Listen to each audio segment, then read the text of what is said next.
Get ready for a nice show here. We got Warriors and T-Wolves tonight. And boy, Warrior fans are out of their minds. Buckle up, baby. No Klay Thompson tonight. He's out with general illness. Right now, the T-Wolves are a half-point favorite over the Golden State Warriors. Half-point favorite. Do you think I could call into work and be like, hey, yo, I'm out, general illness? Like, whenever I'm sick, I feel so guilty, like legitimately guilty. A, because this job is not a normal job, right? So I feel very blessed and right. I feel an obligation to show up every single day. But secondarily, I don't want to let my squad down, right? Like, I'm serious, you know?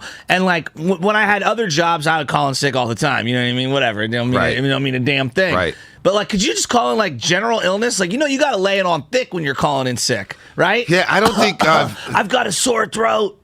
I don't think I've ever called in sick here at 95.7 game. Not once. If I'm not 100%, I just kind of power through it. So you're that guy. Like, I'm that guy. Yeah. Like, I don't like to I'll get the whole place sick. Dude, I'll get the whole place sick.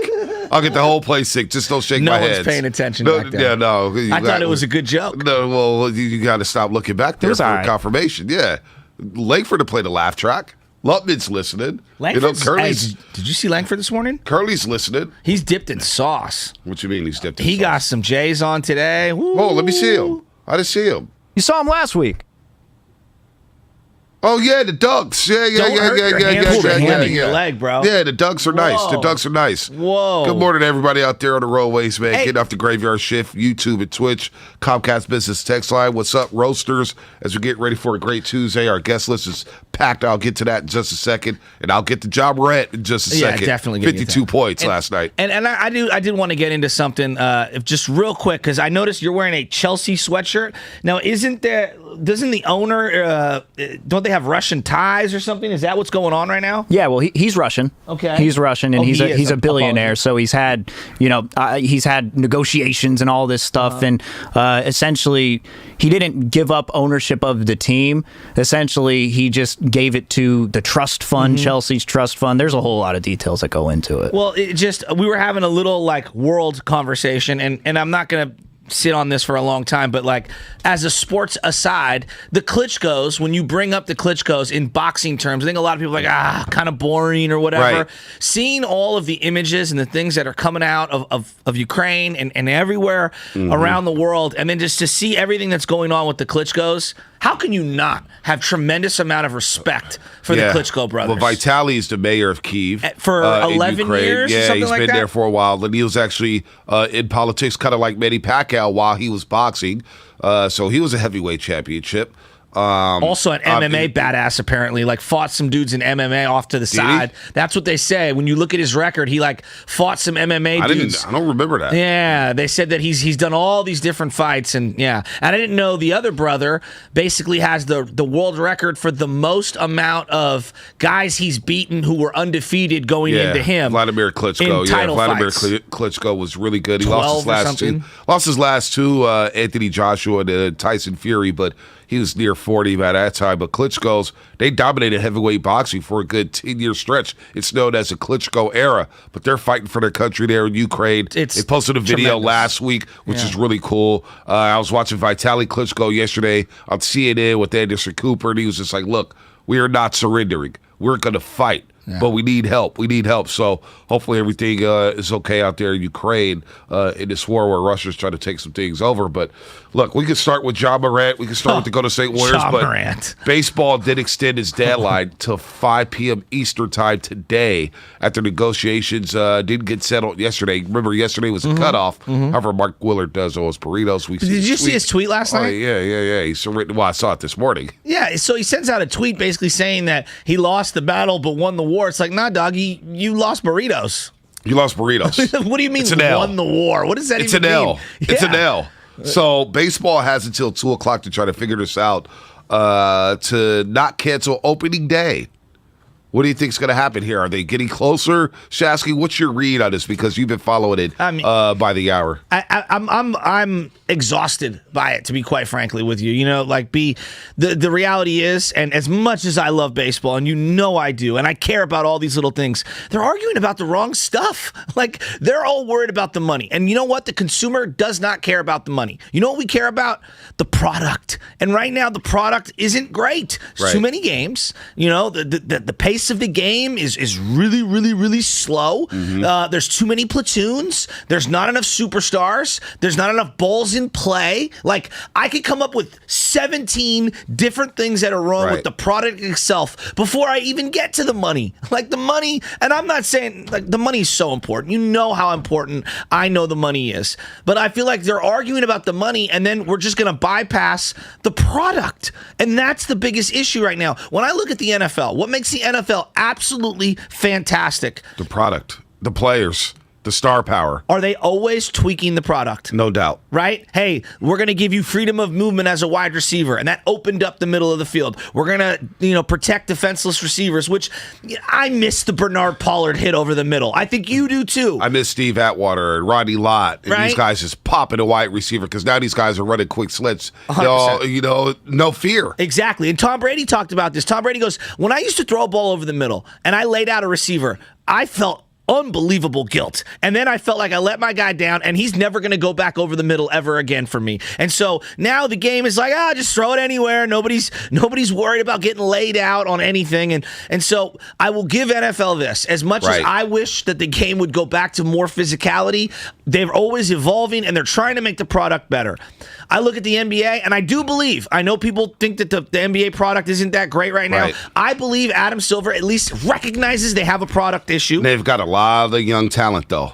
A lot of young talent. I think the biggest problem with the NBA is making the regular season better. No, I agree. But B, would you also say that, like, at least in the last 3 years, we have seen, if you're watching nightly, you're seeing some defensive schemes that you haven't seen from yesteryear because of the rule changes. I like it. And I do too. Yeah, I like it. I'm seeing mixes of zones against the Warriors. Triangle and two. Yes. Box and ones. It's a lot of fun. And so I enjoy it. I enjoy the product they're putting out there. I do believe the regular season is way too long. That's a whole different topic. So I'm looking at baseball and I'm like, what are the biggest changes? We added the DH. You've had the DH since 1973.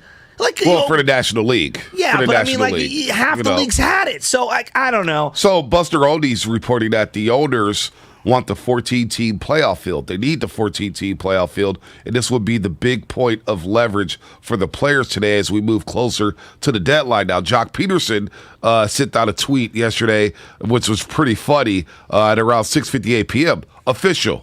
We'll play 162 games, 7 innings each, 32 teams make the playoffs, and everyone gets a participation trophy. Oh, you loved that tweet, didn't you? I didn't like it yet. I will now. Why are we trying to add more playoff teams? Because when you add more playoff teams, it waters down the regular season. So, okay, here's I think there's a give and take here, and I totally agree with your everybody can't make the playoffs. Like, I'm with you on that. Like, the NBA's been doing it. That's part of the problem. I agree with you. More than half the league makes the playoffs in the NBA. So if there were a give and take, and I don't know if this is the case, but the way I'm reading the tea leaves is we'll allow more playoff games because we want to lessen the amount of regular season games. That's a trade-off I'm willing to take. I'm not. As a baseball fan. Come on, man. So what? If you're not gonna lower the games from 162, I think you are is what I'm saying. So I don't think they are though. No, I think that this is the precursor to that. So what I'm saying. So why not get it done right now? What are we negotiating about? Because if this is a precursor, we're gonna have a season of 14-team playoffs after 162. No, you're not gonna get 162. Now, come on, man. It's got to get chopped down to 150, 145. That has got because here's the thing, B, and I've told you this. It's not about gate revenue. It is about national television. Audiences. You know what? Did you see Passett last week have a tweet? Yeah, and about you know what? gate revenue. Yeah, and you know what's it does matter, Shasky. Well, I'm glad you brought this up because I was actually talking with Sam Lubman. So if you talk to a real CPA, do you know what the actual percentage margin of profit for any business is? A good company, the best of the best. I'm not a salesman. Okay, they're looking at about 15%, right? That's what they're looking for in terms of a return. So Jeff Passett put out a tweet showing the profit and the losses and the profits for the Atlanta Braves. They won the World Series last year, Bonte. Right. All right. They're a team that you would think would have printed money last year. They only made 6%. 6% after depreciation and all their losses and everything. And plus, you're not showing all the financials within that statement. The point being is that although you saw $100 million in terms of profit, if you look at the percentage based on the amount of money that they're doing, they're actually not making as much as they should be. All right. And I know that it's easy for me to sit here and say, guys, wait a minute. They made $100 million, but they should be making more. They should be making $222 million. That's what they should be making based off the profit loss sheet from that margin. And if you see David Sampson jumps in there. Yeah, but David Sampson got checked by who? By Jeff Passan. Yeah, David Sampson ran a baseball team. Jeff Passan has never run a baseball team. David Sampson ran the Marlins for a decade. He didn't run the Marlins. He ran them into the ground. No, his father who had married his mother. But look, the Braves made $104 million profit in 2021. $6 million per game revenue stream. Yeah, that's not bad. Enough. That's not enough. Okay, yeah, it may not be enough, but that's damn good for the Atlanta Braves. That's how you go broke. Okay, and what I'm saying is that $104 million. No bank is going to give Bonte Hill. Bottom line, Shasky, is they made $104 million. It could have been $104. It doesn't matter. What I'm telling you is 6% is not enough for these businesses to make ends meet. This is why restaurants close left and right. You need to be making closer to 15. The Braves are not shutting down. They made $104 million. $6 million per game revenue. But a lot of people don't even go to Braves games out there. They've invested. All right. They're making it back. They made a profit. I'm telling you, it's a misleading quote. You have to drill down on the numbers. Passan has these graphs and everything. I know the graphs, and you want to be closer to 15%, not 6%. I'm not going to disagree with Jeff Passan. I'm looking at the numbers here. I know you're looking at $100 million. Take the $100 million away. They're only making about 6%. That is the champion is making 6% of profit. They made $104 million in 2021. They should be making $250 million to be a normal, viable business. Now we're nitpicking. They should be making this, and they should be this. You wouldn't get a small business loan showing that profit loss margin sheet. I see here. I see here Talk Jeff to Passan. any CPA. I just see Jeff Passan here, baseball's biggest base runner. Got dunked on by all people who have run businesses. No, Jeff Passan checked him. Hey, I would like a CPA to come in, take a look at the Jeff Passan tweet, come in and call in and defend why he's wrong. Braves, it says right here, $104 million profit in 2021. I knew you. A $6 million per game revenue stream. We had this conversation, did we not, in the pregame meeting? We did. I knew that people would jump on this because I saw it last week. It's an inaccurate statement. The numbers are the numbers. Numbers are the numbers. Bonte, if the champion is making 6% don't let profit, these ownership groups fool you, dude. What do you think the other 25 teams that don't win championships? What do you think they're making? Why do you think Jeter's stepping down? You think Jeter's stepping down? Because the Marlins don't want him. The Marlins got a great pitching staff. That young pitching staff is really good. Is defending dude. That Marlins team has a really good young pitching staff, good relievers and everything. But that ownership group don't care. MVP candidates. They stripped that business down to the lowest possible Stanton wanted out of there. Stanton wanted out of there. He signed a $300 million extension. And then he wanted out of there. He wanted out of there. I'm telling you right now that the way it works is that these companies aren't making the amount of money that if you were to show that business plan to try to get a business loan, you would be rejected at the door left and right. I know it looks like they make a lot of money because you're seeing $104 million. What I'm telling you is the percentages don't add up for them to be viable. Okay, and they're still not going to make money this year. Earth to Shasky. The casual don't give a damn about baseball no more. Don't. So you're not going to get the television packages that you think. They got games on Fox Sports 1 that Bob Costas is right on the the money for this. I got League Championship Series on FS1. FS1 because FS1's the only person that's trying to spend the money on them. I mean, that's what it is. So now you're not going to get the major networks to spend the money on them. All right. Well, the way it works right now is that they're going to try to throw their television product on whoever's throwing the most amount of money at them. The NFL is the only sport where you got every single television company throwing money at them. Fox, CBS, NBC, ESPN, aka Disney, and now you have Amazon Prime. They're on every single channel. The NBA is on TNT, ESPN, and technically ABC, and then whatever your regional sports package is. Baseball's just on Fox. Let me ask you this. Because I saw this tweet last week with Jeff Passan. This is actually from Eric Fisher, who's a U.S. editor for Sports Business Group. Mm-hmm. All right? And people say I'll fail economics. I pass economics. I got to be in economics. Got to be, buddy. Do not believe the lie that baseball teams are not extremely profitable ventures. They are. And the financials of the Atlanta Braves, as Eric Fisher noted, illustrate that. A $104 million profit in 2021, a $6 million per game revenue stream. As a business, baseball is superb. This is from a guy who obviously does this for a living. U.S. editor for Sports Business Group. I would love to have him on. I would love to have him on to talk about the financials from whatever graph this is: baseball revenue, development revenue, total revenue, operating expenses, all this stuff. Because I don't believe ownership groups, Shasky, when they throw out the numbers out there and say we're not making enough money, I don't believe these crooks. They're penny pitchers, man. I don't look at Eric Fisher. Look at Eric Fisher. You're going to do your own taxes, and everybody has write-offs that we could drill down on and say that's not a real write-off. That's not this. That's not. We all fudge a little. I don't. If the federal government is listening, I don't fudge on my taxes, but everybody else puts in things, whether it's depreciation, whether it's some sort of write-off in their own taxes. Everybody is trying to fudge the numbers so they don't have to give the government money back. Trust me, I'm not here to say that they're not. I understand that aspect. What I'm saying to you is that when you just look at $104 million profit for the team that won the World Series, what I am saying back to you is that's not enough. That's not enough, all right, based on the percentages. Because if you gave that same exact, all those equations and drilled the numbers down and it was only $100 of profit, dude, right, if you ratioed it out, you would not get a small business loan. What was the Braves record last year in the regular season? And what, they win 83 games? They were barely 500. And they still turned a profit because they had a great postseason. Their entire state was open all year, and their stadium was allowed to bring people in. Yeah, nobody cared about the Braves because they weren't winning games. I'm just telling you. You lose Ronald Acuna Jr., all right? Let's think about the team that they fielded. You got to win games, too. You got to win games. They weren't winning games. People thought they were done. Done. We had this conversation. It's one example, Bonte. It's one example. But they made a profit. That's all I'm saying. They made a profit. Just making a profit. Yeah, I know it's not about making a profit. You got to be viable year after year after year. I mean, this is a business. That's the thing I don't think people understand. It is also a business. Like, that's why these guys get in this, is to make money. All right. Also, what's stupid about this whole playoff proposal and profits, whatever, this whole thing about picking your opponent in the playoffs. That I don't like. I agree with that. Top two division winners. We're going to pick to play them in the first round. This whole thing, this is why I'm starting to, like, baseball, I'm losing my emotion for it. I may have lost my emotion for it. I have no wherewithal to go set up a fantasy baseball draft. I have no, like, if they miss opening day, boo-hoo. I'm not going to miss it. I don't care. This is why I don't care. You're playing these circus games. These are circus games. Oh, let's pick my opponent in the playoffs. Come on, man.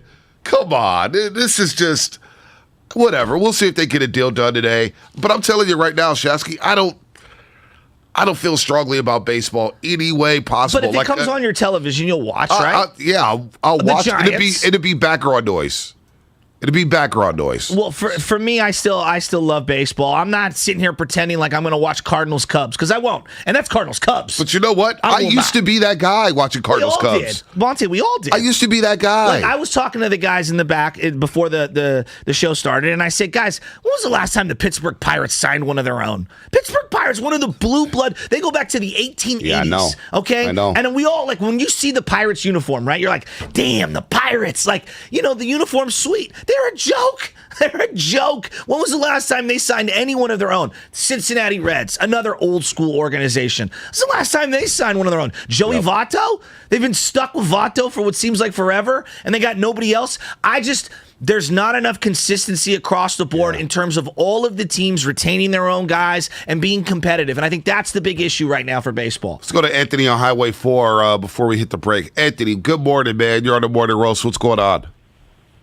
Good morning, fellas. Top of the morning to you. So I'm not a baseball fan at all. I just want to go on and say that I used to play baseball back in the day a little bit, but I didn't really take to it. But it's just really not my thing. And then not having a lot of brothers or really any at all out there definitely makes a difference.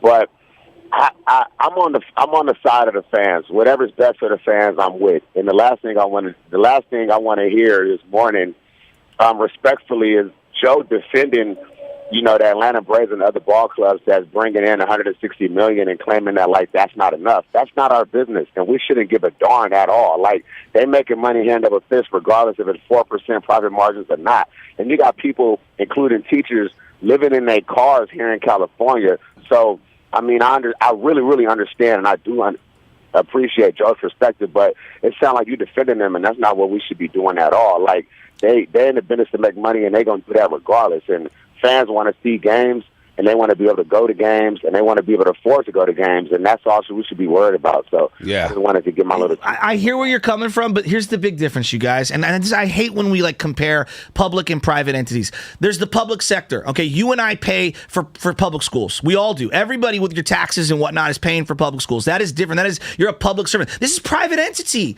And if you believe in capitalism and you believe in America and capitalism as its core fundamentally, well then you're looking at private business, and that's what baseball is. Yes, it is selling to the consumer in the same way Coca-Cola, Pepsi, Nike, Adidas, whatever company. They're selling to the consumer. Yeah, but they ain't helping out the consumer. No, they're not. A family of four can't afford games anymore. And Joe there's Shasky 81 can't home afford games. Jordans. Yeah, you know what I'm saying? You know what I mean? Like, so it's not the only industry where there's things that are out there that I can't afford. But we really love baseball. I know. We really love baseball. A lot more people love baseball than they love Jordans. All right? Yes. And you can, like, go into baseball games. You can't do it no more. Well, not one of these negotiations said, hey, what about the concession stand working? Hey, what about giving the parking attendant a raise? Hey, what about lowering the cost of hot dogs and beer and Coca-Colas and crab sandwiches that we're paying $20 for? None of those conversations are happening. If you want to drill down on that, these stadiums are then taking it out like Stonestown does, and they are saying, hey, get a third-party entity to come in and run the concessions. So now you have to put up your argument on concessions and the pricing of concessions with all the third-party entities that are running them in every stadium. Because the Niners themselves, the Giants, the Warriors, they're not running the concession stands. They're renting them out and getting a percentage of the money the way Stonestown does. Like Anthony said, I have a hard time feeling sorry for an Atlanta Braves organization. I'm not feeling sorry. They won 83 games and made $104 million in profit. That ain't bad. That ain't bad. What's coming up on the game is brought to you by BioNTech and Pfizer. Come rain or shine, high winds or mild breezes. Blue skies are great. It's a great time to consider getting vaccinated against COVID-19. Chris Mad Dog Russo, 650. We'll continue this baseball chat for a couple more segments, and then we'll go to some hoops. We'll talk some hoops here on the Morning Roast. Creamy nut butter makes it delightfully sweet. Roasted nuts make it perfectly salty. Get two.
is 3.25%, 3.48% APR, so you can lock in a great low monthly payment. When you're looking to unlock the cash in your home, Rocket can. Call 833-8ROCKET today or go to rocketmortgage.com to get started. That's 833-8ROCKET or go to rocketmortgage.com. Rocket. Rates current as of 12/12/21. Call for cost information and conditions. Equal housing lender licensed in all 50 states. NMLSconsumeraccess.org number 3030. Call 800-490-1233 for disclosures and cost information. We're out of the brand name, but we do have the generic version of Serene's Pharmacy can't keep up with allergy season. Who's next in line? They need certified technicians to alleviate the headache. Ma'am, I'm so sorry for the wait. We'll have your prescription filled soon. I need some help. Indeed can help them hire great people fast. I need Indeed. Indeed you do. Instant Match instantly connects you with quality candidates whose resumes on Indeed match your sponsored job description. Visit Indeed.com/credit and get $75 towards your first sponsored job. Terms and conditions apply. If your tank water heater's over 8 years old, you may be sitting on a ticking time bomb. It could start leaking without warning, causing far more damage than the loss of the heater itself. Consider replacing it with a Navien tankless water heater. No storage tank to leak, endless hot water for spa-like comfort, longer life, and backed by Navien's strong warranty. Before time runs out, visit tanklessmadesimple.com for the name of your Navien contractor. Count on Navien.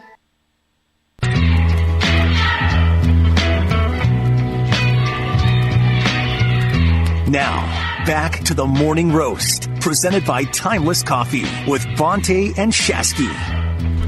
Nothing grinds my gears like greedy-ass owners who rip people off on a day-to-day basis.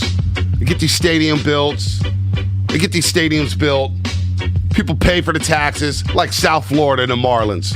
I don't want to hear from David Sampson at all. He's a crook and a criminal, what they've done to the people in South Florida. Tell the people who David Sampson I don't care. is. He's a former owner because his stepdad owned the team, yes. So he got his to run mother it. Married, he got to run it. Jeffrey Lurie. And how does that work? How did that work out for him?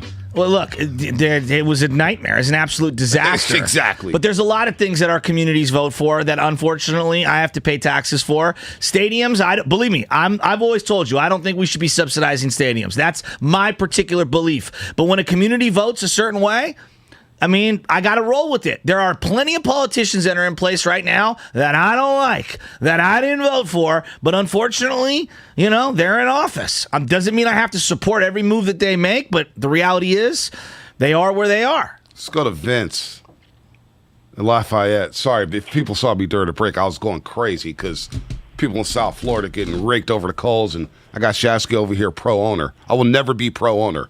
Because the owners don't give a damn about the consumer. All I'm saying they is don't care about the consumer. I'm not and they're out here saying, profit. Well, what about me spending $10 for a beer? What about me spending $20 for a sandwich or $15 for strips and fries? What about us? I got a daughter. I got a girl. Like, I want to take a family of 4. I want to take them to a game. It's a costly penny. It's a paycheck to go out there to the game. I've run a business. You know how hard it is to run a business? I'm talking about not what baseball is. Baseball is big corporate money. I'm talking about a small family business, and you're trying to compete with Whole Foods and McDonald's and their prices and their buying power. It's very, very, very difficult. I empathize with where you're coming from. I also just understand the plight of the owner, and I understand everybody is anti-owner in America to begin with. I get all that. No, I like good owners. But as somebody who was a small business owner, I just saying every now and then I see things through their prism. They're not perfect. They're not completely 100%, right on everything. They make a ton of mistakes. I just understand in this scenario, the business model's broken. Now, I would argue the bigger issue isn't even the business model. It's the product. And I think that's the biggest problem I have is that we're not even talking about the on-field product, which is where I have the biggest problems with baseball. But before we even get to the product, they have to hammer out the business stuff. And right now, we're sitting here arguing about, who to feel more poor for. It's not. I think the game of baseball right now, the model's broken. The players don't get paid in time, and the baseball owners aren't making it enough to be able to meet these guys all in the middle. That's why they're fighting right now for it. Let's go to Vince in Lafayette. Vince, what's happening? You're on the Morning Roast here on 95.7 The Game. All right, I'm going to explain a little bit how it works for the banks and how they do loans. Nobody cares about your profit and loss statement. Everybody cares about what they call cash flow. And let me explain a few things to make it easier, which that's why the owners don't want to show the books. Most people don't realize it, but ball players are depreciated. That means when you have a ball player, that comes off the expense off the yes, just like the stadium income payment. So they make it a lot lower than it actually is. So when they say they're making 6%, I'm just using this as an example. You're also forgetting the growth rate. So when you buy it like a real estate, let's say you bought apartments, if you have a positive cash flow, say 6%, you're not even showing the profit. The profit is one thing, cash flow is another. You got a profit. You're also getting appreciation on the building. And the ball teams, like look at the A's, they were, $100 million about 10 years ago. Now they're worth over $1 billion. So you add that in there, you're making a really good penny on your investment. So people are not, and that's why they line up and they sell a club. There's a million people wanting to buy it. If it wasn't a good investment, they wouldn't be buying the product. Well, that's obvious. I'm telling you, the owners make a lot of money now. And just so you understand that, players make a lot of money too. The only people getting hurt, to me, is the fans.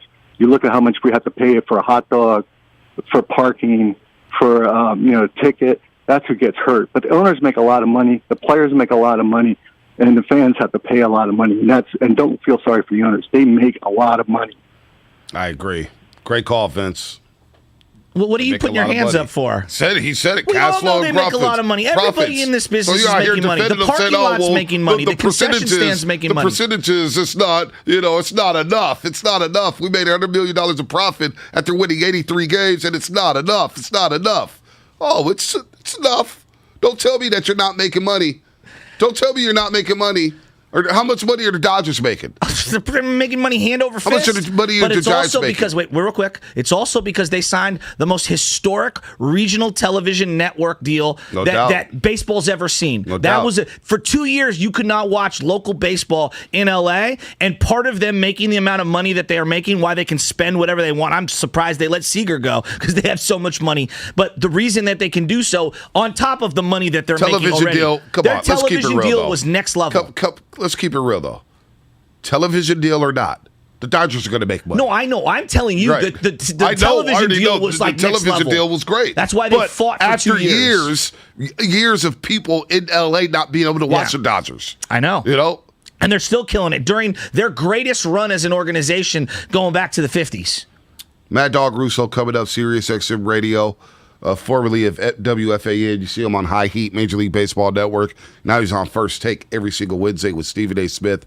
He'll join us to talk a little baseball. Of course, baseball's meeting back today. And Major League Baseball has said it will cancel regular season games if there's not a deal by 2 p.m. West Coast time today. 2 p.m. West Coast time. Apparently there's been progress. Tuesday when the news broke, two sides have finally called it a night in Jupiter, Florida at about 2:27 a.m. In the morning. That was Eastern, of course. Ken Rosenthal of The Athletic reports that there's definite progress, but large gaps remain in major areas. So it feels like they got the playoff thing hammered down. CBT stuff. I don't like the picking of who your playoff opponent is. I agree with you that to me feels very like schoolyardish. Yeah, and then you're going to have 14 teams in the league. 14 teams in the league. So now we're watering down the playoffs. Well, so that would be 7 on each side, right? Yes. So is somebody getting a bye? Top team will get a bye. Okay. So you're trying to incentivize the regular season a little more? But what if you're in that, like, for example, I guess the Giants this year, the two teams kind of really push themselves. If you're the Giants and you win 107 and you're the Dodgers and you win 106 and you don't win the division, now you go back in. Like, I don't know. I got to see what the format looks like. Well, it's also kind of like the play-in tournament. You got the Portland Trailblazers right now holding down the 10th spot in the Western Conference. They're 25-36. They should not be playing in a play-in tournament. Mullen actually brought this up and made a great point. The play-in tournament should only be activated if every single team in that play-in tournament is over 500. And so if you're not over 500, I like that. You don't activate the play-in tournament. You're out. Like the Lakers right now would be out. And you'd have your top 8 because everybody in the top 8 is over 500. Wow. This is what this is about. Like there's going to be a team. There's a team now.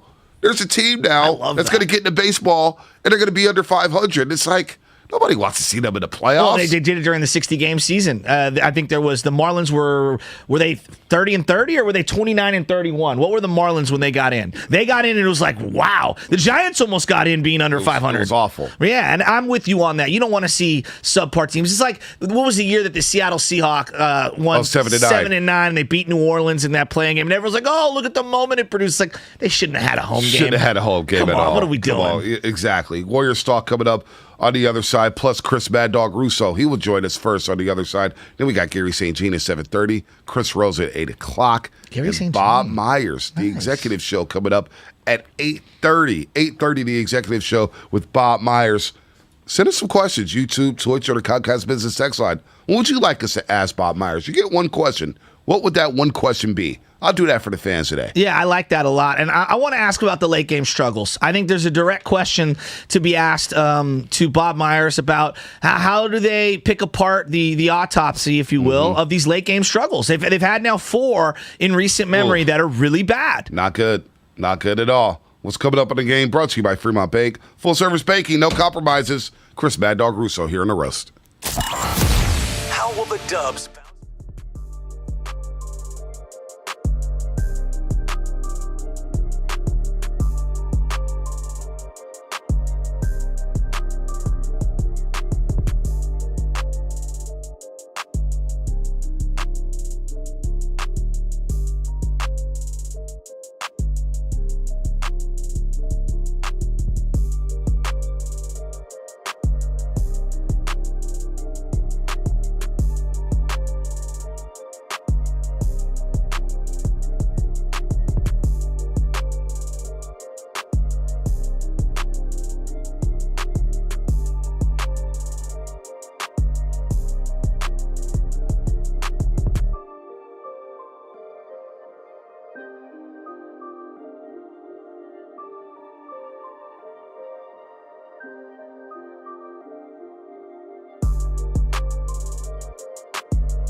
DuckGo. Privacy simplified.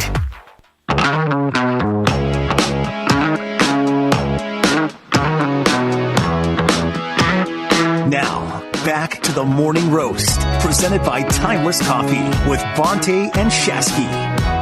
I'm getting baseball out the way. I didn't expect to talk baseball for an hour, but we will, and we will move on to bigger and better things. Trust me. Trust me. Before we do so, Mad Dog Russo is going to join us in just a minute here as baseball reconvenes today. It tries to get a deal done to save opening day. They're going to meet today, and the deadline is 2 p.m. 2 p.m. If there's no deal done by 2 p.m., regular season games will be canceled. Why are you smiling? I'm getting so many texts for Bob Myers questions right now. And are you getting personal texts? Yeah, I am. Oh, no, I want texts from YouTube, Twitch, or Comcast Business text line. No personal text. Well, here's my favorite one thus far, just in general. Ask Bob if Bronny Jr.'s on the radar, because, you know, you get Bronny Jr., I don't want you LeBron. got a pathway to get LeBron. I don't want LeBron James on the Golden State Warriors. That's a conversation. I heard the streets is telling me that you were out there advocating for LeBron to go to State Warriors, which I did not do that on the station. I actually did that in a personal conversation, but if you'd like to have that. No, the streets told me. They actually sent me a tweet. Somebody sent me a tweet. You tweeted it. You tweeted it. I'm sorry. I have no problem saying that I enjoy watching LeBron and Steph Curry play together. Oh my gosh! There's none. I enjoy it. And let's get the Mad Dog Russo. You're gonna give me a headache. You're gonna give me a headache. Christopher Mad Dog Russo headlines the Mad Dog Sports Radio channel on Sirius XM and hosts his own podcast called Digging Up the Pass. And you can see him on High Heat on the MLB Network. Also, First Take on Wednesdays with Stephen A. Smith on ESPN. Chris Mad Dog Russo joins the Morning Roast again with Joe Shasky, the Butcher, and Bonte Hill. Good morning, Mad Dog. And can you believe what you just heard? Good morning, fellas. I enjoy watching LeBron. Curry. Wow. Yeah, LeBron's going to stay in. I'll tell you one thing about Curry. This is going to annoy you guys out of the gate, but I'll say it. You know what? Win a championship this year without Durant. The one you won, Kyrie and Love didn't play. You almost blew it. Iguodala the MVP. Go out there this year without Durant and win a title. Let me see him do that. Yeah, before we put him up there in the Jerry West mode on that level of a player. Go out there, win the title. He got outplayed by Kyrie the year they lost with the 3-1 lead. Go out there, win a championship. No Durant. Durant's on the other team now, and Durant was by far their best player. Go do that. Let me see him do it. Jerry West lost like 15,000 finals. Say again? He lost like 15,000 finals. You talk about Which West you're talking about? Yeah, Jerry West. Yeah, we love. How many Hall of Famers on that Celtic team compared to the Lakers? It was West and Baylor. How many Hall of Famers on Boston? Heinz, Cousy, Havlicek, Sam Jones, Casey Jones, Russell. How many do the Lakers have? They were basically the Yankees in the NBA. We get it.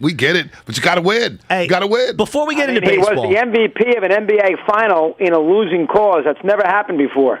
38 a game on 49% shooting, 68-69, playing on one leg with a bad hamstring. One thing about West. West was a tremendous big game player. Tremendous. Hey, Mad Dog.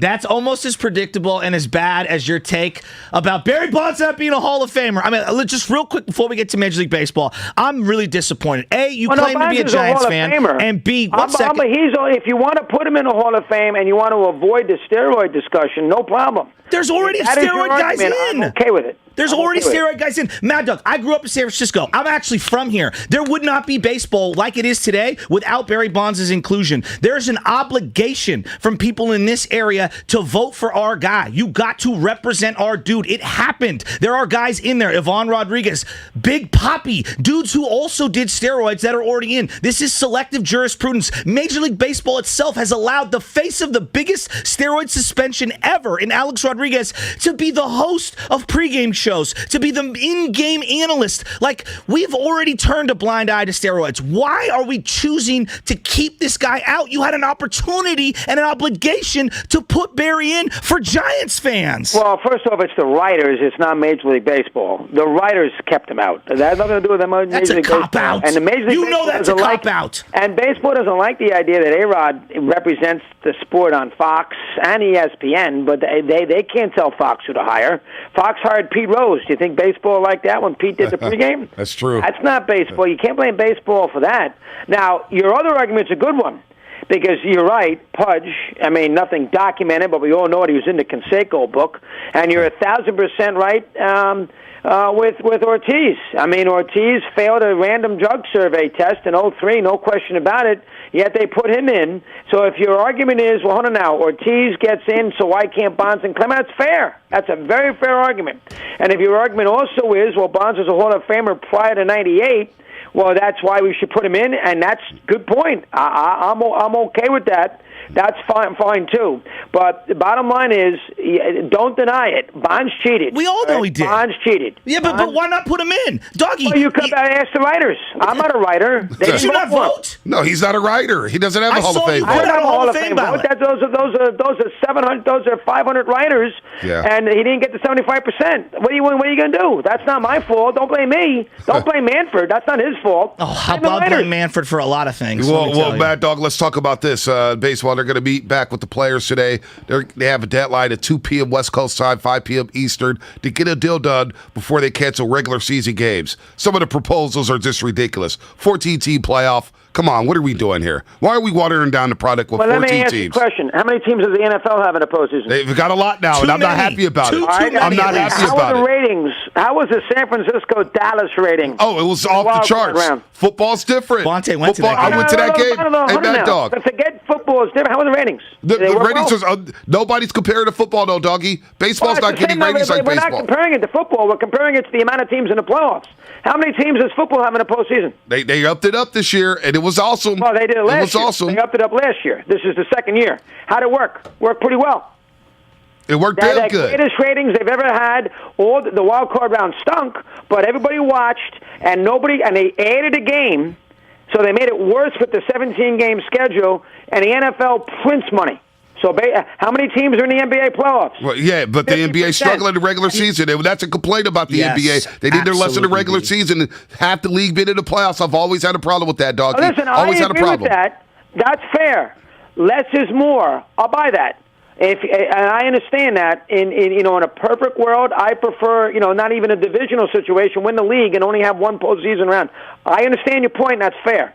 But in this day and age, in 2022, when the networks pay for the postseason, to tell the owners, which also the money trickles down, that to bypass $100 million from ESPN because it's a watered down regular season if you add teams. You wouldn't turn it down. And the NFL didn't turn it down. Adam Silver didn't turn it down. Gary Bettman didn't turn it down. That's not fair. No. So baseball has got to be above it all and turn the money down when all the other sports didn't turn it down.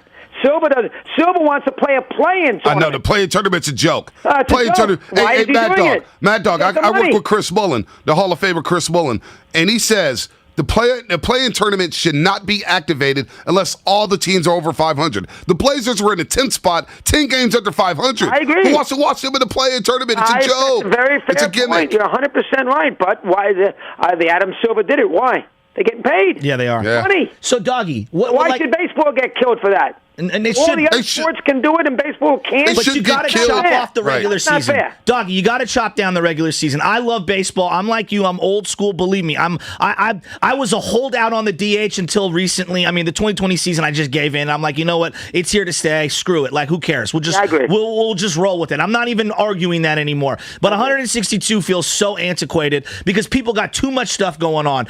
Is this going to go down since we're going to have more playoffs?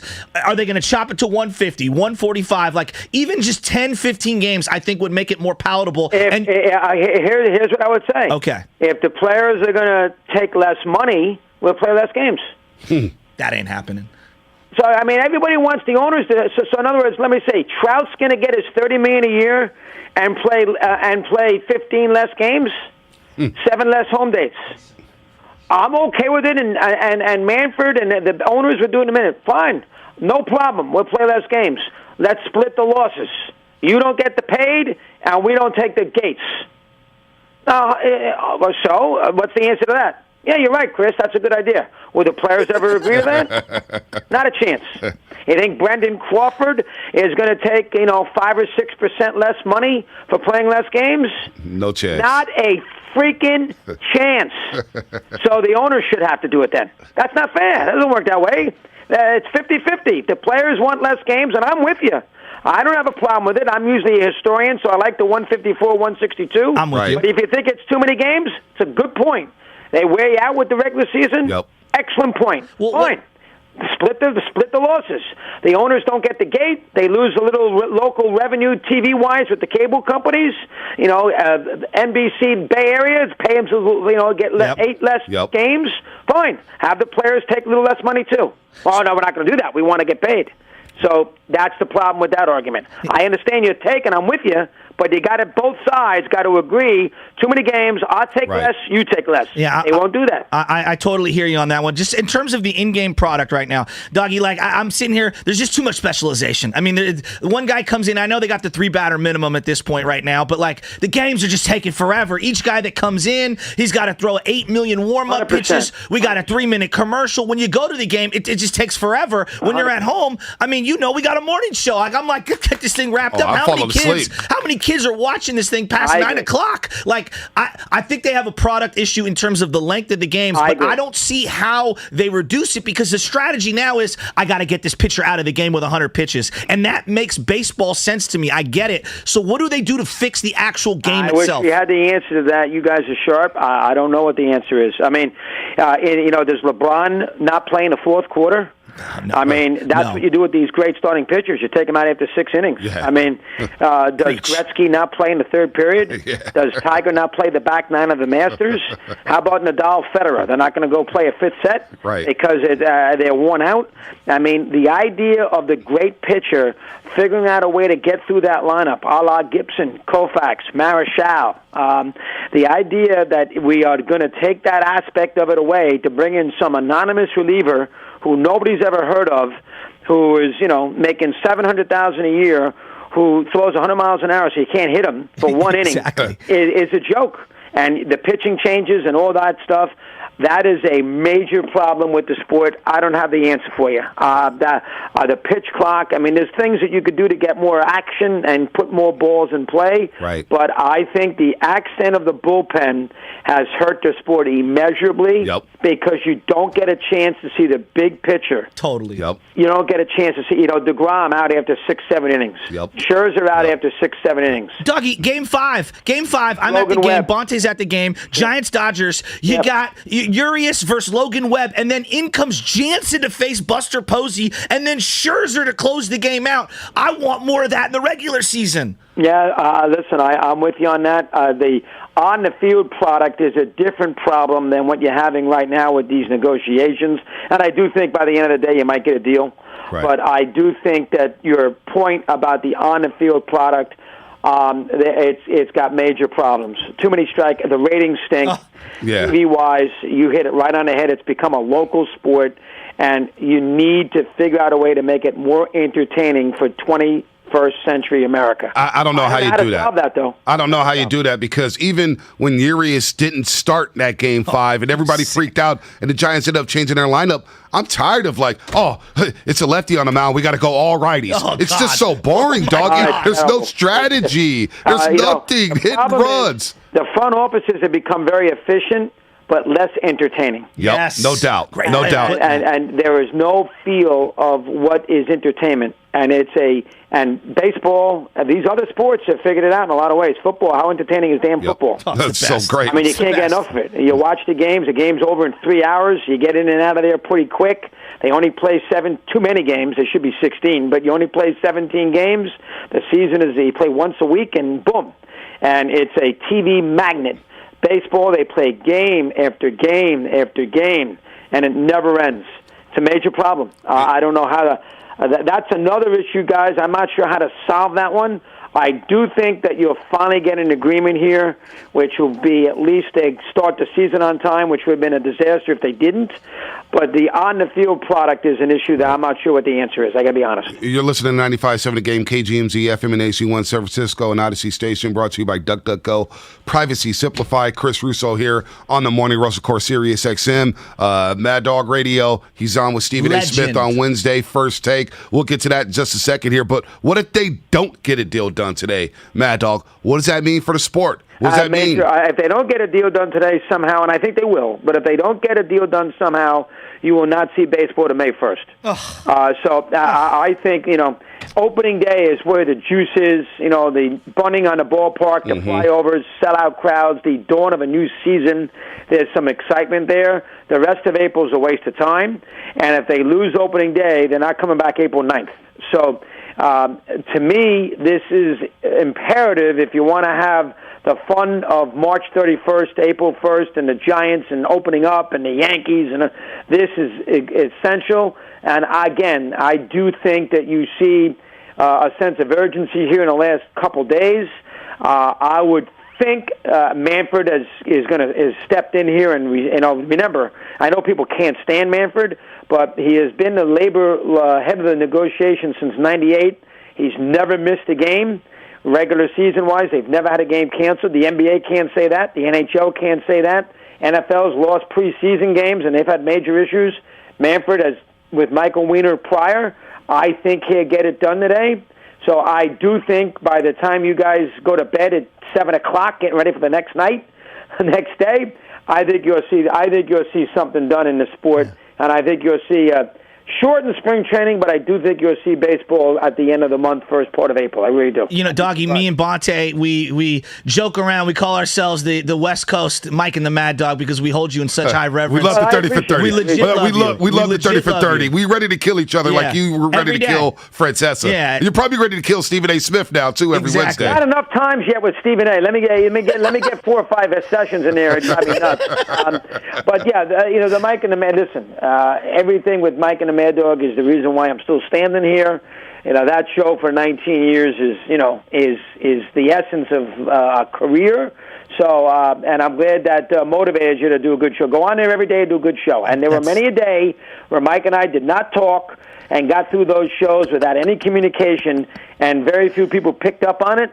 So if we can do that, you guys can do that. So, just remember that your partner, it's a 50-50 scenario, and you're doing it for the greater good, and if he's successful, you're successful. Well, Mad Dog, this guy acts like Russell Westbrook half the time, man. He wants to hawk the ball, man. It's super inside the backboard. My dad likes him more. You don't want that. And Russell Westbrook's, the first championship he's won will be, the next championship he wins is first. The way he plays is not championship worthy. Can't make jump shots, and he has to have the ball all the time. He's not a blend-in guy. good talk show host knows how to blend in with his partner. So you two blend in, you'll be fine. Hey, Matt, before you get out of here, you're the king of New York, and my partner here does pre and post for the Warriors on television with Chris Mullin. Give him some ammunition to roast Chris Mullin. I want like a good old school New York Chris Mullin story. You got anything? Well, I mean, I think it wasn't like he left St. John's in great shape. Is he a little temperamental about that, or can you rib him about St. John's basketball from a coaching perspective? You know what he say, Mad Dog? I don't care. Rib him about that. I mean, it wasn't like St. John's. You know what you rib him on? He made the NCAA tournament, I believe, once in his heyday, and they got buried. Was it by BYU or Gonzaga? Well, no, he made the Final Four. He made the Final Four, and they lost to Georgetown. The player. He's talking about his coach. Oh, his coach. Yeah. He played one game, and they got killed. I forget who beat him. It may have been BYU. Yeah, I remember that. Yeah. Yeah, and listen, they got killed by Georgetown in that Final Four game in '85. I mean, then Georgetown lost to Villanova in the chance, and then 3 teams made the Big East. Maybe he should have gone to Duke. He should have won a championship at Duke. You remember he was recruited heavily by Krzyzewski when Krzyzewski wasn't Krzyzewski and decided to go play for Louis at St. John's. And he could have went to Louisville for Denny Crum. He went after him heavy, and he could have maybe won a championship at Duke, but he played at St. John's instead. Listen, he's a wonderful offensive player, great shooter. Not a ton of postseason success. Was he on that team for the Pacers when they lost to the Lakers? Yeah, he was on that team. Yeah, that was the back end of his career. Yeah, back end of his career. What did he average? About 10, 12 points that year? Yeah. He was off the bench. He's basically he's seen better days, no doubt about that. He was a great shooter, great offensive player though. Yes, absolutely. Would I call him a legitimate, no doubt about it, all-time great? No, but he was a very, very good offensive player. Great shooter. Knew the rhythm of an offensive, of how to play offense, get open. Yeah. He was excellent at that. And as far as Curry is concerned, I mean it about that. I'm going to do that tomorrow. Win a championship. Oh, are they the favorites in the Western Conference? Are they the favorites right now? They're number 2 seed in the West. Yeah, a lot of people, Mad Dog, a lot of people thought the Warriors are going to be a 6th seed. I would take them. You would take them over Phoenix, Memphis? I would. I don't know if they're going to win the final against Milwaukee, Philly, or even the Nets. But I think that they could definitely should. Hey. I would, even with Paul healthy, Thompson playing better, Green back, I would think they can win the Western Conference. Are you okay with Draymond Green playing and commentating simultaneously? Would that fly in New York? Is that what he's doing right now? Yeah. He's got a podcast. He's doing TNT sidelines. Inside the NBA as well. Yeah. He's won championships. Now, he lost him a championship, too, by getting suspended, which he deserved to get suspended for his antics throughout the playoffs in the year that Cleveland won. And he hurt his team a lot when he got himself suspended that Game 5, lost all the momentum. He deserves a lot of grief for that. But as far as his, we all know what he does well. He's a good defender. He thinks about team. He's got a chip on his shoulder, which you like. He's a winning player. Do I think he's an all-time great? No. He'll probably make the Hall of Fame. They put everybody in the Hall of Fame. No doubt. Everybody makes the Hall of Fame. Basketball, for crying out loud. They all make the Hall of Fame. And I appreciate what he does on the court. He's not a good offensive player, and I think offense should get you into the Hall of Fame more than defense. But listen, do I have a problem with it? Normally, he backs it up, so I can live with it. All right, Mad Dog. Christopher Mad Dog Russo, you did a good interview here. Hey, not bad. Not bad. Hey, man, it was hot. It was heated, but this is how we like it. This is how we like it. The passion, Mad Dog. We love it. Yeah. Keep it going, big guys. All right, Mad Dog. We'll see you on First Take tomorrow. Christopher Mad Dog Russo here on the Morning Roast. Headlines and Mad Dog Sports Radio channel on Sirius XM. And hosts his own podcast called Digging Up the Past. And you can see him on High Heat on MLB Network. Now, I'm glad you're fired up, Shasky. I'm glad you're fired up. Keep it real. You and I, because a couple weeks ago, you were ripping Mad Dog. And I went at him. And now, what did I say 2 weeks ago? I said, whenever he comes on the Morning Roast, you start kissing his ass. And it happened again. Pivot, don't panic. Oh, my God. You're unbelievable. Come on, dog. You're unbelievable. The text line knows, too. Remember when Joe was talking smack about her? But he brought it, though. Mad Dog always brings it. He was coming at us hard. Hey, next time we have him on, we will dive into the actual Giants because I am curious on someone like him, like where he puts Posey all time. Yeah, well. Because I know, are Giants fans ready? There ain't no Posey. There ain't no Posey, and there may not be Chris Bryant. That's another thing. If they don't bring Chris Bryant back, I'm going to explode. This deal gets done, free agent contract's going to be flying off the handle. Where are the Giants going to place there? Who are they going to sign? I don't know. 107 wins? They're talking about bringing in Nick Castellanos. I mean, come on. That's a guy from Cincinnati, right? Yeah. He's the guy who hit the home run when the guy was apologizing. Yeah. They had a long drive to Tom Brenneman. Yes. Oh, my Get that God. sound. Give me that sound. Don't get that sound. Give me that sound. My gosh. Oh, man. That was something else. And he hits a home run to make it 3-2 Cincinnati. And I apologize. Oh, man. Tom Brenneman hasn't been seen from since. Yeah, he's done. He's NFL on Fox. He's done. He's done. Like Phil Mickelson, done. Yeah, well, Phil's Pete Rose, dude. Done. Pete, he is done. You think we see Phil? What are the chances we see Phil at the Masters? Oh, he's done. He's out. You think he's out? You think they boo him if he walks up to the tee? I don't even know if you're allowed to boo at the Masters. Like, they're very weird. You can't boo at golf tournaments, huh? I don't know. I've never seen anybody get booed at a golf tournament. Maybe I could be the first. If you do it to Justin Thomas, he'll be like, you're out of here, buddy. Oh, he'll get security? Yeah, that's why I don't like Justin Thomas. Oh, man. All right. What's coming up for the game is brought to you by Outdoor Supply Hardware. Shasky is going to butter up Russo all break long. We'll get back into the Golden State Warriors. Good. And we'll talk to Gary St. Jean, another guy who will have Shasky beaming from ear to ear here on the Morning Roast. Buy a bucket, save a load. This weekend, only at Outdoor Supply Hardware. Saturday and Sunday by Anosh.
Way.com, the #1 rated auto insurance app. Start saving with Way today.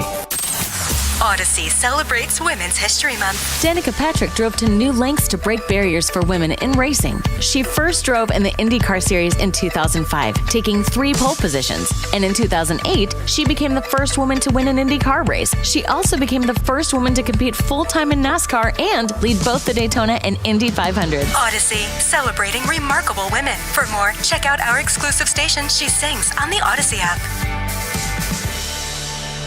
TrackPhone wants to know, are you an influencer? A big live streamer? No? Then guess what? You don't need an endless data plan. Get just the right amount of data with TrackPhone's $40 unlimited talk and text smartphone plan. Now with 8 gigs of high-speed data in unlimited carryover on America's largest, most dependable network, now with 5G. Get the data you need at the price you want. TrackPhone Wireless. Now you're in control.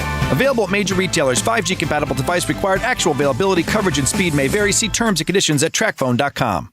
Okay, so we got the chorizo dumplings, the cucumber empanadas. Zara's food truck is popping off. Come on, guys, let's pick it up, all right? But if she doesn't find a new chef, her truck will be stuck. Carl quit this morning, so Jessica, I'm gonna need you on the fryer. Indeed can help her hire great people fast. I need Indeed. Indeed you do. Instant Match instantly connects you with quality candidates whose resumes on Indeed match your sponsored job description. Visit Indeed.com/credit and get $75 towards your first sponsored job. Terms and conditions apply. Rod Stewart with Cheap Trick are coming to Shoreline Amphitheater on June 17th. And 95.7 The Game wants you to be there. Tune in to Steiny and Guru each day around 1:30 for your chance to win tickets.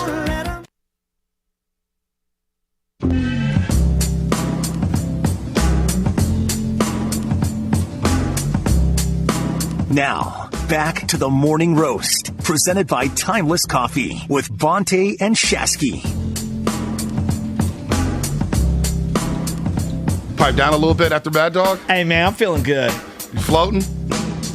Just crushed a guy a couple weeks ago. Here's the thing. Crushed him. I like anybody who brings it. Like, we get calls. We're very lucky. And you've thrown me a lot of leads. I hit your serious guys up on Sunday, for example. And I look at that did they hit you up? Yeah. So, like, when we do a hit, when people do hits for us, you know, we want to reciprocate. So someone will reach out to you from Houston or from Buffalo or from wherever. And they're like, hey, we want to talk about 49er quarterbacks or whatever, you know, the Warriors, the Giants or whatever. I feel an obligation to put on for the Bay Area so that when they tap in and I do a hit, like, it's going to be liquid hot magma. And I'm telling you, Mad Dog, when he does a hit, it's liquid hot magma. Oh, but you got to get him in the right mode. You got to get him in the right mode. And he was both firing. of us went at him, and it was He was great. firing right off the rip.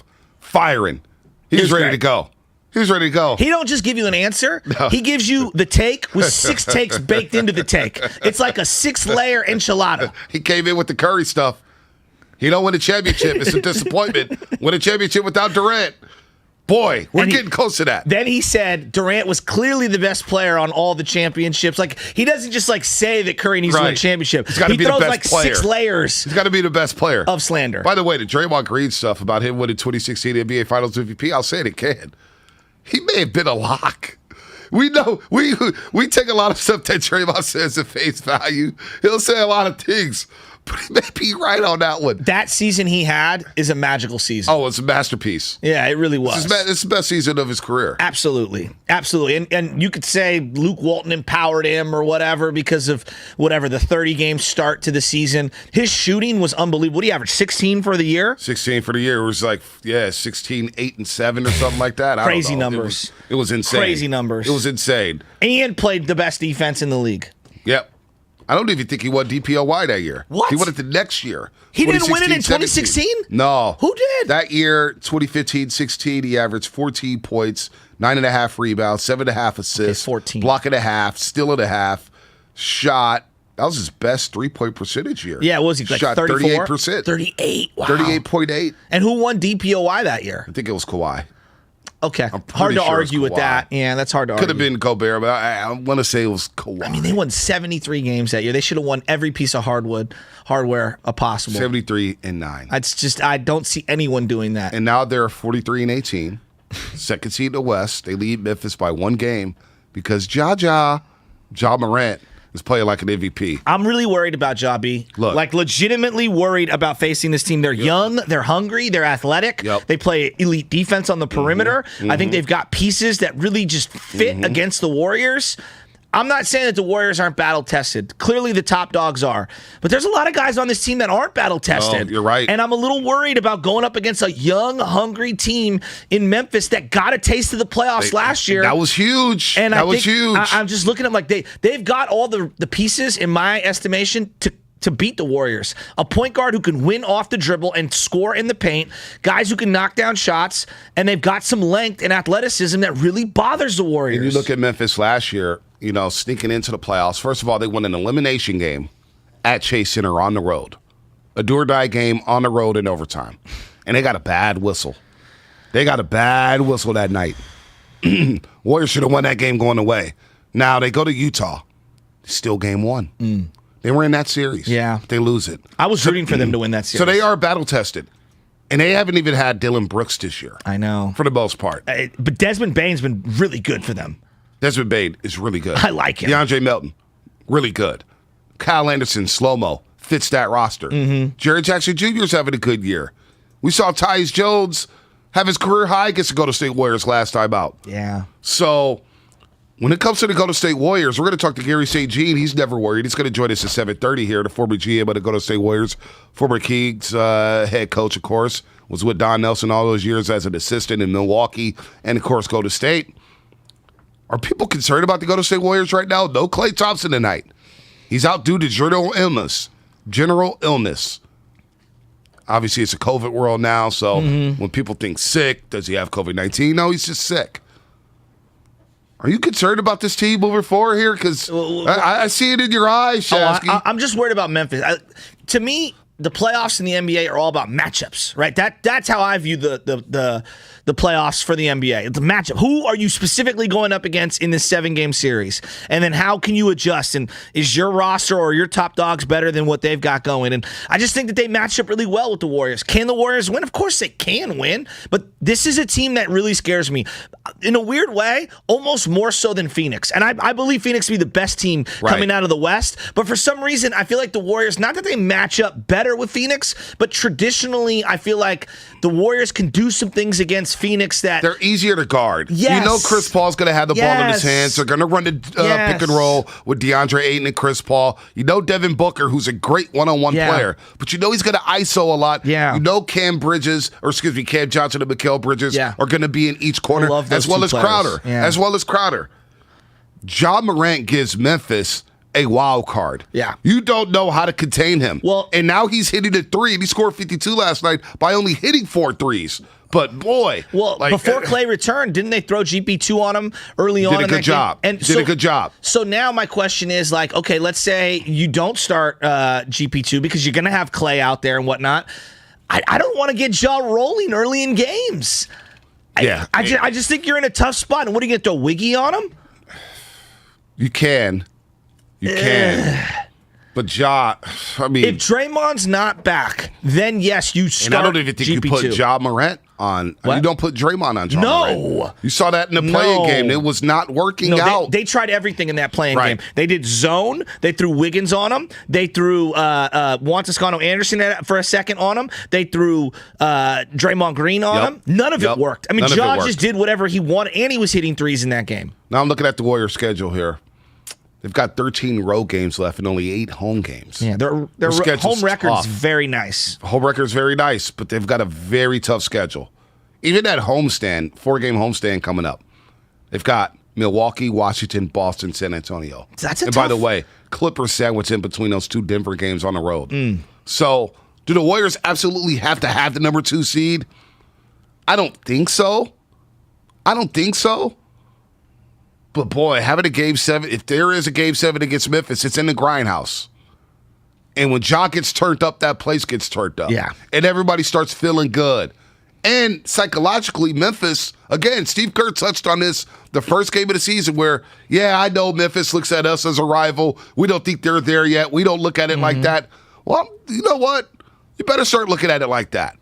Because Memphis, one, they talk trash to the Warriors. They're not afraid of the Warriors. You got a leader, Ja Morant, who's been disrespected throughout his entire basketball career. Going to Murray State, being the number 2 overall pick. Now he's looking like the guy New Orleans should have selected instead of Zion Williamson because Zion ain't playing. We don't know where he's at right now.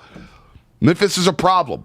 They are a problem. You do not want a Game 7. That's where I kind of all right, number 1 seed, you don't need it. Well, second round, I would like to have home court advantage. I'm not going to lie to you. There's no question about it. And look, the Warriors are in a really good spot. I'm not losing my mind. We're talking down the road. I feel like we're way ahead of ourselves. But you know what, though? But I'm watching this young team ascend, and they've got a feel to me. They remind me a lot of that Warrior team that was ascending when they ended up beating the Nuggets and then getting through to the Spurs and almost knocked the Spurs off. That's what this team feels like to me. They've got a nice nucleus that's really young, and they're fearless. Yeah, you know what?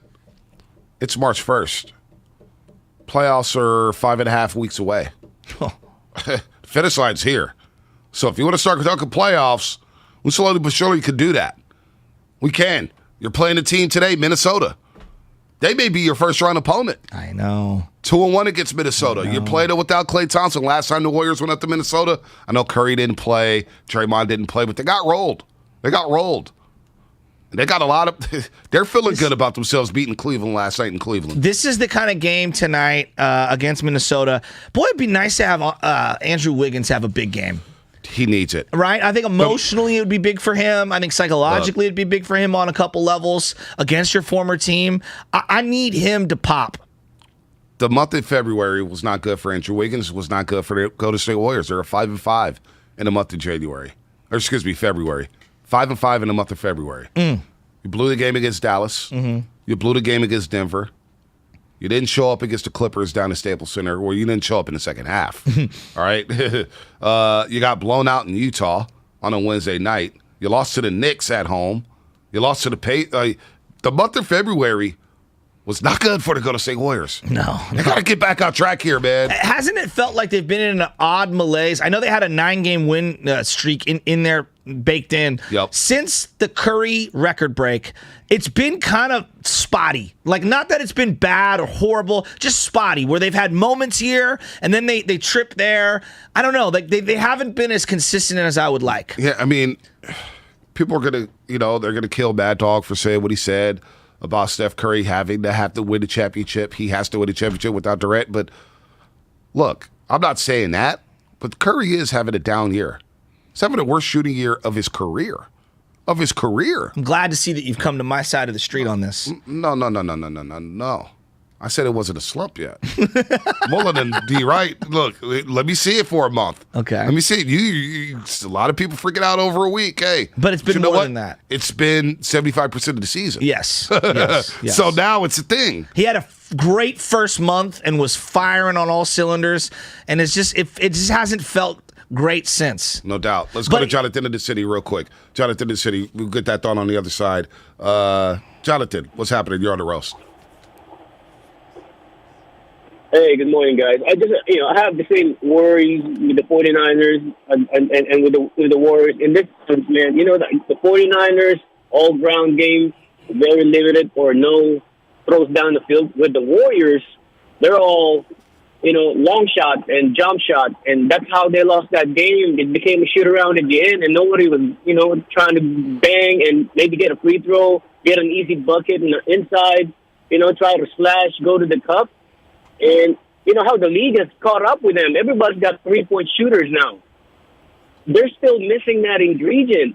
I don't know why they can't tell, Wiggins maybe doesn't have it in him, or Jordan Poole, man, your game has to be more dedicated on trying to get to the cup, trying to get free throws, and also with Kuminga. And I've been banging this thing since months now. How come D-Lee is getting significant playing time, man?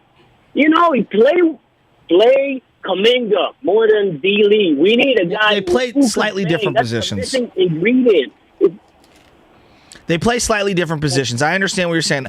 I agree with the Kuminga sentiment because I'm a believer in, and I said this last year with Wiseman, just young players in general. If you really believe in the young player, look, you got to play them a little here and there. And sometimes they're going to make mistakes, and you got to let them play through the mistakes. And I understand you're trying to win the game and also develop the guy. And sometimes those things are going to contradict each other. But he does more good than he does bad out there. He was having a rough night the other night. But I wanted to see him kind of get back in that lineup in that closing stretch because they needed somebody who's athletic and can get him a bucket and get to the free throw line. The Warriors struggling, and they were 12 of 20 from the free throw line Tuesday night against Dallas. But give the Mavericks credit, man. Jason Kidd made an adjustment. 23-1 run in the fourth quarter, and they just took it to the Warriors, man. Dribble, drive, penetration all night long. Let's go to Gary St. Jean, our 95.7 The Game. All right. Warriors insider, former GM of the Golden State Warriors, longtime assistant coach, and, of course, head coach of the Sacramento Kings, St. Lee. Man, I needed Lenardi's after Tuesday night, man. That was rough, but a good night for your son, Greg, as the Mavericks come back from 21 down. They were down 19 with 10 minutes left, and give the Mavericks credit, man. Spencer Dinwiddie put on the show. Well, good morning, fellas. And, during the course of the season, you have to understand, you're going to have some games like that. And normally you don't have them at home. Normally that happens on the road. But subtle changes, an NBA game can change like snap your fingers, bang. Whether it's a dunk or a drive to the basket or a blocked shot or a three. And just another one, and then momentum's on your side. I call it Mr. Mo, and you love Mr. Mo momentum. And they got it going. And I thought the key, coaching-wise, was that Jason Kidd went small. He was playing Bertans at 5. So what that did is really spread the floor wide open. You had some dribble penetration.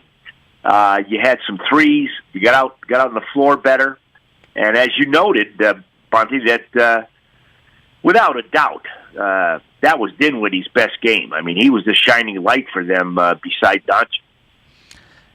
Gary, when you're looking at it from an organizational standpoint and you've lost a couple of leads the way the Warriors have lost leads and lost ugly games in the last month, how do you regroup as a team? Is it coaching staff brings the players together? Is it the players for them to execute better? Like, how does everybody get on the same page and move forward and kind of change whatever bad mojo that they have? Because the good part is they build up a lead. The bad part is that they obviously allow it to slip through their hands.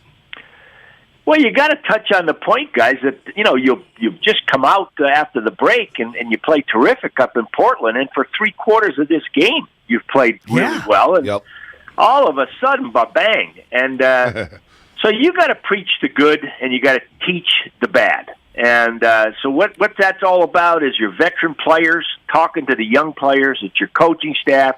You watch film individually. You watch it as a group. And you've got to stay positive. And look, you've got Chris Paul out down there. You've got Porter and Murray out in Denver. This happens in the NBA. And you know what? You're seeing the importance of Draymond. I don't want to get on a bandwagon, but you don't lose that game if he plays. No doubt. And now you get Andre Iguodala and a little breath of fresh air maybe from Weissman as we go on here. You become deeper because what happens, guys, you start to ask players who have a role to do more than that role specifies. Mm-hmm. And sometimes guys can't get to that role that the coaches need them to get to. They need to be comfortable in the role they were in when Draymond and Andre were playing and the rotation was kind of set that way. You guys talked about Kuminga. Gosh, guys, patience is a virtue. Seldom in a woman, never in a man. And I'm going to tell you guys something. You got to be patient with this kid because, my gosh, what an upside. Well, I'm going to have to steal that one, Saley. Gary St. Jean here on the Morning Roast. I never heard that one. Let me follow up on that real quick. How do you manage then developing him now and letting him play through some of the mistakes and then, trying to also win games? Because that is a very difficult thing from a coaching staff perspective. It's easy for me to say, play Kuminga no matter what. It's a lot harder to do that in real time and cost the other players on that team chances of winning. Yeah, you know what, guys? 17 minutes, is it because of defense? Is it because of rebounding? There's something there, and the coaches they're not going to have a press conference to tell you why, but they'll explain it to him. And you look, and I don't know, Bonte, you can tell me what he's averaging the last month minute-wise. but they felt comfortable maybe matching up size-wise, and maybe there was something out there that they didn't see they could match him up with somebody. But, guys, you know what? He's earned his way into the rotation. He's done a terrific job. I mean, I am really, really impressed. And, on the other side of the coin, my blood is thicker than my water, so I'm at the game, I'm watching, and I got to cheer for Greg, my son. No doubt. And I'm sitting there, and I said to my friend Jonathan Rosenberg, I said, hey, guys, if my son wasn't coaching, I would have left by now. That was in the third quarter. I said I would have beat the traffic, and so that's the NBA. And now you go on a 4-game trip.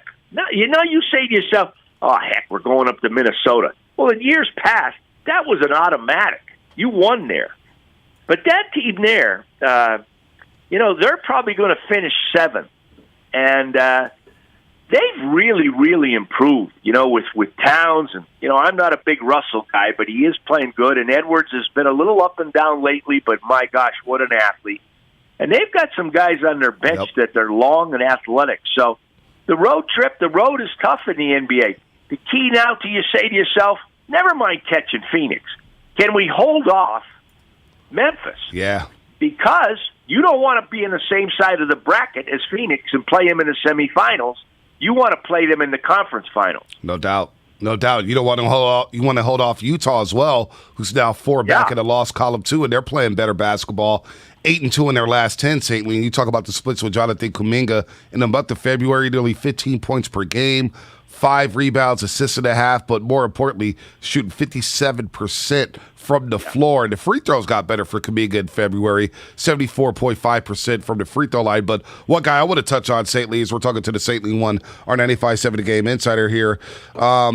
Andrew Wiggins, all-star starter, spectacular season, but it's dipped in February, St. Lee. Shooting 41% from the free throw line in his last 9 games, 14 points per game, 3.5 rebounds, and he seems to be in a bit of a rut, especially since Klay Thompson has come back into the rotation. How do the Warriors and Steve Kerr and company get Andrew Wiggins reignited here? Because they're going to need him if they want to go deep into the playoffs. Oh, there isn't any doubt about it. And, Bonnie, I was really excited. I thought the matchup with him against Doncic was the best matchup on the floor. And you're right. It's a comfort zone. Now, Clay's sick. He's probably not going to play. It sounds like he's not playing tonight. But with that said, that's getting familiar with each other.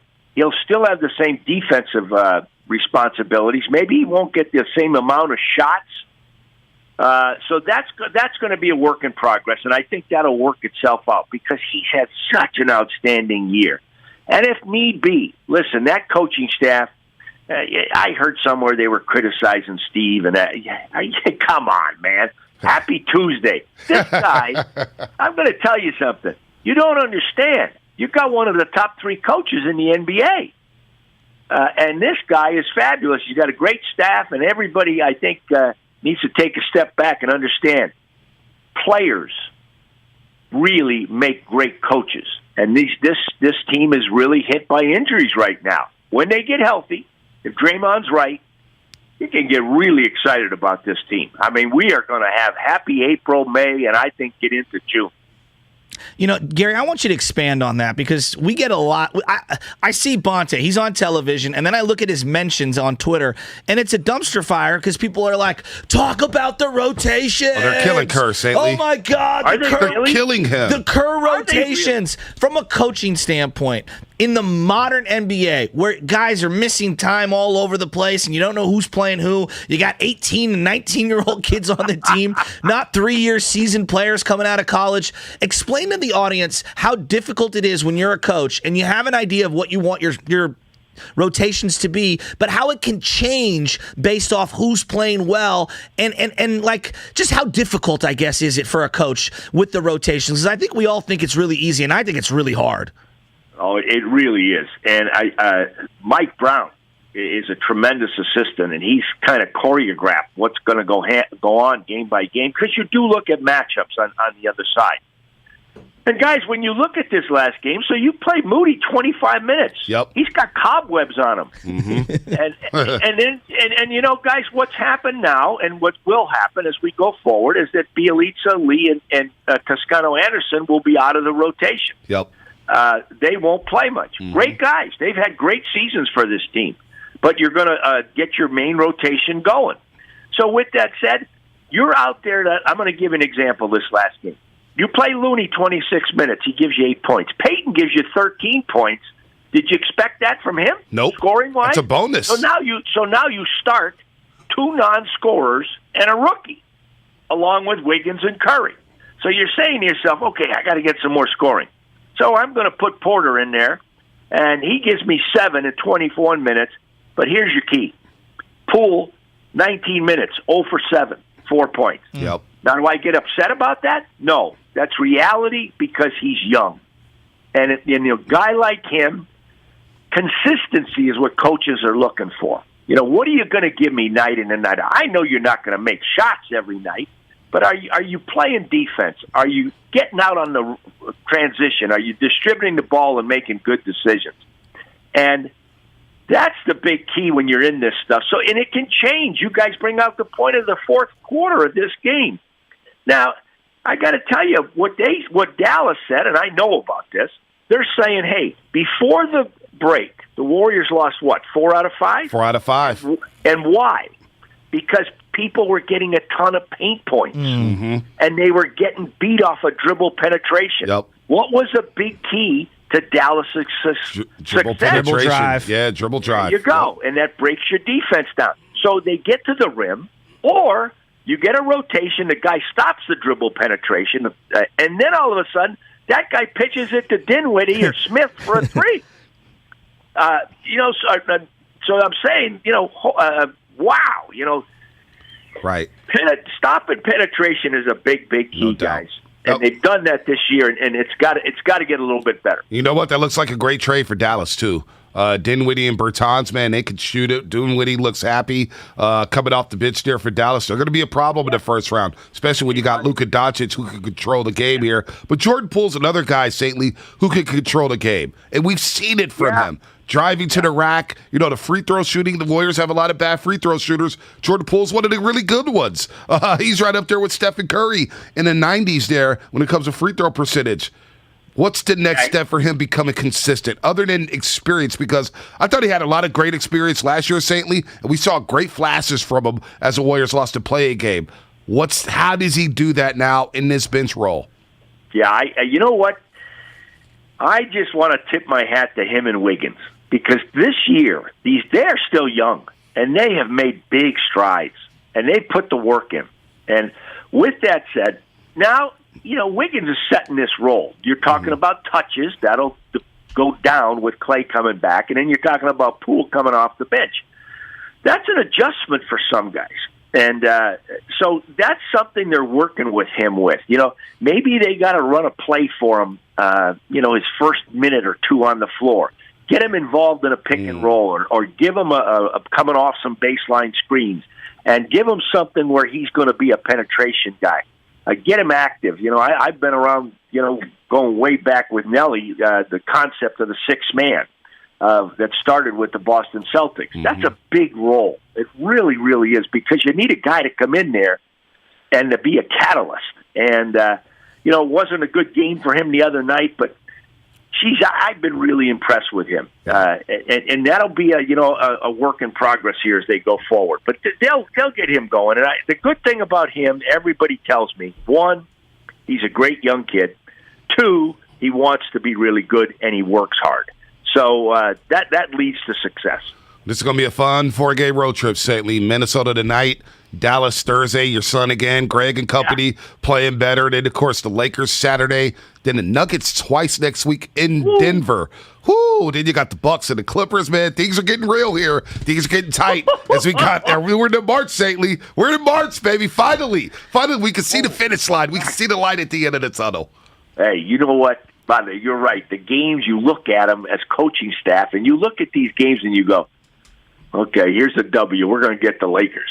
holy mackerels, look at these other games. These are tough. So it gets really tough now. But, hey, good health is going to be coming. St. Patrick's Day is coming. Get the Blarney Stone out. Get healthy, and the Warriors are going to be ready to roll. We'll definitely be checking back in before St. Patty's Day. We got to get some saintly St. Patty's Day love here on the roast. Hey, guys, thanks for having me, and have a terrific day. You too, Saintly. So Gary St. Jean brought up something about Draymond Green that I'd like to just kind of discuss with you. We hear so much about Draymond Green on ball. He's a great on-ball defender. Right. If you're teaching at any level, I don't care whether this is grammar school, high school, college, professional level, obviously you want to have great feet, you want to have great hand-eye coordination, all those things. But what's one thing everyone is born with? You're all born with a mouth, okay? And what I'm getting at here is communication on defense is so vital. And when you watch Draymond Green play defense, is he constantly talking and barking? Chirping. And now sometimes he's chirping at officials or at opposing players. But they miss that. No, they do. That. But I think also he's chirping at his own players to be alert and attentive. Yep. And he's trying to say, hey, rotate. I got this guy. You got that guy. Hedge. Go underneath. Communicating on defense is what helps a great defensive team stay cohesive. And I think that they truly miss his communication on defense more than anything. Secondarily, I think that his instincts in terms of rotation and how he communicates in between possessions on what they're going to do if they see a certain action is sorely missed. And I look at the personnel that's out there. Gary Payton Jr. isn't really a talker. Curry isn't really a talker. Otto Porter Jr. isn't really a talker. I mean, this isn't a knock. Not everyone can be. No, this is something the box score can't quantify. Exactly. The IQ defensively, where he saw all the sets. He can call out plays left and right. And when you're watching it at the game, you do notice it. You hear it. Because you always hear Draymond. And he's pointing. He's pointing. He pushes the guy. He's sagging. He's cheating. He's doing all those things. So there's no doubt they missed that. And it's now finally starting to catch up with them. Now when you play these better teams, the Dallases, the Denvers, the Clippers, the Bucks, we're going to see the Boston Celtics come to town soon. Yeah. They're playing better basketball right now. Jaylen Brown and Jason Tatum are balling right now. I love Tatum. You know that. I love Tatum. They're balling right now. So they definitely do miss Draymond. And it's going to be a bumpy ride until he gets back. 100%. It's going to be bumpy. And I also think that we talk so much about, who holds someone accountable? Does the coach? At some level, there's always got to be a leader in the locker room who holds everyone accountable. And I know, Joe Montana didn't hold people accountable in the locker room. It was Ronnie Lott. People talk about this. You know what I mean? And Joe was the superstar. I'm not taking anything away from Ronnie, but Ronnie was the guy that would check somebody. You know what I mean? Yep. Right? Curry's the superstar. He's not going to check guys. That's not in his nature. That's what makes LeBron so unique. Right. LeBron would check people, and he would be the superstar. No, he's passive aggressive. He just throws you under the bus. Agreed. Agreed. But they miss Draymond Green holding certain people accountable out on the court, and I think that they desperately miss his rotations and his communications on defense. And that's why I'm not going to freak out until I see what he has with that back injury when he gets back. Because I do believe. Would it be nice to have home court advantage in the second round against an up-and-coming Memphis team? No doubt. But this is a team that's won on the road in every single series. They played together. Draymond, Clay, and Steph. Now, they're the same guys from 2016 to 17? No, they're not. They're a lot older. They're not, but they're still playing at a high level. They can win games on the road. They can, you're telling me, oh, man, they're not going to win a single whole game. But they can win at Memphis. They've done it before. They've done it. They'll be fine. You just got to make sure you don't slip the 4 or 5. You know what I'm saying? Well, the question that I always have, too, is national media-wise. We had Chris Russo on, and what's he go to? Not that, the Warriors are battle-tested and they're a champion. Curry's got to win a championship without Durant. And I just find it so fascinating that we've pivoted so far, so far away from normal conversation. I watched as Spurs... The Spurs dynasty got basically every year it was, you got to watch out for the Spurs. No matter what they were doing in that regular season. 20 straight years. For 20 years, it was, until the Spurs get beat, I'm gonna give them the benefit of the doubt. But you heard Mad Dog, though. He said, I asked him, so are the Warriors favored? And he goes, yeah, I would favor them in the Western Conference. Over Phoenix, over but Memphis, I think he's unique over in that. Denver. I think he's unique in that. I still think a lot of people are taking Phoenix, and I think a lot of people are like, we'll see what the Warriors. Well, the betting odds had the Warriors for a long time as the favorite in the Western Conference, despite Phoenix being in the first spot. I don't know what it is as of today, those betting odds, but the Warriors have been favored, and nationally, even Stephen A. Smith has been driving that trade. Warriors are going to the finals.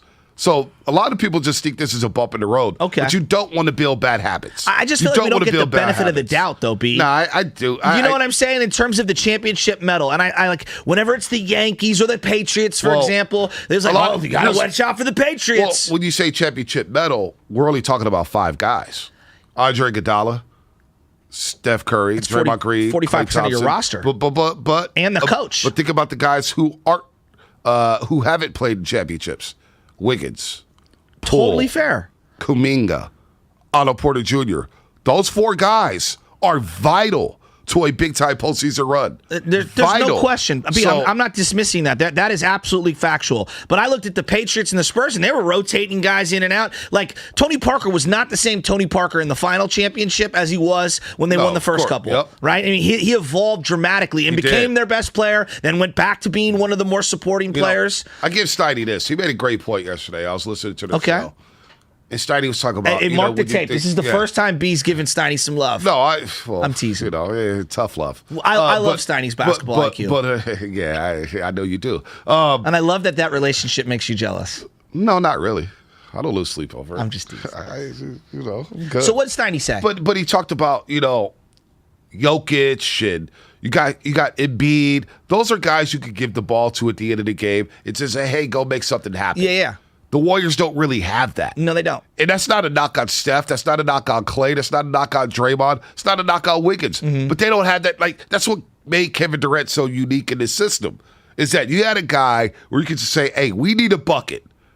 Bail us out in this half-court set. Well, that's what I was hoping Klay Thompson would be able to help out with. But he doesn't have that ball handling skills like that. I know, but when you can play the 2 guys off each other, that 1-2 pick and roll. Yeah, but I'm talking about just one-on-one. I know what you're saying. Draw the double team. Go make a play.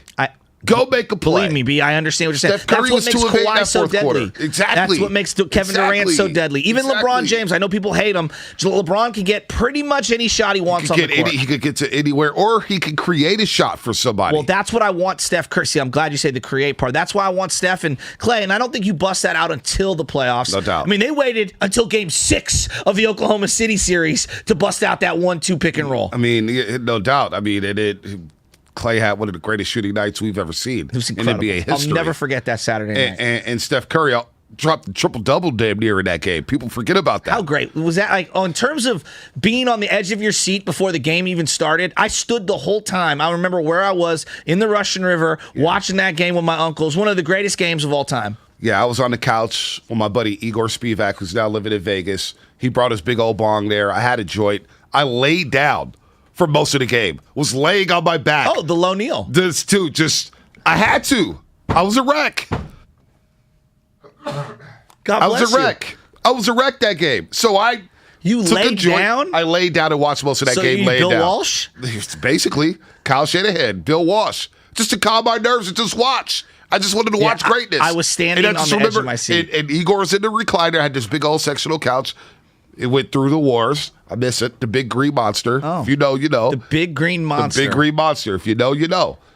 Spivak was reclining. He had his big old bog. And I remember at halftime of that game, I looked at him, I said, the Warriors are only down 5. How? How are they only down 5? Kevin Durant committed one of the worst turnovers I have ever seen in my entire life in that series. Boxed in. Billy Donovan doesn't call timeout. He's in the corner. He just throws it into the middle of the court. That was his regular season game. No, he did that in the playoffs as well. Did he do that in that playoff game? Because I remember the regular season game. The regular season game, he did that when Iguodala hit the free throws. Yes. That was the February game. He was trapped in the corner at the end of Game 6 and just threw the ball into the middle of the court. I thought he fouled out in Game 6. He fouled out in the regular season game. I think you're right there. Chris Rowe's going to join us here to talk more baseball. I love Chris Rose. We'll also do some football with Chris Rose. See what's going on with the Cleveland Browns. Let's see if they want Jimmy Garoppolo for a first round. I've thought about, on the other side, I've thought about the burrito thing with Willard. And we're going to spice in this thing up a little. Oh, boy. Oh, well, yeah, he owes us burritos. Yeah, but instead of breakfast burritos, I think he's going to fund our burritos for a video that we're going to shoot. Oh. What do you think of that? Oh. What do you think of that? We're going to discuss on How the you other like side. that? Brought to you by Fremont Bank, full service banking, no compromises. How will the Dubs bounce back from their ghastly loss to the Mavericks? No good. Jammed home by Wiggins. He came down the lane and threw it down with one hand. Warriors. Goes up and dunked it over Towns. Timberwolves. Edwards, he'll fire for three. He's got it. Today at 5. Pregame at 3:30. Yep. Only on 95.7 The Game. Prescription products require an online physician consultation and are only available if the physician determines a prescription is appropriate. Subscription required. See website for full details and important safety information. Dealing with ED is difficult enough, but the pressure of not satisfying your partner makes it even worse. ED can be tough on a relationship. But at HIMSS, you can contact a medical provider online and, if appropriate, get the prescription medication that treats ED at affordable prices. HIMSS ED medication has the same active ingredients as Viagra, but because it's generic, you pay 90% less. That's right, 90% less. A whole month's supply is just $30, and it's sent right to your home for free in discreet packaging. HIMSS offers the same medication you'd get from your doctor, but without the copay, expensive appointments, or awkward face-to-face conversations. And with HIMSS, every online visit is free, and your relationship right back on track. For a free online consultation, go to forhims.com/joy. That's forhims.com/joy for your free visit. forhims.com/joy. When it comes to cybersecurity, the biggest threats don't always strike the biggest targets. Almost half of all cyber attacks target small businesses. So help protect yours with Comcast Business Security Edge. It's advanced security that continuously scans for threats and helps protect every connected device. On the largest, fastest, reliable network with speeds up to 10 gigs to the most small businesses. So switch today and get cutting-edge speed with advanced security and be ready for what's next. Comcast Business, powering possibilities. Get fast and reliable internet and voice for just $64.99 a month for 12 months with a 2-year agreement. And ask how to add Security Edge. Or ask how to get up to a $650 prepaid card with a qualifying bundle. Call or go online today to learn more. Limited time offer, restrictions apply. New Comcast Business 35 megabits per second internet and one voice line customers only. Equipment, taxes, and fees extra and subject to change. Prepaid card offer ends 4/21/22. Neuropathy pain? Call Dr. Robert Dees, DC, 925-393-0100. With PatriotSoftware.com, accounting and payroll, keep your time and money. Mike Keppel here, serial entrepreneur. I hired my first employee in 1988, but I interviewed poorly and didn't provide job training. So 6 hours after she started, I ushered the tearful employee out the door without even putting her on my payroll.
to you by BioNTech and Pfizer. In a world where a single touch can threaten the surfaces of your home, there's Microban 24. Just one spray fights bacteria all day. Bacteria incoming. Shields up, defenders. When used as directed, Microban 24 sanitizing spray forms a defensive shield that keeps killing 99.9% of bacteria for up to 24 hours. Touch after touch. Threat eliminated. Microban 24. Don't just sanitize it, microban it. Now spraying in a store near you. You're listening to KGMZ FM and HD1 San Francisco on Odyssey Station. Presented by DuckDuckGo. Privacy simplified. It's time to wake up with a nice cup of morning roast. Featuring Bonte Hill and Joe Shesky. Presented by Timeless Coffee. This is the Morning Roast on 95.7 The Game. Oh, baby. Good morning to everybody out there on the roadways getting off the graveyard shifts. Good morning to Curly, Langford, and Seb Loveman on the other side of the glass. Good morning to our roasters on Twitch, YouTube, and the Comcast Business Text line, as well as you, Joe Shasky. Good morning, good morning, good morning here on a Tuesday. We're going to talk to Chris Rose. Chris Rose is great. See him everywhere, every platform, of course, hosting the Chris Rose rotation on John Boy Media, formerly of MLB Network. Chris, what is happening? Good morning. We'll get to the Browns because we want to know if, the Cleveland Browns will be smart enough to trade for Jimmy Garoppolo and maybe give up a first-round pick. But first, let's talk some baseball here. How hopeful are you that the players and the league office are going to come to a deal today before the 5 p.m. East Coast deadline? I was refreshing Twitter just like everybody else last night, about every 20 seconds, see what sort of new developments we were getting. Yeah, I just, going into yesterday, I didn't feel good about it at all. You'd heard kind of the tenor of the meetings had changed quite a bit, that the players didn't feel really optimistic about it. And then things changed, and it's, I will say this, that they kind of put a fake deadline on the whole deal, because yesterday was the deadline, and we still haven't canceled opening day as of yet, but, and then they moved it back to 5 p.m. Eastern today. So I feel optimistic. If you're the players, you certainly still can't rush into things. I know we as fans want to see the game. We want to see the players back out there like we love it. Right after the Super Bowl, you hear the crack of the bat in spring training in Arizona and Florida, and you just kind of feel good about the sports world at that point. And we've missed that. And but you want to make sure that if you're the players, you get everything that you can, and the reason that you're fighting for all this stuff.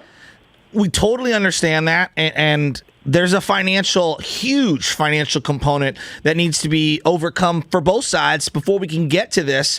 But I feel like we've completely glossed over the product itself. There's just too many games, and the games take way too long, and it's super regional, and there's too many platoons, and there's too many specialization of pitchers. Why is the product, the actual way the game is being presented via television and at the game, why is that not being discussed more?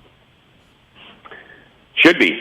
You're 100% right that all that stuff has gotten pushed to the back burner, and you've heard little smatterings of, at least on Twitter today, that some of that stuff is being discussed. How do you improve the product of the game?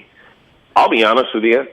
I think that comes more from the teams themselves, and what I mean by that is in the NFL we have the coaching trees, right? Of whether it's Belichick or McVay or Andy Reid. Well, in baseball, we have the same sort of thought process tree, if you will. A lot of these people that are running front offices are extremely smart, and they all, maybe some of them worked in Cleveland, some of them worked in L.A., some of them worked in Tampa Bay, whatever place. But they all are thinking the same way. So how to win games, the 3 true outcomes of the home run, the strikeout, and the walk, like that's the only way we can win. I think it's going to take a seismic shift of somebody else saying, screw it. Maybe they're not going to go back to the 1980 St. Louis Cardinals, bounce the ball off the AstroTurf and run for days sort of deal. But I can't remember a time where there's better athletes playing this sport that are 25 and younger. 100%. And the athleticism is taken out of the game when they're just trying to drive the ball over the fence. Yep. Hit the ball on the gas, put the pressure on the defense, all of that sort of stuff. I would like to see some GM come in and say, screw it. We're going to turn this thing on its head. We're going to start drafting guys that can really run, that can spray the ball, that can play defense. And at the end of the day, I think that we can win games that way. Yeah, I'm with you there. Chris Rose here on the Morning Roast on 95.7 The Game, host of the Chris Rose Rotation on John Boy Media, does a lot with baseball and, of course, the NFL. Chris, the expanded playoff, where are you at with that? Because that seems to be a big sticking point with the players. If they, if they cancel games, players are saying, no, we don't want expanded playoffs. Where are you at overall with the expanded playoff expansion here in Major League Baseball? I do think that 14 would be too many. I could probably be talked into 12 without a problem. The question is what's the draw of winning, being the 1, 2, or 3 seed at that point? How do you make it so that is something that teams are clamoring for, that they'll make that big-time trade, that they'll add that big-time piece to payroll, things of that nature? Do you think it's enough to play the entire first series at one park? Don't split it up at all. Is that good enough? I don't know. I do think you'll see a minimum of 12 teams, and I know it's strictly a money grab for the league if they're doing 14. They can say everything they want about, well, it'll bring more fan bases into the... It might. Sure, you might get a couple extra teams that are interested at the last 2 weeks of September, but it's strictly a television money grab. So where do we go from here? I mean, that's what it feels like. They're going to get at some point, we all agree, they're going to get a deal done. Whether they miss a month or 2 months of baseball, they're going to get a deal done. Where does the fan go from here? Do you think there is going to be disdain that's going to resonate? You know what? I don't think so at the end of the day. I keep reading, well, I'm done with baseball. Those are usually from fans who will be lining up to go get autographs on day one. I'm looking at one of those guys right now. I don't ask for autographs, but I'll probably be suckered back into it. By the way, I get everybody's frustration. Like in all these other sports, when was the last time we talked about player ownership friction in the NFL? Like we don't. We just don't do it. Yeah. It doesn't happen. We talk about improving the product on the field, and guess what? The NFL does it like they're flicking a light switch. Yep. Like they change stuff mid-season all the time. Mm-hmm. In Major League Baseball, you're like, well, we can't do that. Well, why not? Well, they didn't do it that way in 1930. Oh, my God. Bang my head against a brick wall when I hear stuff like that. Like, there has to be some flexibility. There has to be some more forward thinking. Now, is it easy? No, because I don't have all the answers. Everybody's like, well, you got to market the game better.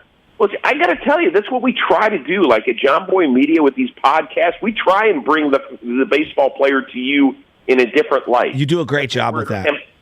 Well, I appreciate it. And we did, these guys are not like boring people. They're very interesting. They're thought-provoking. They're fun. It's just like, I think the way we've covered them for decades has been boring. Yep. But I do think that Major League Baseball has to be able to, not everything can be about the bottom dollar. Right. Now, the NFL has figured out a way where it's about the bottom dollar and they keep us all interested. Yeah. But baseball's not at that point. You have to understand where you are in the entertainment pecking order.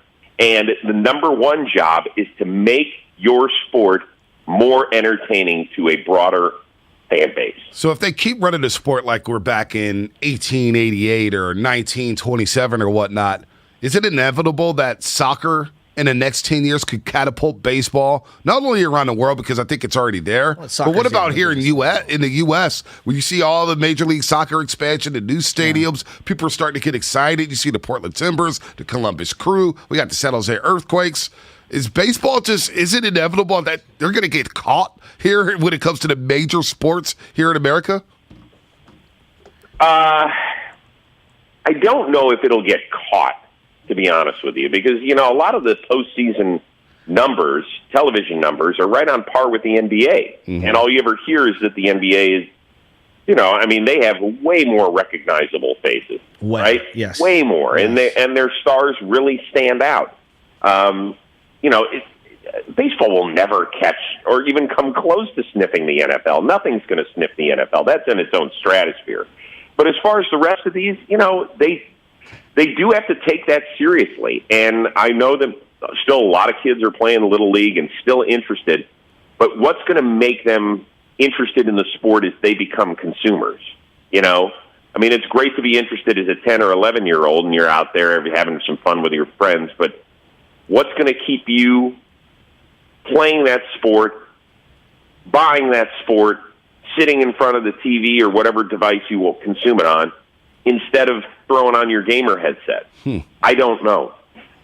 Sound like somebody who has a young kid, because I've been coaching baseball forever, and it's the same problem. I got so many kids that are great at baseball and literally don't watch anything when it comes to baseball around the country, and it stinks, and they play other video game sports. They'll play Madden or they'll play 2K, but they won't play MLB The Show. It's just total different era. I'll disagree with you there. Actually, MLB The Show does pretty well. Yeah, a lot of people play it. It's a great game. Yeah, a lot of people. I mean, he loves it. He loves designing his own uniforms. He loves, fixing up the stadium, doing his thing. But sitting here and, we're obviously a Cleveland sports family. Will he watch the Guardians with me? Yes. And when he gets up and leaves?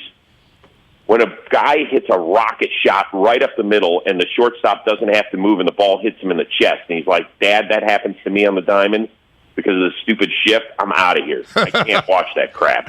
I'm like, dude, I'm with you, brother. It's just me off, too. It does stink. Well, I'm just looking at it, and one last question for you, guys. We love having you on, Chris, but, I go to the playoffs, and we all love the playoffs, the sense of urgency. Me and B, and I talk about this all the time, we're sitting in there. It's Game 5. We're at Oracle. The place is rocking. It's Logan Webb versus Urias, Dodgers, Giants. I mean, I know it's unique, but then out comes Kenley Jansen to face Buster Posey, and then who comes out of the bullpen after that? Max Scherzer. Now, you can't do that every day, but my goodness, how can we try to replicate the postseason throughout the regular season? Why are they not? I know they want to have the gate. I get the gate. We got to chop this regular season down so I get more of those matchups. Yeah, I mean, listen, I would be all for shrinking the season. But then you're telling people to shrink their bank accounts, and that is a hard sell. Mm-hmm. It just is. It's just, you're right. There isn't a sense of urgency. There's not a perfect time to finish the baseball season. There just isn't, because you're always going to be competing with football at some point. Yep. I mean, they have to deal with the weather calendar. You can't start the baseball season in December, last time I checked. What if you had the World Series, Chris, Labor Day weekend? Wouldn't that be cool, the first week of September? If you could somehow get the World Series in then, it's still hot, it's still nice on the East Coast, still beautiful here on the West Coast. That feels ideal to get away from football. I get it, but then you've just chopped 7 weeks off of the season. I don't know where you're going to do that. Yeah. You're never going to, go. Let me ask you.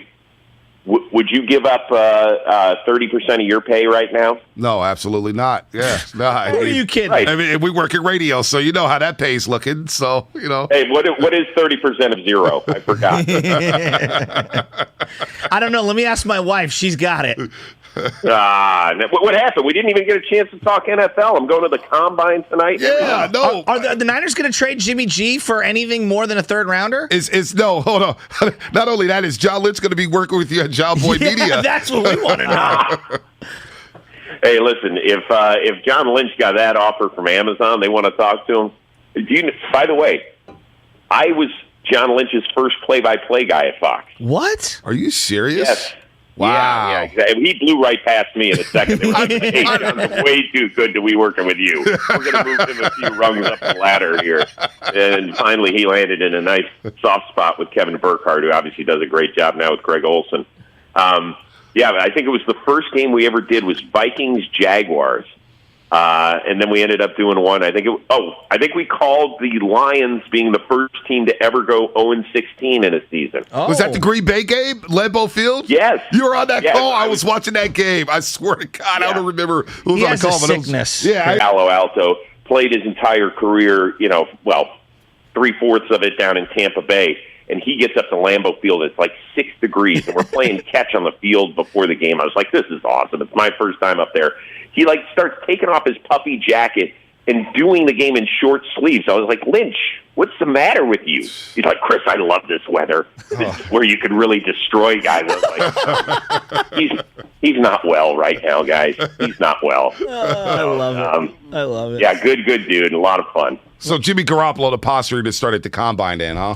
Because we've been hearing a lot about it. I'm kind of over it. And we're hearing the Trey ain't ready stuff. And it's like, all right, here we go with that. But Jimmy Garoppolo, I mean, this is where the framework happens, right? The framework of a trade. Well, let me tell you something. If my wife, Michelle Rose, was the GM of the Cleveland Browns, you would have the 13th and the 44th picks because she loves Jimmy G. She's like, he's way better than Baker. Baker sucks. I was like, and my 16-year-old's like, Mom, he's not that much better than Baker. He's better, but he's not that much better. She's like, I would trade a first-round pick, right? Tell your wife we will get the deal done now. We will make her GM of the Cleveland Browns right now. I will run Jimmy Garoppolo. I'll drive him over there. We'll drive him straight to Cleveland. Yeah. Yeah. But if he knocks on my door anytime soon, I'm out, guys. I'm out. It's over. 25 years of marriage down the drain. That's how Garoppolo can change your life. You guys are worried about the football side of things. Yeah, I kept my girl far. I kept her away from Jimmy Garoppolo. That's all she wanted was to wear the number 10 jersey and go to Levi's to go see Jimmy. And I was like, nope, not happening.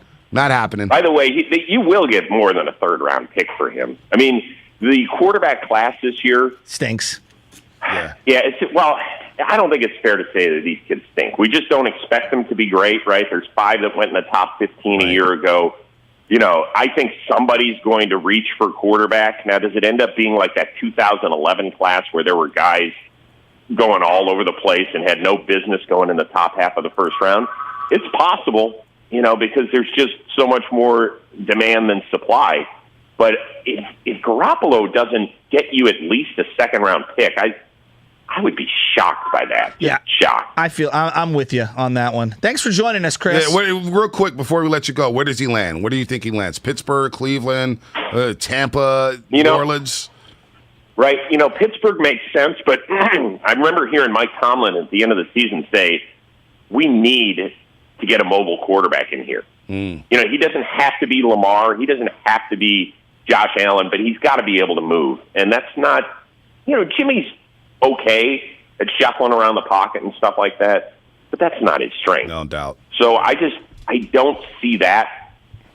But man, like if you're Denver and you've got a lot of talent, don't you think that's worth a shot? I feel like he's going to end up there. It screams Denver to me, especially because they're going to strike out on Aaron Rodgers, it feels like. But that's a conversation for another day. Chris, man, we appreciate the time. Have fun at the Combine. We'll do it again very, very soon.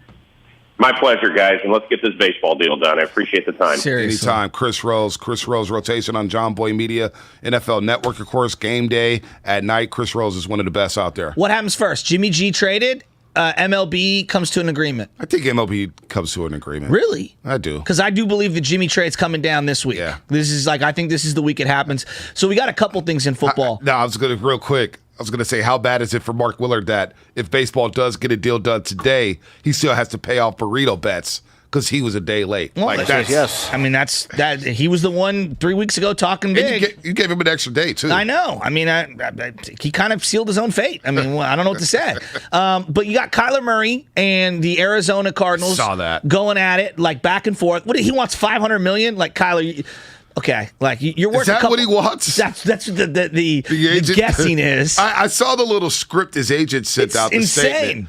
He's tripping. Well, here's the thing. He's worth a couple $100 million. Like he's the type of kid I think will hold out for sure. Well, and he's got the leverage of, and he's like, let me show you my baseball avatar because I might leave for baseball. You ain't leaving for baseball, but he's gonna try to hold out. Look.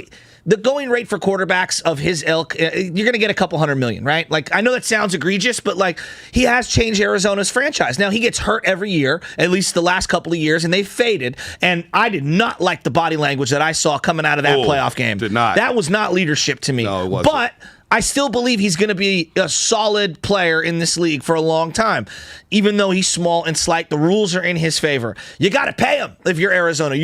What are you going to do? You're going to move him? Mm-hmm. You're going to trade him? But I look at what's going on there. Then I look at what's going on with Aaron Rodgers. Who knows what's going to happen there? He wants to be the highest paid player in the league at $50 million a year. Russell Wilson. But you know what? Pat McAfee said he got a text from Aaron Rodgers, and Rodgers like, that's not categorically true.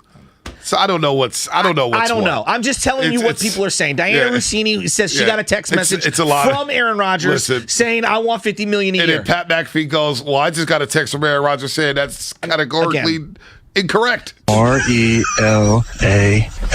So, I mean, I don't know what's going on. You got Kyler, you got Aaron Rodgers, and then you got Russ. That's the hierarchy. I would go Aaron Rodgers 1, Russ 2, Kyler 3 in terms of like what's going to happen here and the dominoes that fall from there. After that, I think Jimmy's the next in line. Like if we were to say like of who people would covet. Am I wrong here? Yeah, Jameis Winston coming off a torn ACL. Probably is going to have to wait.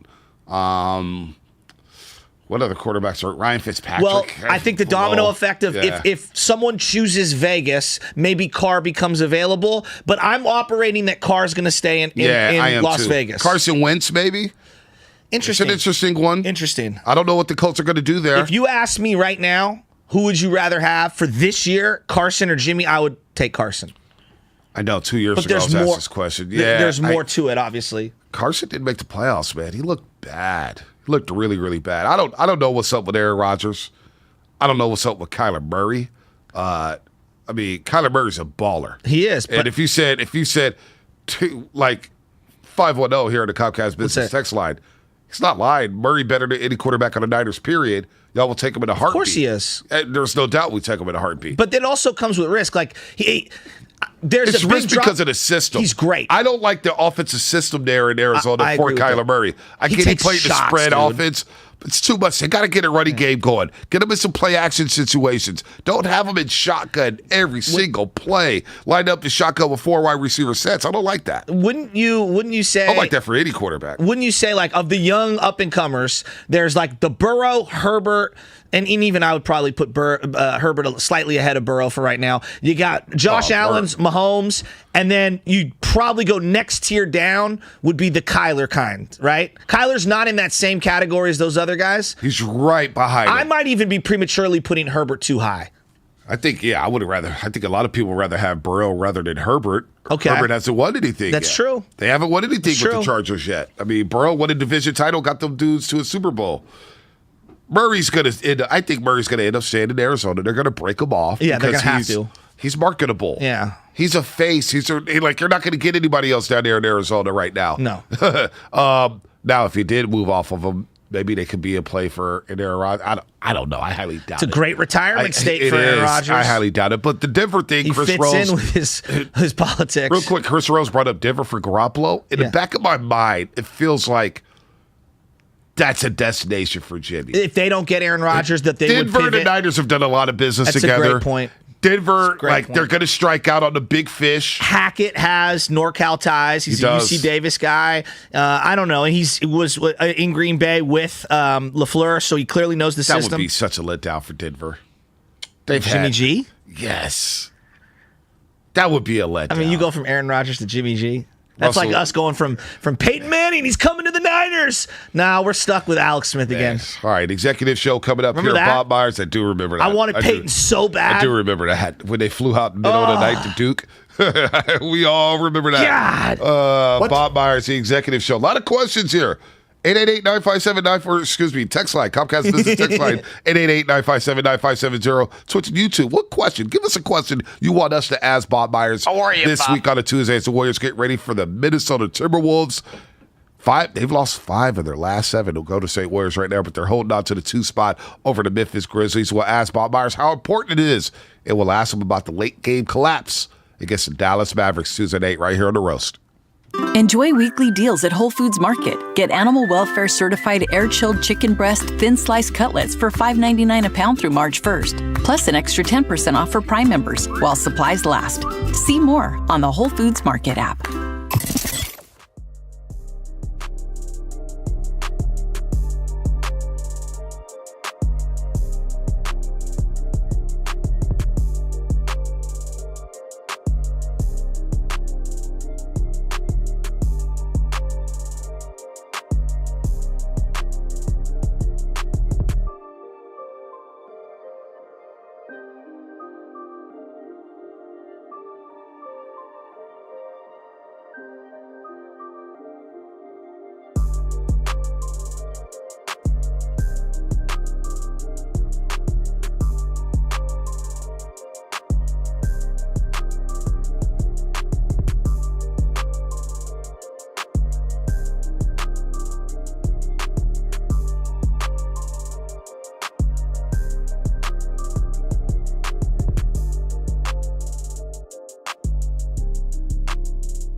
around here.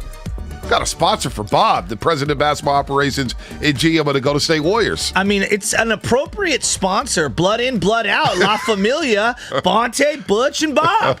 What do you know? That sounds good. What's up, Bob? You like that, didn't you? I kind of like that. It's our own little Triple B segment.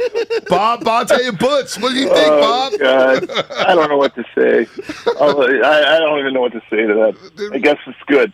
I guess it's glad to be on good. the show, guys. What's not good, though, Bob, is that a lot of people were asking about you going to Butcher's championship game a couple weeks ago, CYO championship, which they won. They held on. Oh my God, held on and won by 4. I forgot. But a lot of people were like, "Did Bob go? Yeah, did Bob go?" It's like, I know. Bob's got better things to do. He's got to run a basketball team. I thought it. I mean, you don't believe me, but I thought about it. It's close to my house. I thought about it. I didn't do it. I told Raymond, I go, I'm going to stop by the game. I mean, it's hard to explain to the wife when I got 3 of my own kids. And where are you going? Well, I'm going to this town. What are you doing? I just wanted to check out this 5th grade. This guy coaching. It's not going to work. Hey, you know what? While we're on this one, you know what? Like, honest to God here, I want to ask you a serious basketball question because I've had this happen with me. No, I'm serious. Like, players got to play. You feel so helpless as a coach, and I can only imagine how helpless you feel as a GM once they like inbound the ball and they're in play. It's like everything's kind of locked in. It's up to the players to make plays. You can help a little here and there, and you can try to set them up with plays, but they're going to win or lose on their own accord to some extent. When you hear all this criticism of Steve Kerr and late game situations and blowing leads and all this, how do you guys as a front office, as a coaching staff, as a team and an organization, how do you guys deal with losses like that? Well, you know, you coach, I mean, anybody that's coached, and I think maybe some of the listeners like sports, you coach at some level, you make so many decisions, and you see it in every sport. Baseball, you see it in football all the time. You see it in every sport. When it doesn't work, it's pretty easy to scrutinize what went wrong as a coach and what you should have done. But the truth is, whatever sport you coach, you're making, in a course of a game, 100 or more decisions, right? You're just making if you're calling a ton of plays. Football, these guys make so many decisions. Inevitably, you're going to make some ones you would not do if you had a chance to go back. You'd change them. But that's life. I mean, you ask anybody to make 100 decisions in anything, and they're not going to get it all right. And the reason why people are so hard on coaches is they care about their team, right? I mean, that's where it comes from. It's not apathy. I mean, if we didn't care, you wouldn't criticize a coach or me for what I do. It comes from passion, and that's why, you know, when you talk about working in this market, you got to understand if you work here, which I think is an underrated. I've always thought this market for basketball is highly underrated. You guys grew up here. Yep. The basketball fans in this area, I put them up against anybody, and always have been that way. Forget about our run of the past. I grew up here too. I mean, even the 80s, 90s when the team wasn't as great, people love the Warriors. It's crazy. And the 49ers and Giants, and go back when the A's were big in the Bay Area. We're lucky to work in a place where people care as much as they do. And you talk about, somebody was talking, I think you guys were talking about the Rams parade. Mm-hmm. Right. And it's like, remember our parades in Oakland? I mean, I'll never forget how well attended and how passionate that was. If you didn't know, then you knew then. Yep. The fan base of our market. So, saying all that, Joe, you know, picture a town and you got thousands of people. They'd crush you for many things you did or didn't do, and that's part of coaching. Yeah. Right. But look. The flip side of that coin is you do get the praise when things go well. You get that too, right? You do get celebrated because Steve, I love him. He's a probably the most front-facing guy besides Curry and these other guys. So when things go well, you get that too. So that's why I think coaching is such a hard profession, is because in this day, with the media, with social media, it takes some pretty thick skin to keep moving. What do? We support Steve. I mean, it's not about 2 games. It's about 8 years. You know, it's not about couple games here and there. So yeah, no doubt. And a lot of people want to say, oh, well, he's got great players. Well, every coach has won championships has had great players. Just look at the history of the NBA. I don't fight with people on Twitter no more, Bob. I kind of left that alone. But no, I don't. I really don't, man. They had a Twitter Spaces the other day. The headline was, Steve Kerr, mediocre coach, should be on the hot seat. I was just like, man, this is insane. But you know what? You got to love the passion of the fan base, man. They're locked in every single game. So with that said, Bob, how much do you guys you'll push for that top seed now? Phoenix, no Chris Paul. You guys are 6 games back. It's 21 to play. 8 home games, 13 road games. Memphis is right behind you.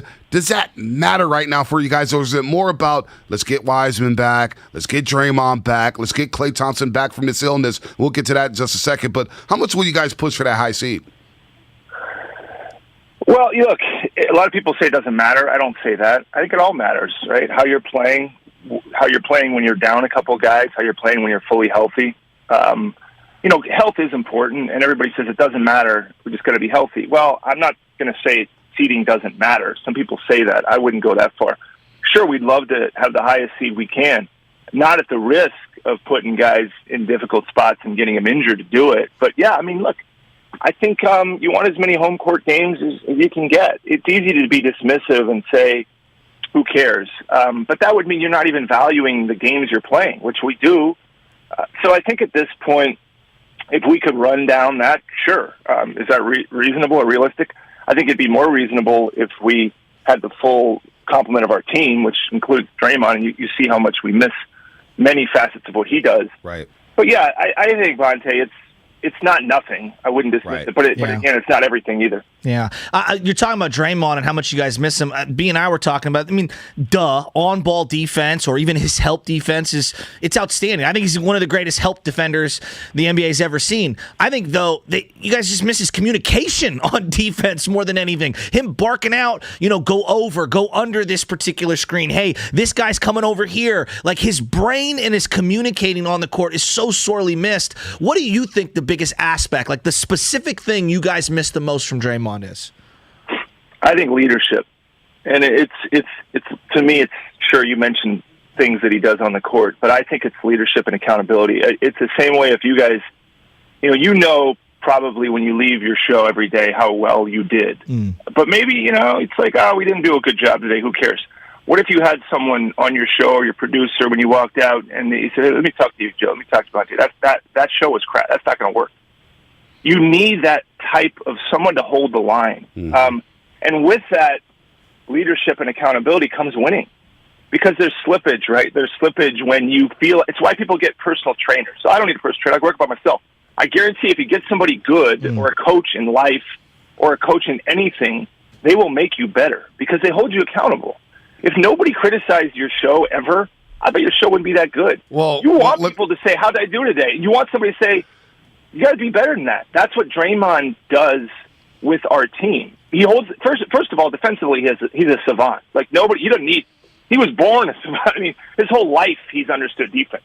But beyond that, even if he did that, it's his voice, and I think you referenced that a little bit, the communication. But it goes beyond the game. It goes into the locker room. It goes into the practice facility. That leadership's always been a huge part of what makes him so valuable to us. Our producer, John Curley, he's leaving us Wednesday, Bob, and he tells us after every show, oh, man, that was a great show. Oh, that was a great segment. So I don't know if we're getting better for that. We need somebody like a Draymond Green. Got any recommendations? We got Sam Lubman who's going for the job, vying for it, but he's telling us the same thing. Hey, you guys are awesome. It's like, I don't know. Bunch of yes men. You guys know you played sports. I mean, there's always that guy that you kind of have one eye on and that says this isn't good enough. I mean, there's that guy. And so you gotta that we miss it. You do. Every team that I think is successful has that type of guy on it, and it sometimes isn't. Like I use Ronnie Lott as an example. Was he better than Jerry Rice, Joe Montana? No, but he probably had a value beyond what he did on the field, No doubt, and what he did in the locker room is my guess. And I know Ronnie a little bit, but I have to believe that's true. No doubt, it is true. Heck, when he was with the Raiders and Charles Haley went crazy with the Niners in the locker room, they had to go get Ronnie Lott to calm down Charles Haley. He wasn't even on the team anymore. So no, you're spot on with Ronnie Lott there. Anything on James Wiseman? He's still day to day. We see him working out there.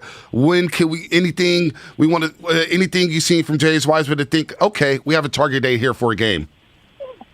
I don't have a target date. I talked to Steve last night. He was watching him do 3-on-3. He's done 5-on-5. You know, it's really about having enough of that body of work to then say go play. And I leave it to Rick Celebrini and our medical staff to say how many of those do you need? I mean, how many games like that, and how do you respond? And seems to be doing really well. I saw James at our game on Sunday, and he said he's feeling great. That's important. But the reps are the big thing. And so he's got to rep as many times as he can because he missed so much time. But it's all moving in the right direction. I'm the same as you guys. I've asked this question more than I care to admit as to when. And the best thing I can tell you is we're in a better place than we were 2 weeks ago, 3 weeks ago, a month ago, 2 months ago, because he's playing consistently live basketball. And that's the final part to playing. And whether he starts in Santa Cruz or the NBA, I don't know yet. But the idea would be to get him at least maybe a game in Santa Cruz, and then, get him hopefully some time with our team, and let Steve decide how he wants to use him. But, he's progressing fine. It's just hopefully in the next week or two or whatever it is, we can find a time to get him out on the court. I can't wait. I'm pulling for the kid, and we know he's had a rough little road here, especially the rookie year criticisms. I thought he played really well at the beginning of the year, and it's just unfortunate what happened. It was a tough season for everybody. But we heard Steve Kerr on our airwave with Damon and Ratto say, hey, you guys everybody needs to kind of temper their expectations for James Wiseman. If you were, being fully candid, you and Steve are going to come to some sort of an agreement, obviously working together. What do you think that role is? Is it a minute allocation? Is it like a rim defender? What do you think that his envision for this year is? What's reasonable?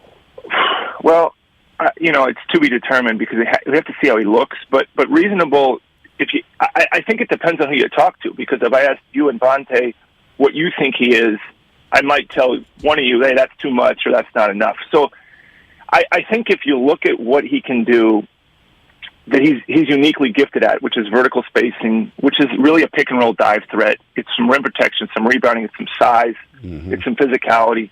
And then it's up to Steve and the staff to simplify what they ask him to do early on. Because last year, I think we all would raise our hand and say it was a free-for-all. It was like, James, go do whatever you want. And that isn't good for any 19-year-old. Even with Kuminga can probably do a lot more than we have him do, but they put him in a role and kind of put him in a lane. And so this is what you're going to do for now. Eventually he may be a usage guy or ball handler. James, same way. Eventually he may be, taking three-point shots and doing different things. But for now it's simple.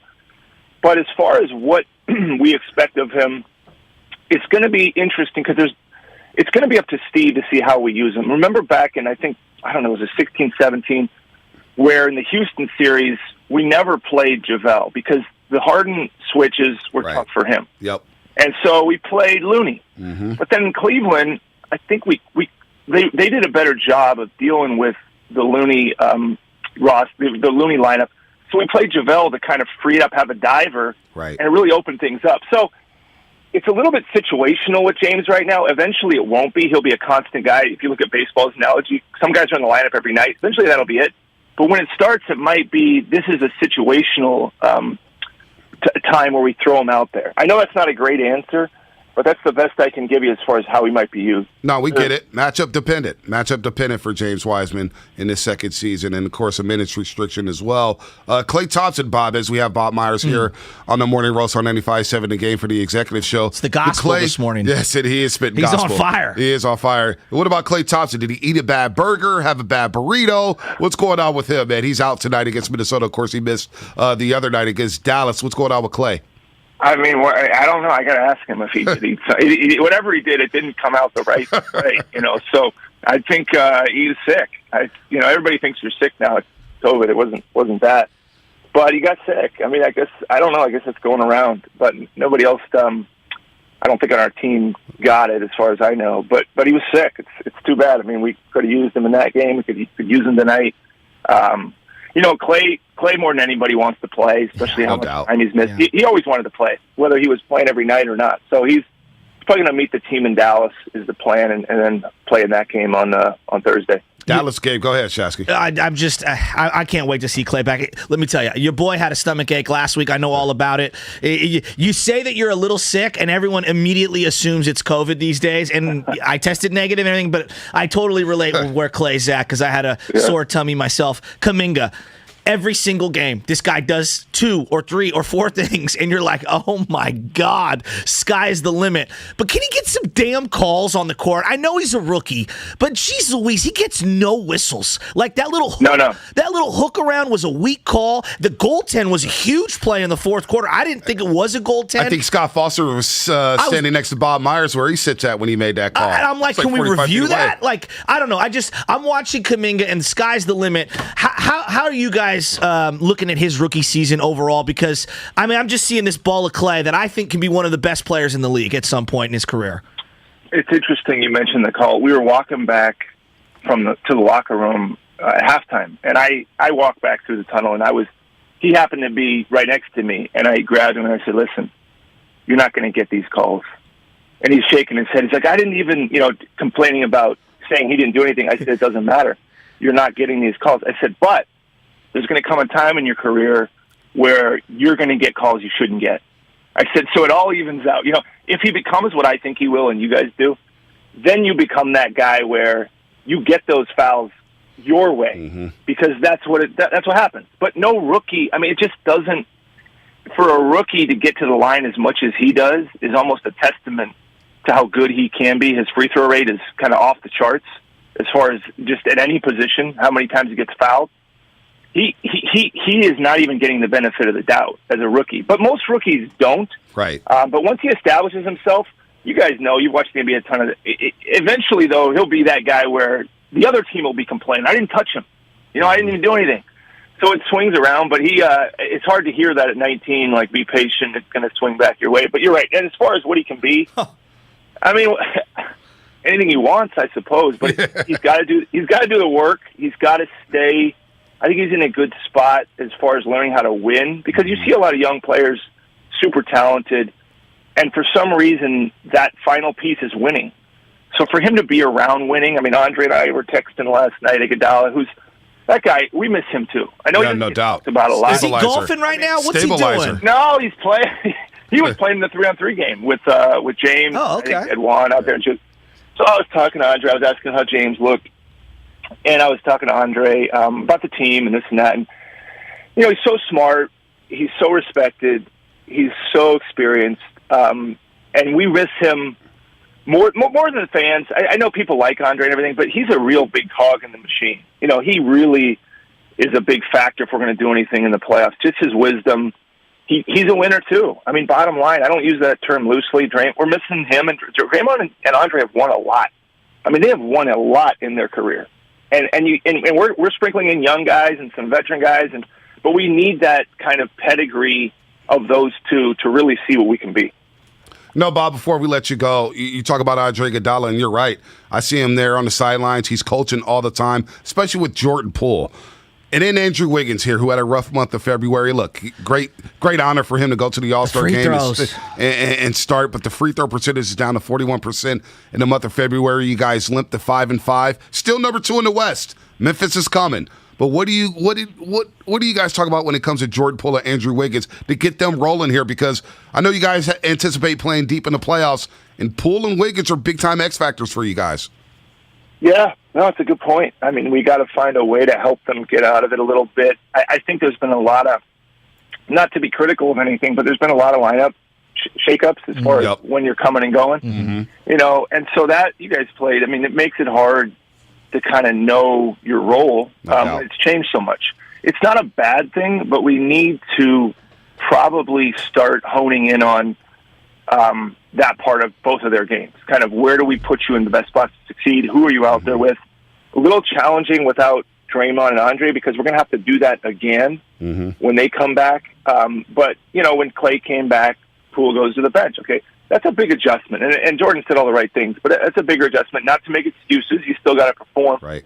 Wiggins had to adjust to Clay because there's a lot of shots going the other way. Bottom line, our job, my job in the front office, is to put as much talent as we can on the floor.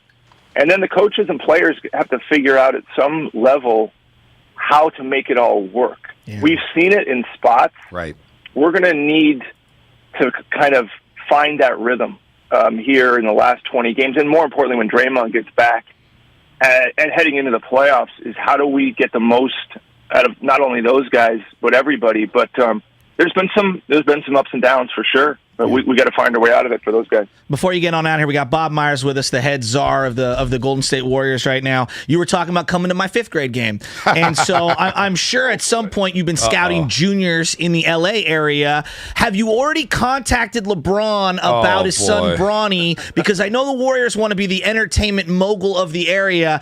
I'm watching that All-Star game, and Bonte gets on me, but Curry and LeBron, it's a lot of fun. I'm not going to lie. It'd be like asking Bird to play with Magic. It's a lot of fun. You can't do this. So it's I'm thinking Bronny, Steph, we bring in LeBron at the end. We win a couple titles. What do you think? Bob has a lot of good hair, man. You bring in LeBron. I don't know if Bob's going to be able to hold on to that hair, dude.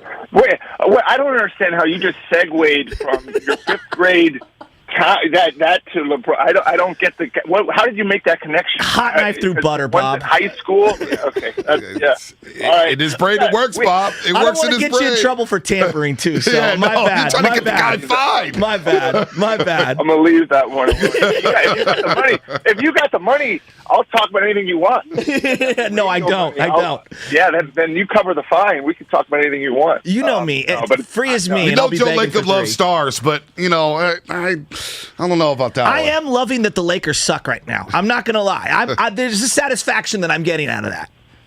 See, you guys are putting. I'm not. I should hang up the phone. You should hang up the phone. I mean, what am I doing with this? There's nothing good that can happen. There's nothing good. Go, Bob. We'll talk to you in 2 weeks, bud. Man. You're the best, man. Yeah, all right. We'll talk to you in 2 weeks. All right, Bob. You're trying to get the man after, dude. Morning roast. Hey, if you were running an entertainment business, just for a second, I know everybody hates LeBron, whatever. Let's say LeBron, minimum veteran contract, and you draft Bronny in the 2nd round. Rusty Simmons already got Joe Lacob. Come on. In hot water talking about Ben Simmons. He had to come out the pocket. And you're Mr. Charles Schwab. I know. All right, man. I thought it was funny. I wanted to get a laugh out of him. Yeah, I got to laugh too. That was the executive show, and it's brought to you by Stafford Blood Center. Give blood for life. I don't even think. See, this is the other thing, because we were talking about this last week when the whole Bronny thing came out, and Steve and I were talking about. He's like depending on who you talk to, Bronny's like the 40th through the 75th best prospect. Let me read it again. That was the executive show, and it's brought to you by Stanford Blood Center. Give blood for life. There we go. Blood in, blood out, Bonte, Butcher, and Bob Myers. That's pretty good. Triple B, all baby. Right? That's pretty good. We got to come up like that. I do like that a lot. And I do like the fact that we're now heading into our flex or stretch moment of the show. Xfinity flex moment of the show. What do you got, Langford? Yeah, LeBron's going to stay in there. I'll tell you one thing about Curry. This is going to annoy you guys right out of the gate, but I'll say it. You know what? Win a championship this year without Durant. The one you won, Kyrie and Love didn't play. You almost blew it. Iguodala the MVP. Go out there this year without Durant and win a title. Let me see him do that. Yeah, before we put him up there in the Jerry West mode. On that level of a player. Go out there, win the title. He got outplayed by Kyrie the year they lost with the 3-1 lead. Go out there, win the championship. No Durant. Durant's on the other team now, and Durant was by far their best player. Go do that. The Flex of the Show, presented by Xfinity Flex, the 4K streaming TV box with voice remote and Peacock Premium, free with Xfinity Internet. That was a flex. The original Mad flexer. Dog Russo. The original. Xfinity flex moment of the show. Give me your Mad Dog impression right now, because you were doing it in the break. Do it for everyone. And good afternoon, everybody. Welcome to another episode of High Heat here on a Wednesday morning. All right. It's me, Doggy. He does it. Yeah, he does it to the side. And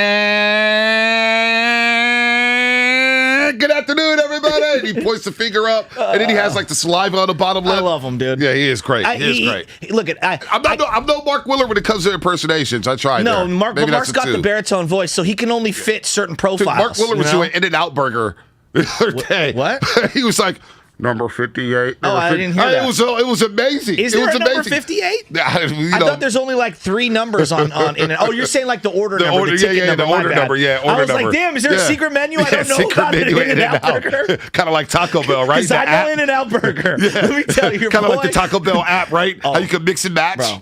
Bro. So, okay, Mark, you're now in here, and baseball has not come to an agreement. We saw a tweet from you last night regarding losing the battle, winning the war. That's neither here nor there. So here's what we're thinking. I want to pivot. I think that's neither here nor there, but go ahead. Whatever, it doesn't matter. Point being is that Bonte and I are going to do a special series where we go around the Bay Area eating burritos. Bonte and Butcher and burritos, okay? And so instead of us doing the breakfast thing, maybe you kick us down a couple bucks and we will use you as content for the first couple episodes funding our first burritos. What do you think? Get those clicks up. Yeah. Make it a little easier for you? We got to get those clicks up. Can we use you? That's a no from me, boys. No, you're not going to use me after. By the way, you know what? Actually, I'm going to save my flex for after this deal actually gets done. Okay. I'm not going to do it because I don't want to jinx it. I don't want to jinx it. But by the way, before we get to all the burrito stuff, I had something I wanted to say to both of you. What's that? Well, I listened to Bob Myers on the way in. All right, and you know Bob's always great. You guys are great. You guys have such rapport. But I just wanted to. After listening to that, I wanted to hold both of you accountable. I wanted to be the one to let you know your show today just stunk. It was terrible. I just felt like thanks, Matt Hagan. I just you guys clearly need that voice. So from me to both of you. Good morning, but be better. Just honestly, just do better, please. Let me tell you something. One thing that I have to say, the producers won't give us any criticism, and nor will Bonte accept any. But when the boss comes in, he'll do this. I was listening for 13 seconds today, and at the 6-second mark, you said something about NASCAR. I'm out. That's not bad. How to be the hit? That's a 2.5. But Shasky, whenever the Hegan says something about Shasky, well, this is why I did it. There's always a method to his madness. I call him an excuse maker.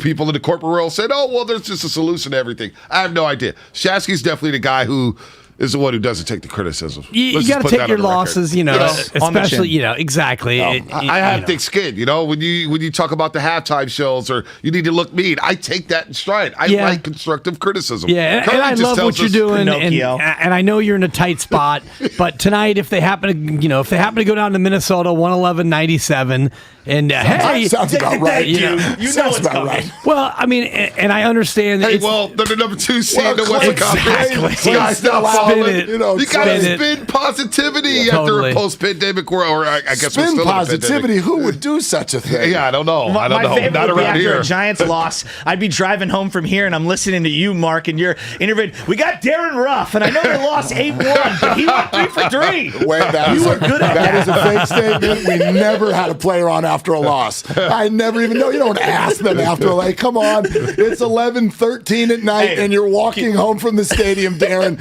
Hey, can you call your boy? Because I know you lost 8-1, but you hit the homer that made it instead of it wasn't 8-0. Will you come on the show? That's a no. That's funny because we were trying to get GP2 on for Monday, nice. and I texted Kyle. It might have been halftime. I'm like, hey, GP2, because we're huge fans of his. My fault. So good. What'd you have?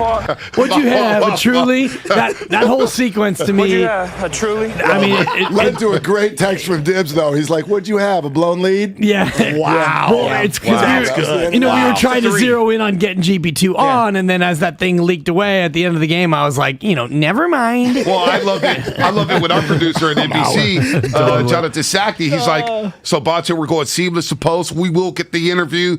And then we're letting D right now. It's like, all right, who are we interviewing? There's 2 options.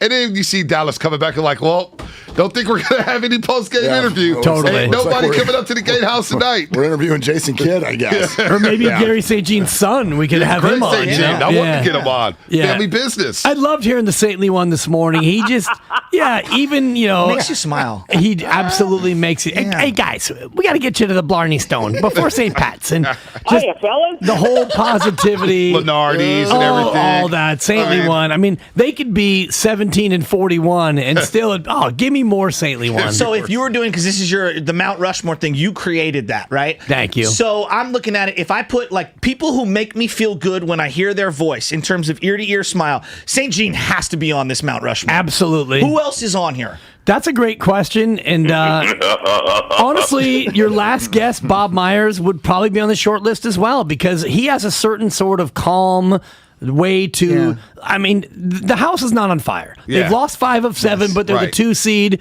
But he doesn't try to spin you with, guys, we're still the 2 seed. I'm defensive. No, he gives you a calm and even what he said about, look, I've been here my whole life and this is a basketball place and we're basketball fans. I love this environment. The way he's able to calmly assess what's going on. He talked about parades but he doesn't do it in a, hey, I don't know why you guys, he's not defensive at all. Like Sabian used to get? Yeah, exactly. Remember how defensive? I mean, Sabian would be on his heels. He and Ralph, I mean, those were great. Brian, Steiny and Ratto should be on that Mount Rushmore. Armando Benitez. Yeah, Armando. We're going to go ahead and let that comment sit there, linger. We're going to open a window and hope that nothing, no charity laugh? No, that's one of those damn. Oh, somebody got to open a window on that one. Yeah, that's sometimes Spadoni tries to run material, or actually Kyle will go with a dad joke, and it's oh, dude, that's not even.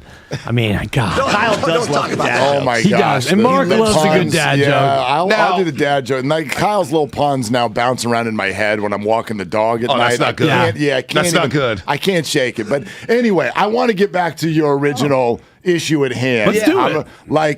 Thursday, I've got you can't use me as content because I got you covered at a higher level. Is what I want. But time out. Did you sponsor this out? Thursday, you expensed it. You expensed it. Hey, my business is my business. Wow. Okay. No, I have. You know what? Speaking of which, I got something for you on Thursday. Okay, I lost the battle. Yeah, I'm gonna win the war. Maybe, but. I'm going to win the war, but I got you covered. I got you covered on Thursday. So Straight out. Just 100%, right? Yeah, nope. This is veteran. Nope. Actually, I respect that. You could guess. I respect that. You could guess 50 times and you won't get it right. So just sit back, relax, and enjoy. The way Dibs picks games, I'm going to get free donuts on Friday, so you guys will get free burritos on Thursday. Oh, man, you're listening to 95.7 The Game, KGMZ FM and HD1 San Francisco and Odyssey Station, brought to you by DuckDuckGo. Privacy Simplified, 9 a.m. hour, brought to you by our great friends at Timeless Coffee. They hooked me up with some instant coffee to get to the morning. Yeah, hey. I've never done instant coffee until this morning. Not bad. The only guy I've ever seen use instant coffee was Eric Burns. Eric Burns was a big instant coffee guy. Kind of chugged it, then poured the water in. Take it out of the box. Just ate the box. Coffee in it. Started screaming at somebody. Speaking of debts, it just dawned on me that the boss man owes us breakfast. For what? This is a debt he owed when I was on Steiny and Guru. This is the 3rd iteration of Steiny and Guru. Now they're what? The 6th iteration of Steiny and Guru? Something like that. He owes us breakfast because he said, I will bet you won't send out one tweet. You will not be able to avoid Twitter during vacation. And I went the whole week of vacation, no Twitter. So speaking of bets, so he can get you breakfast burrito. No, then we're fine. Both. We got them coming. Yeah, this week, Thursday, and then next week. All right. You'll be ready. You're going to be so pleasantly surprised Thursday. And Mark, one thing I've gotten to know about Mark, and whatever, we go back 15, 20 years, but now we are, like you two, you and Bonte, Joe, you guys are intimately interrelated. You spend more time with Bonte probably than you do with your wife. It's she the says, nature. Why are you talking to him? Well, it's the nature of the gig. I text Mark. We talk to Mark. We have a show thread. We spend 20 hours. Whatever goes on. He doesn't pick up my calls anymore, though, in the afternoon. I'm busy. Well, nobody picks up calls. Dibs is talking about texts. We talk a There's lot. a Warrior game. The phone. Well, I actually got Mark's kid a job ostensibly to work with me because I referee. Well, and one-man crew. You're on the clock, young man. I work alone, Butch. I work alone. I got a six-pack at Neil Cummins on the penultimate weekend of CYO. But as I've gotten to know Mark, one thing I know about Mark is that when he has something that he's going to do, he does it right. He does it first class. He's not a mail it in. He's not a Cincinnati guy. He's going to bring both barrels. We're on to Cincinnati. He's going to do it right. So you guys on Thursday, and me as well, because I tried to gravy train on the morning. We'll see. There's some controversy around that. You and I will go down to the 11th hour in negotiations on whether or not you get to join in on this. Well, because I was team roast on the bet because I thought that it was for the morning show, so unless you're switching to the morning show, which I really hope you don't. I'd like to. I'm in Spadoni and Cowell left out. Well, we'll see. We'll see. Wow. Kyle's not happy back again. What are you going to give up? I'll give you the last quarter of my burrito. All right, bro? It's a negotiation. Is that the worst? That's gross. Not allowed to share food. After COVID, you can't share food I just anymore. buried a breakfast burrito in advance of it was an anticipation sensation for what's coming on Thursday. Down the street? Oh, yeah. Yeah, no, Gambino's. Legit. Gambino's. I was listening yesterday. You guys had a great interview, and Langford played it again this morning. What's his face? It must have been really good. You can't remember his face. Great interview with Kid Rosenthal. That interview was so amazing. God darn, who was it? I was going to call him something else, but yes, Buster Olney. Buster. He was so good yesterday. What a great get. Yeah. I mean, seriously, it was fantastic. Well, and Buster is right with all those, Nightingale and Heyman and Passon, knows as much as anybody, yet he even said on the show, what was it? Was it an agent he was quoting that sent gifts out to his players in Christmas and said, Merry Christmas and Happy New Year. Happy Valentine's. Happy Valentine's Day. Happy Easter and Happy Flag Day. Wow. Yeah. The insinuation being we're not playing until Flag Day.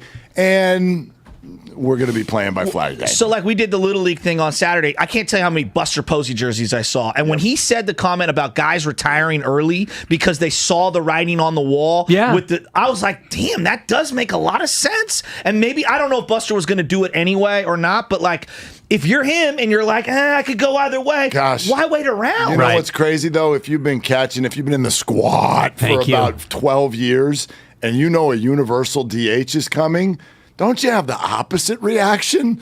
I mean, Buster Posey is the DH while you're holding Joey Bart's hand. Doesn't that make a whole lot of sense and feel pretty comfortable? Well, you got family in Georgia and a chance to move back home. Who knows? And he's generational wealth. He's also and he's not motivated by more. He's not one of those guys. So that's just a Buster thing. But I think a lot of guys will make the opposite decision. Right. Would you have rather had Willis and Buster Posey, shorter career, everything you can accomplish outside of the ring for Patrick Willis? Or would you rather have one of those I hung on forever, Omar Vizquel kind of careers where you bounced around and I don't know, but you compiled a lot of stats? I think I'd rather have that Buster Tim Lincecum, shorter and sweeter. Whatever allows me to walk when I'm 65, right? If I'm Patrick Willis, this is one of the things that I hate when people start to, it wasn't long enough. Well, for who? Who made that rule? Do play middle linebacker. Go talk to NFL players in their 70s and see how they're doing. Talk to them about how it takes them an hour to get out of bed. If you can achieve all that and walk away and have everything still, do that. Just look at Earl Campbell. Look at Earl Campbell. Man. You see his football life? It's sad. He had to rehab just to walk to the 50-yard line and do the coin toss without a cane. I think about Low Neal, though, my former morning show partner, 16 years. And it's crazy. Yeah, and he's still in great shape. Yeah. So I would rather go the Vizquel, Low Neal route and just have. That hurts a little bit low. Wow. He's hyping him up right now. Yeah, I was just hyping him up before I got in here. That's why I was a little late for the crossover. I was telling an off-air story that makes nice guy Steven a little bit uncomfortable. Oh, wow. Why would you do that? No. Why would you do that? No, I don't feel comfortable. What would you rather have? Guy? I like to have the short compacts. Buster Posey, Patrick Willis. 8 years. But Posey got the 3 rings, so that's not a fair comparison. Yeah, I like the 3 rings. Wasn't that short? I know, but we all think that he could have played longer, right? I mean, doesn't it feel like he left a little on the table? Yeah, but what's funny is that Calvin Johnson. We don't like it. We don't like it when the opposite happens. When you hang on too long. long. Oh gosh, you're still Barry hitting, Sanders. Yeah, you're still hitting 300. Why are you leaving? And then he plays 2 more years, and he's Willie Mays with the Mets, and you're like, oh gosh, he hung on too long. Knowing me, I like to travel. Maybe be out the house a little bit more, so I may hang on a little bit longer. Okay, Don Nelson. That's it. Get all the little watered down records or whatnot. Yeah, I may hang around a little bit. Festus. Screw it. Sure. Hey, you better leave Festus alone, man. He's a TV star. Yeah, he's a star, and his outfits are pretty damn next level. Next level. What do you got tonight, outfit wise? What are we going with? I don't know. I decide when I get in the shower. I get in the shower and start visualizing. Like everything. Jerry Rice, you're gonna lay it all out on the bed. Yeah, lay it out on the bed, man. The shirt. Do you ever come out and your girl goes, no, honey? It's happened. It's happened. Have you met Anna? Yeah. She will not hold back. And do you then turn around and walk back in the closet, or do you just go with it and say no? Great question. I argue for 2 minutes. And then I go back to the closet. Smart man. You know. But I'm like, yo, wow, come this doesn't work. What do you mean? That doesn't match. I look good in burgundy. Yeah. Can I just let the record know? He does. He does what Anna wants done. All right? He can say whatever he wants here. And he's smart with that. I mean, you've been married, 15 years? Yeah, 11. Going on 12. You do what you're told as well. 1,000%. Thank you. Hello. And I pretend on the outside like I'm in full control. Yeah. When damn well, I know control. Exactly what happens. We have no control. I no control. You come into my house, this is my boys will say, who lives here?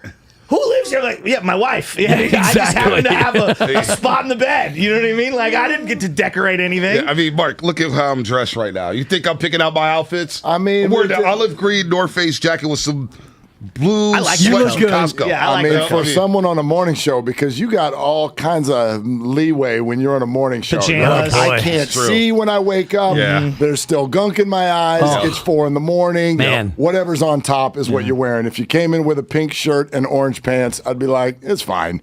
It's not Sporting like radio. Fine. Yeah, exactly. It's not like, TV's later. All right, Mark, Thursday. I can't wait. I can't wait. I know, but I'm a You're little going to love And it. tell us again. Overpromise, under-deliver? Is that what I'm setting myself up for here? No. Overpromise, over-deliver. Really? That's what's coming your way. Wow. That's rare. You're going to be stunned. You know what else is coming? Oh, boy. Baseball. I'm pumped up for baseball. That's You what's know coming. I am. Little League I'm fired baseball. up. But I'll wait. I'll wait. Not to cut you Bryant. off. I'll wait. I'm going to let Chris you finish. Bryant's gone. Yeah, he's gone. Chris Bryant's Giants. It's going to be a regression. We'll talk about that a little bit later. They'll get you somebody else. All right, man. Willard Dibs coming up next. Have a Mark, great day, give us some everybody. tickets to some games. They're longtime friends. Let me tell you something real quick about Dibs that I'm sure not everybody knows. And first-time partners. Hang in there, big guy. There'll be brighter days ahead. Now, these 2 homegrown Bay Area boys finally come together to take over sports talk. Get the hell off of my doorstep. Major League Baseball, you stink. It's Willard and Dibs on 95.7 The Game. All right, Dibs. Good morning, and what are you doing? I'm digesting the first of 2 breakfast burritos this week because it may not be 2. Oh, I'll take the over. I'll take the over. over on 2. I'll take the over. I might have 3, not 5, not 6, not 6, not 7. Number 3. I love it. Over promise, over deliver. And I don't want to spoil the bit, but knowing what I know about how you're going to come correct on Thursday, those guys have no idea. Oh, it's going to be great. It'll be a good day. And today is going to be a good day. I don't want to be overconfident, and I'm not. But last night was a good night. Also, it had been a long time since I had that much dorky fun on Twitter with the game of baseball. I don't even know necessarily why it was fun, but it was. It was one of those moments like an NFL free agency, like an NBA free agency on July 4th, where you're supposed to be watching fireworks and instead you're refreshing Twitter to see where Kevin Durant is going to sign. This one nowhere near as exciting, but I was refreshing constantly. There were times where I'm refreshing Twitter and they're like, 2 new tweets. Okay, hit them. What are they? Oh, darn, none of them are from Bob Nightingale. But here comes Bob Nightingale, who turned into Mr. Cool on social media last night, yet his tweets are like, all right, there's another old man walking across a baseball diamond. He's going to go talk to another man who's a little bit younger than him, and they're going to talk for the 13th time today. This is hour number 14. I imagine Bob was just sitting in a car in the parking lot outside the stadium on his 27th cup of coffee, watching the whole thing go down. Somehow I found it all entertaining, though, and it felt, leading up to midnight, and I enjoyed our little back and forth over, are we doing Eastern time? Are we doing Pacific? Are we doing Hawaii? I thought, there were moments where I'm like, it's going to happen. It's going to happen. And then at 11:45 last night, Jeff Passan, not today, folks. Not today, but probably tomorrow. Your tweet of bingo over the top of, I think it might have been Passan or it might have been Nightingale. But I still think it's a bingo. It's not a bingo because you've passed the deadline. Well, no. B-I-N-G no is what it is. And bingo. B-I-N-G no. B-I-N-G no. No, the reason I wrote bingo, because I think it was over the top of them agreeing on the playoff structure. I'm like, that's, like, there's only a few things that actually matter here. And it's funny to me when they're like, they're still far apart on the competitive balance tax because the owners are at 220 and the players are at 230. I'm like, that's not a lot. That's not a lot. We're fine here. There are a few things that needed to get done with green check marks, and the rest is going to fall into place. And I thought that was one of them. That's why it got a bingo. Right. But the bingo implied that it was going to get done before midnight, and thus you were going to win the bet, but there was no chance of a bingo. It's like the bingo player who has his free space and then gets a spot on his card. It's like, oh, I'm close to a bingo. No, you need 3 more in a row. And by the way, there have been 11 numbers that have gone by that you haven't gotten. So go ahead and slow the roll on your bingo. And you turned out to be on the losing end, and I know you're really hopeful about today, and all of us are because we want baseball, but I'm, spoiler alert, I'm cautiously pessimistic about all of this. About all of it. Do you think, okay, so if I cornered you on that, it's 9:18 in the morning Pacific time, 12:18 out there. They've got 4 hours and 42 minutes to go to their second self-imposed deadline. Which is noon? Which, of course, it's 5 p.m. 5 p.m. Eastern. So 2 o'clock our time is the next self-imposed deadline. Of course, if they get to it, they could do what they did last night. They're like, you know what? We're going to make the deadline tomorrow now. They could do that. I doubt it. But put you in a corner right now.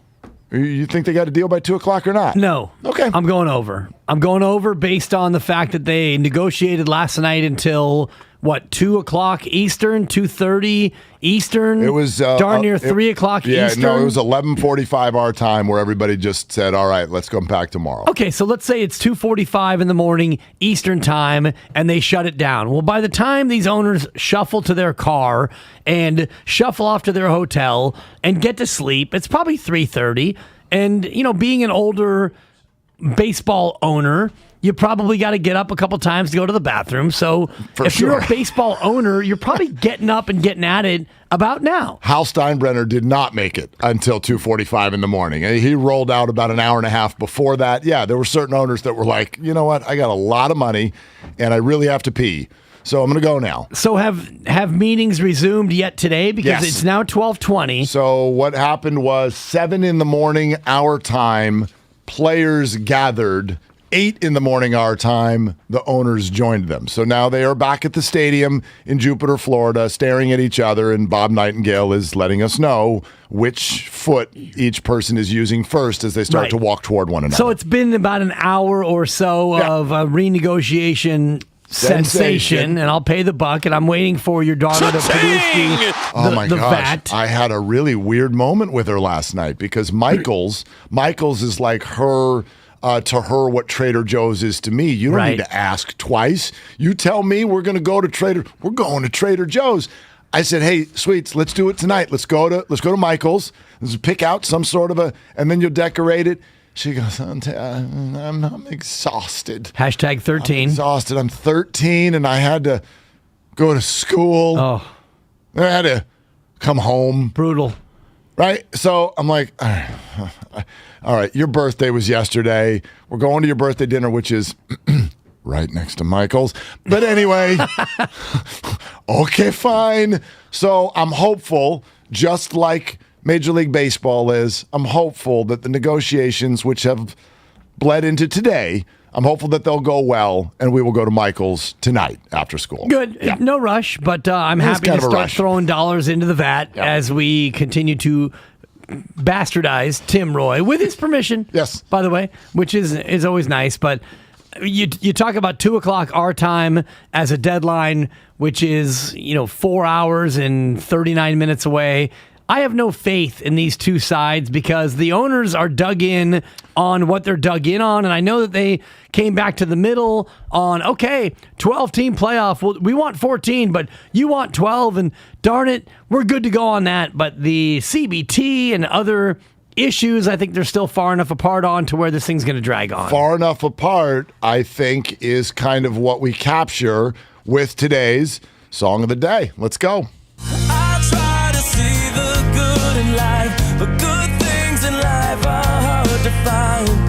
Blow it away, can we make this something new? Well, I try to do it right this time around. Let's start over. It isn't. That'd be good if you did it right this time around.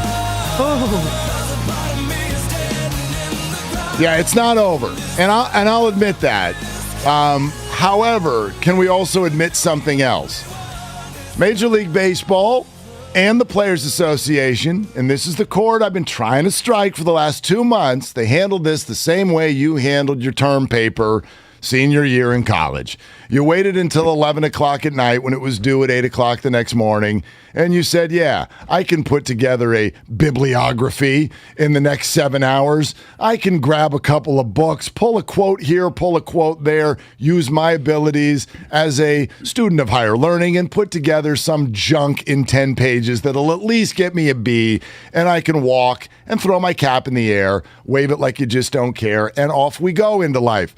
We all do it, and so did they. And this was my hope. When we spoke to Buster Olney yesterday, and he said, gosh, they're a bunch of dumb, smart guys. I'm like, right, but they can't be this dumb. And what we found out last night, I don't know if a deal's going to be done, Dibs, but what we found out last night is that they do believe, both sides do believe in these deadlines. They do believe they can't miss games. They simply waited to the end, a true procrastination sensation. That's a buck, and they've already missed the deadline. So now the highest grade they can get is a B because you missed the first deadline, which would have allowed you to maybe get an A. Teacher gave you an extension. No, the teacher did not give you an extension. Whatever. Already your paper is so deeply flawed to where it's going to get a B minus even at its finest, because what do fans want? Fans want 162. Fans want baseball on the diamond. And what the owners want and what the players want, well, the players aren't going to get. The owners are already giving concessions, but they're really faux concessions because the owners don't care about these micro losses that they're taking. They want more playoff revenue, and all the rest of it, they can dance around, they can cheat around, whether it's a minimum salary floor. Okay, well, the owners can circumvent that in so many different ways so as to, they don't even care about taking a loss on that front. Well, they're not going to take a loss because they can't. It's like if you take a loss in one spot, then you understand what happens next. As soon as we do get, as I said yesterday, as soon as we get white smoke, as soon as that happens and there is a deal, the owners are going to immediately hop into free agency where they can take it out on the players in any way they want.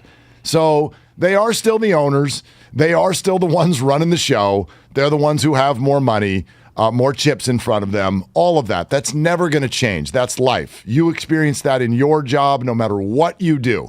Provided that you don't own your own business, you are answering to somebody who's got deeper pockets. So we already know that. However, the other side to that is pretty fun. Again, I said I had more fun on baseball Twitter last night than I've had in a long time. And that's going to be true also once this thing is done. Jock Peterson, now of the Braves, tweeted out last night, get your popcorn ready for what's about to happen as soon as this deal is done. We're going to get an NBA, NFL style free agency frenzy that is going to be a ton of fun and actually good for the game. Here we are trying to assess if the Giants are good or not. And I keep telling people, you don't even know who's on the team. Nobody does. Can't assess any of these teams. In the end, this annoyed everybody, but they're going to get it done on time, I do believe, and they're going to immediately provide something for people that will be a welcome distraction. It'll be a welcome distraction, but ultimately, unless you get 162 in a full playoffs, I don't think that fans are necessarily going to be that thrilled with it. And, you know, the greater question, I think, the greater issue with Major League Baseball is what is happening to the sport and the future of the sport. And it's something you and I debated, we talked about in the show call as far as, you know, what is happening with baseball as far as younger fans go and the state of the game. Once this gets put aside, which I think that this is more of an older fan debate. I don't think that a lot of younger fans are really hanging on every word of, you know, whether or not this is going to happen. Just kind of wake me when March 31st gets pushed back. Once these issues get resolved and baseball actually happens again, we can turn our attention to what's really wrong with baseball. Well, I tell you what, my 15-year-old son walked in last night and he wanted updates. Did they get a deal? They get a deal done? What's going on? So he was into it. And in fact, I'd love to get into that next. And as you know, the invite is always out there, 888-957-9570. You can call. That's our text line as well. The Comcast Business text line is receiving at all hours. Twitch, YouTube, you can watch the show. We say good morning and hello to each of you. Twitch.tv/957thegame, YouTube.com/957thegame. And it's all sponsored by Fremont Bank, full service banking, no compromises. Many people will say, oh, wake me when it's over. Baseball's dying.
Is Viagra, but because it's generic, you pay 90% less. That's right, 90% less. A whole month's supply is just $30, and it's sent right to your home for free in discreet packaging. Hims offers the same medication you'd get from your doctor, but without the copay, expensive appointments, or awkward face-to-face conversations. And with Hims, every online visit is free, and your relationship right back on track. For a free online consultation, go to forhims.com/joy. That's forhims.com/joy for your free visit.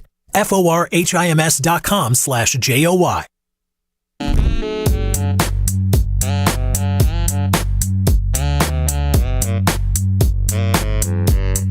Man meat.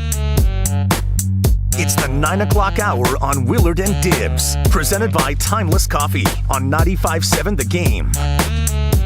Yeah, Tony Pauline at the top of the hour. Jimmy G, trade rumors and more. The Denver Broncos, I guess, just spoke publicly, their GM, stating they are going to do an exhaustive search. And they are open to anything when it comes to the quarterback position. Put them on the list. Exhaustive search, it's not that hard to do an exhaustive search. There's about 5 quarterbacks who might be available who are worth a damn, and there's maybe 3 or 4 in the draft who might be worthwhile as well. So how exhaustive is it? I can give you a list of 10 names right now, Denver. Well, can we? Because who are they? Because let me throw it this way. Like, Denver is already, they know they're up against probably the best player in the NFL in the division at one quarterback spot. That's Patrick Mahomes. Right, but as far as who they're looking at as their possible replacements, the list is not long. Well, right. I guess my point is, like, take the draft out of it. Denver's got scars there. Drew Lock's not the guy. Brock Osweiler. Right? Like, they're not, I don't think they're going to draft another young guy, especially in a draft where it's not supposed to be that good. And if so, then you're going to go out on the free agent market. You said there's a list of 5 or 6 guys, but we actually don't know that there is. Like, if we all believe Aaron Rodgers stays where he is and Russell Wilson stays where he is and Kyler Murray stays where he is and Deshaun Watson is half of a season at best, what is Brady's there? retired. Yeah, what is there? Well, there's Fitzmagic. He's out there. There's, Jameis Winston. There is Jimmy Garoppolo, for whom you could trade. Right, It's a pretty short list of guys who would be better than Drew Lock. But I guess if you're Denver, though, what I'm saying is you're not looking at Ryan Fitzpatrick, Jameis Winston, guys like that feel very much like, we're not sure what to do. Let's put a Band-Aid on it. Some would say that Jimmy is that. Right. But you could also, Jimmy might be the only one that you could pitch to say, no, this might be our quarterback. Might be. For the next few years. Yes, for the next few years, but is he really going to be a franchise changer? He might take you from where you are, which is a mediocre team, to being slightly above average. But to your point, in that division, Kansas City's got a better quarterback than you. The Chargers have a better quarterback than you. The Raiders, assuming they keep Derek Carr, they have a better quarterback than you. He's better than Jimmy Garoppolo. Yeah. I didn't say that with a question mark. I said it definitively. Yeah, thank you. He's not on a better team, and he hasn't had more success. He's won a lot less. So are we going by stats? We're going by ability to be a quarterback and throw the football. Okay. He's a better quarterback than Jimmy Garoppolo. I didn't disagree with you. I think it's a little definitive, your tone. It's a little overly definitive. No, I didn't question mark it. I didn't uptick it. Right. I said it very definitively. No, and it's a fair opinion, but it's an opinion. It's not a fact. I mean, well, what are facts? Facts are records. Patrick Mahomes is better than Derek Carr or Jimmy Garoppolo. That's an opinion. It's an opinion held by most. You can't actually all. Like, do you know anyone that would disagree with that? That he's better than Jimmy Garoppolo? I'm taking Derek Carr. Mr. or Mrs. Garoppolo. Thank you, Spadone. How's DeAndre Jordan doing? Is that all going well for you? He's going to be there? your guys' center apparently soon. He's not. He's gone. No, he's no longer a Laker. He's no longer a Laker. The Sixers apparently want him. Right. Great. Okay. I mean, he's done. He's so done. I think it's like DeAndre. We can get to this later, but DeAndre Jordan, that kind of player is exactly why the Lakers stink. It's exactly why. You're chasing a name that isn't what he was anymore. It's what the Lakers' entire roster is. The whole roster is a bunch of big names who used to be better than they are and no longer are. It's what got him in trouble. So, like chasing DeAndre Jordan, thinking that you're getting DeAndre Jordan, no, you got to change his name. His name's David Jordan now. David. Are you excited about David Jordan? Because that's who he is, because he's not DeAndre Jordan. I'd be more excited about David Jordan at 7 feet than I would about DeAndre Jordan, knowing what I know about DeAndre Jordan. But if you got DeAndre Jordan on the Warriors, he immediately is at least your second best center. Whatever he is, he hucks the ball so high. On one pass. You're going to hold one pass against him, then hold it against Jimmy Garoppolo for one pass. Literally the worst free throw shooter in the NBA, DeAndre Jordan. He's not DeAndre Jordan. He is very, very much just a guy. So anyway, Willard Dibs is sponsored by Department of Healthcare Services. Let me throw this out there. I would like to ask, and maybe I'm wrong on this. Maybe there's something that I'm missing. But I think this whole thing is more a coping mechanism than fact. Baseball's done. Baseball's boring. Baseball doesn't resonate with younger people. Baseball's in trouble. Baseball's been passed by this sport, that sport, and the other. Where's the data? Somebody help me with this. Because their playoff ratings are the exact same as the NBA playoff ratings. Exact same. We don't say this about the NBA. Oh, it doesn't resonate with the young people. You want to know what resonates with most high school, middle school age kids that I know? MLB The Show resonates more than NBA 2K, by the way. I've played both games. I can tell you which one's better. MLB The Show. And I'm a huge NBA fan. So it's not that. Like, where is the data that is backing all of these claims that we're making? Or are we simply making these claims because as life moves faster in 2022, some of us do get annoyed by baseball. We definitely get annoyed by their labor negotiations. Do we have actual data that baseball is about to fall behind soccer and UFC? Do we? Well, I think you could start with participation in baseball, which per Axios, participation has decreased by roughly 3% annually since peaking in the 90s. And I think that you can actually see that. Like, I know very few kids who are playing baseball beyond like 8 or 9 years old. Okay.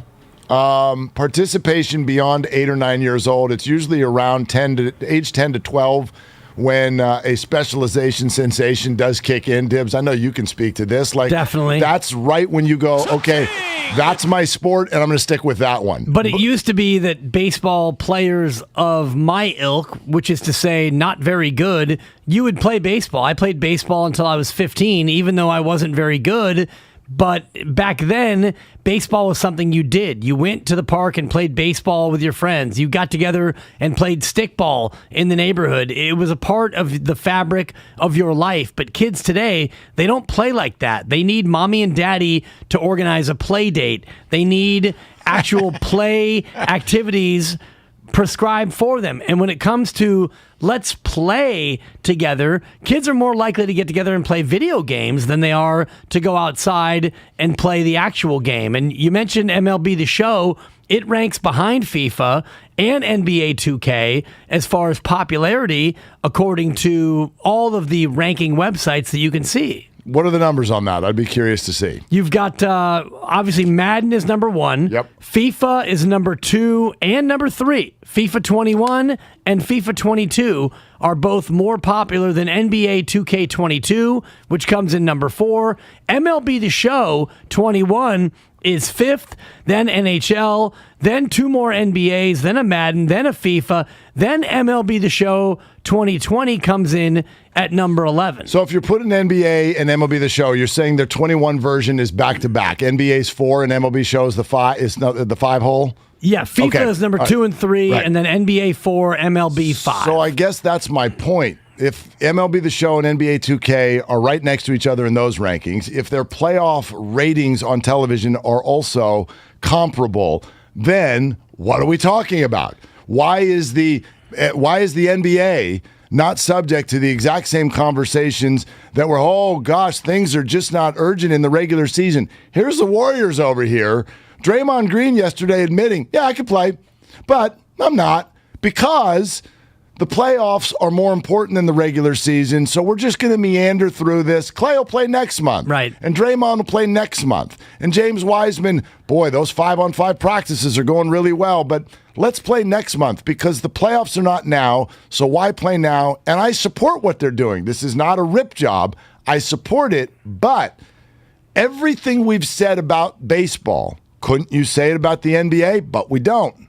We don't, because the NBA is far more digestible. Baseball is really hard to digest. But is there data, or is that your opinion? No, there's data, and it's my opinion. Where's the and data? First of all, the data comes from your playoff ratings comparison. Baseball's playoffs are far fewer games than the NBA playoffs. Now, if you want to talk about World Series versus the NBA Finals, we can talk about a like-for-like comparison, because the NBA has 16 teams, and they've got 4 rounds of playoffs. Major League Baseball doesn't have the same amount of games in its playoffs. Even in this year, where they're talking about expanding to 12 teams, the NBA has 16, best of 7. There are far more games in the NBA playoffs than there are in baseball. Right, but I think what I'm talking about in terms of data is actual ratings when you're getting down to the end, the conference finals, if you will, the AL and NLCS, and then the World Series versus the NBA Finals. The ratings are comparable. They're about the same. So I'm not. The NBA should be far lower than Major League Baseball. Why? Major League Baseball is America's pastime. For God's sakes. That's an old. I mean, that doesn't matter. That's just that's an old saying that's not really true anymore. We know what America's pastime is. It's the NFL. It's the NFL, and then it's the other NFL, and then it's the draft, and then it's free agency. Right. Somewhere down the road comes NBA and baseball. So similar to, for instance, the arguments we've had through the months about Jimmy Garoppolo. Like baseball and Garoppolo, I'm not here to tell you that you should love them. I'm not here to tell you that they're the best thing since sliced bread. I'm here to tell you that they're better off than what you're saying they are. And baseball is better off than what you all are saying it is. And the reason you're saying those things is because you're mad at it. No, not because, that's not right. No, not because. No, but there's I'm no not mad data. at it. You're very mad at it. The data is the attendance. Look at the attendance for all of Major League Baseball year over year, and you can take out the last 2 years if you want, if it makes you feel good, because we had a pandemic, that would make me feel 60-game good. pandemic. Last year, you didn't have full capacity until late in the year, but you go back to 2019, and baseball's attendance, much like Greta Thunberg would tell you about the polar ice caps, it is slowly eroding. And to your point about video games, baseball in a video game is far more exciting than an actual baseball game. Last time you played baseball on a video game, how many times do you sit there as the batter playing video games and grind out a 9-pitch at bat? Well, I can't. I don't have the bandwidth or even the ability to not or the patience. I swing at every pitch because we all do, but it's coming too fast. But that's what you want. I would love to grind out a walk, but I don't have the ability, Dibs. I don't have the ability. Like I can't. You don't have the desire. You have the ability. No, you can't. Like the way those spit on some of those pitches in video games. If you really trained yourself, you could. I guess. But you don't want to. No, you don't have the response time. At least I don't. I don't have the response time. You want baseball to be more like video game baseball, which is here's a pitch.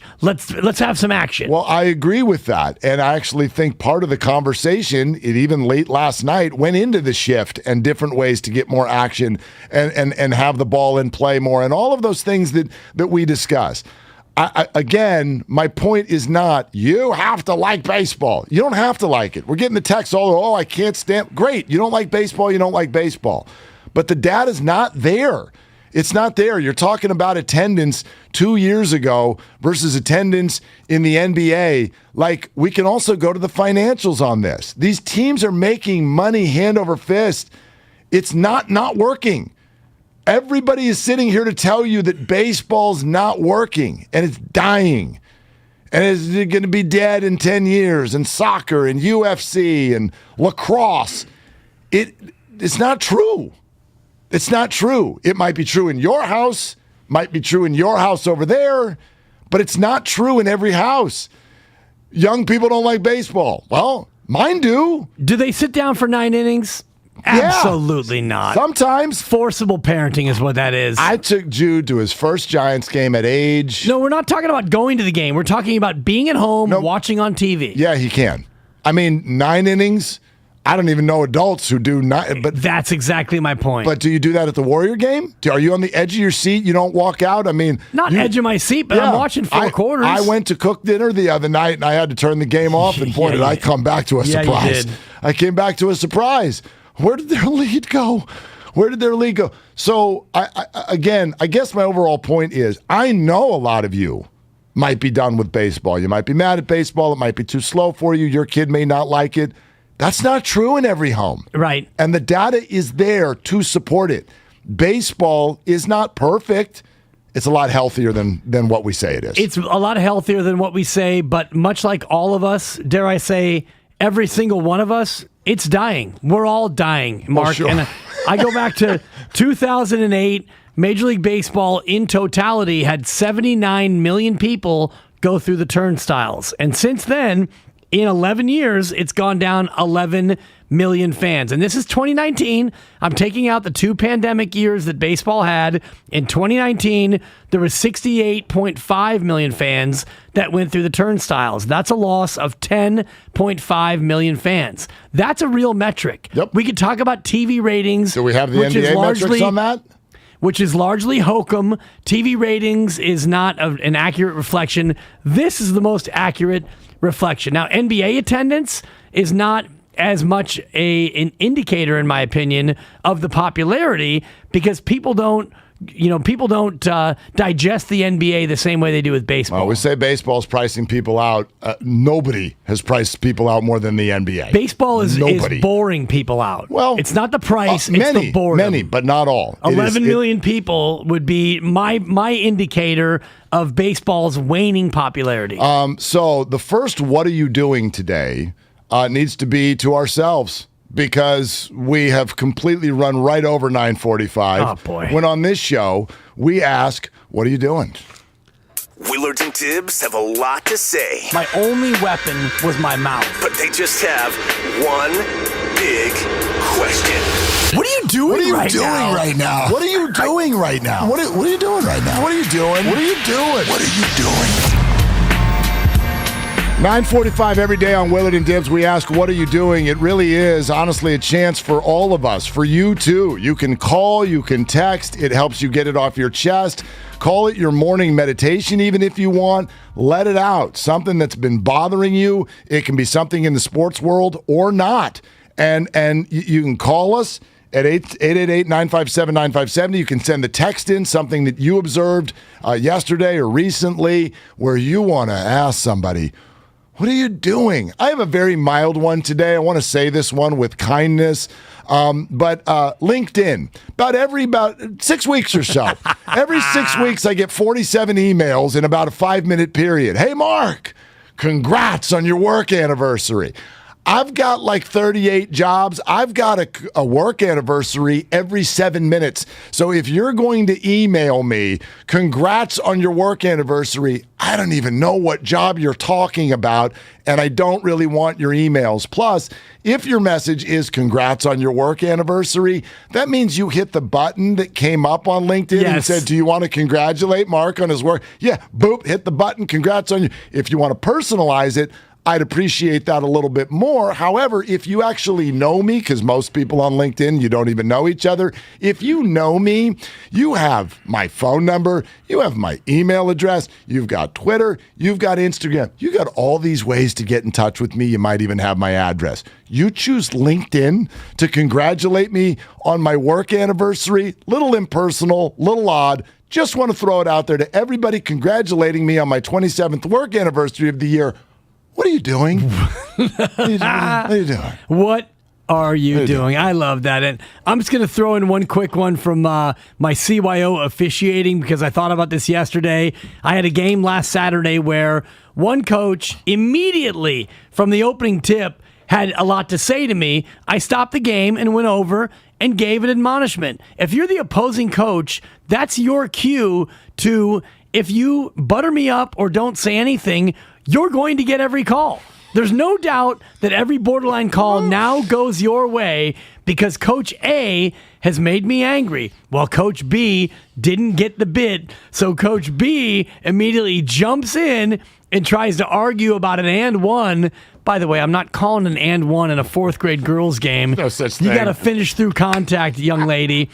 So to you, Coach B, who had no clue. And by the way, after Coach B came in over the top with criticism, Coach A got all the calls.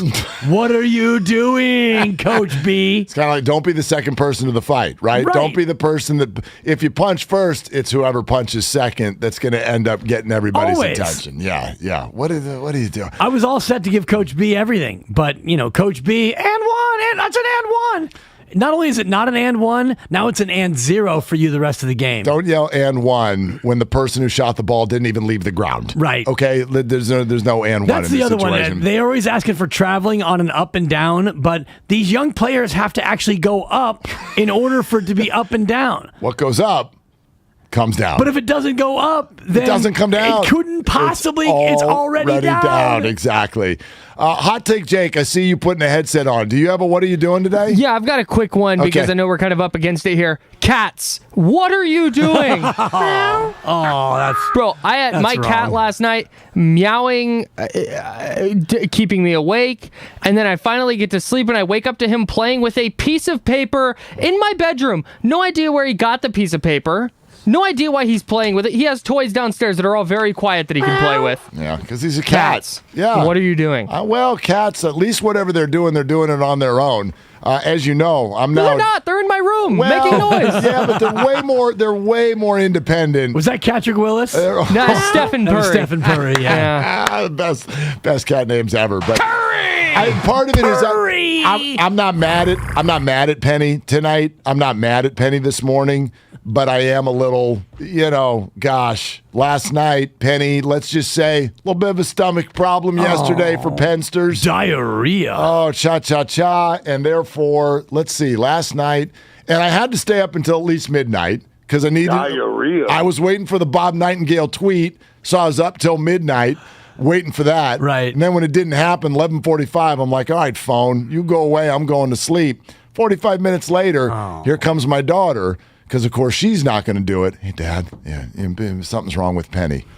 Okay, so we're going to put whatever, a robe or whatever you can find on so that it's not freezing. We're going to go outside and Penny. So it just real quick, 12:30, 4:30, 5:30, and then the regular walk at 6:15, all with Penny last night. So hot take, Jake, with all due respect, I would love to have a cat playing with a piece of paper in my bedroom last night as opposed to what I had to do with, hey, Penny, what are you doing? Diarrhea. Totally.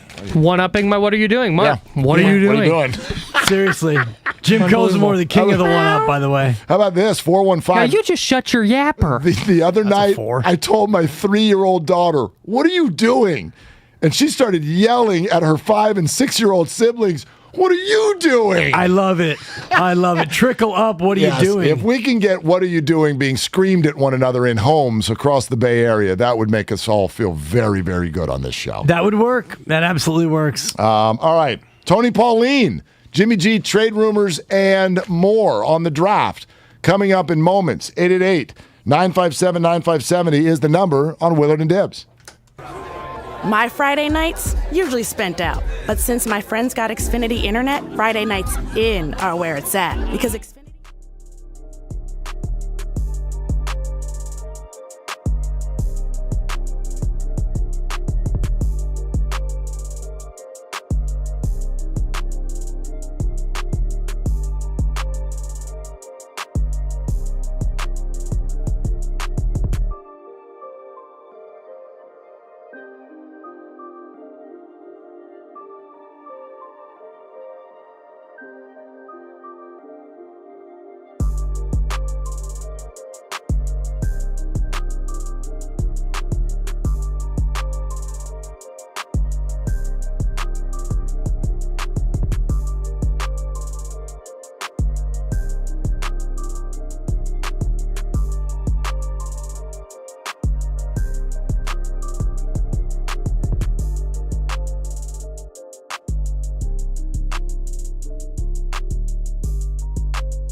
D. Russ. Nobody likes a bragger. Hey, no, not bragging, thanking.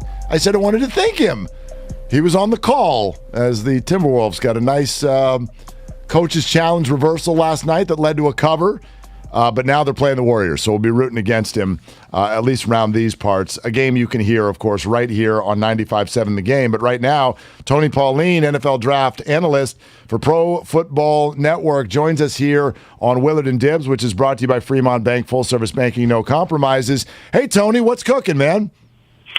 Not much. I mean, sitting here at Indy at the Combine, it's a lot emptier than usual, which I don't know that that's necessarily a bad thing, but it is kind of strange as the league descends upon the city. It's significantly less crowded than it has been in years past. Well, what do you make, in fact, of, and I don't know if this is, you're talking about players, fans, what have you, but a lot of coaches around the NFL are like, yeah, we're out on the Combine, Kyle Shanahan, Sean McVay, so there's been some discussion about it around here. What do you make of that?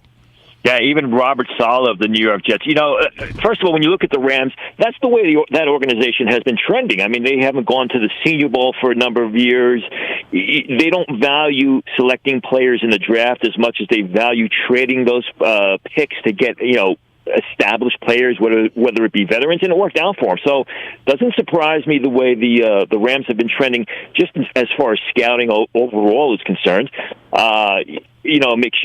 Shanahan, I'm sure he feels, he just needs a piece or two to really get that team over the hump into the Super Bowl. Robert Saleh is very surprising. I mean, the team didn't play well last year. It's not like they've got, they were a long ways from being competitive. So Robert Saleh of the New York Jets not being here at the Combine was a bit surprising. Is the Combine itself becoming a little bit outmoded, going the way of the dodo bird? It feels more and more that players don't want to work out. They don't want to go through all the paces, and fewer teams are showing up. Are we going to see a time when the Combine goes away? No, not at all. And the fact is this, is if you go back to the early 2000s, the late 1990s, I mean, there were even fewer players ran at the RCA Dome because the track was slow. So I don't think that's going to happen. The fact of the matter is this, the most important aspects of the Combine are the medicals and the interviews. Those will have to be done. Because if players don't want to do medicals, they're going to drop. The unknown will kill a player's potential. I think what's happened is the league tries to commercialize the Combine a little bit too much. I think that's going to kind of there'll be a little bit of a split. Players are going to want to be paid with performance fees to work out if all these the workouts are in prime time, which I don't think is a good thing. Tony Pauline, Pro Football Network, with us here, Willard and Dibs, 95.7 The Game. Tony, you had a report yesterday that the Steelers may look to the draft for a quarterback. They're interested in Winston. They're interested in Trubisky. We've been attaching Garoppolo to the Steelers to a certain degree here. You think there's any interest there? Not that I've heard about it. That doesn't mean there isn't any interest there. I just haven't heard it. So, I don't know that they would really want a Garoppolo. He tends to fold in big instances. I don't think they want that type of quarterback. I think they would rather, from what I'm hearing right now, get an inexpensive veteran, then draft a guy, and then maybe if it is Malik Willis or somebody else, you basically sit him down for, if not the entire year, most of his rookie season in the NFL, and let him learn behind a grizzled veteran. They're saying that this draft might be reminiscent of 2013 when one quarterback, E.J. Manuel, went in the first round. If it's not a quarterback-heavy draft, which most say it's not, where is the deepest position in this draft? Depends on what part of the draft you're talking about. 2013 was a terrible draft. I don't think this is a terrible draft. You've got some outstanding impact defensive players at the top of the draft. And remember, 30 years ago, before the league went quarterback crazy, it was the impact defensive player that everyone coveted coming out of the draft with. You got Aiden Hutchinson. You got Kayvon Thibodeau. You got Aiden Hutchinson's teammate, David Njoku. You got George Karlaftis. You've got guys at the top of the draft, plus a couple of cornerbacks that really set this draft apart in the early portion. Later on, there's a lot of tight ends starting late in round 1 through day 2, even through the early part of the third day of the draft, 4th and 5th round. You got good depth at the offensive tackle position. So I think it's strong in different areas during different parts of the draft.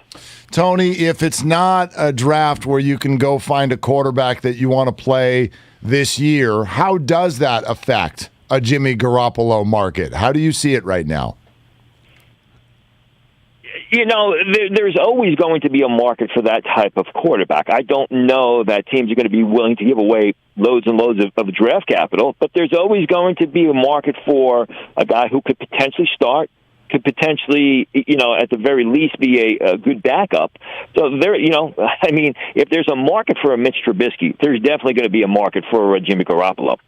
That makes a lot of sense for fans out here, especially when you compare Trubisky to Garoppolo. When you look at teams in the first round, if there's not a player that they love, does it feel more that this year would be a trade back draft as opposed to last year where the Niners and other teams look to trade up? I mean, maybe. The Niners and the other team, the Chicago Bears, were trading up for a quarterback. So, you know, in order for you to want to trade back, someone has to want to trade up because they covet a player that's there. Teams always want to trade down. Teams are always looking to trade down to build draft capital, or although I should say a lot of teams are always looking to trade down. I don't think that this is going to be out of the norm. Remember, this is, although people love the quarterback position and quarterbacks going early, this is actually a very loaded draft in the later rounds because of the fact that so many seniors went back for the additional season that the NC2A afforded them. So what happened was in last year's draft, you had guys who were 7th-round picks who ended up being selected in the 5th round. And this year, you're going to have guys that are solid late-round prospects who may be pushed out of the draft because there are so many players in the late part of the draft. There will be more draftable players than there are draft selections. So if there is a trade back, it'll be to pick up some of those late-round picks. Tony Pauline, Pro Football Network. Tony, we know the 49ers don't have a first-round pick. They may get a pick first, second. We'll see, or maybe even more for Garoppolo if they do a deal there. But with what they do have in the draft and what their needs may be, how would you sort of handicap what they're going to do? Well, I think, you know, if you can get a good defensive end, you can, but it's very tough to get, you know, a highly rated defensive end late in round 2. The cornerback class is kind of thin. You know, maybe an offensive guard. I think if an offensive guard is staring them at the face at the end of round 2, where they are presently selecting, I think that, you know, that's an area that they would look at. Jamie Saylor, who was a offensive tackle at Georgia, who projects to guard at the next level, is a guy to consider. Zion Johnson not going to be there. Maybe Ed Ingram of LSU is another guy who I grade as a 3rd-round pick. There's not much of a difference between, say, an early 3rd-round selection and a late 2nd-round choice. We know Shanahan loves a committee at running back, so he won't use a high pick on one. Is there another Eli Mitchell, another sleeper running back that you might target in the later rounds that the Niners might scoop? Pierre Strong of South Dakota State, hands down. He came into the season highly rated. For whatever reason, I don't think he lived up to expectations, but he is a 3-down back. Had 3 outstanding days of shrine practice back last month. He's a guy who runs hard on the inside. He's got enough quickness to turn the corner. He's an exceptional pass catcher out of the backfield. Really a guy who gets the most from his ability, and someone who I think would fit perfectly in a rotational type of system. Tony, real quick, our technical director, as I like to call him, he goes by the name of Joe Spadoni.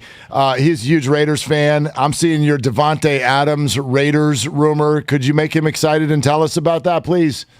Well, I mean, we'll see. Davante Adams, if he makes it to free agency, if the Green Bay Packers don't tag him, is going to be one of the, the most sought-after free agents on the open market. And, the Raiders need receivers, in large part because they haven't stocked up well at the position, in large part because of what happened with Henry Ruggs. And they also have a good amount of money under the salary cap. Adams is going to want a lot of bread. I mean, there's no doubt about it. There's talk he wants to be the highest paid receiver in the league. He's going to want a contract of $28 million a year. I don't know that he's going to get it, but I mean, I think it'd be a natural fit. But I also think there's going to be a lot of competition with other teams that have more money to spend. Tony, great stuff. We really appreciate you coming on. Thanks for having me. Okay, Tony Pauline, Pro Football Network, Devontae Adams on his way to the Raiders. Pierre Strong to the 49ers, South Dakota State. Heavy Dakota leanings on the 49ers offense next year. Interesting what he said, though, about the Steelers for real. Malik Willis in the draft, they're said to like him. Teddy Bridgewater, Mitch Trubisky, Jameis Winston. Yuck. These are the names. I agree. Yuck, yuck, yuck. But the more we sort of talk this out, maybe this is still just a gut feeling. But it feels like Washington might be the spot for Garoppolo. Perhaps, and the more you think about what Pittsburgh is looking at as their options, Bridgewater, Winston, Trubisky, far, far, far cheaper than one James Garoppolo. Jameis Winston last year had a $5.5 million deal. If you like Jameis Winston, just as for instance, Pittsburgh could probably get him in for 2 and 12 if they wanted to go that route. Right, but if you're going to do that, this is the conundrum for these teams. If you're going to do that, it's a quandary. Yeah, it is. If you're going to do that, then you need to also be telling your fans, I believe, here's what we're probably going to do next. Like a Jameis or a Trubisky combined with a draft pick, I think makes sense, except for none of the draft picks right now are all that exciting. That's not to say that they're not going to develop into good NFL players. It just feels like if you're a team without a QB right now, it's really hard to formulate a plan. Like, what is your 3-year plan at the QB position? What are you telling your fans if you're in that bucket? Tampa, New Orleans, Washington, Pittsburgh. If you're one of these teams, what is it you're telling your fans? Okay, we got Bridgewater, and then Malik Willis is going to be is he? So it's different. It's different than what we saw last year where there were all these guys going in the top 10. But at that same point, you can't look at your fan base and say, Jimmy Garoppolo is our guy for the next 3 to 5. He's our franchise quarterback. So no matter who you try to fill that spot with, assuming you don't get Rodgers, Wilson, or Brady, only one of the 3 might be available. Tom Brady, we don't even know if he's going to play again. Do you want to tell your fan base that, yeah, it's Mitchell Trubisky's our QB of the future? No. Bridgewater, no. Winston, no. Garoppolo is also a no. He might be a lowercase no as opposed to a capital no, but he still isn't going to be a guy you can sell to your fan base as the guy going forward. I think he's going to get a gig somewhere where, and by the way, I'm not talking about Jimmy. I think this other guy's going to get a gig somewhere where he might have a shot to start, but I will give you an idea I love for 49er backup QB this year, Trubisky. I love that idea. You do? I love that idea. You love it? I love it. I love it. You love it until Trey Lance pulls a hammy in week 3. I think that Kyle Shanahan could win games with Mitch Trubisky. Not all of them, but I think he could win games if you needed him to go in there for 4 weeks or what have you. I mean, I was surprised. He won games with C.J. Beathard and Nick Mullins. I was surprised last year that Trubisky took a gig because he was one of the biggest named backups. So in other words, I'm like, okay, if you're a big name backup, you're not going to get a starting gig, but go somewhere where you could at least compete or there were question marks about the starter. And immediately they get to free agency and he takes a gig with the Bills.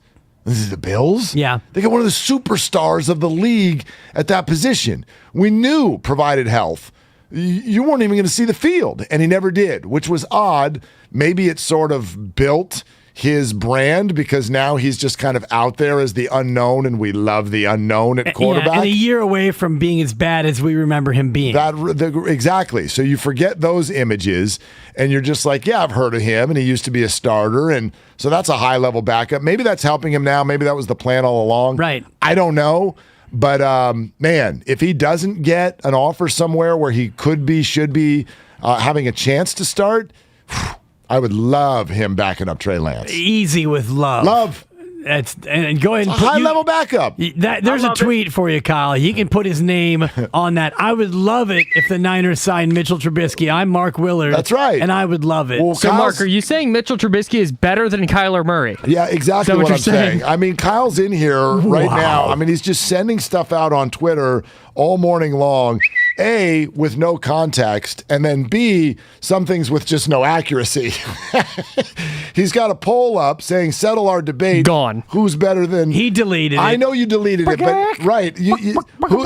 Settle our debate. Who's better, Garoppolo or Kyler Murray? I'm like, who had that debate? Yeah, who never said that's that? a great question. What I do like is the no context tweets that he's sending out. No context Dibs, quote, I'm cautiously pessimistic about all of it.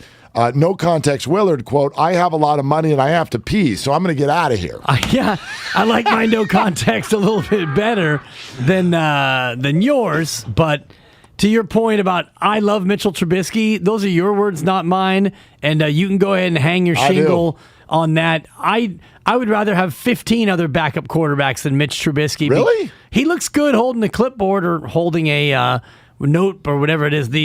Just backup. Like, that's a high-level backup. backup. But your backup is one owie away from being your starter, Right. and you have a starting quarterback in Trey Lance who gets wait for owies. it, he misses games due to injury. So give me the backup you want.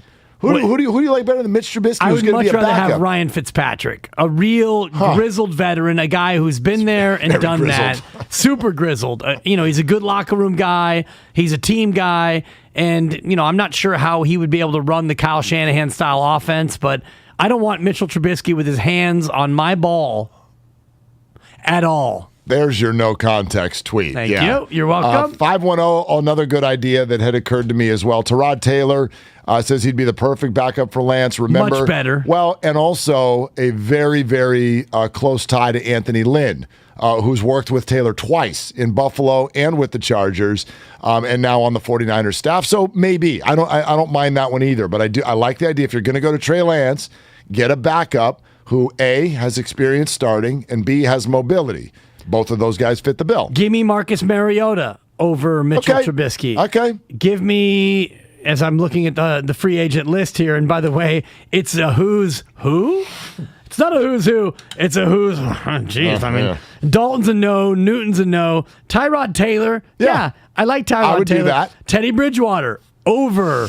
I would rather have him. No, give me Trubisky. As opposed to Trubisky. As a backup? Yeah, Bridgewater's going to... But with what we're talking about, too many teams and not enough guys to go around, Bridgewater's going to get a gig. Like a QB1, don't you think? I mean, there are not enough starters to go around. True. I mean, and there's going to be 2 or 3 teams that draft a quarterback and throw him in the mix, depending on who those quarterbacks will be and which team is looking for it. So there's not as many, I think, free spots as we think.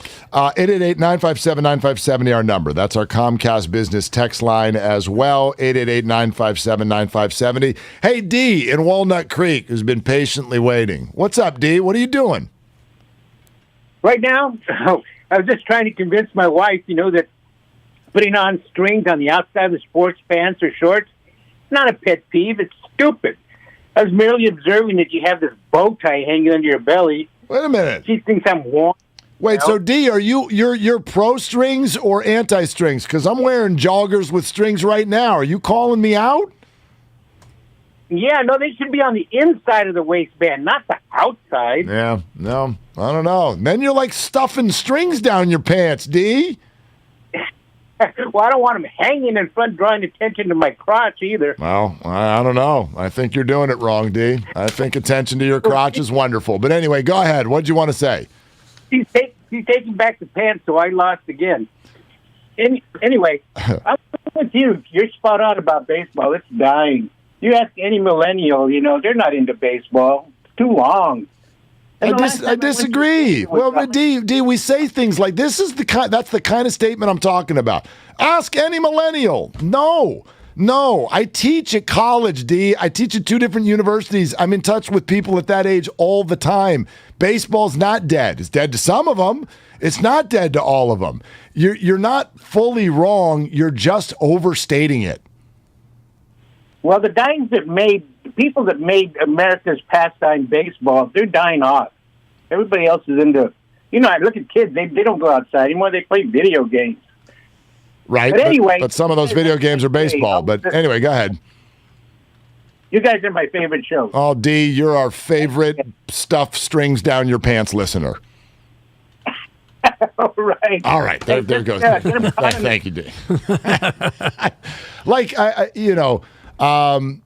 I think baseball is now suffering from this America's pastime label because we go, it's not. Yeah, you're right. It's not. It's the NFL. Like, baseball probably would do well right now to just be like, let's divorce ourselves from this whole America's pastime thing, because it feels like people are waiting for baseball to live up to that. It's not going to. It's not. The NFL's our thing. Period. It has been. Yeah, but that's our thing. Baseball used to be a 1 and 1A when we grew up, but we're not growing up anymore, Mark. And Speak for yourself. We're not. Well, whatever. You're about 6 years away from being out of the demographic quietly as we look at the scoreboard. And when you think about baseball for people in that 18 to 34-year-old demographic, your kids are more the exception than they are the rule. I'm not just talking about my kids. I'm telling you again. I know you're telling me, but the data would indicate otherwise. And you look at the attendance in Major League Baseball, it is down 15% in the past 10 years. When we look at data at things like consumption and going out to spend money, I sort of feel like the data will tell you that all of that stuff is down a little bit. Money is tight. People are getting priced out of things for sure. Obviously, what we can choose to do, this is obviously a big part of our business. Right? Podcast, like what you can choose. Everything is on demand. Everything's available all the time. Over the last 2 years, we've learned how much we can do if we just stay in our PJs and don't go out. Like, if you looked at data up and down, I mean, I can't wait for the data for March Madness. You know the dirty little secret of March Madness. Those games, until you get to the end, they're absolutely in empty buildings. Right. So don't miss the Sweet 16 and the Elite 8 here at Chase Center, by the way. Yeah, like, I mean, get your tickets now before they. Well. This is part of it. It is. This is just part of Americana in 2022. But part of Americana in 2022 is, okay, so we're all in our PJs, and you're not wrong. I've got kids who live their life in their domiciles, and it's great. But if you want to be an NBA fan in your PJs at home, it's a lot easier than being a baseball fan. If I say right now, Ja Morant, you can talk about the catch and shoot with 0.4 left that he had on an 87-foot pass from Steven Adams. We've all seen that now 20 times. It happened last night. If that same thing happened in Major League Baseball, which is an opposite field broken bat grand slam, good luck finding it. Has that ever happened before? Opposite field, broken bat. In the steroid era all the time. I think I'd watch that, actually. I do. Good luck finding it. Yeah, well. And that's my point. If Ohtani did it, you would. That's my point. Like, if one of the other Memphis Grizzlies did that, good luck finding it. But it was Ja. It's one of the stars. Yeah, hot take, Jake. What do you got? Yeah, I just need to going back to something the caller said. Can we stop saying millennial when we mean Gen Z? It's tough. It's tough.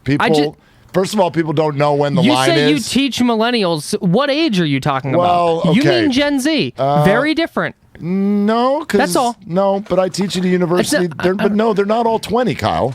I got a lot of kids in the class who are older than that. Okay. Yeah. All right, but thank you. Like you're a borderline millennial, quite frankly. No, you just missed it. 1980 to 1995. If you were born between that span, is millennial. Yeah, so I'm 5 year clear of it. So these two whippersnappers behind us are millennials. My kids are Gen Z. There you go. Your kids maybe as well. Yeah, and Kyle, I'm teaching you stuff all the freaking time. Yeah, totally. Before today's Warriors game, tune in to 95.7 The Game for Warriors Live. It's brought to you by Xfinity Sports Zone, the ultimate hub for all things sports, with live games, shows, news, and highlights all in one place. Stay right here in one place. It's Willard Dibs, brought to you by Outdoor Supply Hardware. And is there now a show in the NBA that's better than Steph Curry? We'll get to that coming up next. And Dave Benz, voice of the T-Wolves, is about a half hour away. And TikTok on the MLB discussion. We'll update you next on 95.7 The Game. Looking for patio perfection? It's the perfect time to go to Outdoor Supply Hardware. Need furniture, greenery, or grills? Your friends at Osh have you covered. Find Grande and Sierra dining sets, Big Green Egg grilling kits, Troy-built mowers, Scott's feed, seed, and fertilizers, plus more at Osh. How How will the Dubs bounce back from their ghastly loss to the Mavericks? No good. Tim home.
Learn more, get tips, and win prizes at mymarinhealth.org/allheart. In the place to be. Oh, yeah. I'm a wimp. Oh, yeah. Now, back to Willard and Dibs on 95.7 The Game.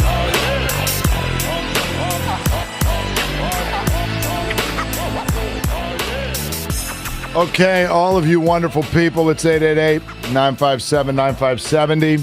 That's our Comcast business text line as well. Dave Benz, Minnesota T-Wolves, thanks for the green check, 25 minutes. You want a little Jupiter, Florida update? Sure, Mark.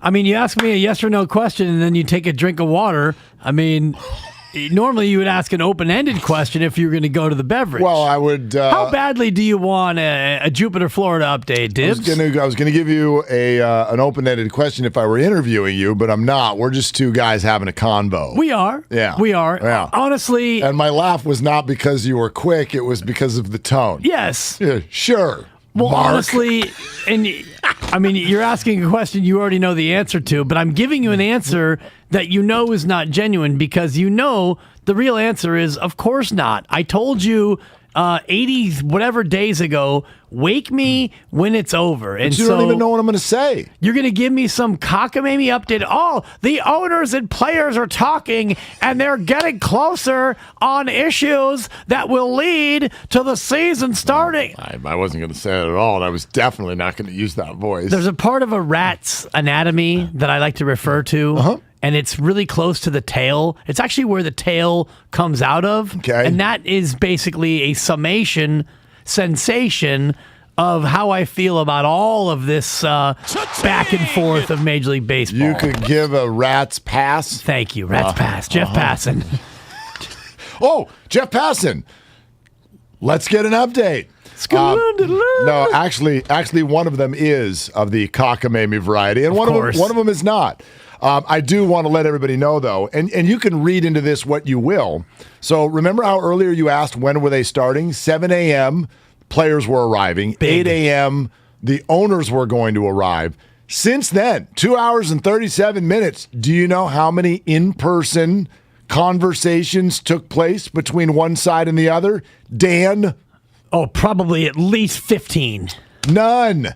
None. So just as of about 3 minutes ago, Nightingale sent out the tweet, here we go, first conversation across the aisle, which actually I'm going to, and this will shock you, take it as a good thing. Of course. Because it means that for the last 2.5 hours, they've been meeting amongst themselves, strategizing a little bit. But if there was actually like, oh gosh, we've got to get to the table right now because 5 o'clock TikTok is coming, they would have started those conversations earlier. And so, optimism is bubbling over. Of course it is.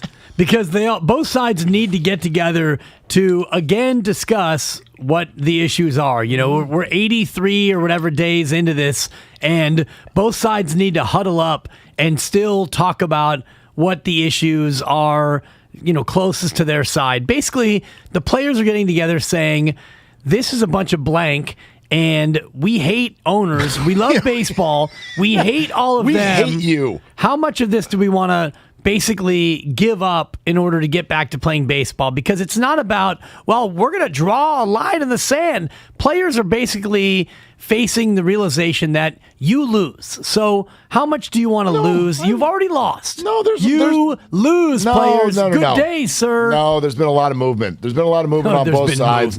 Of course they're not going to win all the battles. Of course they're going to lose most of the battles. They're the employees. But you want to win some of the battles, and they are. What are they winning? They are. What are they winning? Just as an example, and this actually was going to be my other update, and it's coming from our guest yesterday. This is huge. The only active Buster Olney, talking about Buster Rhymes. Apologies. Well, that's Busta. Sure. Buster. There's no R. Okay. There's an R in the last name, but anyway. Buster Keaton, Olney, rest in peace. Buster Olney talking about how a 12-team playoff structure would work. The owners wanted 14. They're not going to get it. That's a big win, players. Well, boy. And the owners have moved a long way in terms of the threshold for the competitive balance tax. You don't want to hear that, though. That's boring.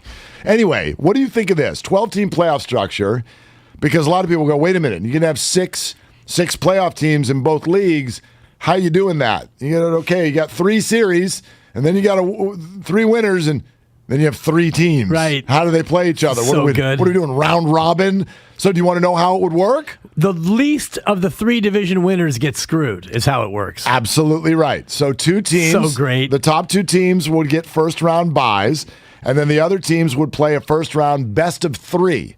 Okay, so that would create a little urgency. My question to you, though, as we do the rest versus rust in the NFL always, oh man, how do you feel about that bye? How do you feel about a week or week and a half off as the top seed in baseball? Well, it won't be a week and a half off. If it's a best of 3, a week. You're talking about 4 days, really, because baseball ends on Sunday. So Tuesday, Wednesday, Friday, and then the next series maybe Saturday, maybe Sunday, well, maybe a week. You wouldn't start the next day. It would be Sunday at the earliest. Well, so it's at least a week off. It would be staggered. It's at least a week off. Point being, rest versus rust does not apply as much in baseball, in my opinion, because you can line up your pitching and you can get your guys throwing on the side. Additionally, if you are a division winner and you win 95 games and you have to play a best of 3 elimination, you're getting screwed. And think about it in terms of last year where the Dodgers win 106. They're the second best team in all of Major League Baseball, but they happen to run into a team that won an historic 107 games and won their division, and you have to go play a best of 3 elimination against a 91-win Milwaukee or St. Louis. It's patently unfair. Well, but last year was unfair to both the Giants and the Dodgers, too.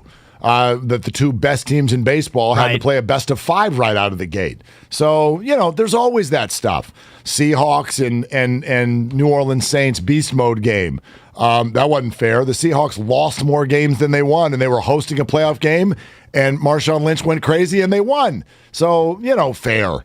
I mean, you're the one who's always talking about 162. It's not fair. What's fair? What's fair? It's stupid. What it is. Is it fair that the Warriors got knocked out of the playoffs last year by a weird tournament that was all of a sudden thrown out? Well, they didn't make it in the playoffs, and don't let anyone tell you that they did. But they did under the old format. Well, and they didn't, and this is something that the Warriors brass likes, and so they didn't make the playoffs for the second straight year. They made the ins, but not the offs, and we went round and round on this with Steiny and Guru.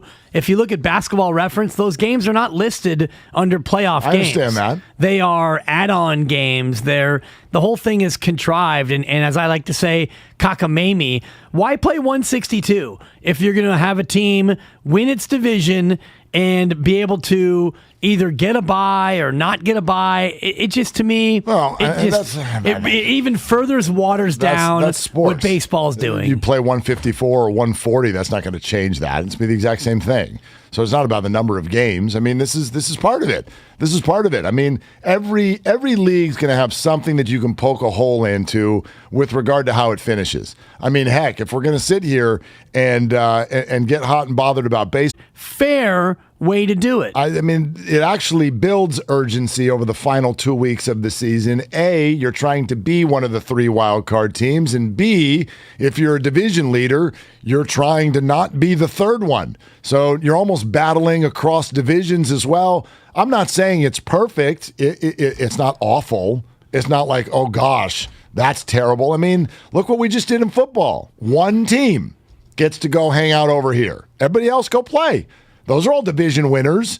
They didn't get a first-round bye. Got to go play right away. Yeah. So, okay, go play. And it turned out that the top seeds did not have a, quote, decided advantage. They both lost. And the Rams had to play on a Monday night and win the Super Bowl. Right. And they eventually, the 49ers had to go to the 1 seed, and they beat the 1 seed that was coming off a bye. So that turned out to not be as much of an advantage as we thought. But thank you. Already, I mean, baseball's unbalanced schedule gives certain teams advantages over other teams. And I'm looking at your Giants being able to play Arizona 19 times and Colorado 19 times. Yeah, their 107 wins got grotesquely padded by the fact that they played 2 AAA teams 38 times. Every division's got a couple of those. Every division does. I mean, they also play the Dodgers and Padres 19 times.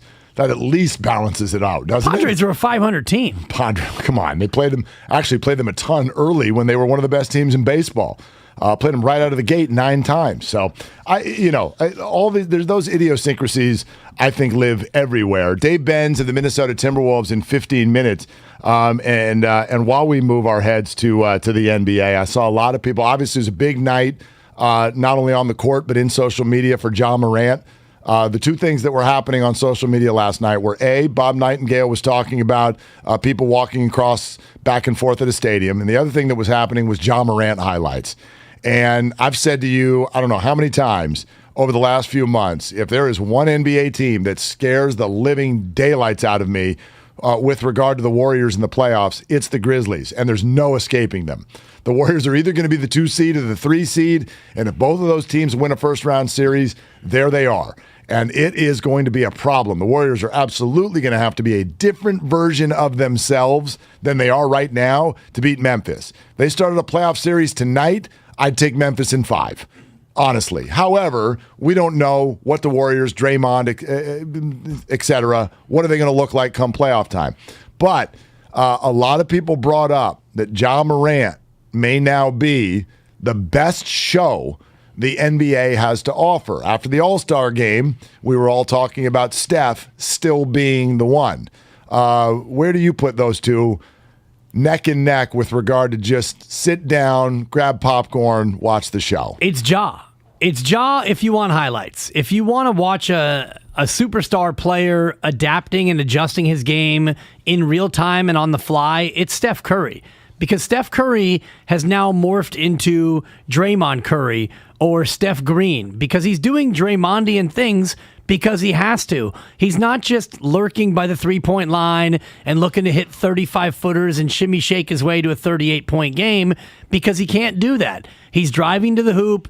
He is administering and distributing as more of a point guard than he's been for the majority of the last few years because Draymond Green has been out. So it's easy to look at what Ja is doing and absolutely sending Jakob Poeltl into submission. That was a humiliation sensation, which I can only dream about being an NBA player and, getting dunked on at that level. But memo to all Poeltls everywhere, move Jakob, get out the way, P, get out the way.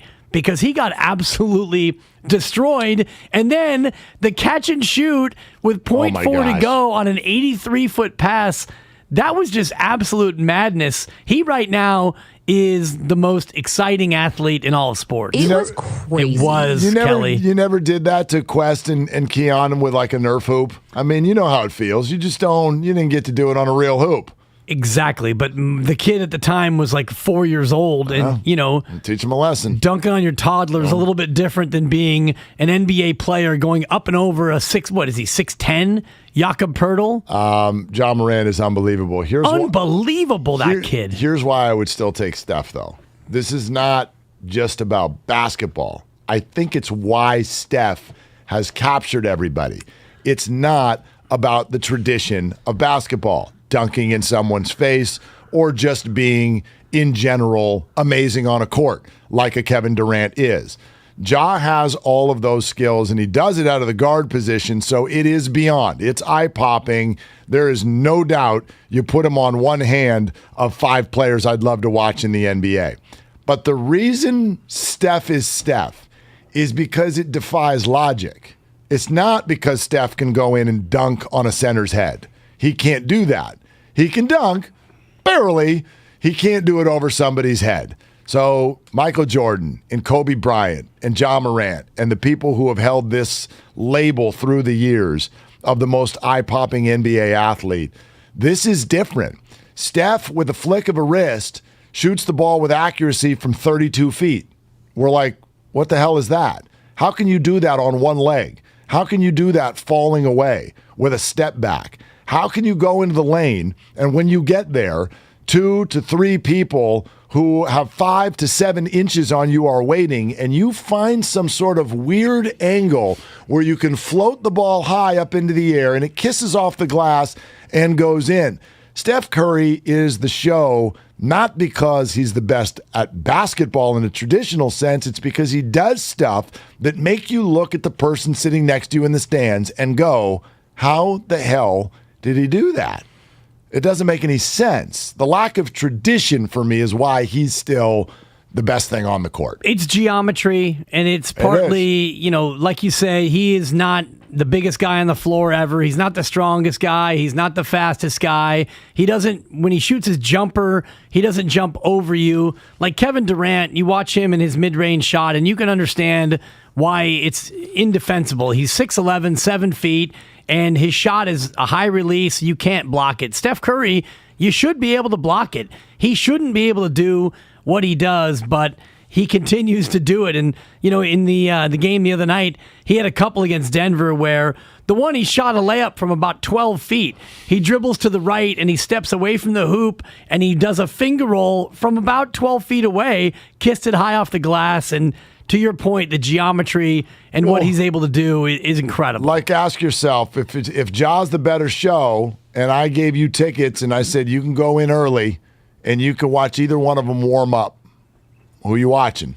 Well, I mean, you would rather watch him warm up than anyone, right, Steph Curry. Right, anyone ever. Because he'll sit there and do stuff that doesn't make sense. But if you have a player who has the ball at half court in a broken floor situation, would you rather watch Steph Curry pull up from 35 or watch Ja Morant off the dribble dunk on the entire country in one fell swoop? Depends on if the 35-footer is going to go in. Well, you're figuring it's going to go in 40% of the time. Yeah, well, then those times, then I want Steph. I mean, it's an unfair matchup because we're Warrior fans. Well, it's an unfair matchup because of what Ja Morant and recency bias is telling you. And the Ja Morant celebration, by the way, with the hair flying askance, is not unlike Steph Curry with the shimmy shake after the action. So Ja Morant goes up and he absolutely destroys Pirtle, and then afterward there's the scowl and the hair is flying and there's the joy of knowing what just happened. That to me is akin to what Steph does. Well, and I like that word too, because that's another thing I like about Ja. He plays with a real flair, like a joy. There are smiles out there. So underrated for me. Or smiles in sports. Yeah. Like guys that you're like, man, you're not out there trying to be, we hate when whether it's LeBron, Iguodala, anybody with the palms up constantly, screaming at this, screaming at that. If you like, it's so underrated. A wink and a smile on the court or on the field. It's even, it's reminiscent of Joe Montana in the Super Bowl.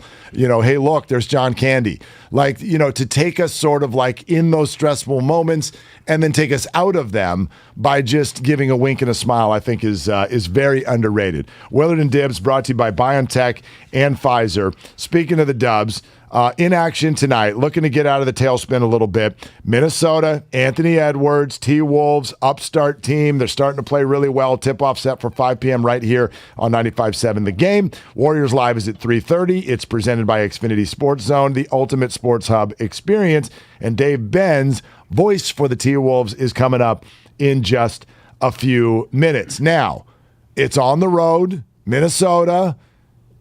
Does K-Wig finally get clicked off tonight? Because this should be, I would think, if you look at everything that would or could wake up Andrew Wiggins, is this not it? Clay, out. Losing streak, yes. At Minnesota, head-to-head against Karl Anthony Towns and D'Angelo Russell, if Andrew Wiggins is ever going to go out and put up 27 points again this year in the regular season, tonight's the night. Yeah, I'll put the over-under at 19.5, Mark. Okay. And, you started with an if, so you're going to take the over because his last 10 games have gone under 20 points. And, prior to that, he had 23 against Houston, 24 against Brooklyn. And before that, he had gone 8 games without going over 20. So by my quick rudimentary math, 18 of his last 21 games have been under the 20-point total. And you go back to that Minnesota game where, let me be your motivation, Kelly Rowland, he was 4 of 11, and he scored 12 points in a loss to these very Timberwolves in the Twin Cities. So over under 19.5, do you want to reconsider your answer? Over under 19.5. No, I don't want to reconsider. You know what I do want to do? Because I know you did this and you got a green check yesterday. Hot take, Jake. Can somebody take me through Bet Rivers as to what is Andrew Wiggins?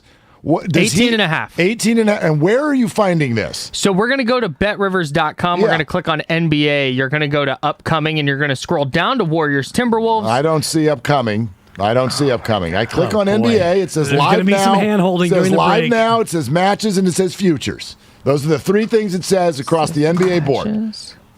Okay, maybe it's matches. Okay. And then go to the game, Warriors Timberwolves, and More click bets? on it. Yep. Yeah, and then scroll down to player points. Okay, now I got it. All right. So 17.5 currently, actually. The internet. Catch the wave. Except for you just reported the wrong number to me, Mr. Internet. Whatever it is. Don't say catch the wave. 17.5. It's down to 17.5. Don't act snooty if you're not even looking at it and giving me the wrong numbers. I'm looking at it now. Yeah, catch the wave. It's 18.5. It's not 18.5. It's 17.5. Well, I'm looking I had at to it right walk now. you through how to get there. Yes, you Sorry, did. I didn't look and see that the number you changed. started by telling It was me 18.5 about 30 minutes ago And because that's going to be my pick today. And you started by saying click on upcoming, which doesn't exist. It is on my page. Okay, well, it's not on mine.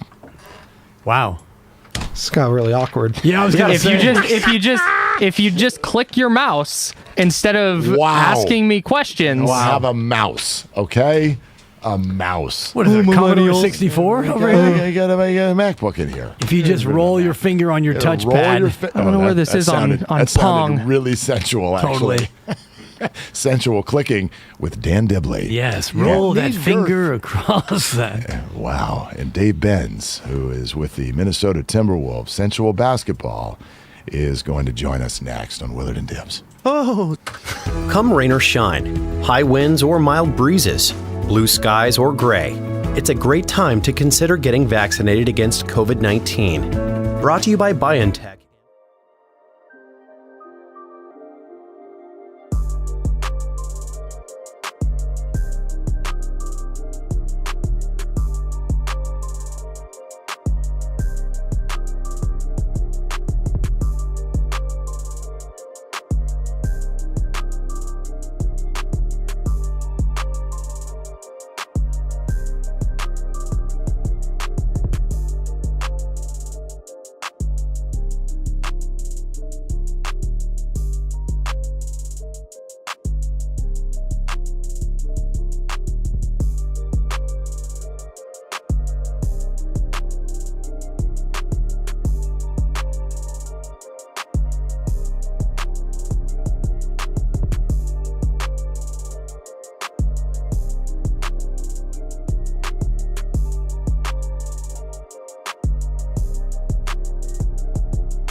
Now, back to Willard and Dibs on 95.7 The Game. Tick-tock, tick-tock. First session of today's negotiations in Jupiter, Florida are done. The Players Union has just made a proposal.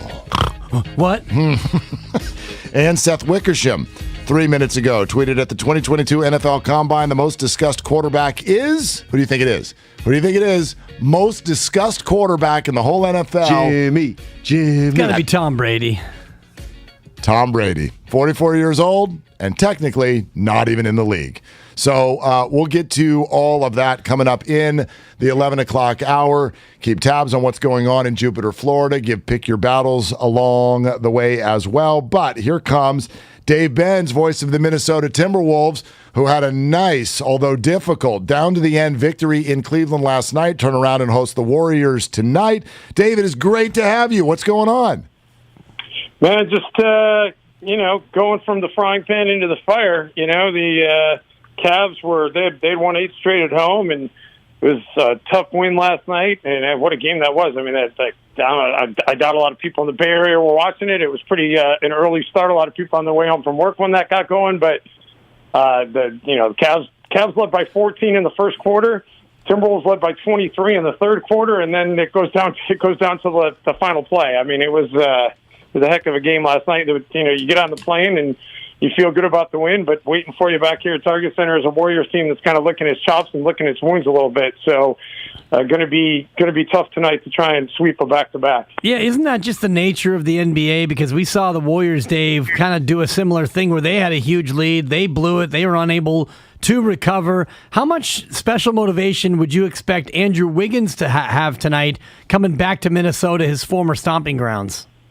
At this point, Andrew's played back here a couple of times now, and, he's seen the Timberwolves out at Chase Center a handful of times now as well. And Andrew, statistically, when he's played against the teams that he had a personal association with, he's always had big games.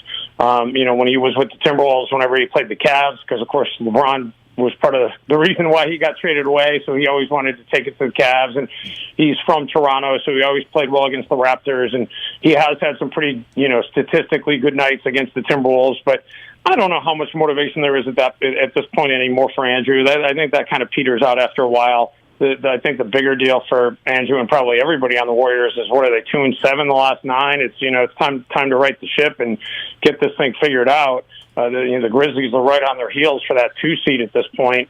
I think everybody kind of thought it was a foregone conclusion. It would be Phoenix and Golden State in 1-2, depending on the order. But now all of a sudden the Grizzlies, they're not falling off, and if you're Golden State, you don't want to fall out of that. You don't want to fall out of that top 2 for sure. Dave Benz, voice of the Wolves, with us here on 95.7 The Game. Willard and Dibs, Warriors and T-Wolves tonight, right here on 95.7 The Game. Another name with your team, Dave, that we talked a lot about through the early part of his career, Anthony Edwards, because he was drafted right in front of James Wiseman, and he's had great success against the Warriors this year. But his last 5 games, holy smokes, 3 of 28 from three-point land. 3 of the 5 games, he didn't even get into double digits, and he has 0 20-point games. What's going on with him? Well, that's a great question. And at the end of the day, I think, he started to fall off right before the All-Star break, and he hinted to some people that he, wasn't feeling 100%, that his knee was bothering him a little bit. He didn't have his explosiveness. I think a lot of us here in the Twin Cities were, hoping maybe he would skip the Rising Stars game in Cleveland on All-Star Weekend. But it was his first time ever getting a chance to go be involved in anything like that. So he went and played, although he played minimally. But I think he's starting to feel a little bit better. Some of the explosiveness was back last night. He had a ridiculous dunk in which he kind of changed hands mid-drive last night against Cleveland. I think he had 15 in the first half, but he only had 2 in the second half. So it's a head-scratching question. He was gangbusters for, the first, 60 games in, the first 53 games of the season. He was, ridiculous, putting up all-star type numbers. He had the 48-point game against the Warriors at Chase Center. I think it's just a little blip in the radar. I think he's going to get back to being the Anthony Edwards that we saw for the majority of the season. Whatever it is that he's dealing with, he's going to get past it. I think teams are also figuring out a way to defend him a little bit, and he's going to have to make an adjustment, and that's part of the growth process of being a young player in the league. And, I mentioned the Grizzlies. We've talked here about Ja Morant, kind of the path that Ja has been on. If Anthony Edwards could follow that path, that would be great. Great rookie year. Took a step this year for the most part, aside from this little blip. And, Ja did that same thing. Great rookie year, took a step the second year, and now in year 3, he's ridiculous. So we're kind of hoping that that's kind of the same path that Edwards can take between year 2 and year 3. Better than following the D'Angelo Russell path, which is not to say he's not playing well this year, but his path a little bit more of a zig and then a zag, a couple more zigs, and then maybe a zag to be named later. How has he found his game, and really it's become kind of a maturation sensation for him this year? I mean, how he's found his game, I can't really speak to that. I can just tell you that he is, the guy's got ice in his veins. He's been our best clutch player. Karl Anthony Towns hit the go-ahead 3 with about 10 seconds left last night, so that was pretty clutch too. But it was D'Angelo Russell making plays and hitting big shots in the final couple of minutes that you set all that up. And D'Lo's done that for us all year. He has just delivered in clutch moment after clutch moment. And it's a testament to the fact that, a lot of the things D'Lo has done, he's either gotten to the rim or he's pulled up in the mid-range. He has mixed in a couple of threes, but, everybody always talks about the mid-range game kind of being going the way of the dodo bird, but I think there's been a resurgence this year, especially with what DeRozan has shown in Chicago. And I always point to, who's one of the best clutch players in the history of the league? It's Chris Paul. And where does he make his money? He makes his money in the mid-range. A lot of times a mid-range shot is what's going to win you a game down the stretch versus a 3 or a drive to the basket. So D'Lo has had the mid-range game for the larger part of his career, and for whatever reason, he's really been hitting shots in the clutch for the Timberwolves, and it's been fun to watch. Dave, it's certainly looking like, if all things sort of stay at least somewhat as they are, that you guys are going to get to perform in this play-in tournament this year. Although you'd be the top seed in it if things were to keep going as they are, 3.5 behind the Nuggets right now for the 6th seed. So what's your take on that with these 2 LA teams, all their star power, yet it hasn't really actualized, and your team potentially going up against them in the tournament? Well, first of all, I know that 3.5 games is a lot, and you're absolutely right to feel like the 7th seed is probably what we should be focused on. But I know that our players and our coaching staff, they're still all, saying, hey, let's just keep winning and keep the pressure on and see if somehow they can avoid the play-in tournament and jump up to that 6th spot. But with about 20 games to go, 3.5 is a lot to make up. And the Timberwolves only have 1 game left head-to-head against Denver. So, that's going to be a tough hill to climb. Should they end up in the play-in tournament, which, hey, given the history of this team, the play-in tournament looks awfully good as a guy who is in his 10th year calling games and has seen exactly one postseason round in 10 years. So the play-in tournament, for me and for the fan base, they'll take that all day long. The important thing, you hit the nail on the head. The important thing is you got to hold on to that 7th seed, because at least if you're the 7th seed, you'd have to lose twice, and both your games are guaranteed to be at home. So, granted, you got all the star power in LA, and I would certainly not relish the opportunity to have to face, LeBron and Carmelo and the LA Lakers in one game to go to the playoffs. I like our team to win a game against them, but that's for them to suck it up and have one game to win. That's certainly not going to be an easy task. So, you just wait and see how it plays out, but you really got to make sure you hold on to that 7th seed, because you don't want to have to travel and you don't want to have to win more than once to get in. Dave, enough about the Timberwolves. Pickleball. How in the world did you become the voice of pickleball? What's your game like? What happens if I step in the kitchen? Let's talk pickleball. Man, Dibs, pickleball is awesome, man. I love it. I got into pickleball in 2016. A buddy of mine who is he is an executive producer for a lot of different sports, and he called me one day and said, "Hey, they're starting this U.S. Open pickleball championships in Naples, and they asked me to be the executive producer." And he's like, I want you to come do my play-by-play. And I was like, dude, what is pickleball? I had no clue, never heard of it. And but I looked it up and I was like, okay, yeah, I mean, it's a check, so I'll go collect a paycheck down in Naples, Florida for a few days. But I went down there, and I mean, the event was amazing. The sport is great. Anybody who's played it, it looks ridiculous. The name is ridiculous, but you get on the court and you start playing, and it is so fun, and it's a quick learning curve, and you don't have to have a lot of experience with it to be able to at least be decent. Now, to be able to be great and be on the level of these people who are on the pro tour, and yes, there is a pro tour, to be on their level, obviously it takes, a special amount of talent and dedication to reach that point. But for the average person, you could just go out and pick up a paddle and go play, and you can have a blast. And, I think we've talked about it both, on my Timberwolves side with a lot of people who now have gotten into the game, and on the pickleball side, I feel like a lot of people are kind of coming from the golf world and taking up pickleball, because you don't have to buy as much equipment. You don't have to devote an entire day to go into a golf course. And, golf is pretty social, but you're also kind of out there by yourself. Pickleball, you're with, a lot of times you're playing doubles, you're with a teammate. So no, it's fun. And I've been fortunate that I've just kind of been on from the very beginning, and now I'm calling tournaments on the pro tour on the side, and I'll do a handful of tournaments over the summer. And I was able to squeeze in the indoor championships this past weekend because they happened to be here in Minneapolis, so it's worked out well. Side gigs. That is 2022. There's nothing more 2022 than a side gig. So, Dave, congrats on that, and have a good call tonight. All right, guys. Well, it should be a fun one. And listen, not unthinkable, Warriors and Timberwolves in the playoffs. I mean, that's looking like it's got a high possibility of happening. So I would love that, because that'd be home games for me on every side of the equation. Yeah, that would be well, and Andrew Wiggins would love it too. That'd be a whole lot of fun. Dave, thanks. Yeah, thanks so much for coming on, man. All right, guys, take care. All right, there goes Dave Benz. He's the voice of the Timberwolves and also America's foremost voice in pickleball. Yes. Which I always hear, there's two sports that people always tell me, it's the fastest growing sport in America. It's a fact. Pickleball and lacrosse.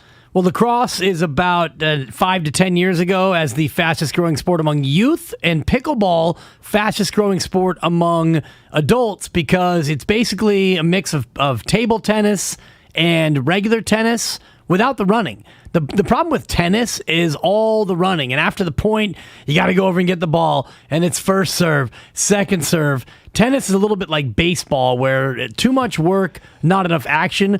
Pickleball is a lot more like a video game where it's easy to serve, it's easy to play, and the action is boom, boom, boom, boom, boom, and the court is smaller, the ball retrieval is quicker, you don't have to be a great athlete to play it. Thus, in a fat America, it's the fastest growing sport. Yeah, it looks like you get a little workout. I see people coming, right? They come and get coffee afterwards. They got a little bit of a wet T-shirt. A lot of fun, very social, and Dave's right. You don't have to be... Like, you can start playing and immediately you're decent. To go from, like, golf, you can't pick up golf and be decent. It takes years. Like, I'm decent, and I've been playing for 20 or 25 years. I'm not good. I'm not terrible. I'm decent. You know, I'm a bogey, maybe slightly better, but it took a long time to get there. Pickleball, you play 3 or 4 times, and you're decent. You're not giving up the golf clubs, though, are you? No, okay. God, no. All right. God, no. Too much of an inebriation sensation in golf. Evan Drellich. 5 minutes ago, players have made a counter proposal. Oh, great. MLB on several key areas. I thought you were going to follow up on drinking and pickleball. You go from the fun of pickleball. I've never played it. I've never played it. Drinking while golfing and pickleball, we go to Evan Drellich. I've had drinks. Yeah. Anyway, from the fun of pickleball to labor negotiations, here is what? Mark Willard. The players, they have a counter proposal. Well, we've got 2 hours and 43 minutes. That ship has already sailed. We got breakfast burritos coming Thursday. Yeah, you do. Yeah. Well, by the way, so now they don't have to. I mean, they can solve this whenever. I don't even care anymore. Wake me when it's over. I don't think the baseball fans listening to our show care as much about breakfast burritos that, by the way, you have just decided you get. And that's up to me because the bet was with the morning show. Right. You don't get to just leave and make me go purchase more burritos for no good reason because you want to. I didn't bet with you. I bet with them. Well, and then you decided that you agree with them, so I got to get you a burrito too? I was on their side. That's not how the bet works. Well, how does the bet work? There was no handshake in any of this. Well, think about this for a second. Think about what would have happened if there was a deal yesterday. Are all 3 of you pitching in 75 cents to buy one burrito for me? But if I lose, I got to buy the whole staff a bunch of burritos? Mm-hmm. And I'm the one who took the bad odds? I'm the one who took the low odds bet. How's this work? What kind of idiot do you think I am? The kind of idiot who made the bet in the first place. Well, but I didn't make it with you. So you're jumping in on something that doesn't even have anything to do with you. First of all, it has everything to do with me as the first ever employee here at 95.7 The Game. Additionally, wait a minute. In the crossover... So now the airwaves that the bet was made on belong to you or something? Look. I may be the program director, but it's K-Dibs. K-D-I-B. I thought it was K-Wig. That's too many letters. Okay. K-D-B-S. K-Dibs. That doesn't work either. We need a vowel. Did you say BS? Look, heavy on the BS, Dibs. Too much BS in Dibs. He put the BS in Dibs. Look. I'll see you at 12:15 in the fishbowl. I feel left out, is all I'm saying. Because I didn't want to be on your side. But you know me. Am I going to leave you out? You know me, Dibs. You know me. Look me in the eye. Am I going to leave you out? You're not. But the only way I'm going to leave you out is if you start acting entitled. Okay. Because you're not. You're not entitled. Let me apologize to you. So just relax and let me handle the losing side of the bet. Let me apologize to you and Evan Drellich. Here is Mark Willard and Evan Drellich with more on everything that I'm dying to hear about. No, just baseball's negotiations. Getting closer. Is that the update? Do you want to double down that this is done by 2:00? 2:00, which time? Because last night you were starting to beg for Hawaii time quietly. No, you put out Hawaii time. Which was genius. I just sent out a little Hawaii emoji. I thought Greenwich Mean would be the appropriate time. I was hoping so badly that deal came down at like 2 a.m. Oh, Pacific. Yeah. I actually kind of was too. I was asleep. I mean, then it was going to be in Hawaii time. Mark's Totally. like, in the United States. Well, I started texting Kyle because I'm like, yeah, Dibs is snoring. You're sawing logs right now. I was having phone calls with people. I'm like, it doesn't matter. I was exhausted yesterday, and little did I know the dog was going to keep me up all night. I'm like, I'm not going to bed until at least midnight. There's two things I hate. One, when my alarm goes off in the morning at 4:30. Two, when I'm finally in bed before 10, I'm getting some reading done. I put my book down, I roll over to go to sleep, and I hear bzz, bzz, bzz, bzz. And I roll over, and it's Mark Willard. Yep. Surely isn't me. But you got your notifications on silent. That's a you problem if you're too attached, Kyle. Yeah, no, I actually do typically go with the do not disturb when I do go to sleep. Sometimes I forget, though. By the way, the last time I texted you last night. My fault. 9:34 p.m. Yeah, no, last night wasn't bad. There's some nights. Stop whining. You stop your complaining. My fault. I sent you a John Heyman tweet at 5:15.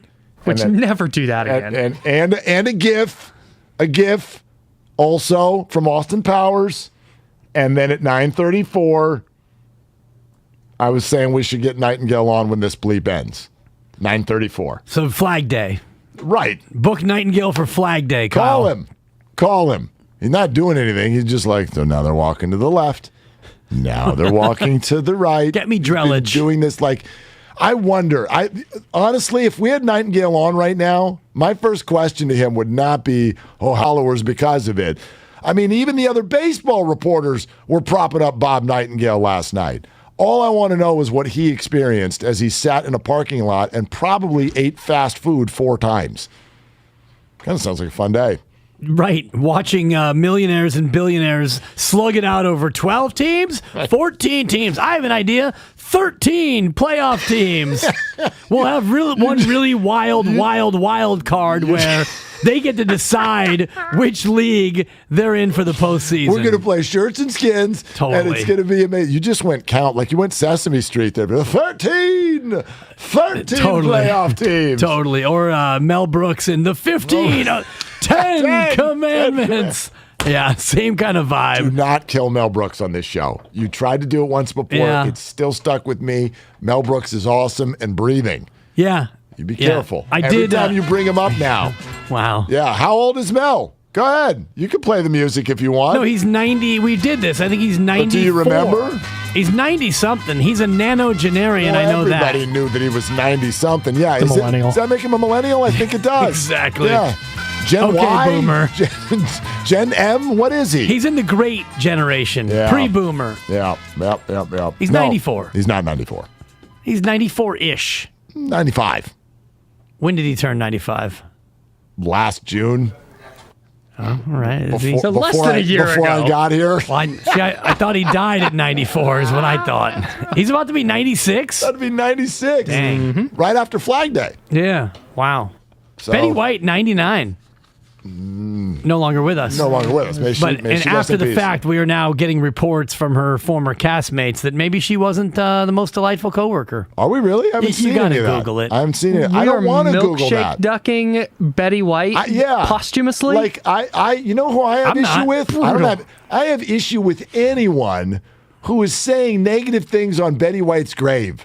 Like, you held that for 99 years. Couldn't say it to her face. I mean, SOFT. what are you doing? What do we got? B. Arthur, who now had beef or something like that. We're gonna wait until Beef Arthur. See, now why would you laugh at that? Fire Kyle right now. Thank you, because Spadoni. it's funny. It's funny. Beef Arthur. Spadoni's laughing back there, by the way. First of all, it's funny. And second of all, it's because it's funny, like, in spite of itself. I'm telling you, I'm walking around in life making up little puns with everything people say to me. It's like a disease. I caught, Kyle-ish or whatever the hell you want to call this. I caught it.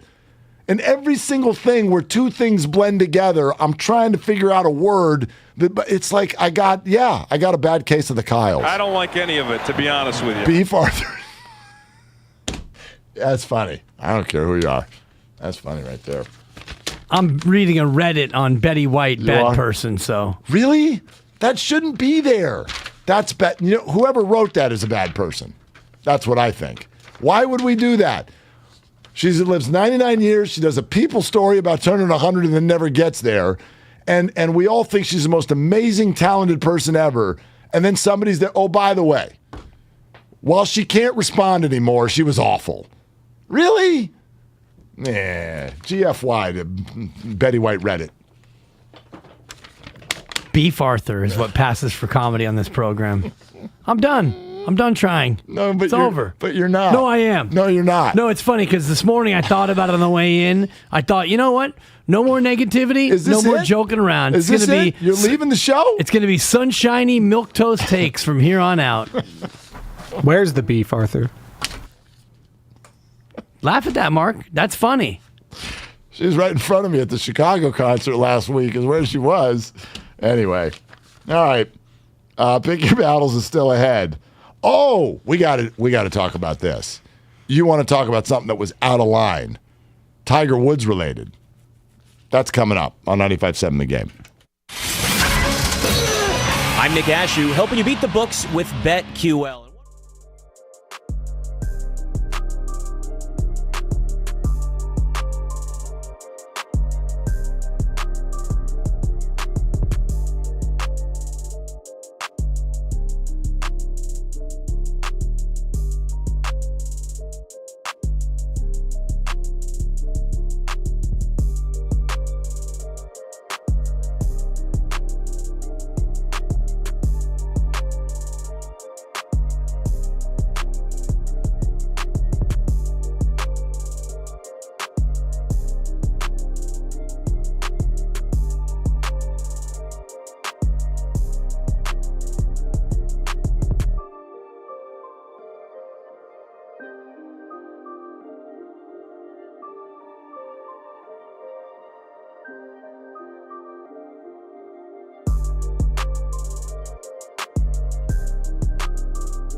Brings you back, doesn't it, Dibs?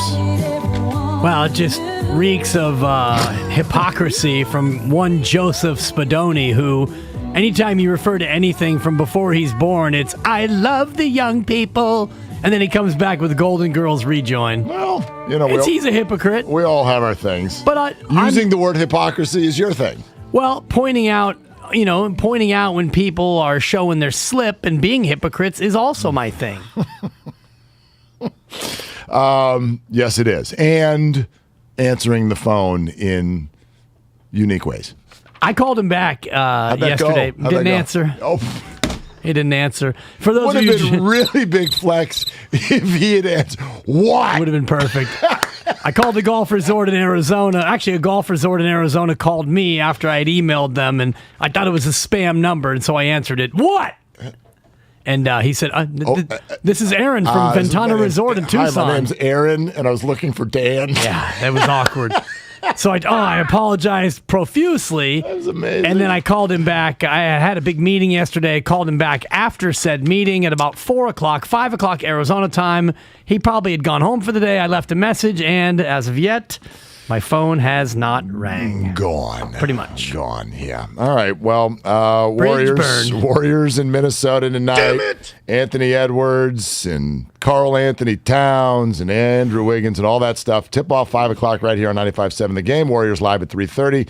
Presented by Xfinity Sports Zone, the ultimate sports hub experience. How does this grab you? Because this is like, this. It's hard to offend me. It's hard to get me up on some sort of moral high horse. But this I found kind of gross. Bookies.com odds for Charlie Woods and his future as a golfer. He's 13 years old, right? I just had my daughter over the weekend turn 13. If any of you suckers are out there betting on her future, we're going to have beef, Arthur, real quick, okay? Charlie Woods to win a PGA Tour event before age 20. The odds right now, yes, plus 350, no, minus 750. Will Charlie Woods win a tour event before age 30? Yes, plus 200, no, minus 450. Will he win a pro golf major by age 30? Yes, plus 950, no, minus 1500. Will he win the Masters by age 30? A win for the ages. Yes, plus 6,000. No. A win for the underages. But go ahead.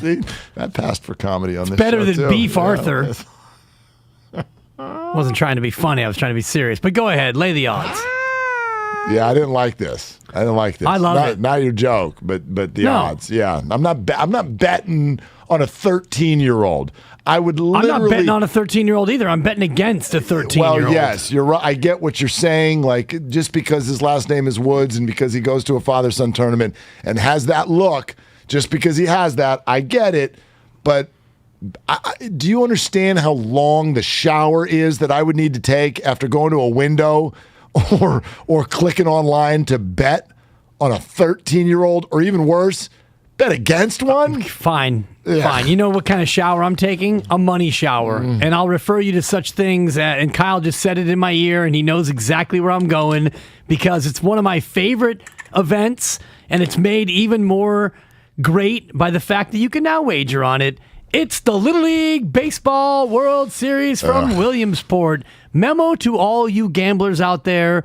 Take Hawaii, lay the 4.5 runs in early action. You take California, you lay the runs. You take Hawaii, you lay the runs. And by the way, you fade Charlie Woods. And if you want to wait 17 years to cash that bet, go ahead. Yeah, that's the other thing. But it's a no. You got to wait.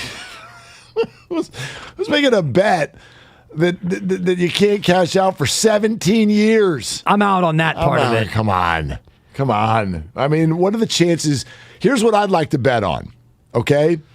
Whoever bets for or against Charlie Woods, I'd like to bet that you will not be able to find proof of the bet when the bet is ready to be paid off. Where'd I put that ticket? Where's the ticket? I know it's in my email somewhere. Where the hell are you going to keep track of this thing?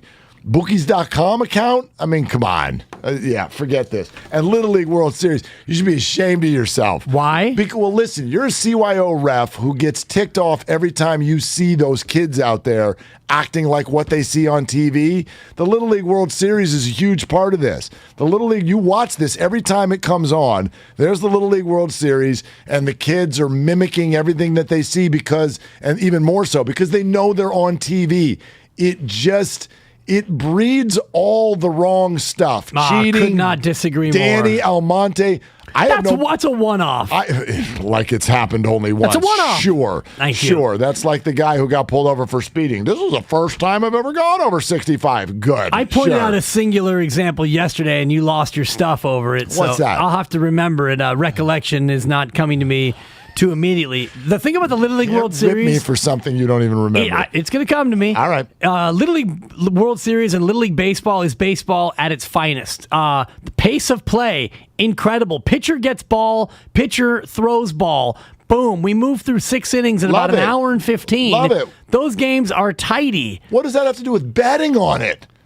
Betting on it. Well, the payout comes a lot quicker than the only way you can bet baseball is by betting the first 5. Yuck. You'll say yuck now, but Kyle, what did I hit last year? Was I 80%? Yeah, it was a major bag alert for your boy. At some point, you were like 10-2. I was riding Dibberclaws the whole way. My account was down to close to nothing. I was on an ice cold streak, and Dibberclaws himself dragged me out of it. I think you finished the tournament like 12-4. It was an unbelievable run. 1-800. This is gross. Okay. The team from Nashville choking it away hurt us bad. Michigan in the losers bracket was a lock. Call my message phone. Even I can't do this. Okay. The thing with the Little League World Series is Mark, I hear what you're saying. The worst part for me though is like I'm at the gym watching these games and like yelling at the officials, That's my yelling point. at the umpires. Do you understand who they're volunteering? The level, that's not a strike. The level of questioning my own life. If at 2:00 on a Tuesday,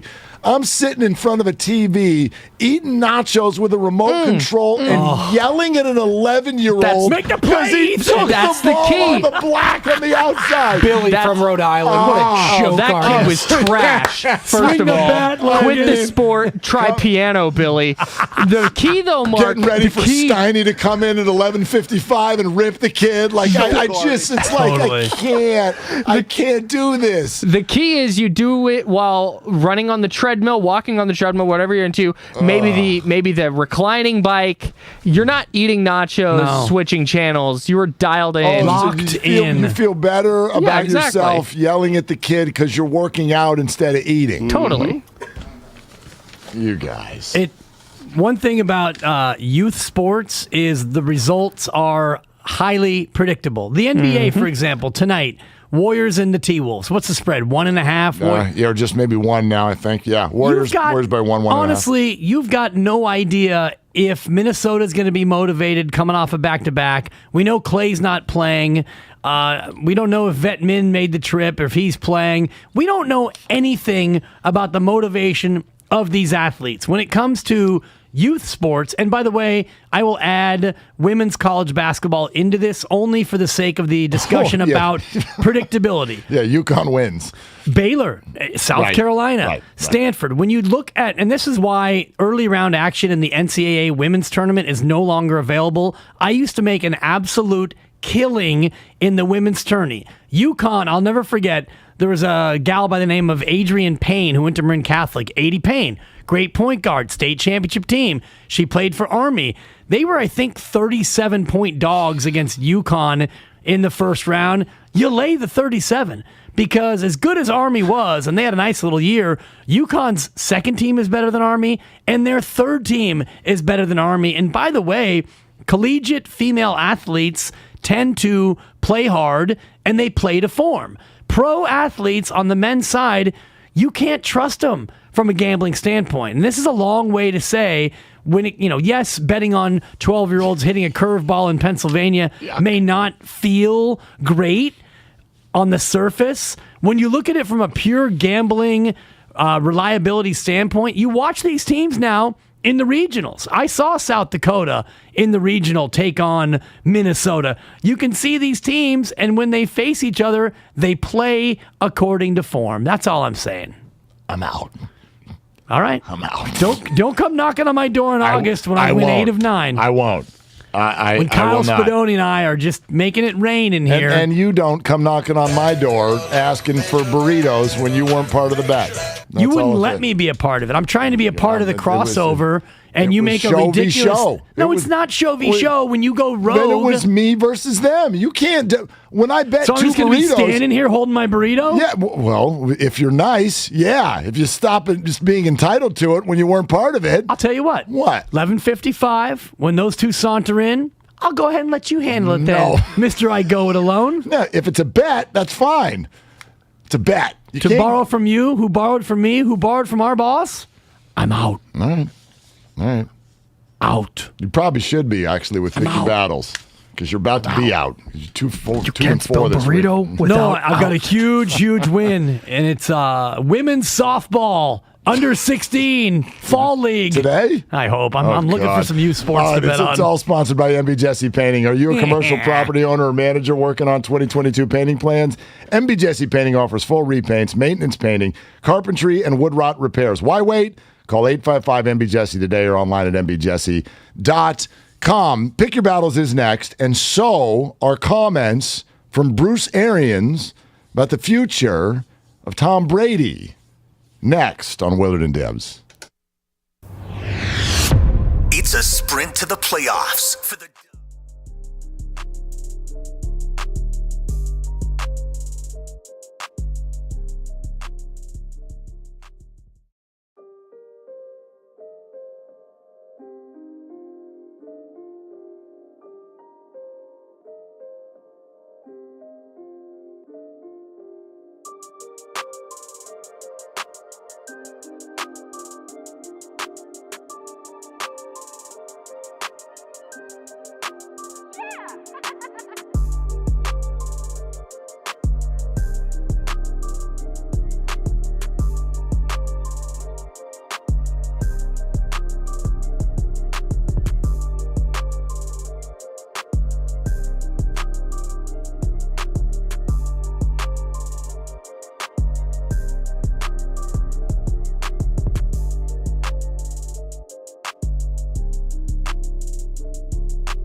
Xfinity Sports Zone, Ultimate Sports Hub experience.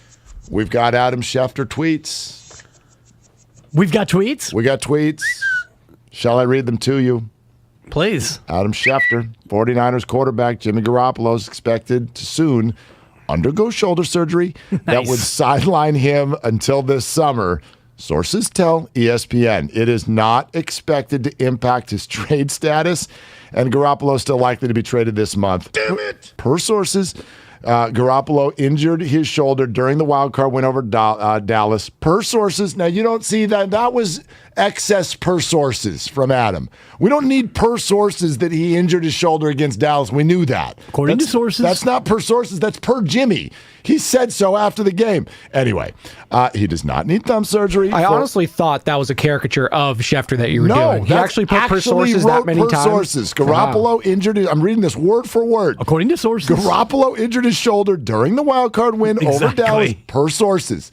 We watched the game. Anyway, he does not need thumb surgery for another injury he also played through. Surgery is expected to happen shortly. There is significant interest in Garoppolo from multiple teams, per sources, and we're not done.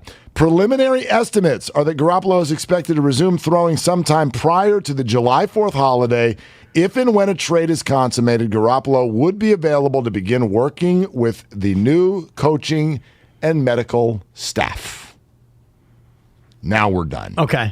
Per sources. According to per sources, we're done. Per me. Exactly. Okay. So that's from Shefty on Jimmy. The other thing though that's interesting is a lot of people speaking to Bruce Arians, head coach of the Tampa Bay Buccaneers, who said it is, quote, bad business, the idea of trading Tom Brady or allowing Tom Brady to go play with another team without a trade to do it. So he was asked, okay, fine, then what would the price be for Tom Brady? He said, I don't know, 5 first-round picks? Seems a little high to me. This is a standoff. Yeah. And it's what you and I said a couple of weeks ago. I don't think Tom Brady retired. He made a move. He made a move to get off of the Bucs. He does not like Bruce Arians. Bruce is now not liking him. This is over, and Tom's trying to find a way to get to another team. Is that the 49ers? Are the 49ers interested? That's almost another question, Dibs, because that's more like if you can do A, then we'll discuss B. But Tom and the Bucs are having a standoff. So Tom's like, fine, I'm retired. I'm not playing for you. And the Bucs are like, well, we're still not trading you. But what happens after the Bucs acquire their new QB? And then Tom says, oh, yeah, I'd like to play. Well, you're in a different bargaining position. The Bucs are going to have to move on.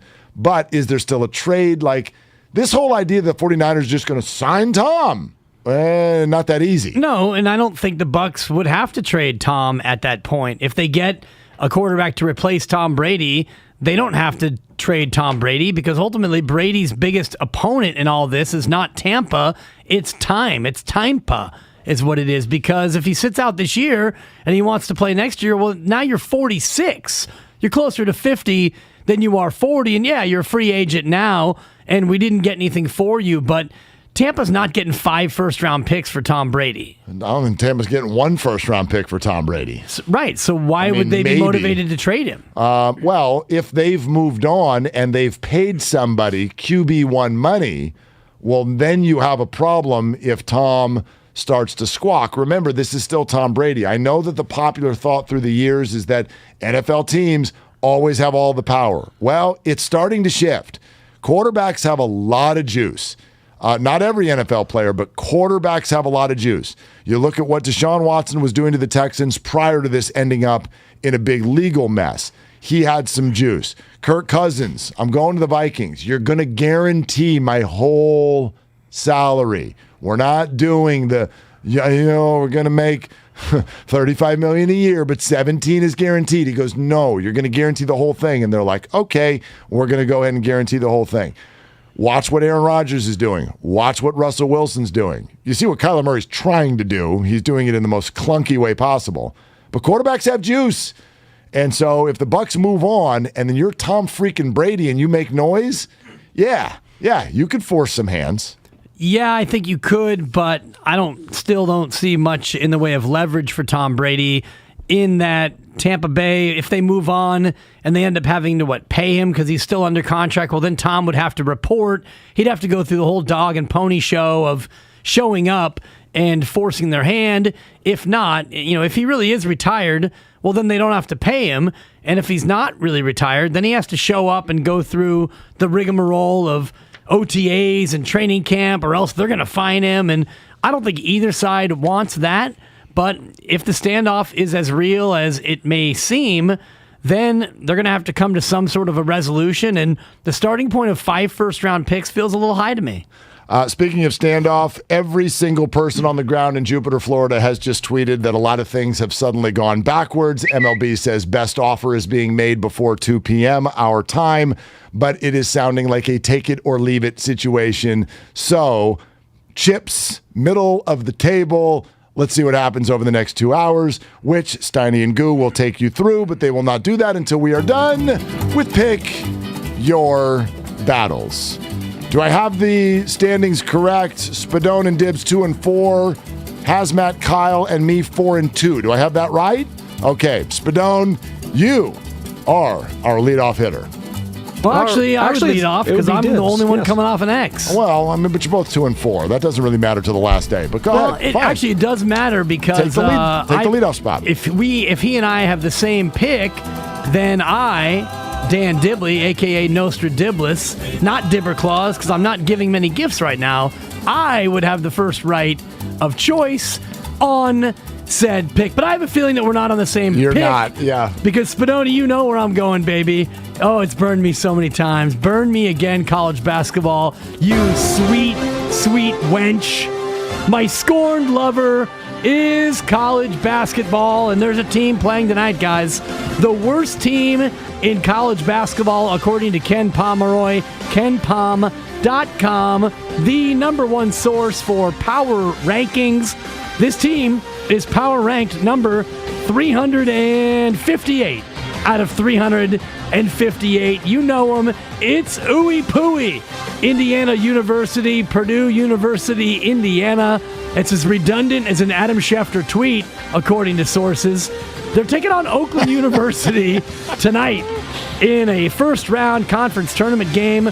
We're going to play the total because Ooey Pooey they're terrible. Oakland's given 23, which seems to me to be a little bit too many. That's hot. But the over-under is not very high. 121.5. We're going to go over 121.5. Oakland University and Ooey Pooey. All right, we'll be rooting for buckets. We want kids to be getting buckets in that game. And now we go live to Joey Spadoni for this selection. And I teased it earlier. You sure did. Well, I think I just said it, yeah, but I'm taking I'm taking Andrew Wiggins over 17.5 total points tonight against his former team in the Minnesota Timberwolves. I think in career average against them, he's like 22, 4 and 4. Plays really well against them all the time, so I'm taking over 17.5. I love the pick. I would have made it myself, except for you did, and so I'll have to select something else. But first, we go to Hot Take Jake for his 4 and 2 selection. I think the Warriors are going to win tonight. Warriors -2. All right, there you go. Is it up to 2? I thought it was at $1.50. It's up to 2. They go up to 2. All right. Hey, learn how to use the internet. No. Okay. Well, I have to refresh my page. F5. Let's see. That's this little arrow thingy, the circle, right? That we click on that and we refresh and we make sure that Anthony Edwards is still at 19.5 with regard to his point total tonight. I already told you. We said he's been awful for the last 5 games. Has not scored 20 in 5 games. He's 3 for his last 28 from behind the three-point arc. Guess what will fix him? The Warriors, because they're not playing great defense right now, and he has been crushing them this year. I think that those good vibes will get him north of 19.5. Warriors win, but Anthony Edwards over 19.5 points tonight.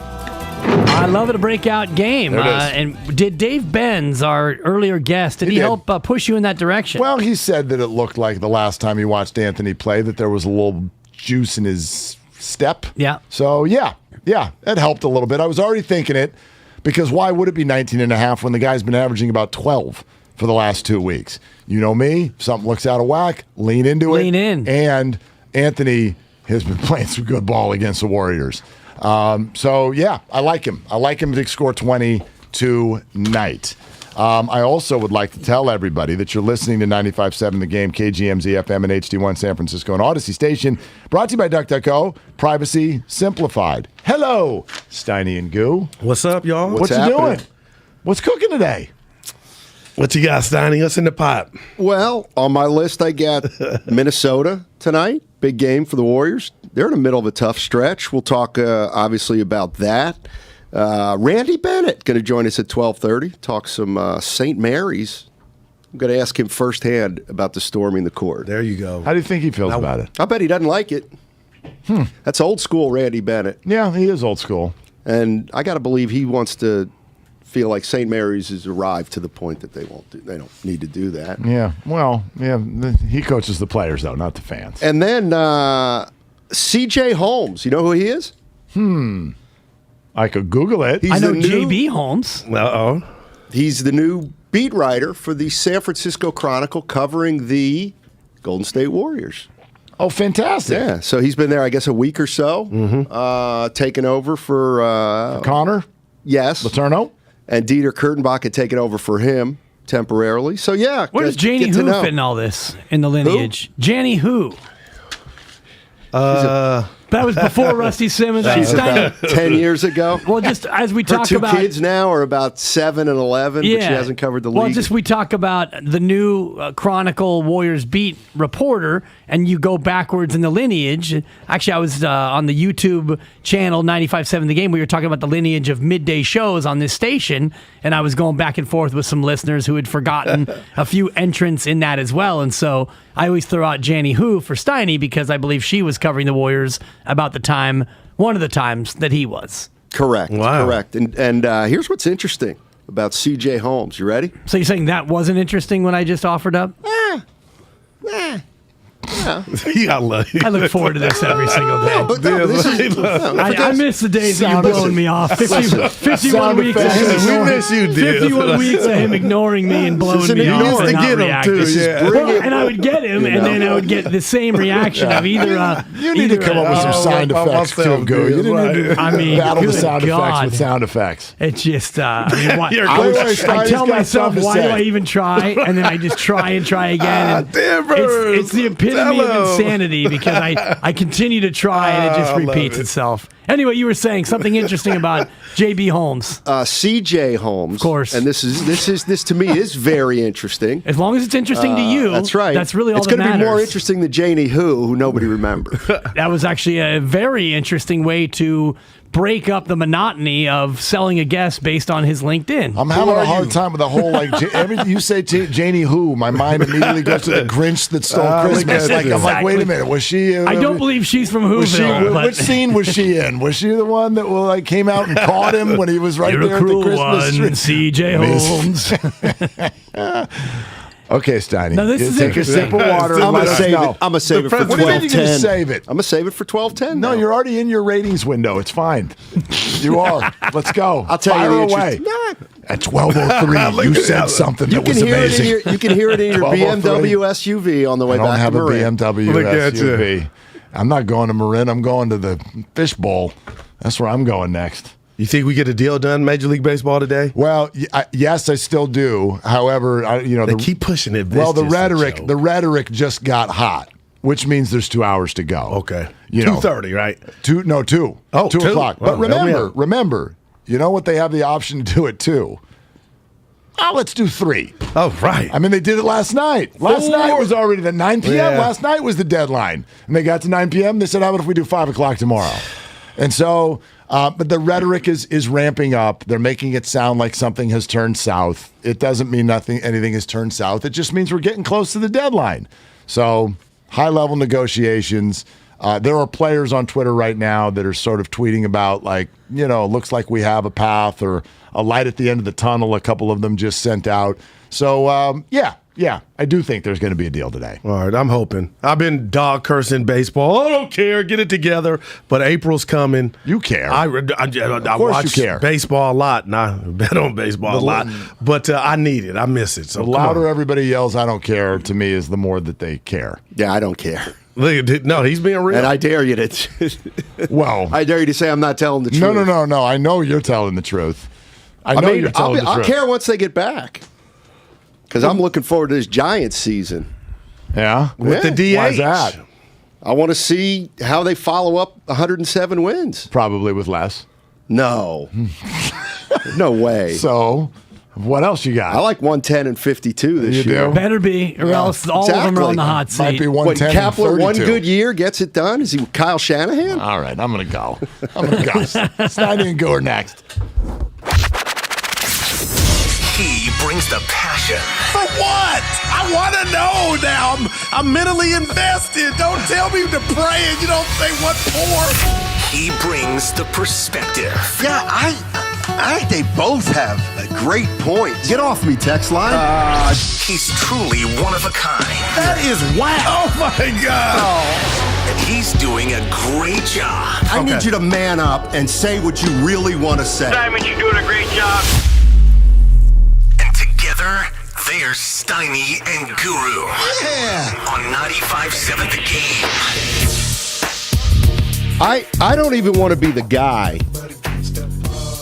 to tell the Bay Area the thread that started last night on our text between among members of the show. Oh, boy. Because this is something that when I throw out there, people are going to think it's my idea. I had nothing to do with it. It's not even an idea. It's just a question, Steiny.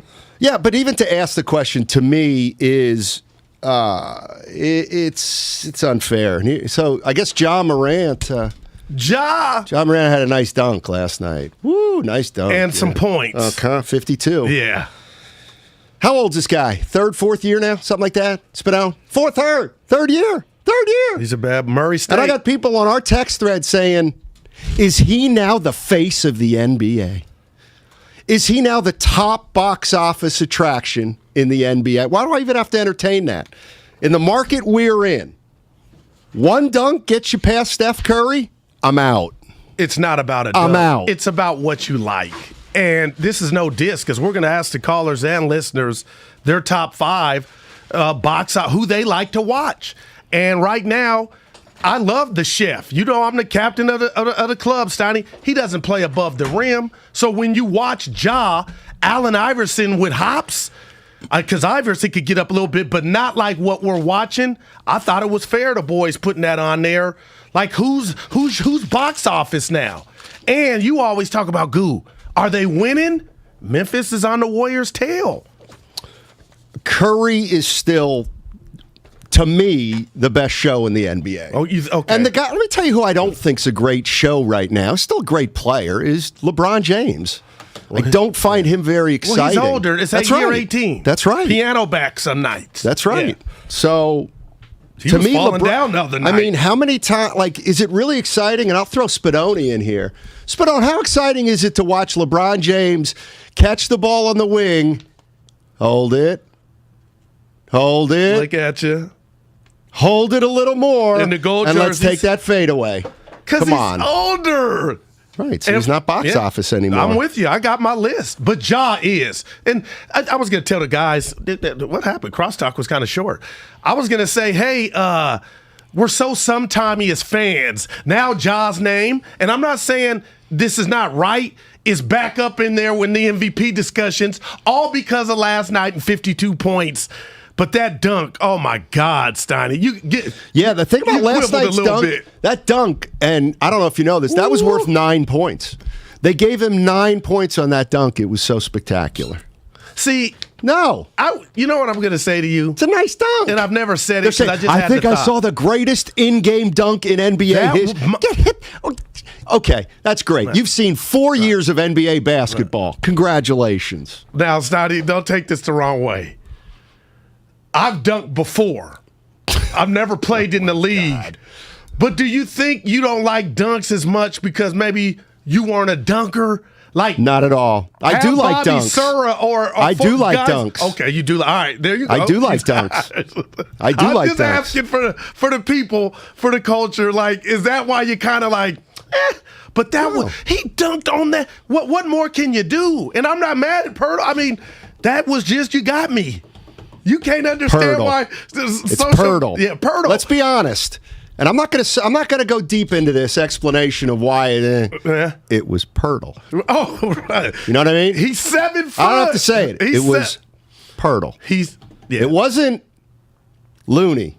It ain't about who it was. Anthony Davis. It was 7-footer counts. It don't matter. It was a human. Sean Bradley. It don't matter. Okay. Yeah. But I know you appreciate it. How about this? The 510 saying it wasn't even a dunk. He threw the ball in the hoop. That was not a Blake I like Griffin. that 510. That was not a Blake Griffin when it's he a great threw the dunk. one in. Do we have to spend 40 minutes on it? No, it's just great this dunk. Dude's ability to jump is incredible, Steiny. Well, I it's don't the have NBA. a comp for him. Well, it's the AI NBA. used to get up. AI could get up, but not like this. How many times did AI dunk in a game? You YouTube his Georgetown. How many times? Early? I'm not talking Georgetown. How many dunks did Iverson have in the NBA? Yeah, get you a couple, maybe one or two. You can get For his career. Oh, his career. Man. 7 total? Oh, come on, Steiny. Over 50. Let's go to Jake in Alameda to get this show on the road. I had hops. What's going on, Jake? How you doing, man? Hey, you're doing a great job, Steinmetz. Thank you. Guru, I love you guys. You know, Ja Morant, we have to understand these Florida high school basketball players are amazing. Like I didn't know about it until a couple of years ago. They got some talent that we just can't comprehend being out here in Florida. So when this guy goes to the NBA, we're shocked as heck. Look at his height. He can stop, hit the three. He can hit the mid range. He has enthusiasm. He has leadership. He gets everybody involved in the game. Everybody tends to gravitate towards this guy. Not to take nothing from Steph Curry or LeBron, like you're saying, but let's face it, these guys are getting older. But this is like the new face of the NBA because he can do it all. He's basically like a Wilt Chamberlain, a Steph Curry, a Jason Kidd with hops. He's got youth. He's from Florida. He's representing Florida high school. All right, thanks a lot, Dave. That's Dave. That's Dave in Alameda. Come on, Dave. That D? Shout out D. We thank every listener individually. No doubt. We can almost do that. And I'm going to stick up for one last night. Reached out to me. You blocked him on Twitter. Who? Jeff Porter. I told him I was. Who the hell is he? Somebody that got up your skin. I say, hey, I'll talk to him. He really was hurt, too. He said, Guru, I talk to you worse and you don't block me. I responded. I was in a good mood. I said, I'll talk to him. The text line is saying Ja's not from Florida. He's actually from South Carolina. And he went to my brother's, Rodney's alma mater, Murray State, the Racers. I thought he went to IMG Academy, didn't he? No, Murray State. He played on the same AAU team with Zion Williamson. OVC, Ohio Valley Conference. My brother was number 9. He played D-line. All right. Yeah. I would get rather you with watch, Steph. I mean, okay, you want to throw some top fives out there? By the way, here let me tell everybody what's going on. Randy Bennett, St. Mary's head coach at 12:30. Going to have some fun with him. And then C.J. Holmes, he's the new Golden State Warriors beat writer for the Chronicle. Dude, I got an unbelievable I love it. little stat about him. I can't, and I hope he's Did you go look for it or hit you over the head? He better be a good sport. Let's put it that way. Oh, how can or you we'll not? never have him on again. He knows it exists. So right? here it is. So, and I got to be clear on this. He's got C.J. Holmes is just like a baseball player named John Pashorek, who played for the Houston Colt 45s in the 60s. I like that. He's name. exactly like him. You ready for this? Yep. So C.J. Holmes, who we're going to have on at, 2 o'clock? 2 o'clock. He went to Auburn, and he played at Auburn. The Basketball. Tigers, yeah. All right? So he didn't start, but he had a 3 or 4 year career. He never missed a shot in his Auburn career. Oh, come on. 3 for 3. 3 for 3 his entire Auburn career. Now, I'm gonna say this right now. That is not meant. Listen, what do you call your boy? What do you call your boy? What am I?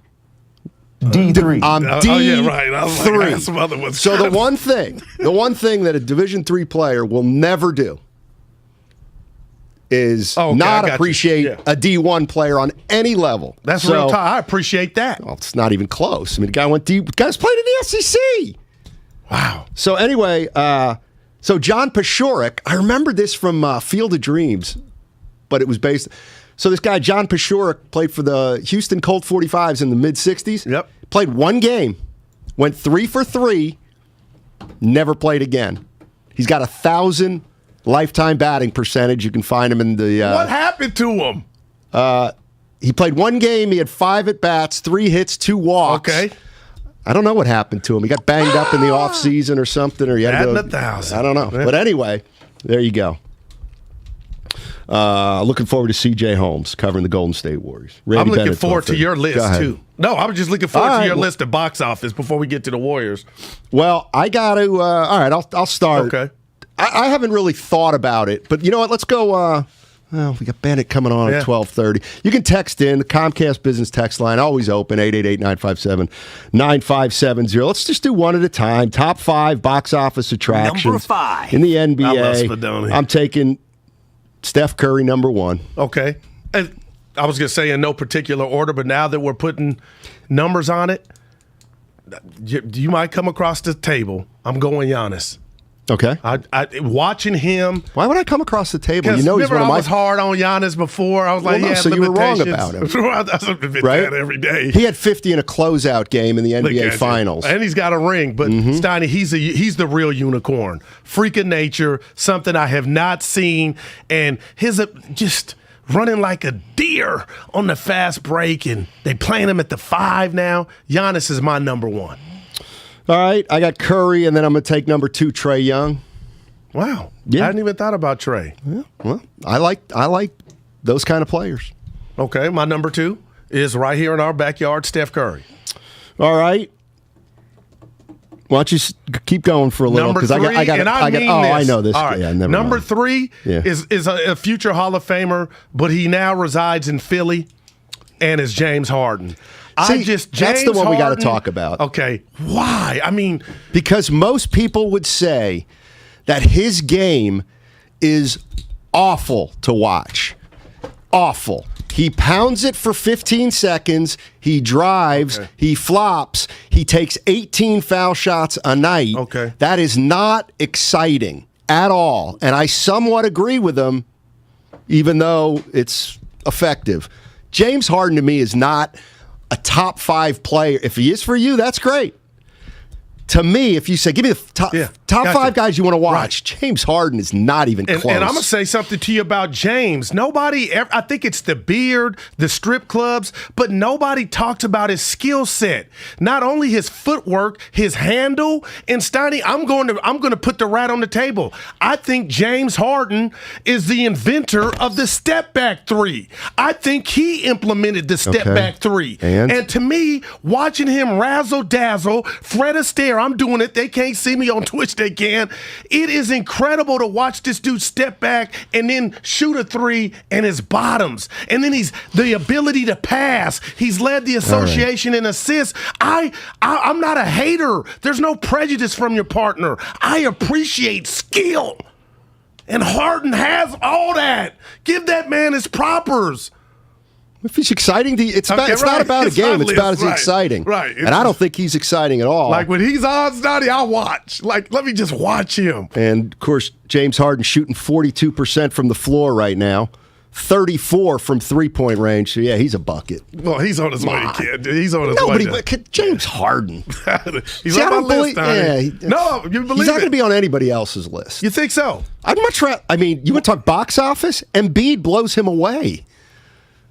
To me. So I'm going to have Embiid and Jokic 3-4. So I got Curry, Trae Young, Embiid, and Jokic. I'll figure out one more. Okay. James Harden. Spadoni probably agrees with me. Spadoni is James Harden top 5 box office. You got 5 and this has players. been a relationship. 5 this players. goes back to his heyday when it all started. So I don't it's care not when it goes recency back bias, to. Spadoni, but go ahead. He's always been No, a I'm snooze. taking. You guys haven't even mentioned Giannis yet, and I'm taking I did. it. Okay, Thanks for Do listening. you even listen to the Well, I was show? listening to Steiny's list mostly, Oh, even though he why? flubbed it when I said number 5, but he gave I'm his number done. 1. He said just Giannis. messed up the Oh, entire my thing. You got but these it's guys all right. brainwashed. I can't win. No, I'm not taking Yeah. James Harden, but because for the most But part, are you mad at it though, No, I'm Spadoni? not mad at it because I'm a Kobe fan, so always I love the ISO players do, as you know. Now that hit Soft me in the spot. cardiac muscles, Steiny. You like selfish players. And I'm going to say 5 is Luka. Selfish champions. Luka? I thought you didn't like his antics in the whole. I don't like his antics, but he's boxing. And I didn't body like language. Dennis Rodman's antics either. That's part of liking him. I'll tell you who still almost makes my top 5, Give it to me. even though he flat out stinks, is Russell Westbrook.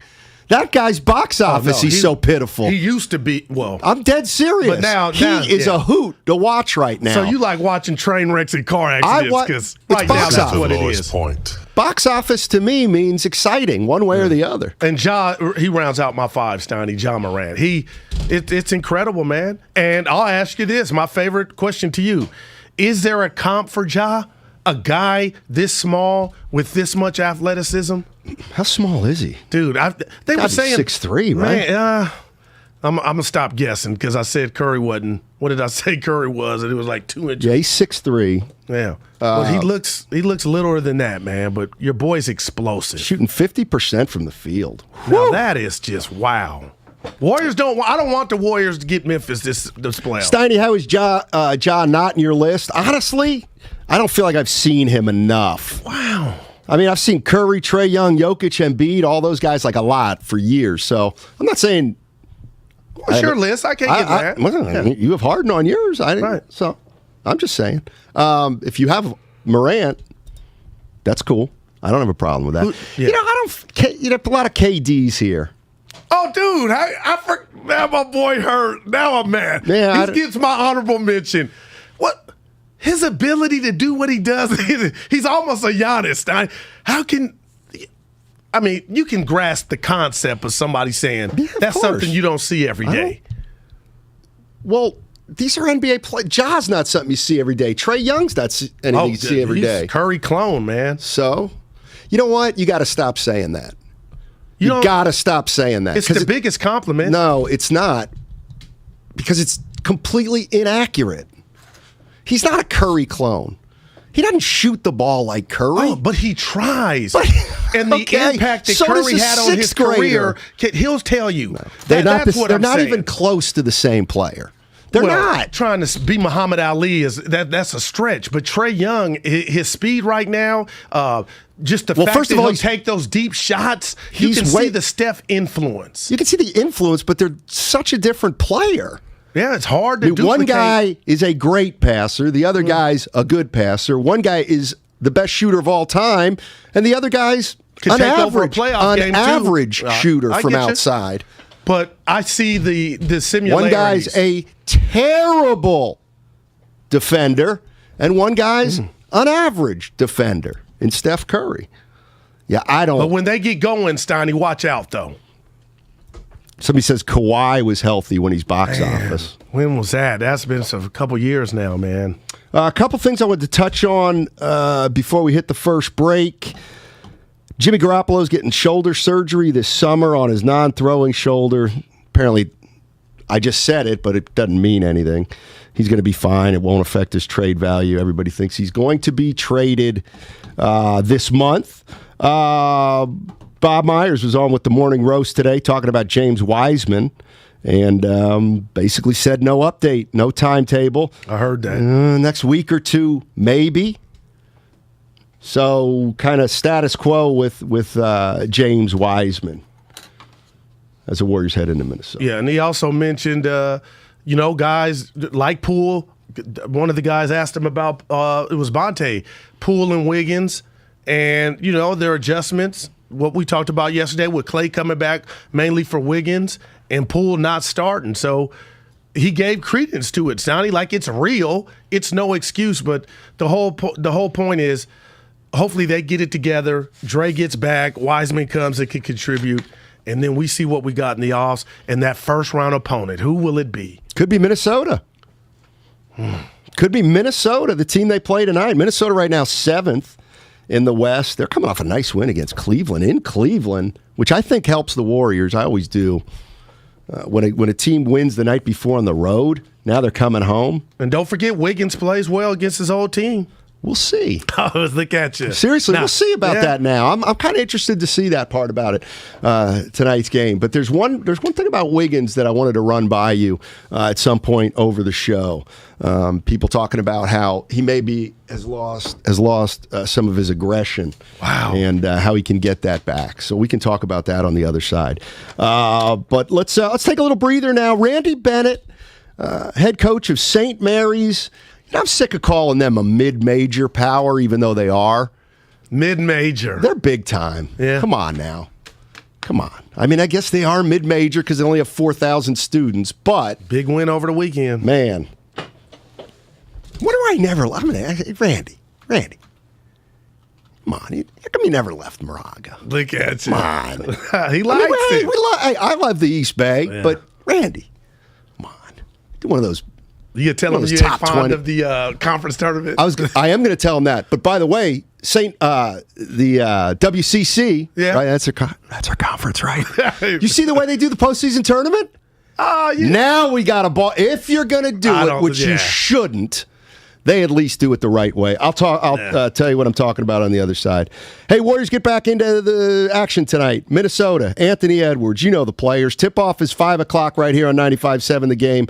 Warriors Live starts at 3:30, presented by Xfinity Sports Zone, the ultimate sports hub experience. Neuropathy can be a dark place with...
All righty, welcome back.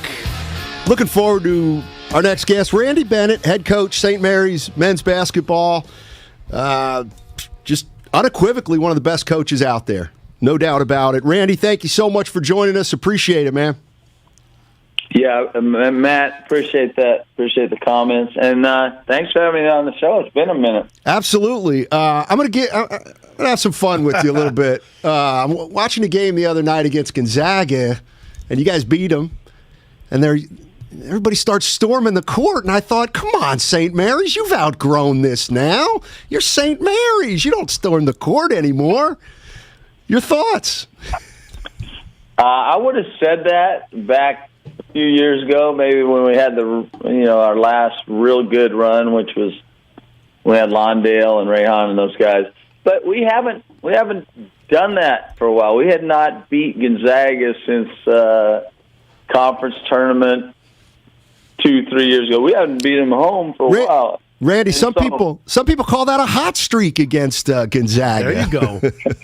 Yeah. Well, we were there once when I said, hey, yeah, you don't storm the court. But when you have number one on your next to your name, it's going to be a storm the court night. Randy, talk to us about going into the conference tournament after the euphoria of knocking off the number one team in the nation, and the science behind getting ready for the conference tournament as opposed to the real tournament, which you guys will be a part of. Yeah, that's $1 million question. How do you navigate through these? At the most, we could play 2 games in 18 days. So how do you handle all that? And it'll be a test on the maturity of our team. We haven't, this group, let's just say the last 2 years, they haven't had to deal with this yet. So now we have to deal with it. You want to be in this situation. But you have to win and win at a high level to get in this situation. So we're finally there with this group, and we need to have a good week of practice. It's all about how you finish. Not all about, but that's how you remember your seasons, and that's how people remember you as a team. So you want to finish strong. So how do we do that? We need to have good practices. This time of year, it's hard to get much practice time, but we're going to have 3 good days this week: Tuesday, Wednesday, Thursday, where we just can worry about ourselves, and then we can start getting ready to play in the conference tournament. But what we do in these 3 days will weigh heavily on how we do in that conference tournament. We don't know who we play, so that kind of makes it a little tricky for a competitor. You play so many games, these guys. It's just a weird little spot we're in, because you need to know who you're playing before you can really get ready to play. Yeah. So we're going to have to handle this thing, like I said, with a lot of maturity and get better this week, and then Saturday, Sunday, we'll start getting ready to play, and Sunday we'll know who we play. We won't know till late Saturday night. And then you can play somebody good. Somebody just won a game. So and try and do well in that, and hopefully get to the championship game, and that would be best case scenario, is getting that game again and probably play Gonzaga. And that's the best thing we could do as a team to prepare us for the NCAA tournament, which is another 9 days later. Randy Bennett, head coach at St. Mary's, on the line on 95.7 The Game. Randy, I'm not a big fan of the conference tournament, the post-regular season tournament, just because I feel sometimes it mitigates 3 or 4 months of the regular season. Having said that, I got to tell you, if you're going to have a conference tourney, I really like the way you guys have set it up with you and Gonzaga, essentially in the semis, which is a reward for having done your work in the regular season. And if you haven't done your work, well, guess what? You are going to have to string together a bunch of wins. I kind of like that way over, 1 versus 8 or however you set it up. I agree. I mean, you do all that work to get the 1 seed, and what do you get? You get the same quarterfinal that the 2 seed does, and the 3 seed does, and the 4 seed, and all the way through. So, yeah, it's a real reward, and it makes a lot of sense if you're trying to get, which is what you're trying to do as a conference, you're trying to get teams in the NCAA tournament. That's the deal. Yep. And that makes your league good. That makes your league money. That basically runs our league, that money that you make in the NCAA tournament. So you want to give your best teams a chance to get in. And you play those 1-8 games, 2-7 games, first round. Hey, one, you can get upset. And two, you only end up playing a 300 net team. And if you're like where we're at right now at 19, playing a 300, you're not moving your no matter how many you win by, you're not moving your net number up. That's true. And it's only going down. And if you lose, it's really going down. Right. And that will affect whether you get in the NCAA tournament or not. So our leagues have been I think we've been ahead of the curve on this and figured out, hey, protect your top seeds so that you can get multiple teams in the NCAA tournament. Then you're a multiple bid league. It just continues to build on itself. Like, all right, multiple bid league, you're going to be able to get the better recruits. Better recruits make better teams, on and on. The cycle, that's how you build the cycle. And we've done that, and that's why we've been 7th or 8th best league in the country the last 3 years. So it's definitely worked for us, and I think it's the way to go. So I agree with you. Coach, speaking of doing something, you guys have done something this year that's never been done in program history. You went 16-0 at home. What do you think it is about the pavilion that made it difficult on opponents? This is a tough place to play. We say that when we go to Gonzaga and BYU, but I know they're thinking the same thing when they're coming here, and that's what's been nice for us this year. Last year we didn't feel it at all, and it was totally different. And hey, we were happy to be able to be playing, but it wasn't as much fun. It wasn't as much fun for our players, our students, coaches. It just makes this place special, and we have a great home crowd supported by our, first of all, our students, and they're awesome. But our community too. It's a tough place to play, and so last 2 weeks, playing USF home, playing BYU home, playing Gonzaga home. Those are all tough games, but the place was like it used to be, and that crowd against Gonzaga I've been here a while now. That was one of the best crowds we've ever had. So, and it makes a difference. It helps you win. The fact that we had never the program has never had a team that has been able to run the slate and go undefeated. I've had a couple teams that lost on like the last game. And so we were right there. It was one of our goals. It was a big deal. I think it really helped us because I think our guys were focused on that. Like, hey, we have a chance to be the first team to go undefeated at home at St. Mary's ever. And so sometimes that's good. You're not so focused on, hey, this is Gonzaga. This could get us in the NCAA tournament. The game itself was enough, but they had that extra little carrot there that they really wanted to be that team. And by the time I got in the locker room after the game, which was, 2 or 3 minutes, maybe longer than that one. But by the time I got in there, we have a board in our locker room. Here's your goals for the season. And they had taken a piece of tape and made a check mark next to the undefeated season at home. So it meant a lot to them. It's pretty cool. Let me ask you this, Randy. We're joined by Randy Bennett, head coach at St. Mary's. Listen, you guys have been you have a hell of a program there. Is your goal, and maybe your answer is going to be of course, but is your goal to win the national championship? And if so, I'm talking year after year. I mean, is that what kids are coming to St. Mary's thinking right now? I would say our goal is to win the conference championship in one way or another, win the league straight out or win that tournament. And if you do that, because of the team in Spokane that's in the league, you got to be pretty dang good. Yep. And so that's kind of where we're at. And when you can start doing that on a more regular basis, right behind that's win the national championship. So when we recruit, we tell kids, hey, you can win the national championship out of this league. You got to go through them to win the league. So it is, but that's usually not what our teams put up. And the day we can put that up and believe it is the day when we'll be really, really special. So I appreciate the comments you said about our program. Coach, I got a quick question for you. You mentioned the word recruiting, and I was telling my partner here now with the NBA G League Elite, you got these kids, they have options now, and they can bypass college. Have you experienced any of that to where you were recruiting a certain individual, and maybe that was an option on the table? Yeah, definitely. Dyson Daniels is playing for Ignite, and I would say we were leading that one, and then he just blew up. And next thing you know, it never blew up like college-wise. It just went from hey, we're in there to I'm going pro. I'm going to Ignite.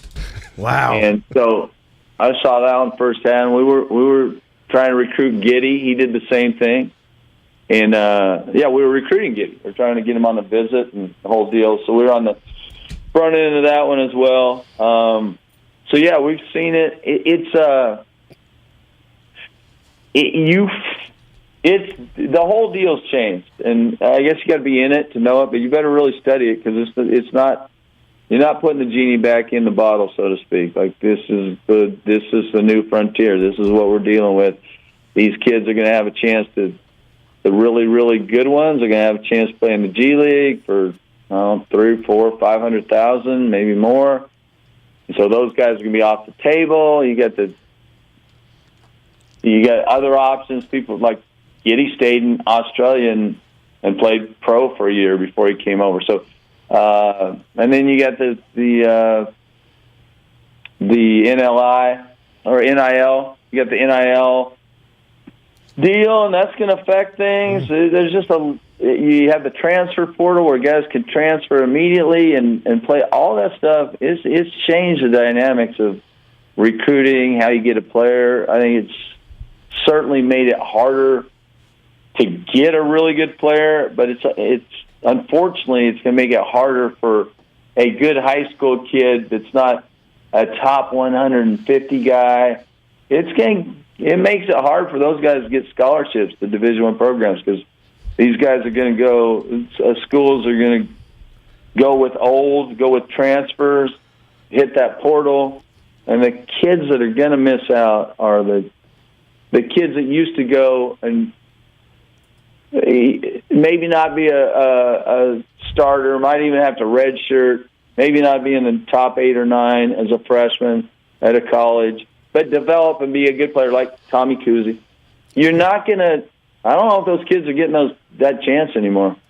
Let me ask you this, Randy, before we let you go, and we're joined by Randy Bennett, head coach of St. Mary's. You were talking about Dyson, who's playing for the Ignite. Is there any chance that kid out of St. Mary, or not St. Mary's, a kid out of Camp Lindo, Cade Bennett, might be thinking about going to the Ignite before going college? He better make sure he keeps his mom happy. That's what he better make sure he does. He better start getting his dishes into the sink. Hey, Randy, thank you so much for joining us. We'll be keeping an eye on you as always, and just another terrific year for you guys, man. I appreciate you. All right. That's Randy Bennett, head coach of St. Mary's. How did you find that info out that his son played there? Camp Lindo. Evan, our producer. Okay. He's got St. Mary's ties. Yeah. And I think Camp Lindo's got 2 really good players, if I'm not mistaken. That wasn't the school where we were telling the kid to call in. Remember, we were like... Aiden? No, I think it was. Yeah, it was. I think it was. Lindo. So that's his teammate. But they must be loaded, Campo. All right. You got to have that money. That's South Bay, right? Yeah. You know what's funny is a guy like Randy Bennett, and I'm dead serious, I wouldn't mind talking to him for a couple hours. Oh, man, you could. That was easy. Yeah, but also because the one thing I always like, hey, Randy, welcome. Yeah, he goes, thanks for having me. It's been a minute. And I'm just thinking, he could get so much more attention at other places. Man. Could just get so much more attention at other places. if he wanted to go to another school, which I'm sure he's had the opportunity to do multiple times. In a society of look at me, attention, attention, attention, I guess what you're saying, Steiny, you help me out, is how could he have that mechanism to kind of, I'm here, I don't want to go broader horizons in regard to my brand per se. I can have a beer on that, Steiny. You know what? Let's. I want to throw that one out. Because if ESPN called me, I'd tell you. I'm sorry?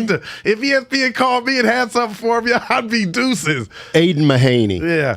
And he is going to Campo next. He's going to St. Mary's next year. But I've just thought of two guys.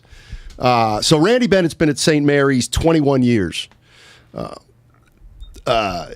The other guy I was thinking of was, Bob Lattiser. All right. Bob Lattiser coached at De La Salle for decades. Was just among the best high school coaches. He could have went. Oh, my gosh. Bob Lattiser could have absolutely gone somewhere and coached in college.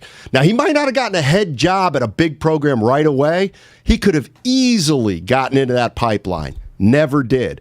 I know nobody's heard of this guy, but I had my coach in Division III. Stayed at Division III school for 40 years. And I think that makes the story better, though. It might. He had a chance to go to small Division I or a state university.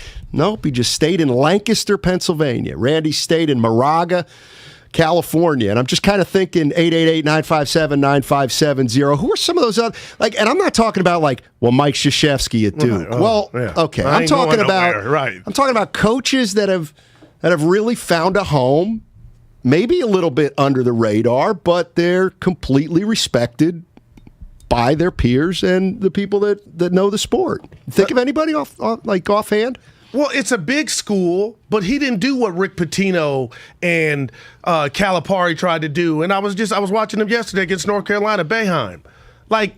His brand, he could have went to the league if he wanted to, but he was a fixture. At Syracuse, he was I'm not making fun. He was Bob Knight. It was like his program. When I think of Syracuse, I think of him. But I'm like, damn, Steiny, he stayed right where he was. And again, it's a big Division I school, but he didn't have the temptation to go to the league and do. I don't know that Boeheim could have gone to the league. Yeah. I don't. His days with he coached zone defense.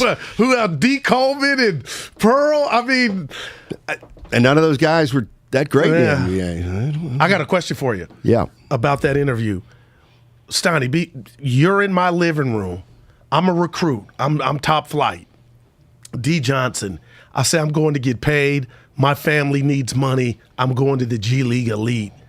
Do you have a crooked car salesman pitch on that? Do you sell education because you want that kid in your program? Or do you look the kid in the face and look at his surroundings and how he's living? Son, would you be one of them? I understand that move. I just think that St. Mary's is the kind of school, at least for men's basketball, where they, I don't want to say a specific type of kid wants to go there, but they definitely have an idea of who they can recruit who will want to go there. They got to find kids who thought they could play at a higher level, even though, look, Gonzaga's in the top 20. I'm sorry, St. Mary's in the top 20 right now. But there's a lot of players out there that thought or think they can play in a big conference. They get, they don't get recruited or they don't go to those schools. Then now they're looking at a St. Mary's, but they gotta have the right attitude coming into St. Mary's, because if they think they're what's the wrong attitude? The wrong attitude was, oh, man, I should be playing at Syracuse. I should be playing at Duke and North Carolina. Oh, man. I can't get a break. I guess I'll go to St. Mary's. That ain't working. Right. Because St. Mary's is also going to have a lot of kids who go to St. Mary's because they do think they can play there at a Division I school. Jay Wright at Villanova. I was going to ask Randy about Jay Wright because I don't compare Villanova to St. Mary's just because Villanova was in the Big East, so they were exposed in the 80s in terms of. But he's a big boy though, Jay. He is, but yes, sir. I consider Villanova a major. Me too. Okay, St. Mary's is a mid-major. Campolindo is the East Base. Somebody 925. I thought that's San Jose. Yeah, it's in Orinda. No, Orinda. Oh, wow. Yeah, Come on, Goo. Yeah, Bennett lives like 5 miles from Campolindo High School and maybe less, and St. Mary's. You used to have a little spot. You'd go get a brewski. Where? In Walnut Creek, like through the Well, Caldecott. Walnut Creek has nothing to do with any of these places. Orinda area. You go through the Caldecott. Orinda and Walnut Creek a good 15 to 20 minutes apart. In the same direction as you go through the Caldecott, and it was a name. And so you go through the Caldecott, and you met one of your friends there for a brewski. And in Orinda? Yeah, it was like a watering hole. I'm trying to think of the name. You're probably thinking of the Roundup, and that's what it is. That's actually in Lafayette. Okay, yeah. Remember we talked about the Roundup before. That's why I'm bringing it up. Yeah, the Roundup. It's still open, huh? As far as I know, I haven't been there in a while. Anyway, St. Mary's. We'll see what they got to be do. among these. By the way, we had a texter. Remember, we had a get-together where the gentleman brought us 2 St. Mary's T-shirts? Oh, that was Remember here? that? Yeah. I don't think he put his name on this, but he wants to know if we wear the T-shirts. I can honestly say I do. It's a cool T-shirt. It's a white T-shirt. Had something about Australia on it, obviously the ties between St. Mary's and Australia. Anyway, thank you for. We've kindly got some merch. Not that that's what we're looking for when we have our shindigs. Steiny, do you and Goo ever wear the St. Mary's T-shirts I gave you at that sports bar near Kezar? Yes, I do. Mm-hmm. I can't speak for Goo. I wear it. Yeah. All right. Coming up on the other side, we'll get back to some Golden State Warriors basketball and Chris Russo, the Mad Dog. You hear what he said on the morning roast? I can't wait to tell you and see what you all think about it. And it's all sponsored by Outdoor Supply Hardware. Buy a bucket, save a load. This weekend, only at Outdoor Supply Hardware. Saturday and Sunday, buy an Osh 5-gallon bucket for $5.99 and save 10% off regular price items that fit inside. Offer good in store only March.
coach of St. Mary's.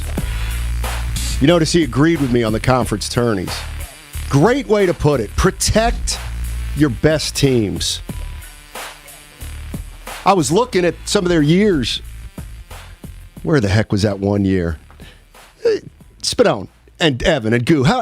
Tell me, 2017, 2018. They went 30-6, and they were in the NIT. It's a joke. Yeah, lost in the quarters to BYU. That's what cost them. Exactly. So here comes BYU, who tricked off the whole season, had guys that didn't care, had internal turmoil, and got it together. Yeah, and then what? Won one game and still didn't make the tournament. But guess who else didn't? But you like this two-team, I don't like any this regular right season now, tournament. I don't like it. With the top two teams, I don't like it. Well, it sounded like I like it more than what's currently going on. I just like the losers get that one shot. I know you do. Because I was always that guy, Steiny, double elimination.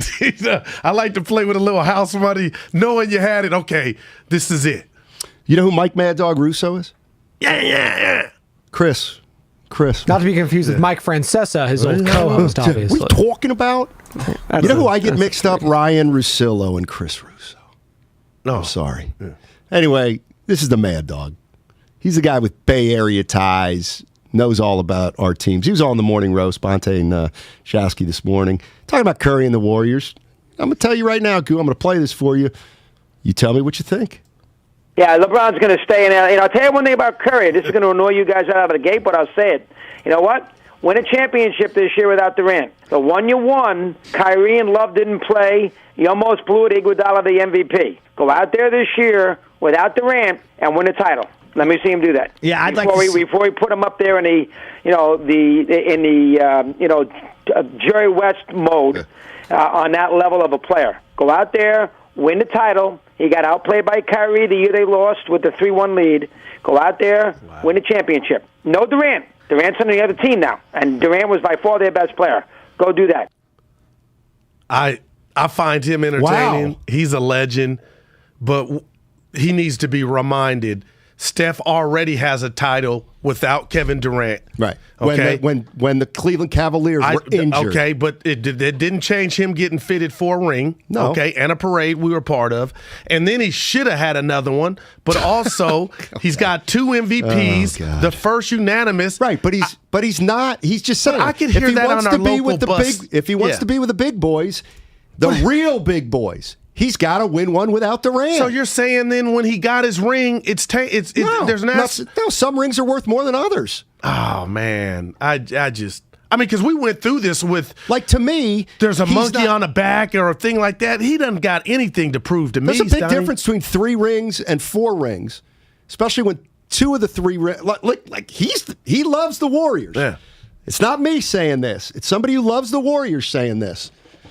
Saying, yeah, Curry, I want to see him get one. I thought he loved the Giants. Yeah, I didn't know it was the Warriors, but still. He likes them both. It didn't sound like he was a Curry fan. But he's you hear a total that. Curry fan. It's just that he can talk about Curry in objective terms, which a lot of people out here can't. Right, but the term is fraudulent when the guys won without Kevin Durant. Listen, he's not saying Curry's not a great player. I'm not. He's saying if you want to get up there with the big boys, LeBron 4, right? Bird 3 and 3.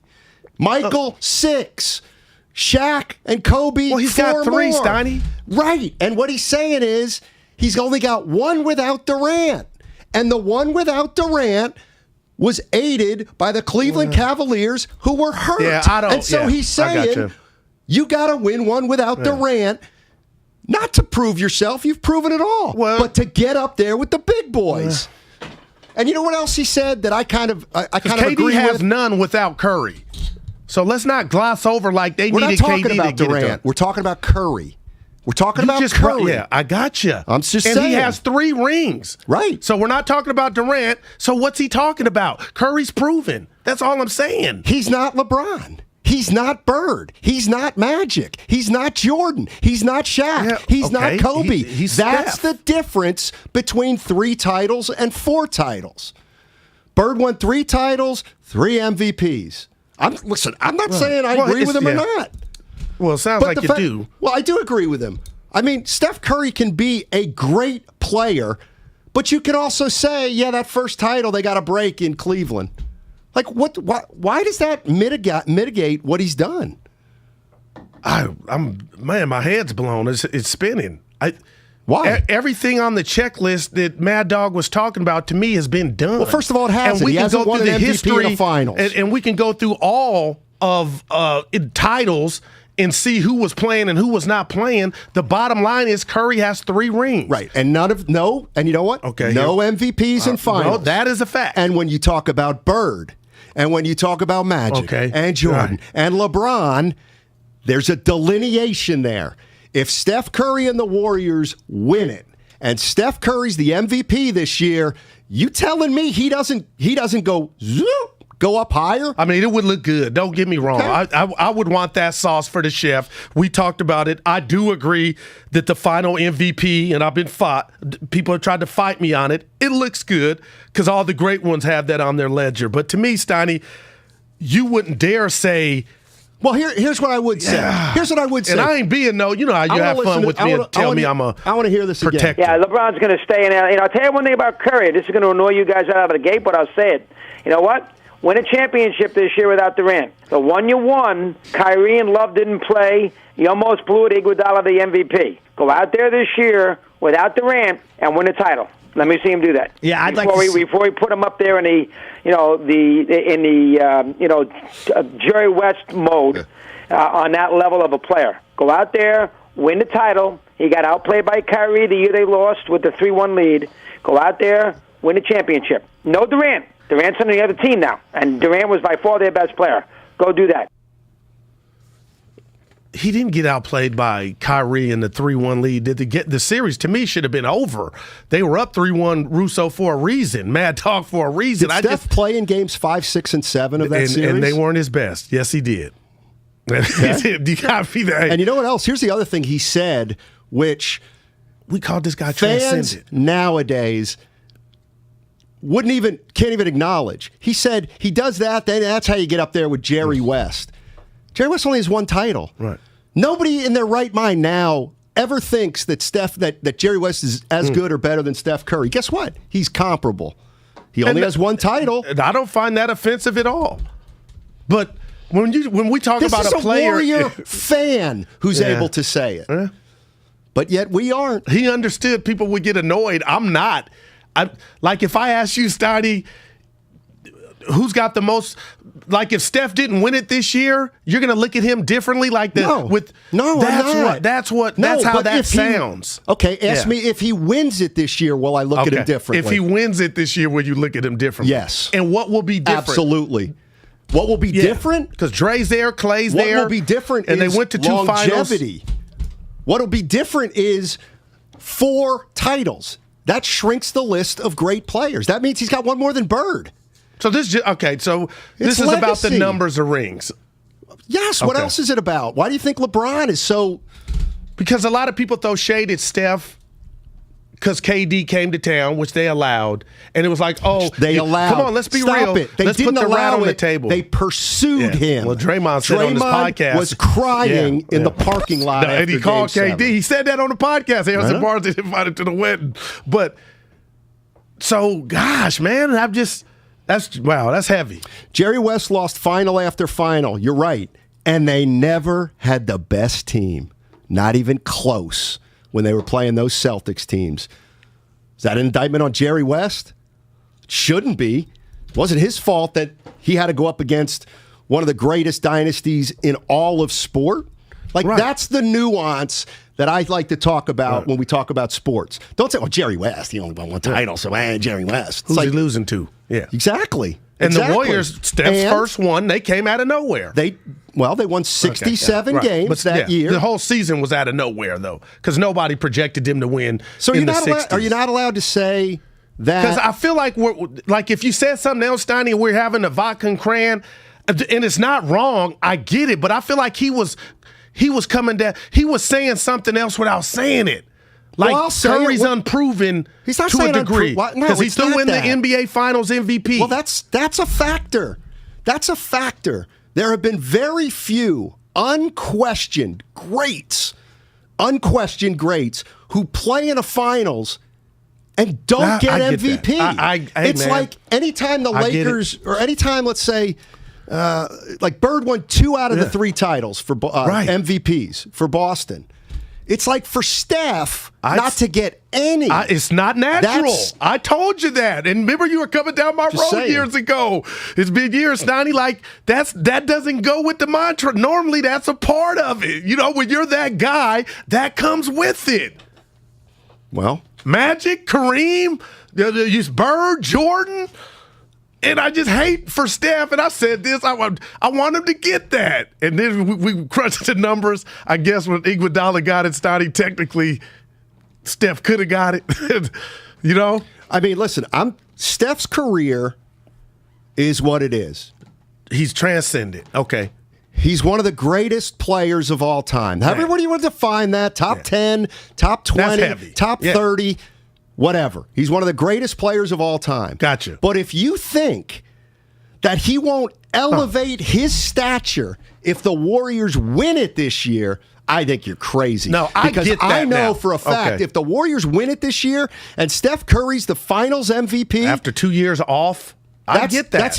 That's by far his I want him to have that accomplishment. Okay, I'm not mad at you. Kelvin, San Francisco. What's up, Kelvin? How you doing, buddy? I'm doing well. How are you? Mm-hmm. Doing well. So, I'm sorry, I had to turn my radio down. Thank you. So this whole conversation about Steph not winning or only winning one without KD. When we talk about Magic, we talk about Bird, we talk about all the greats who've won. All of them had help and considerable help. Bird never won without Parrish and McHale. Magic never won without Kareem, Cooper, Nixon, or the other guards. I can't think of their names right now. So the thing is that every time you win a championship, you got to have help. No one guy is going to win a championship by himself. So you can't fade Steph just because he had help from Draymond or from KD. All right, Kelvin, let me ask you this, because I'm not saying there's no shade involved here. Steph Curry's legacy is in concrete. I appreciate what that. I'm saying is, if they win it this year and he leads them to that title, he elevates himself. Mm-hmm. Now, we can say, he leapfrogs this guy, doesn't leapfrog the other. But what I'm saying is, to me, that would be his most impressive title if they can get it this year. But nothing's going to change in terms of how we think of him as a great player, right? Okay, I can agree with that. This would be his most impressive because of the fact that he came back after a 2-year layoff, and he's 2 years older, and he doesn't probably have as much help this year as he had in the previous titles. Yeah. But we can't fade Steph. No, I'm not. Thanks for the call, Calvin. I hope that's not what I'm doing. No. I hope that's not what I'm doing. You're just saying it ain't. Do you get this fourth? And because Steiny, I want to come across there like, dude, he didn't get Finals MVP. You're saying if he gets it and cashes in on that, the double up, this would propel him to greater heights. There's nothing wrong with that. And I want to say this to the masses, Steiny. If I asked you right now, is Draymond a Hall of Famer? How would you answer that? Because I get okay. I'll just say and yes. Clay's I a don't Hall of Famer. So Steph, when it's all said and done, it ain't going to be he didn't have no help. Well, you're right. Wait till Iguodala goes too. You're right. It'll be 3, but I'm with you now that you told me it's about numeric, what that fourth would mean. Because I hate for him, Steiny, and I know he hates it. He'll never say it that he don't have that Finals MVP. Steinmetz, what if the Warriors make it to the Finals and the Eastern Conference team, their best player gets hurt, and the Warriors win? That counts. Yeah. They all count. They all count. Don't is what tell I'm you saying. about Cleveland. And if the Warriors make it to the Finals and they play a Milwaukee team without Giannis, they will have still earned it by getting to the NBA Finals. You can't tell me that Steph Curry won't balloon in terms of, let's say you're a person who is a Steph Curry hater. All right, you do think he's, he is overrated. Right. He's nothing. Oh, I'd love to meet him. You win the title this year. They have no more ammunition. Okay. All right. They just don't. The story's over. That's all I'm saying. Carlito's in Alameda. What's up, Carlito? Yeah, hello, gentlemen. Welcome back, Guru. Hey. Good to see you, man. I want to say I hate to agree with Steiny, but I agree with you, Steiny. I think that this is a legacy year for Curry, for sure, a legacy year. But I think the road is hard. How is he going to take it? It is hard. I mean, the road is tough. Thank you, gentlemen. Yeah. I got a question for you off this question. So, Steiny, it could propel him if they get it done, but what if he doesn't ever get it done? Okay. Do we default back to, hey, man, yeah, you got it done, but you were never, ever the finals MVP? How much do you subtract, if at all? I don't subtract anything. But what if there's some people out there like Mad Dog is saying that? This is what I'm saying. This is what I'm reading a text from the 707. This is what I'm saying also. I completely agree. What Steiny is saying is a win this year helps. A loss or not making it doesn't hurt him.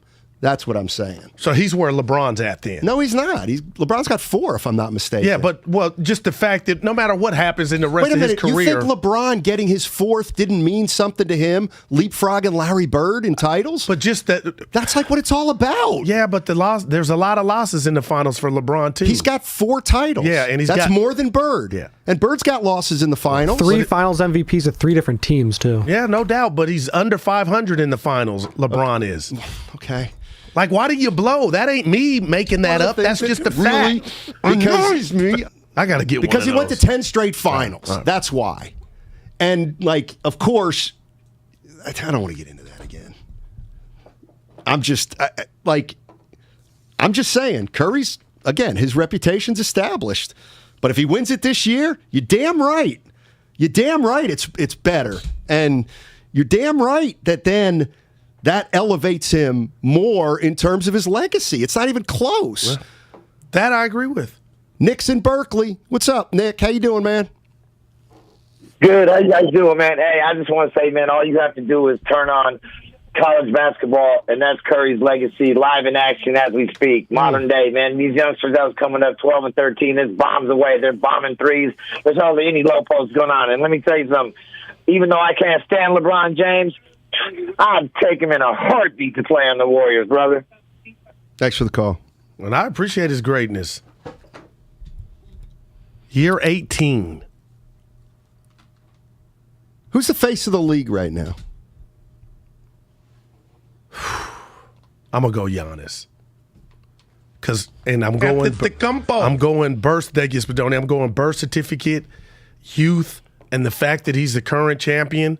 And until he's dethroned, and I see Curry, I see Bron in year 18, I see Ja coming, I see Embiid, I see Harden, but it's got to be Giannis. What would your answer be?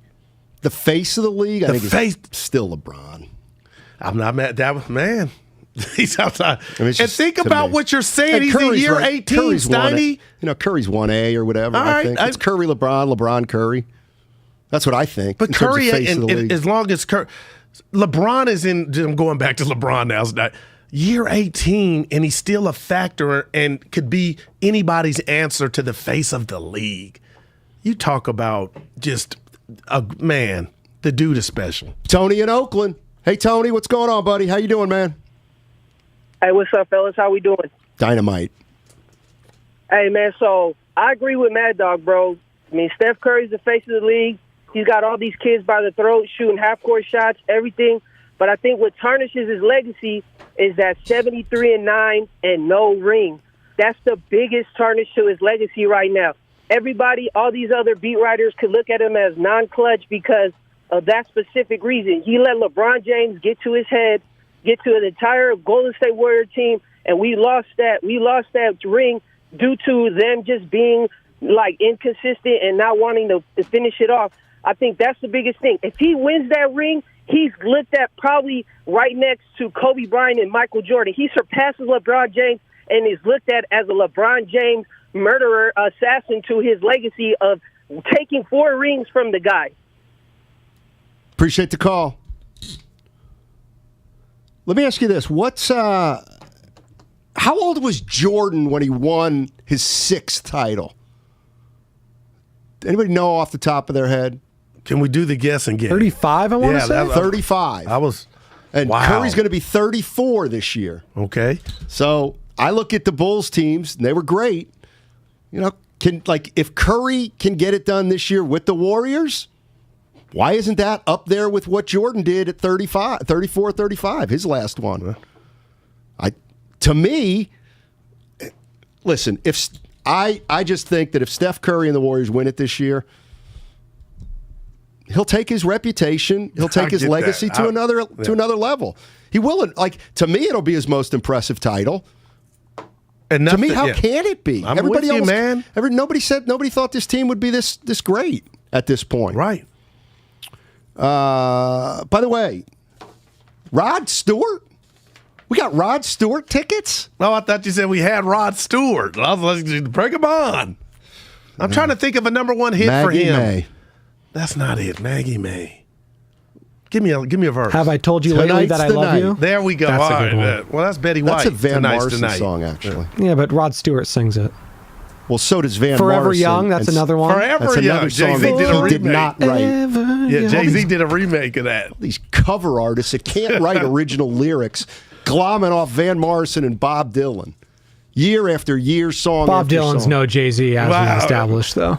I'll walk off. I'll walk off the set right now. Oh, man. Yeah, Rod Stewart. So what? We're going to give away Rod Stewart tickets. Coming up at 1:30, we've got your chance to win 2 tickets to see Rod Stewart.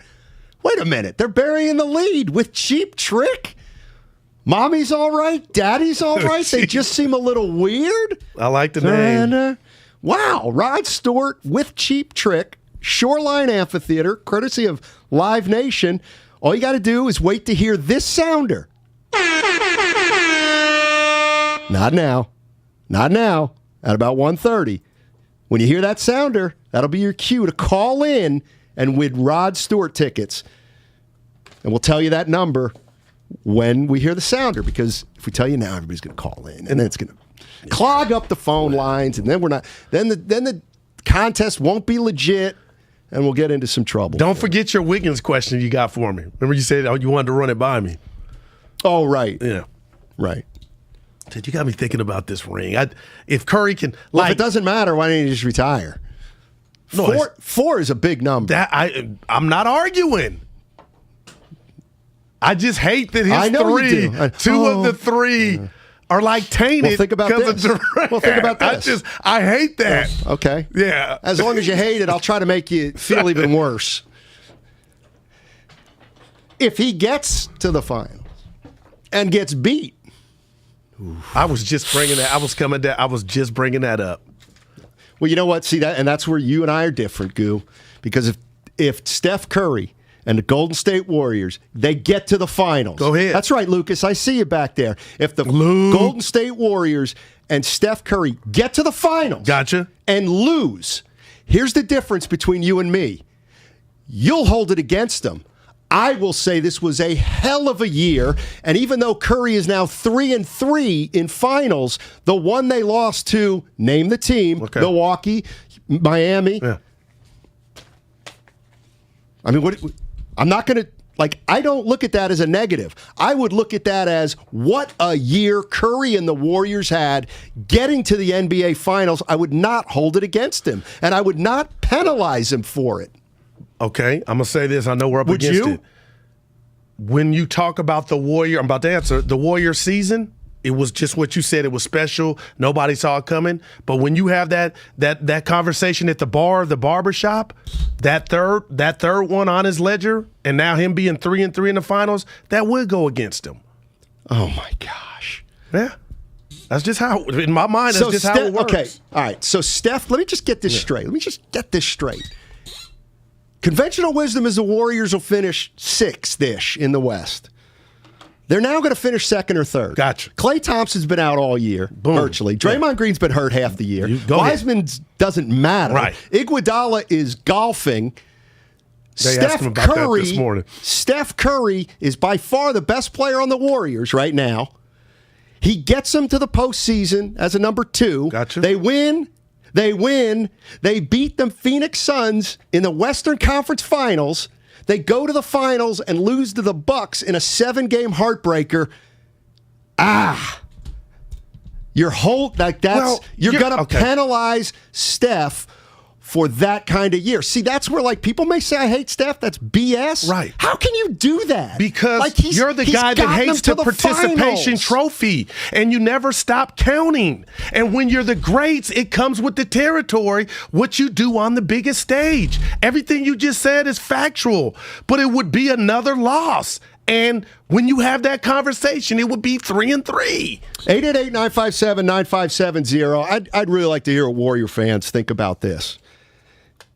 That if the Warriors were actually to get to the finals and not get it done, I'm sorry. To me, when you look at Steph Curry's resume, that's a plus, a big, big plus. Because we know this year was a base 34 now. Right. But then he would be essentially playing with house money in your eyes before the ball even tipped in game 1 of the finals, because he's already playing with house money. You're in the land of, oh my God, the Warriors got there. But we're talking about, it ain't going to be legacy for Clay and Dre. It's going to be legacy for an all-time great that we're talking about. What I'm saying is, if they get to the finals and win, his legacy improves. I'm talking about if they get to the finals and lose, his legacy doesn't change one iota. All right. Not one iota. I disagree. And what does it change into? You know what? We'll talk about it on the other side. Hey, by the way, we got some breaking news I'm going to share with you on the other side. Baseball related. Talk about it on the other side. 95.7 The Game.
Now, back to Steiny and Guru on 95.7 The Game.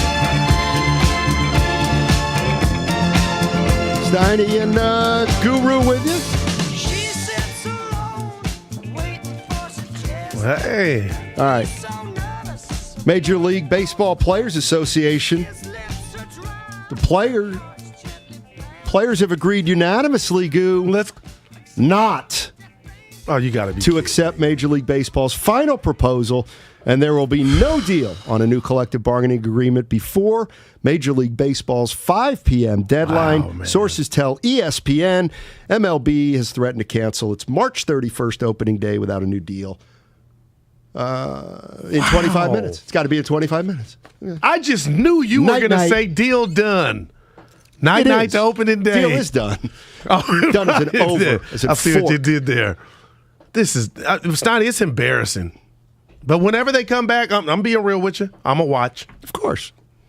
You'll watch, too. No, I won't.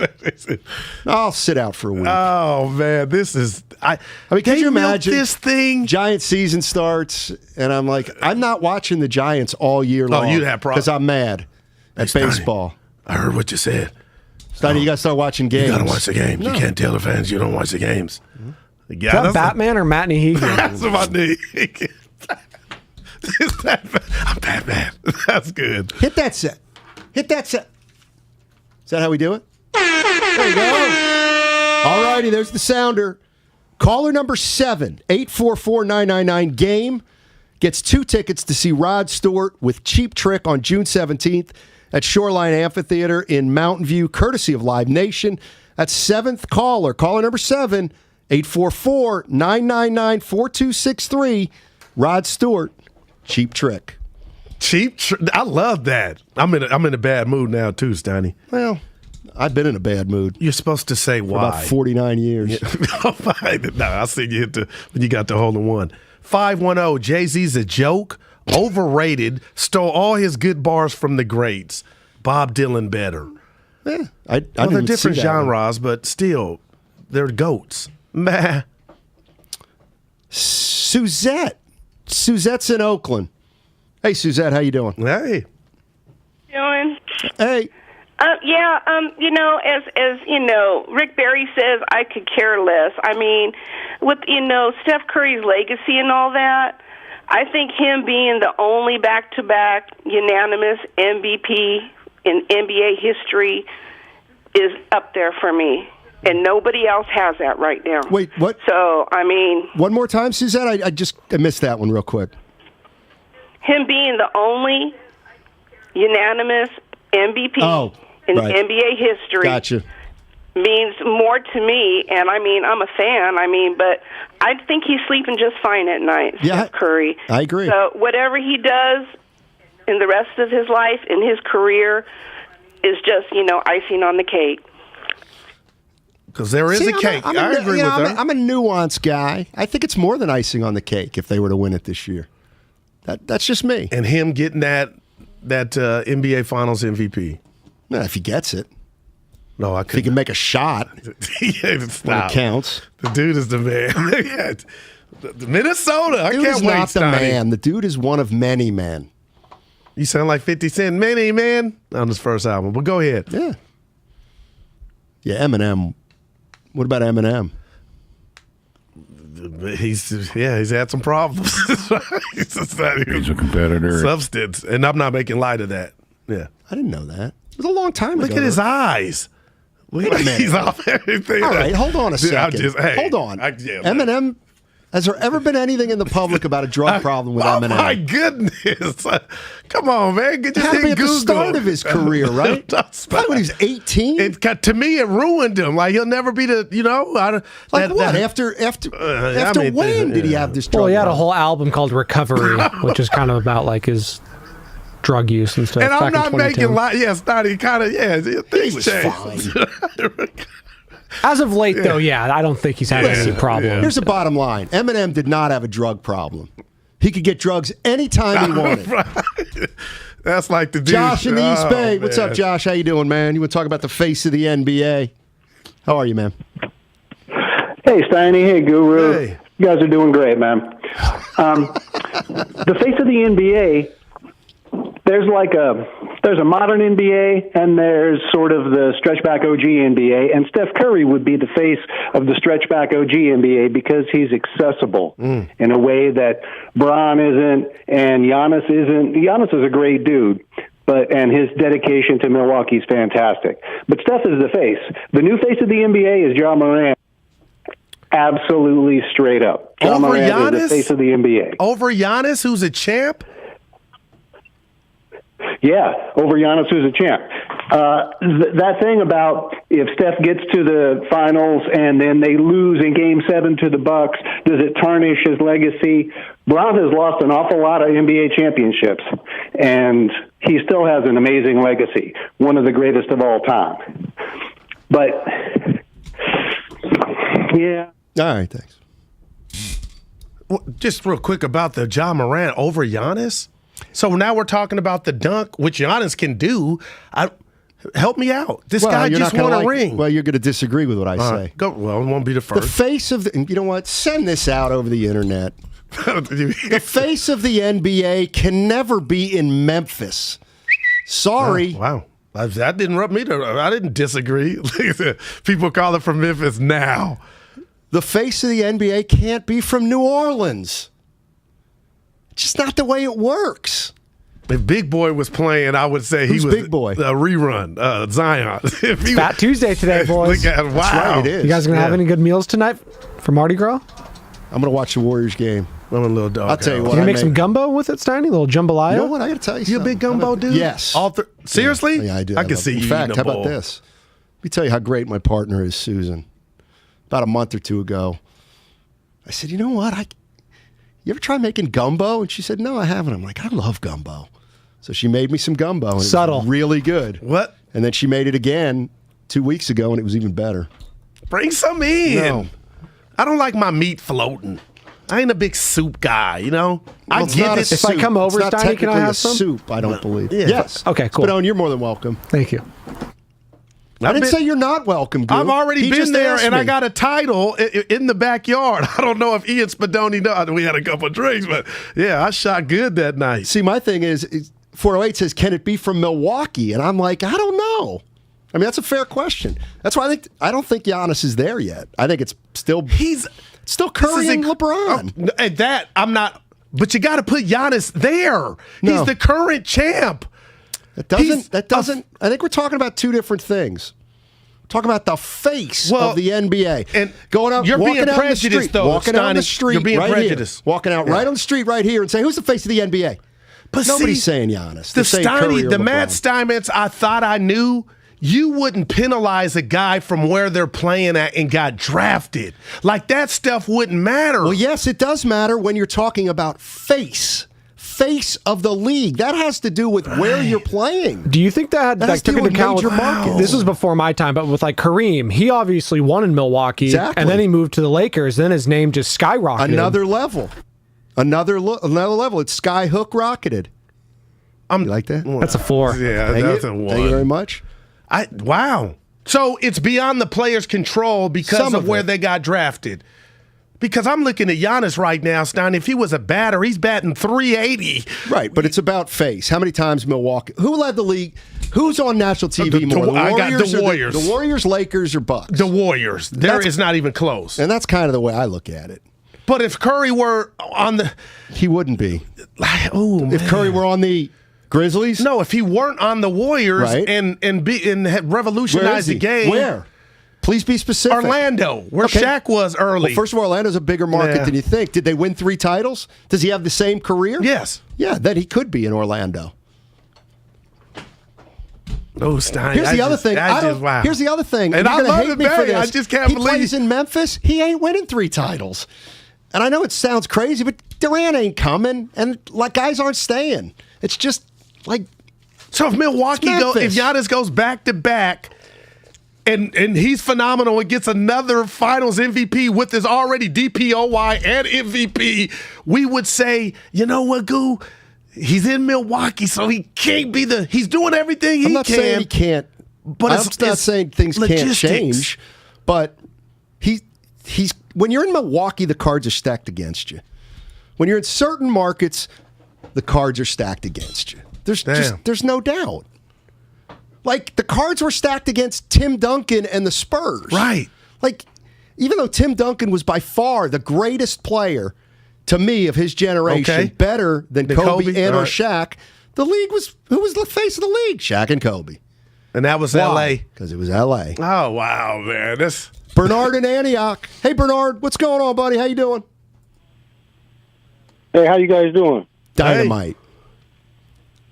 Hey, Steiny, actually for both of you guys, what I want to put out to you guys, when Curry goes when he's voted into the All-Star game, he's voted in as a point guard, right? As a guard. As a guard. Right, as a guard, as a guard. But generally speaking, I mean, when they list them out the roster, and I'm a Bay Area guy. I've been watching Curry since he came. He's not really, per se, a point guard. And then I want to go back to the Finals MVP thing. I mean, we all know, and let me take this back a little bit further. People say, "Oh, Curry, people love favoritism. He don't get a lot of criticism." I mean, if he's such a superstar, which I believe he is, there's no way Andre Iguodala should have got the Finals MVP for the Finals. They're saying he held LeBron in check. We know that is a bunch of crap, okay? And then again, back to Finals MVP. How many Final basketball players, 6'3" and under, I should say, have won Finals MVP? It's a good question. I mean, he's playing in the Giants man's game. I mean, I just want to know. I don't know for sure. Maybe Isaiah? You very rarely see a point guard win a Finals MVP. So, tell you what. You know who came to mind? D Wade. Well, he's 6'4". I gotta believe. Isaiah Thomas won an MVP. I thought of D Wade instantly. In the finals. Let me look at some of these names here. It's a D Wade listed as 6'4". All right, let me look. LeBron, Nowitzki, Kobe, Pierce, Tony Parker. Tony Parker, MVP 2006, 2007 NBA Finals. Dwayne Wade, 6'4". Yeah. Here's another one, Chauncey Billups. Wow, he's a point Big guard. Shot. Finals MVP. Isaiah Thomas and Joe Dumars. So 2 guards won the MVP in the finals. JoJo White. There you go. Don't even know who that is. John Havlicek was a guard. So there have been a handful. That was, man. Rob's in San Bruno. Our guy. Is he? Rob is a fixture of the show. What up, Rob? Damn, man, that's how you gonna do it. You're my man. No, but I want to disagree with Matt on something. I think Memphis can be the face of basketball. I think if you showing you the best player in the game, go the Warriors. If you had said 20 years ago in 2000, 2001 that the face of the NBA would be on the Warriors, we'd all laugh. If you had said in 90, you know what? It's a great point. Go ahead. If you would have said in 96, 97 that the face of the league would be in the Cleveland Cavaliers in 08 through from 04 to 2000, whatever the first time you have, they said LeBron, we'd have laughed. So I feel like if you got the game, the charisma, and you putting on the show, and you're there every night, yeah, you can be the face of the NBA. But but like you said, though, different cities, it brings you different resources. So that's true. But I feel like if you're the best player in the league and you're showing it every night, you can be the face of the league no matter where you at. It's a great point. Go ahead, Rob. Carter, Kennedy, same thing. Well, here's what I would say, though. That's LeBron in Cleveland. Wow. Well, Cleveland's I'm talking about major markets versus mid-major markets. However, I want to say that Rob's right on that, just because nobody thought in 2000 the Warriors would have the face of the league. So I agree. He's right with that. But I make a delineation between the Bay Area / San Francisco, Toronto, and Cleveland versus Milwaukee and Memphis. But, Rob, your point, extremely well taken. And I never thought, and I was a Insanity fan, Steiny, I never thought he was the face of the league. I don't know. He was a bad boy, but he never was the face. When I looked at the Warriors 20 years ago when they stunk, but even though they were a major market, they certainly didn't feel like a major market. It was terrible. But once they got the chef, it was what you talk about didn't elude them. Once they got Barron. Oh, yeah, BD. That's when things started to change. That was a big Larry. Well, first of all, I mean, they're nobody even knew who the Warriors were. Then Baron Davis came, and then people started hearing of the Warriors just a little, and then Curry put the Warriors at the top of the NBA. Junior's in Concord. Hey, Junior, what's going on? What's up, fellas? How you doing? Dynamite. I want to agree with Steiny on that Memphis comment because it's hard. It's hard to be the face of the. I mean, unless you're like LeBron, a once in a generational superstar, it's hard to take those teams out of the market. And more so, why are we being prisoners of the moment? I mean, was John Morant this big last year when Zion was coming out? He was overshadowed. I think when Memphis gets swept, gentlemen's sweep in the second round by the Warriors, this chatter is going to die down. And it's the most tired take in basketball. People love to just compare it to Steph Curry. Any new superstar that comes up, is he better than Steph Curry? Is he better than this? It's ridiculous, man. Give the man his respect, and let's go Warriors. Thanks for having me. Yes, sir. And I like to say, let's go Warriors. They got a big one tonight. Listen, I can't wait. No Clay. You can't wait for the game tonight? Yeah. Dude, Memphis is on their tail. We're talking about them catching. And I didn't get that off yesterday. I was driving home, and I said to myself, damn it. But Phoenix had lost hours right before your game. So you could have got it to 5. Okay, Goo. Have you looked at the Warriors' schedule coming up? Yeah. Okay. How many of the next 6 are they going to win? I'm going to bring it up. Okay. Yeah. Because you got to look at the schedule. They got Minnesota, then who? They got. Do you have it yet? Mavericks. No, they don't. Hold on. No, I don't have it up. Hold on. All right. We'll go to. Wait. They got Lakers Saturday. I know that. The point is 1-3-3 over 6 games, and they're over. Okay. 6 games is a lot. Wait, so there's a guy named Oakland in San Leandro? Come on. Yeah. It's Leroy. Oh, our boy. All right, Leroy. How you doing, I got buddy? the schedule up, too. Hey, what's up, guys? It's always a pleasure to be on. Hey, I'm just going to make it, short and sweet, and then I want you guys' opinion on it. Goo, I'm getting ready to put the rat on the table. Oh, go ahead. In order for Curry to get his just due, he's going to have to become a little bit of a jerk. And let me explain. You guys were talking about it the other day.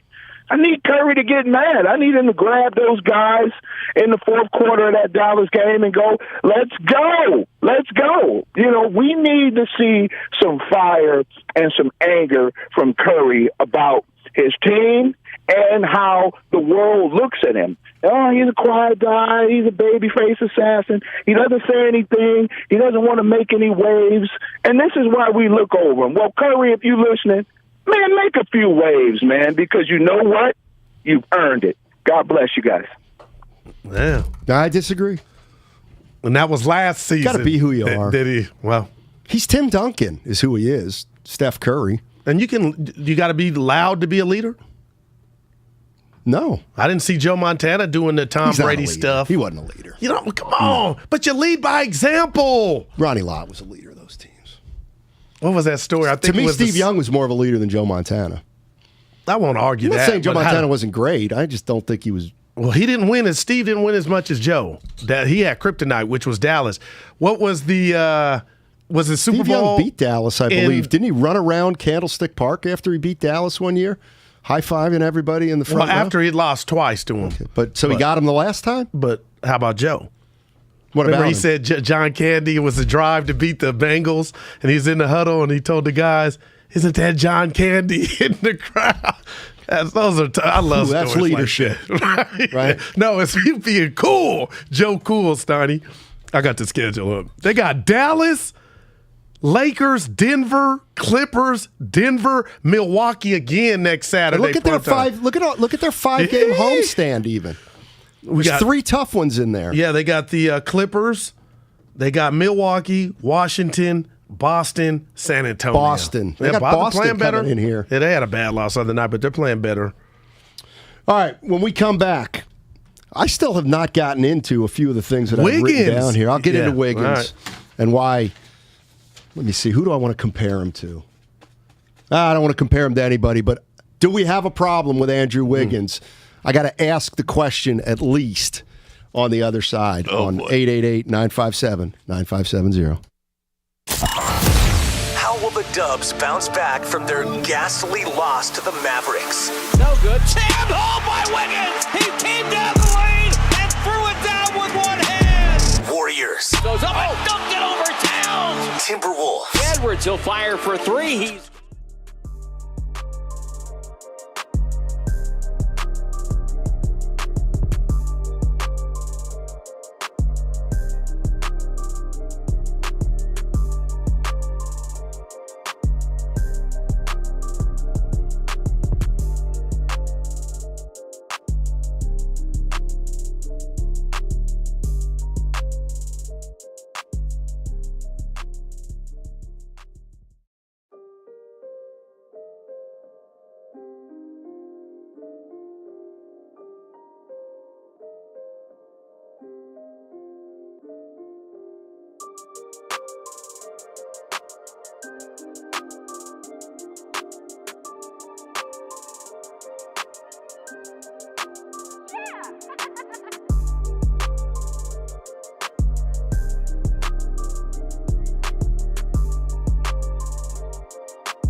Well, that's consumeraccess.org. You're listening to KGMZ FM and HD1 San Francisco on Odyssey Station. Presented by DuckDuckGo. Privacy simplified.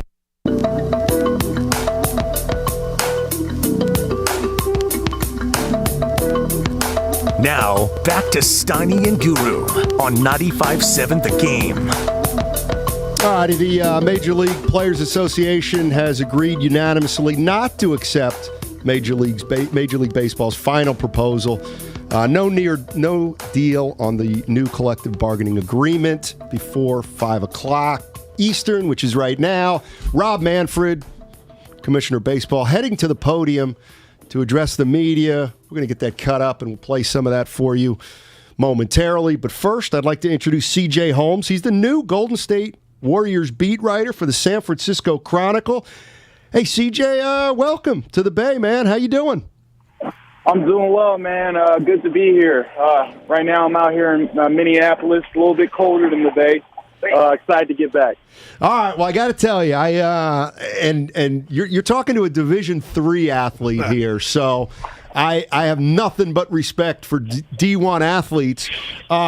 You never missed a shot in your college career at Auburn, if I'm correct. You know, I would like to think that I'm the most efficient shooter in college basketball history. That's just me, though. Hey, 2 threes? I mean, I think 2 threes out of your threes? Yeah. So, anyway, welcome to the Bay. One can make the argument that I should have got a little more playing time. Oh. We got to take that old Bruce Pearl, man. I got you. Hey, you're in Minneapolis right now. Warriors are looking at a pretty tough stretch. Wiseman and Green on the horizon, but not ready yet. Where do you get the sense the Warriors are right now in terms of trying to get over this hump for the next maybe 8, 10, 12 days? Well, the loss to Dallas on Sunday was certainly disappointing to both the team and the fan base. I mean, they were controlling that game for 3 quarters, and then in the fourth quarter, the wheels just fell off. Steph Curry cited that, when shots stopped falling for them, they stopped guarding. When they stopped guarding, everything else kind of just unraveled. But yesterday at practice, the team seemed to be in good spirits. Steph Curry was dancing on the practice court, bouncing around. Guys seemed to, be up and, ready for the challenging road ahead. And it's a challenging road indeed, starting tonight against Minnesota. The team's, struggles on the interior are well documented at this point. And, here comes the game against Karl Anthony Towns. So it'll be interesting to see how the Dubs can handle that. But the biggest thing Coach Steve Kerr said he's looking for in this 4-game road trip with those back-to-back at the end is he wants some consistency out of this group. And, for 3 quarters against Dallas, that's what he got. There's a lot of carryover between the Portland game into that game against Dallas on Sunday for 3 quarters. But then for whatever reason, like I said, the wheels just fell off. So that's the biggest thing Coach Kerr wants. He wants to see consistency, and he wants to see this team starting to get healthy. On the James Wiseman front, he did travel with the team. The team did not have shoot-around today, but Wiseman did participate in a short little scrimmage with teammates after practice yesterday. They said the plan is for him to maybe get some scrimmage work in Dallas or in L.A. So Wiseman's with the team. Iggy was also on the practice court yesterday. It seemed like he was moving around well, so maybe he can get, join the fold soon. And the big one's Draymond Green, man. Get that guy back, and it's a different looking team. CJ, the Warriors are 43-18. It's all good in the hood. They're number 2 in the Pacific Division. My question to you is, I feel like, and I told my partner this, they've had 2 seasons in one. And who do you think, since Clay's return, has been affected the most? Because my answer to that question is Wiggins. How do you see it? I can definitely see Wiggins. But I would say, primarily a guy like Jordan Poole. Poole is a guy who was playing very well in the early parts of the season, and, Clay comes back. Jordan has to take a reduced role, and, at times he's had trouble adjusting to that. I mean, just look at the game against Dallas on Sunday. Dude didn't make a shot, and, and matter of fact, the whole bench is in the negative. So bad bench performance from the team all around. But, you look at a guy like Jordan Poole, he's going to have to, learn how to thrive in his new role, right? And once he learns how to do that, the Warriors become a better team. C.J. Holmes joining us on 95.7 The Game. He's the Golden State Warriors beat writer for the San Francisco Chronicle. Looking forward to hearing and reading everything that he writes about this team. Let me ask you about Andrew Wiggins, because he's somebody that I guess is in the process of figuring out how to play when Clay gets back. What do you see as Andrew Wiggins' kind of issue to overcome right now? Well, after talking to Andrew yesterday after practice, the big thing is he's just trying to find a shot again. He's been pretty inconsistent in that front. Coming off his first All-Star appearance, he kind of struggled in the first half against Portland, although he picked it up in the back half. Against Dallas, it was the exact opposite. He came out hot and kind of, fizzled out down the stretch. For Wiggins, it's just going to be about finding consistency. He's getting his shots, he's getting to a spot, but it's about finding that efficiency. When playing with a guy named Klay Thompson and Stephen Curry, you're not going to get all the shots, All-Star or not. So he's going to have to find a way to make the best out of the opportunities he's given. CJ, speaking of Clay, I know it's not COVID-related, but do you know when they expect him back and what kind of is ailing him to keep him out the last 2 games, including tonight? Well, he was listed on the injury report with general illness, and Coach Steve Kerr hasn't really shed any light on the specifics of that illness. He did not travel with the team in Minneapolis. However, Kerr is hopeful that Clay will fly out to meet them in Dallas on Thursday. Sounds good. Hey, CJ, welcome to the Bay, man. Really appreciate it. Hey, thanks for having me. All right, that's CJ Holmes. Hopefully we'll be talking to him more. New beat writer for the San Francisco Chronicle. I love how he flipped it on you, Steiny. One could argue he should have got more minutes, being that he was 3 of 3. Oh, yeah. You were looking at me like, what, boy? Yeah, that was pretty good. Yeah, C.J. Holmes played at Auburn. Wow, Pearl. Yep. Pearl. Coach Pearl. Yeah. Man.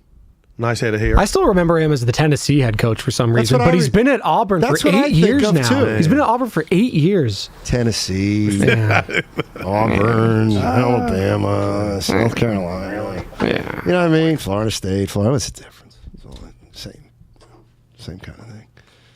Goo, you excited to hear what Manfred says at his press conference? He's setting up right now. What can he say? Oh. You already failed. No, he didn't. The play. What about the players? Okay, but this is the post-game presser. Don't talk until you get it fixed. Dude, this is bad. Oh, God, here you go again. No. So you don't want to hear I don't want to see a scoreboard. Just tell. Oh, my God. Night. You're going to come in tomorrow. Okay. If Manfred isn't doing what he's doing now, I guarantee you would come in tomorrow and say, what's going on? Can Manfred give us the lowdown? No, they strung me along all night, and I went to bed like, when we wake up and this 2 o'clock comes Pacific Standard Time, we're going to have a deal. We got baseball. And when you said, I thought I heard you say before the break it was good news, I like Steiny about to break it I know. too. I did that. Why did you? I'm sorry. Steve Martin. Yeah. Yeah. For those that don't know what I'm talking about. You told Goo it was I said there's some Major League Baseball news, and he said, I hope. He said, what? I said, I think it's good. You were gone. I told Spadoni, I said, I think Steiny's got it wrong. I didn't actually say it to him. I said, I got to tell you, man, I know I got to be careful. You better be careful. F baseball. Right now, So you're saying that because it ain't here yet. I'm going to say it when it gets back for a while. Sorry, you can't. Oh my gosh, I don't know what they're doing. I'm ready to put it away. Man, not me. I'm ready to put it away forever. Seriously. I'll take up a new sport. I'll watch that pickle. It's pickleball. I'll watch that. What's that sport, Spadoni, with Manchester? Soccer? English Premier League, Steiny. You're going to top soccer. Champions League action? We got the World Cup this year. Oh, my God. Oh, boy. Go France. Wow. You'll miss it when it's time, though, Steiny. No, I won't. There's nothing better than NBA playoffs and baseball, overlapping games all day, all night. They'll get it fit. By the time I see you tomorrow, I think we'll have some action. You want to bet? Well, I owe you something already. What did I lose to you yesterday? I forgot. God, that was such an easy one. No, stop. You can't. You can't even remember. Well, it's because it was so easy. I can't. Hey, Andrew Wiggins. All right. I've been waiting. 7 for 17 from the free throw line in February. 41%. He's down to 64 for the season. What if I told you I'm more concerned with the 17. That's not a lot. He never goes to the line a lot. He doesn't. You think he's running from shooting the free throws and 17? That's a shocker. It was the All-Star break, so they probably didn't have as many games. That would creep into my cranium, Steiny. He's averaging 3.2 free throws per game. Oh, my. I just stumbled on something. Oh, my. Send it out on the internet again. We got an issue with Wiggins, and he's got to get it fixed. Maybe one of the reasons he's not as aggressive is because he doesn't want to go to the line. I just said that. He's 21. He averages 3.2 foul shots per game this year. Lowest in his whole career. Man. Yeah, when you play with, Yeah. And his ability to go to the rack, Steiny, I mean, don't settle, Andrew. Don't turn back to K-Wig. That's all we're saying. Okay. Yeah. Because, Steiny, since Clay's return, I feel like he's taking his foot off the pedal. He's trying to fit in. Too short. Get in where you fit in. I'm gonna put the rat on the table. If you're playing with Steph Curry and Klay Thompson, stop saying be aggressive. Because you really don't want him to be aggressive. And how can a player be aggressive when Curry shoots the most, Klay shoots a lot, and Draymond has the ball all the time? He can't be super aggressive playing with those two. He just can't. So sorry. Okay. A third option. Tell me a third option that is super aggressive.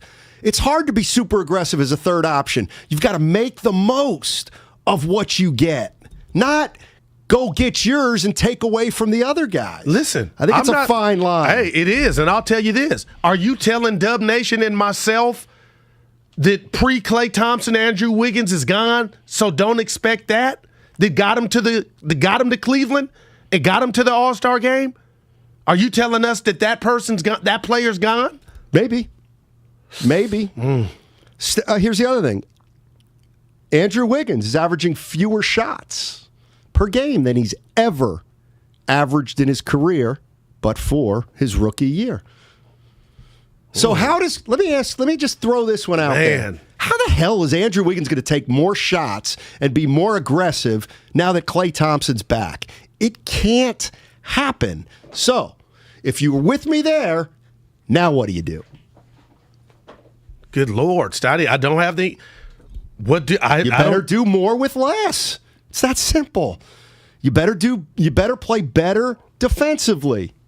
So, in essence, though, he got to Cleveland because he had more opportunity. There was no Klay. He's not an all-star with Klay. How can he be? So now... The Warriors are going to throw 4 all-stars out there when they're healthy? Oh, my gosh. But no. You see where I'm driving this car and trying to park it. Is that good enough to beat Phoenix or Memphis now that you got this new version of Wiggins? Or does it fall on Klay to up his game? And I don't know what to do. Or is it Klay's job to get Wiggins involved? Klay don't have a job to get anybody involved.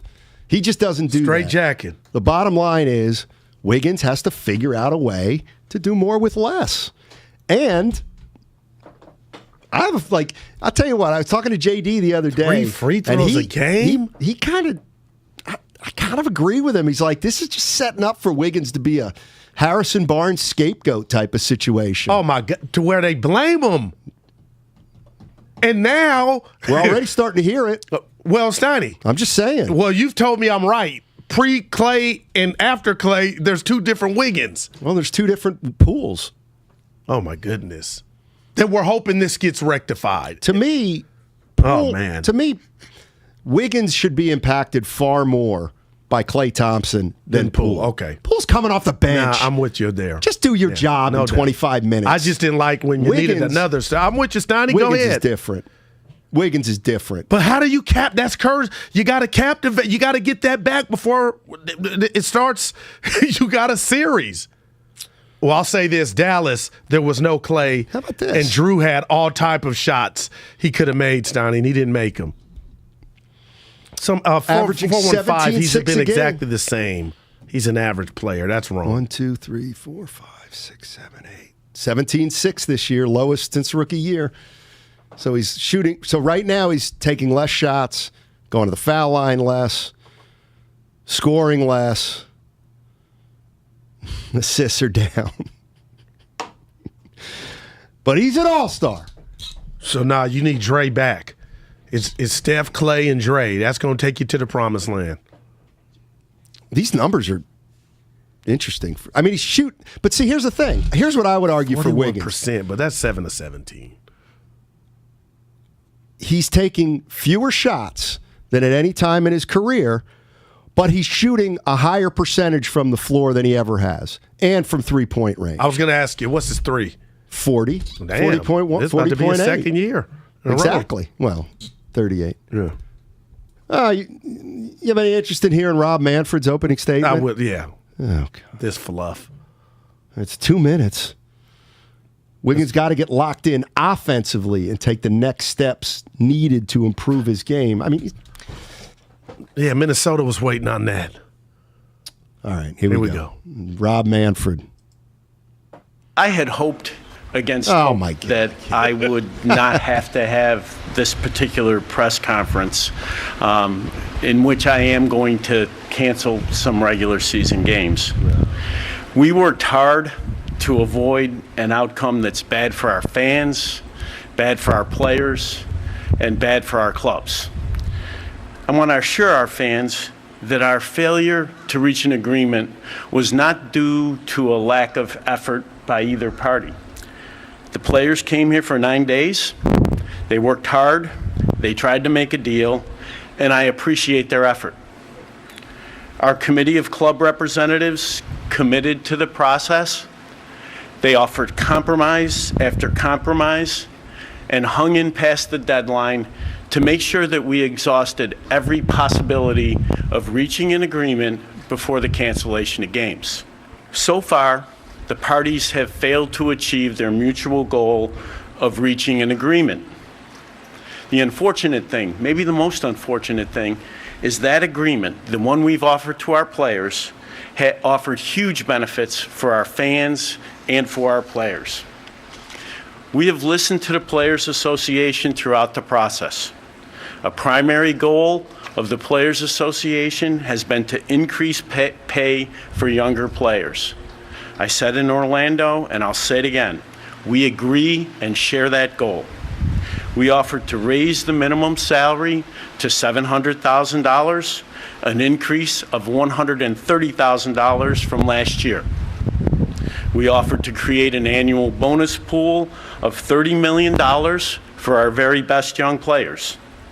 In total, we're offering nearly a 33% raise to almost 2/3 of Major League players, and we're adding more than $100 million annually in additional compensation for this younger player group. Yeah, just... All righty. Yeah. First two series for the Giants canceled. Oh, is that? And that was, regular season. Who'd they open up with? Padres, at Padres. Oh, man. At my favorite team, the Brewers. This stinks. Just keep shooting yourself, man. Just keep playing, man. I'm sorry I had to play that. Boss's orders text line. Oh, okay. Speaking of which, this is why we love them, and they're a fixture of the show. You won the bet. Of course. Because of Oubre when I said, when did Curry yell? You could have just stopped after you won the bet. No, please. I don't lose bets very often. 89%. I got to go to the lab. 89. I don't make a lot of bets. It's you like got to Patrick be worried Ewing. about Wiggins, man. We spend a lot of money, but we make a lot of money. No, he said I can't feed my family on $21 million. And then it went all bad. Well, he got to New York after that. Yeah. No, that was after New York. He went to Minnesota first, I thought. No, went from the Warriors to the Knicks. Yeah. You played in the finals. And I'll tell you what, if you keep talking, you may get something right in the next minute. How long? That was a big D. That was a big D move by me. It wasn't funny either. Well, see, you got something right. It wasn't funny. Yeah. Oh, man. How much we get? Oh, it's not that segment yet. I'm kidding. Hey, here is something I want to talk 6 minutes, Steiny, till the next break. Geez. Yeah. By the way, is there a worse public speaker than Rob Manfred? That was awful. Hold on. Awful. Hold on. Let me think. Even Roger Goodell is like, he's much better. Yeah. Very well spoken. And we weren't able to see the visual, but it almost looked like when he was delivering the speech, he was like kind of smiling, like smirking a little bit. This dude's just this Look devilry. at him. No, just God, worst public speaker. I'll tell you, here's one of the worst I've ever seen. And it's really not fair because if you're a bad public speaker, that just means you get a little nervous and you don't like to talk. Where are you going? Former Golden State Warriors owner Chris Cohan was such a bad public speaker, he essentially did not speak in public after he bought the team. He was just not very good at it. He didn't like it. That's when you hire like a president and make them do all of it. Go out like there Larry Hire Bear John for the Lynch. Giants. There you go. Yeah. John Lynch. Yeah, speaking of the 49ers, Tom Brady's probably not coming here. That was established. He's got a movie coming out. Okay. And he's playing him. Playing Allegedly. who? He's supposed to be playing himself. So technically he's not acting in his movie. That's what I'm going to give you a 4. A couple things. So we know Brady's under contract with the Bucks. Bruce Arians, the head coach of Tampa Bay, was asked, hey, if Brady wanted to play for another team next year, would you entertain that? And he said, no.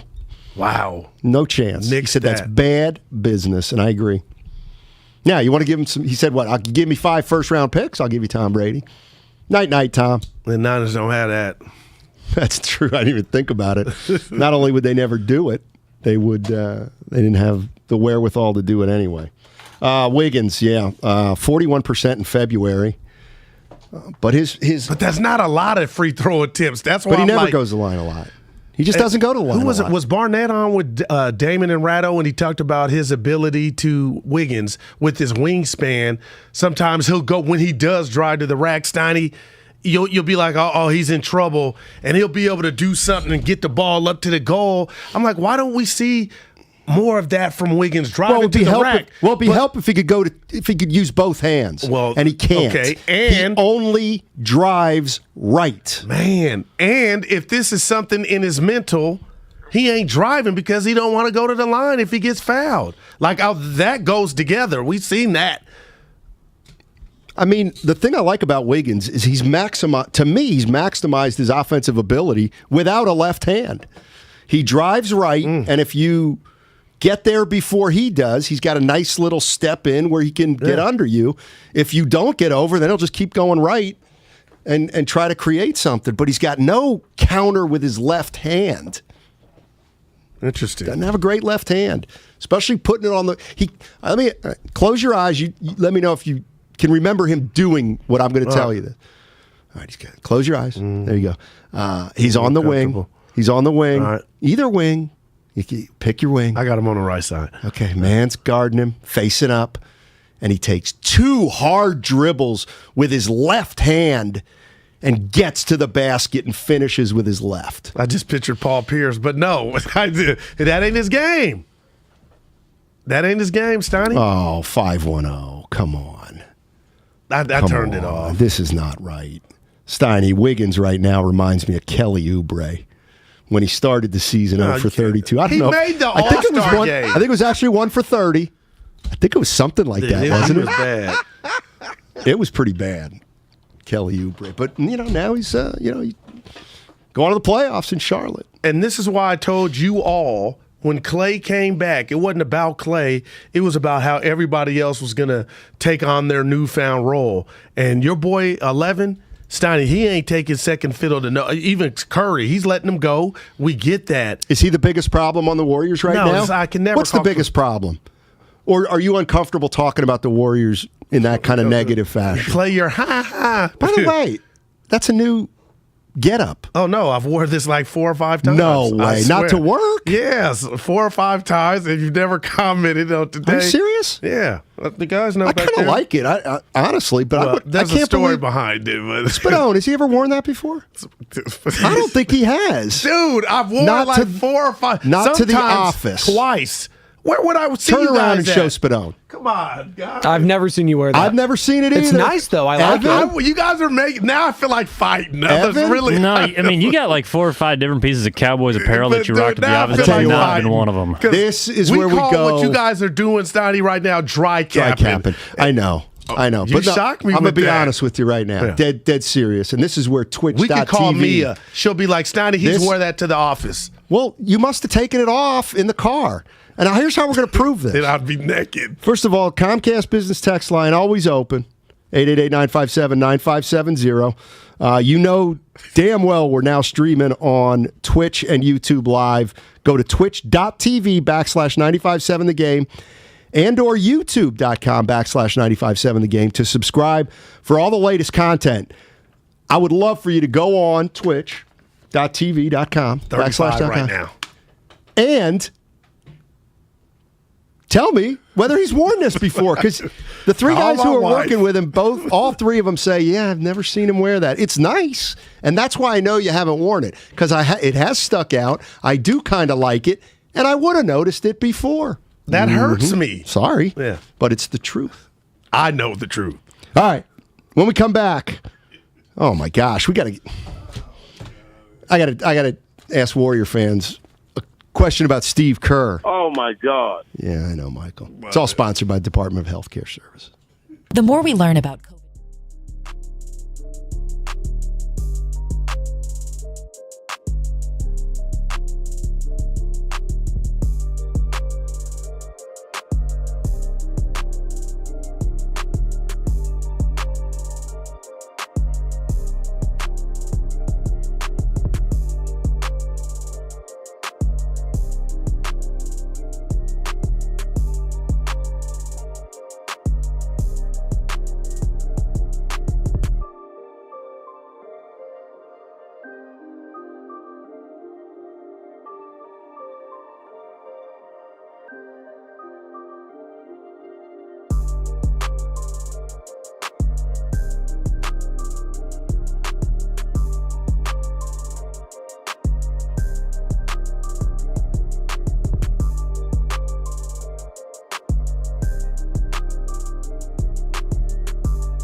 on 95.7 The Game. All righty.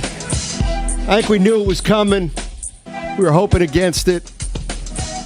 Baseball's canceled some regular season games after not coming to an agreement. As far as the Giants are concerned, their first two series have been canceled. At San Diego and at Milwaukee. So we are officially, I guess, in a lockout. And what are we staring at now? Steiny, 156-game season? And what's the metric? Tomorrow, do we hear more games? What's going on? Probably not tomorrow, but probably not in the too distant future. I'll tell you what I'll do here in the last half hour at 888-957-9570. I do want to take the temperature of fans, either baseball fans or sports fans in general. Because I don't want to make this into, I'm just so down on baseball, I'm out. I'm going to just, you said, Steiny, you'll watch it if it comes back. You know what? Yes, I will. But for right now, I feel like, you know what? Out of sight, out of mind. I'm not allowing you to occupy any more of my time until I know you're playing. That's kind of where I'm at, Goo. What about you? And that's the feeling I had last night. I thought to myself, Manfred, everybody involved, Steiny, for the greater good of the game, up in the wee hours, and I thought I was going to wake up when they kept extending the deadline to get to where we are now, where you're canceling games. I'm like, they're not going to let this thing go down. 9 days of negotiating, and now you're going to go back to your corner, and Lord knows when they're going to get back together. Again, baseball's hemorrhaging in regard to popularity. This doesn't help. But now you're telling me we're facing less games, Steiny. I'm getting worried, and I think now, is it going to get to 60 games, 80 games? And you know what the worst part about this is? Do you think the average baseball fan walking around knows where these two sides are off? Like where they're missing? I mean, I'm going to play some of this Rob Manfred, and here's a clip. Actually, I'm not playing this one. You know why? Because it's about service time. Hit the pike. Service time. Give me some big picture. Why haven't you gotten an agreement?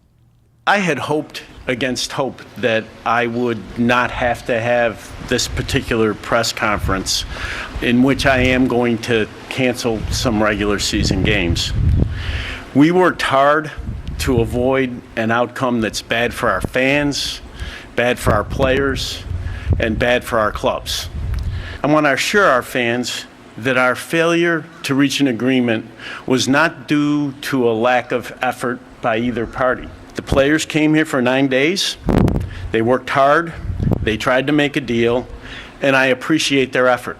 Our committee of club representatives committed to the process. They offered compromise after compromise and hung in past the deadline to make sure that we exhausted every possibility of reaching an agreement before the cancellation of games. It's to me, it's not infuriating. It's insulting. It's like we knew you were going to say that 4 months ago. Talk to me.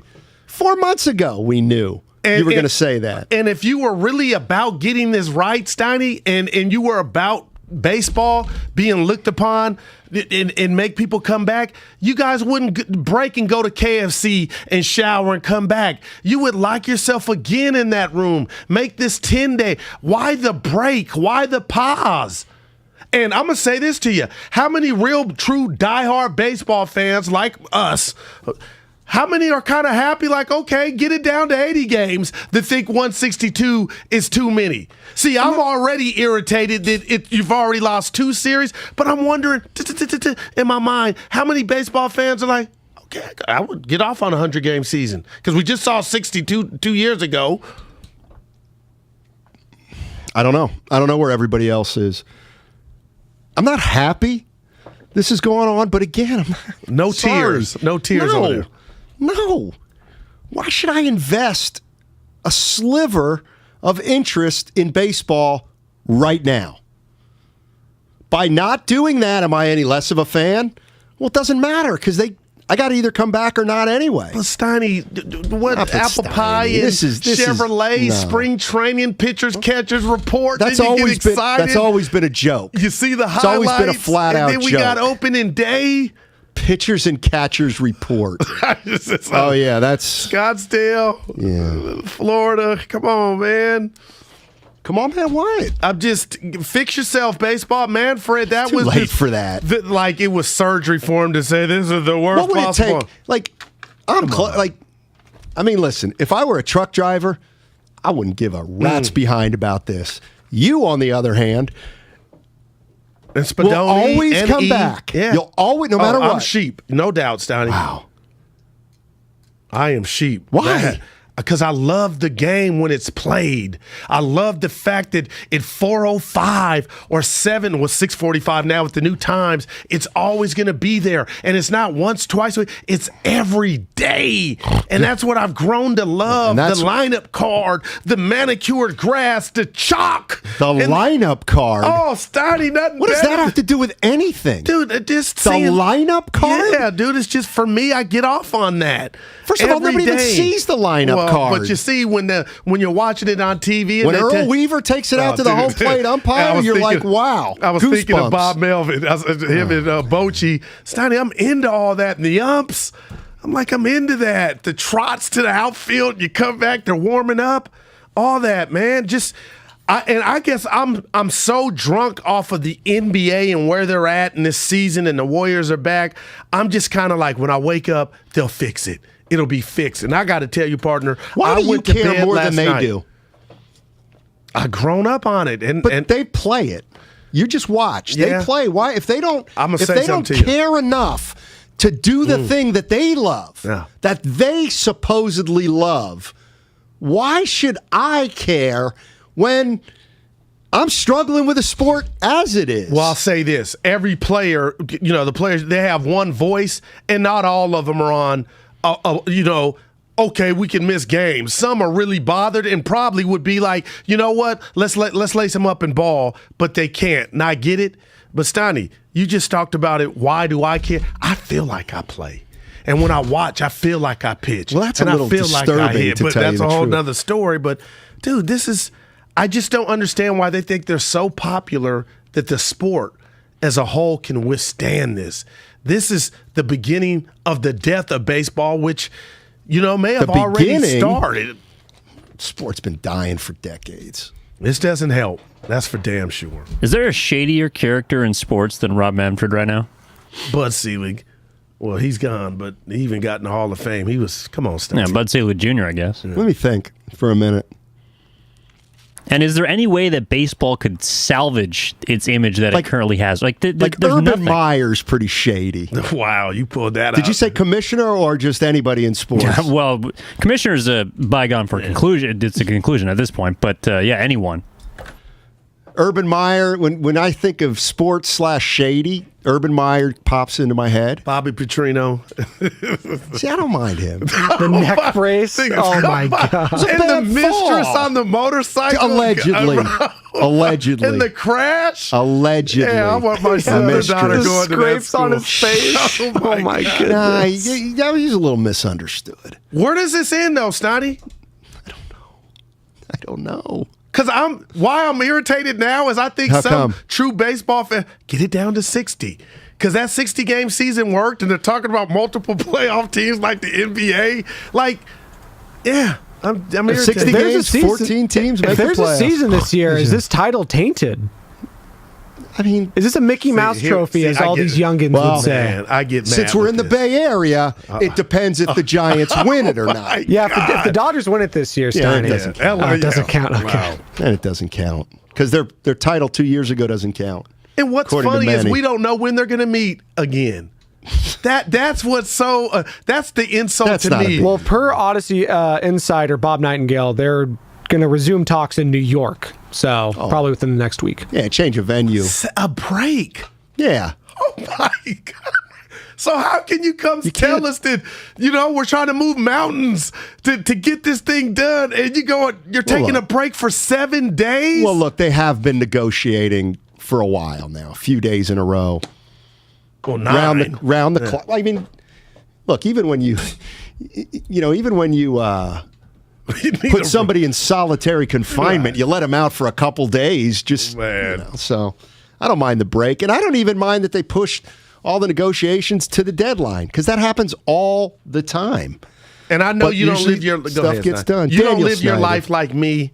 But last night there was a trail, and they're going to extend it to 11. It was 2. Did you think the baby was coming? I thought by today Mark Willard would have won his bet with Dibs, Shasky, and Bonte. I didn't.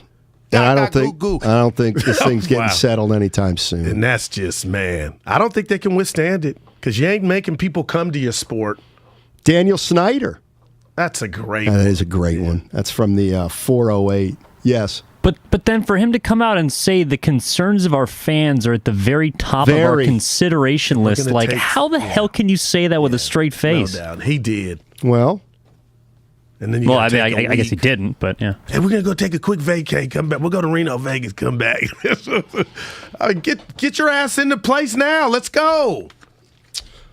You want to hear a little more, Manfred? Nah, why not? I don't want to hear service time. Yeah. I swear to God, I want to smack somebody But that was if he hurting says baseball when you had young studs like Tatis, Steiny, Chris Bryant when he was coming up.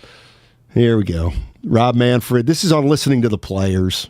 We have listened to the Players Association throughout the process. A primary goal of the Players Association has been to increase pay for younger players. I said in Orlando, and I'll say it again, we agree and share that goal. We offered to raise the minimum salary to $700,000, an increase of $130,000 from last year. We offered to create an annual bonus pool of $30 million for our very best young players. In total, we're offering nearly a 33% raise to almost 2/3 of Major League players, and we're adding more than $100 million annually in additional compensation for this younger player group. Boy, it sounds like the players are greedy. Shocker. As opposed to the owners? Greedy. All right, this is filthy rich. Oh, let's keep playing some more of this because people are interested. The MLBPA asked us to make free agency more robust. For the first time ever, we agreed to eliminate draft pick compensation, a change that the MLBPA has sought for decades. On the competitive balance tax, we offered a significantly larger first-year increase than in the last 2 agreements, bearing in mind that the competitive balance tax is the only mechanism in our agreement that protects some semblance of a level playing field among the clubs. Nobody wants to hear this. And it doesn't Nobody make me... is listening to this. Talk to us. And it doesn't make us I'm not feel playing any him better. Thank anymore. you, man, Fred, for telling us. Use that You're energy Players to the Union people that guy. count. We'll play him a little bit. Oh, man. And that was a series. Who did you... I mean, Giants, Padres out the gate. Division rival off the board. The Rob Sarver. Isn't that his name, Sarver, the Phoenix owner? Rob? What did he say? Yeah, we're starting to get into like shady, like personal stuff with some of these guys. I don't think Rob Manfred's actual background, like he's like a shady guy. But we don't know. We don't know, but we do know about some of these guys: Snyder, Sarver, Urban Meyer. They're not good people. Petrino. Like I don't I can't say whether or not Manfred's a bad guy personally, but man, he just looks. This happened on It's his a really watch. bad look the last couple of years as commissioner of the baseball. They kept extending. And real quick, when you keep extending the deadline, that was sending out the message that it's close, that we're close. Not necessarily. Because normally hey, nothing to see here, we're far apart. That's where I went Bob and had all the hope in the world that I was going to wake up like a kid on Christmas, and by the time I saw you three, we a deal would be done. The 6-5. You didn't really think that, did you? I swear to you. Why? Because they kept pushing the deadline. That was happens signifying in that every single negotiation, whether it's a pro team or a teachers union. But Steiny, there were people almost popping the bubbly like, oh, there's going to be a deal done. Nobody with last a clue. night on Twitter. Nobody with a clue. Reporters, I won't name them. Because there were none. Nobody in their right mind said this thing's going to be done in a hurry. It was a sign of hope. Who? That they kept extending. But All right.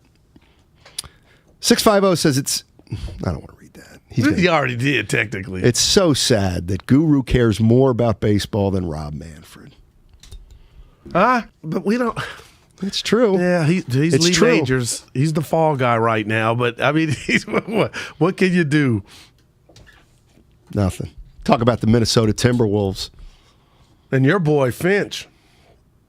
Do you think if let me ask you this? Let me throw some teams out there. Pelicans, No, I'm not putting the Blazers there. Pelicans, they scare me.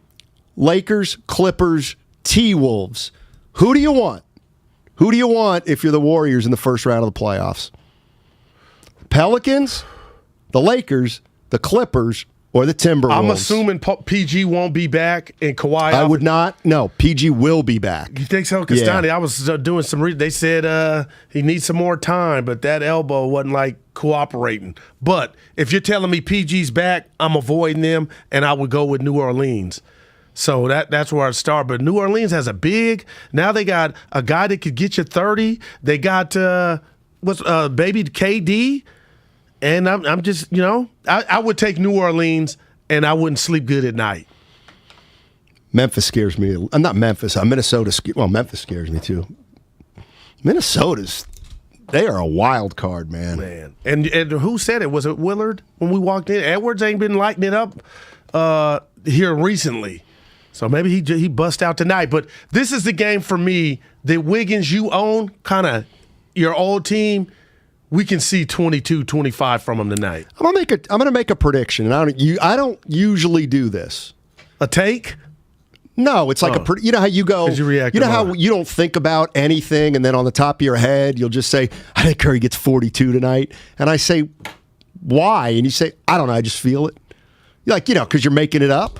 You could throw a rock at me, and it would feel better than that. But go ahead. No, I actually think, and cut the tape.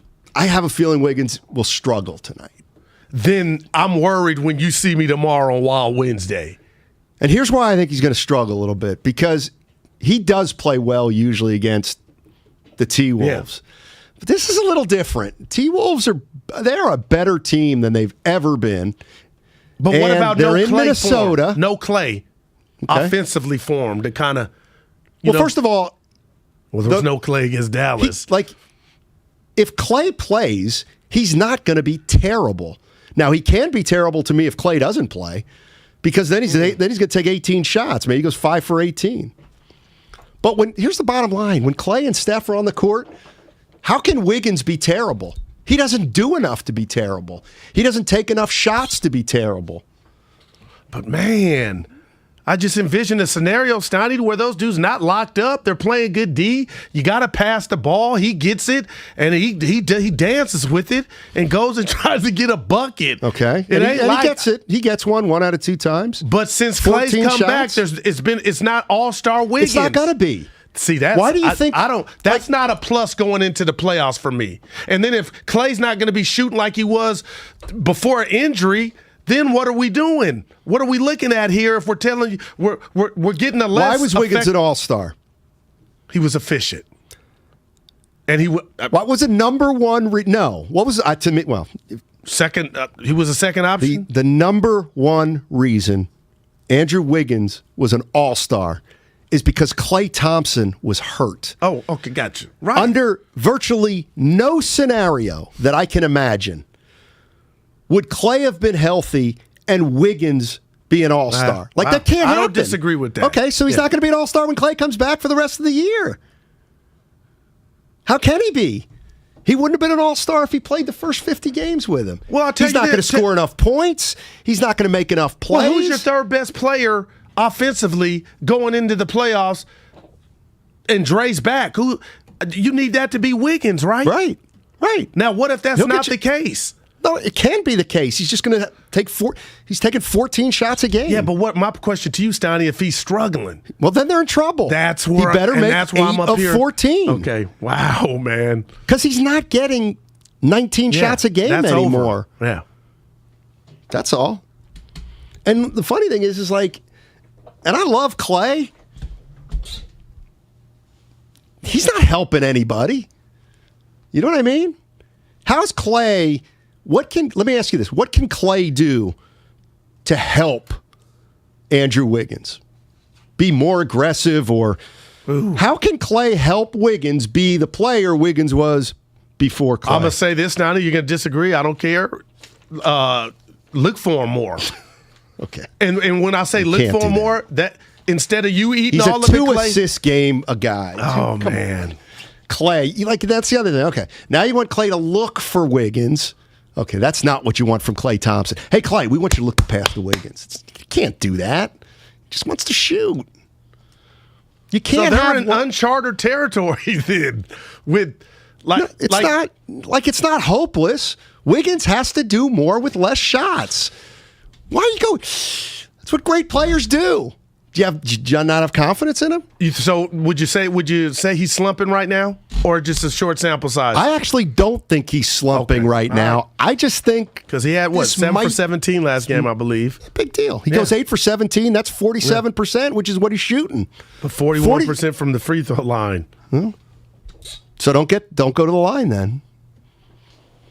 I mean, the bottom line to me with Wiggins is, honestly, you know what he's got to do? He's got to be the defender that Clay was 3 years ago, because Clay's not going to be that guy.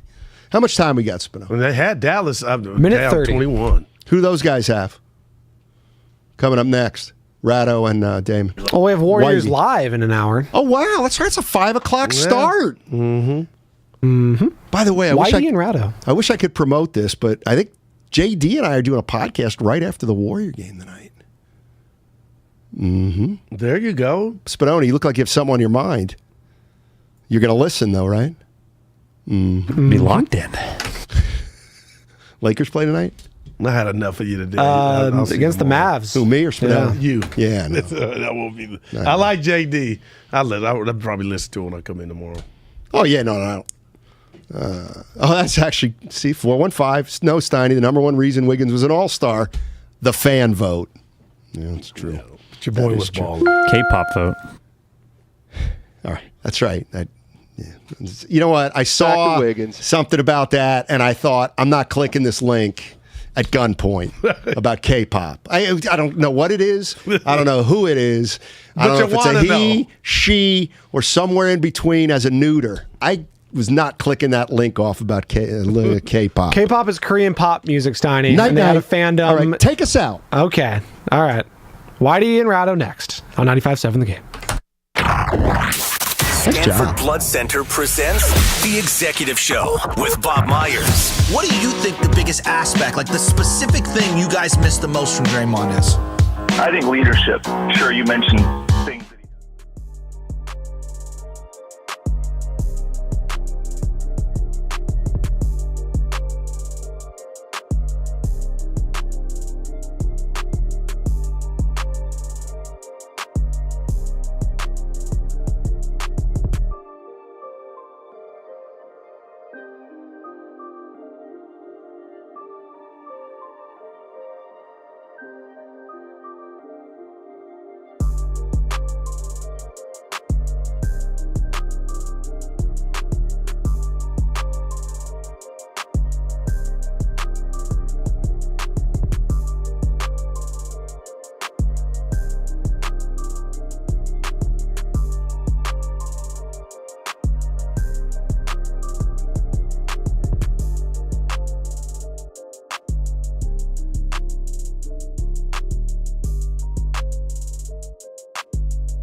Well, here we are, Whitey in for Damon once again, and Ray Ratto, of course, the commissioner of baseball, Rob Manfred, made the announcement just a short time ago. The players, the owners have not reached an agreement, so that means Major League games have been canceled. The first two series for each team have been officially canceled. That could be revisited, but don't hold your breath. Two things, Ray, that I feel here. On the one hand, even though we knew this was going to happen, and you tried to warn me and you tried to warn everyone, and I felt like I knew, okay, this was inevitable, it's still a slap in the face. The finality of what games canceled? The Giants' first two series at San Diego against the Padres and at Milwaukee canceled. So it's a slap in the face, even though I knew it was coming. More than that, I just feel, once again, and we've talked about this, just insulted by the arrogance of the commissioner and the owners who would have us believe, oh, we did everything we could. We're looking out for the fans. We made these proposals. You draw your own conclusions. We couldn't reach an agreement. It's just preposterous because the owners clearly did not really want an agreement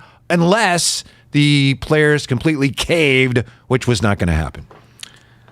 Well, but that's part of the kabuki of this. Yeah. It's just, Manfred tried his best not to call the players jerks, but the message was clear. They weren't going to come off their last proposal. In fact, this one is almost exactly the same proposal. And they weren't interested in moving, and the players knew they weren't interested in moving. I mean, this is just the dance they do. I think the only difference that I feel coming out of this is that I thought this would get settled sometime in late May. Now I'm thinking mid-June. Really? Was that bad today? Not that bad. It's a reminder of how pig-headed the owners want to be about this. Even though they're trying not to sound pig-headed. Case in point, Commissioner Rob Manfred today. I had hoped against hope that I would not have to have this particular press conference in which I am going to cancel some regular season games. We worked hard to avoid an outcome that's bad for our fans, bad for our players, and bad for our clubs. I want to assure our fans that our failure to reach an agreement was not due to a lack of effort by either party. The players came here for 9 days. They worked hard. They tried to make a deal, and I appreciate their effort. Our committee of club representatives committed to the process. They offered compromise after compromise, and hung in past the deadline to make sure that we exhausted every possibility of reaching an agreement before the cancellation of games. Rob Manfred, that sound courtesy of ESPN. If he really had genuine hope that he would not have to make that announcement, then he's stupider than he thinks we are as baseball fans. How about this? Here's a quote from Rob Manfred today. Last 5 years were difficult from a revenue perspective, right?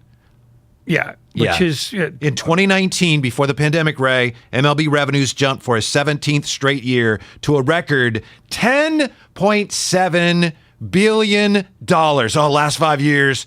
Oh, it's been difficult from a revenue perspective. Really not true. No, of course it's not true, because all their financial claims are not true. And the reason why you know they're not true is because they never offered their books as proof of their word. You know, if you're telling the truth, you just go, well, you guys comb through our books, get a forensic accountant, you guys look through this, show us how much money we've been making. What he's trying to say is they lost a lot of revenue, though not much actual money, in 2020 when they played 60 games per team in front of no fans. Well, most of the teams played a full schedule last year, you know, either with, you know, half fans or eventually full fans, you know. So they clearly made money there. I mean, they're swimming in dough. What this is about is more than just greed. Greed you can understand. This is about putting the knee into the players' necks so that the union can be rendered inert, the way the NFLPA is rendered inert. They're deathly afraid that this union will all of a sudden rise up again and become difficult to deal with, the way the NBA players union is now a significant force. And the problem is, by doing the negotiations the way they did it, they've achieved the thing they were trying to avoid, which is unifying the union. The last 3 times that they had CBAs, the union was fractured between guys who got paid a lot of money and guys who didn't. Now they can all see, look, they're coming for all of us. So they've unified the union now. There's, you know, the idea that someone's going to cave is very real, because that's how negotiations go. But it's far more likely that the owners will cave than the players. Ray, you mentioned the NBA in passing there, so I just want to remind everyone, Warriors Live is coming up at 3:30 before the Warriors take on the Timberwolves, so stay tuned to 95.7. The game brought to you by the Xfinity Sports Zone, the ultimate hub for all things sports, with live games, shows, news, and highlights all in one place. Kevin, Michael, Whitey, Gleason in for Damon today. The owners trying to stick it to the necks, put their knees to the back of the necks of the players. In the process, we're getting stepped on and insulted. Here's more from Commissioner Manfred today. He's talking about how, hey, we made proposals on virtually every topic. You can't blame us. I had without exception against every topic. We have made the last proposal. Every single issue in the basic agreement, we have made the last proposal. You draw your own conclusion as to who ought to go next. You draw your own conclusion. We've made proposals on every topic, Ray. It's not our fault. It's those nasty, greedy players. We have the best interests of baseball and the fans at heart. And it breaks our hearts to have to make this announcement today. Please! No, they're ecstatic that they had to make this announcement today, because this was part of the long-term strategy. They believe that they are right on course. Otherwise, they would not have just said, okay, we're setting a deadline for February 28th. No, wait a minute, we'll move it back to March 1st. This is a dog and pony show that has very little dog and not much pony in it. And because it's the same strategy that they've used in other work stoppages and lockouts, people know what the game is now. I mean, they haven't changed any of their tactics at any point, because the goal here was not to play games. The goal here was to kick the union in the ghoulies. When did the owners lock out the players? Was that December? Yeah. When that started? Yeah, and the talk started what? Just very recently, a matter of days ago? No, they'd had some talks that were going nowhere, and then they broke for a while, and then they came back. But the owners kept throwing out essentially the same proposal over and over again. They juice something up by, a couple of million here, or, just very little change in offers. Well, it appears that negotiations really started about a couple days ago. The commissioner was asked why that was after all this time. We've been here, ready to bargain, full committees, owners, players for 10 days, and it got going 2 days before the deadline. That's the best explanation I can give you. Yeah, I don't know. One thing I wanted to ask you about, Ray, and I wanted to see what you think here. The Comcast Business Text line always open, 888-957-9570. One of the issues is 14 teams in the postseason or 12. According to Manfred, the owners wanted 14. The players didn't want 14. And the owners said, okay, fine, 12. The players are afraid, and I know this is kind of a secondary issue here, but it's interesting to me. Players are afraid that if you have 14 teams in the postseason, that owners will be less motivated to spend money to improve their teams to get into the postseason because it'll be easier to get in. What do you think of that argument? Again, I know this is not a central issue, but it's a fascinating one to me that I know they've been talking about for years. This is mostly negotiating. The players say, if you want to expand the playoffs, then you're going to have to sweeten something on the other end. And the owners don't want to do that. If you're going to, you're basically making a lot of teams' players play more. So they want to know, okay, what are we getting out of this? It's a negotiating ploy. It's not the players don't want more playoff games. They want to know what the trade-off is. We're giving you more work. What do we get out of it? And the union or the owners have been profoundly non-responsive. So they don't have serious objections. As far as what it will do. Yeah, they're not it's offended. Just a chip they don't want to give up. They're not offended in principle, but they want to know what they're going to get for extra labor. Pure and simple. Mm-hmm. There are other things that that go to question of whether teams want to compete or not, and that's the competitive balance tax, which is the big issue. We don't know that. That's the one that everybody thinks is going to be the stumbling block, but they've already built the stumbling blocks. The players want to know, well, why is there no salary floor if you're trying to impose something that smells like a salary cap? And the owners don't want to provide a floor because they have teams in Pittsburgh and Cincinnati and Miami and Tampa who don't want a floor. Right. The way the commissioner spoke today, it's pretty clear to me that is certainly one of, if not the central issue, because he talked about how this is a competitive balance tax. It's the only thing we have to preserve a fair playing field in our sport. So I think that's really where they're going to have to make the most progress and where they have the most work to do. As far as the commissioner and how much he loves us as fans, he says when it comes to expanded playoffs, universal DH, he's just doing what the fans want. It's important to look at the pattern of increases in the CBT thresholds over the last several agreements, and I think the proposal that we made is right in line with the type of increases we've seen in the... That was the commissioner speaking of something else, pardon me. He actually here is talking about expanded playoffs. We also listen to our fans. The expanded playoffs would bring the excitement of meaningful September baseball and postseason baseball to fans in more markets. While we preferred the 14-team format, when the format became a significant obstacle, we listened to the players' concerns and offered a compromise by accepting the 12-team format. Finally, we offered a procedural agreement that would allow for the timely implementation of sorely needed rules like the pitch timer and the elimination of shifts to improve the entertainment value of the game on the field.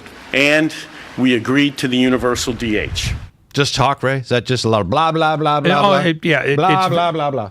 It's very blah and a lot of blah because they didn't ask fans anything. Right.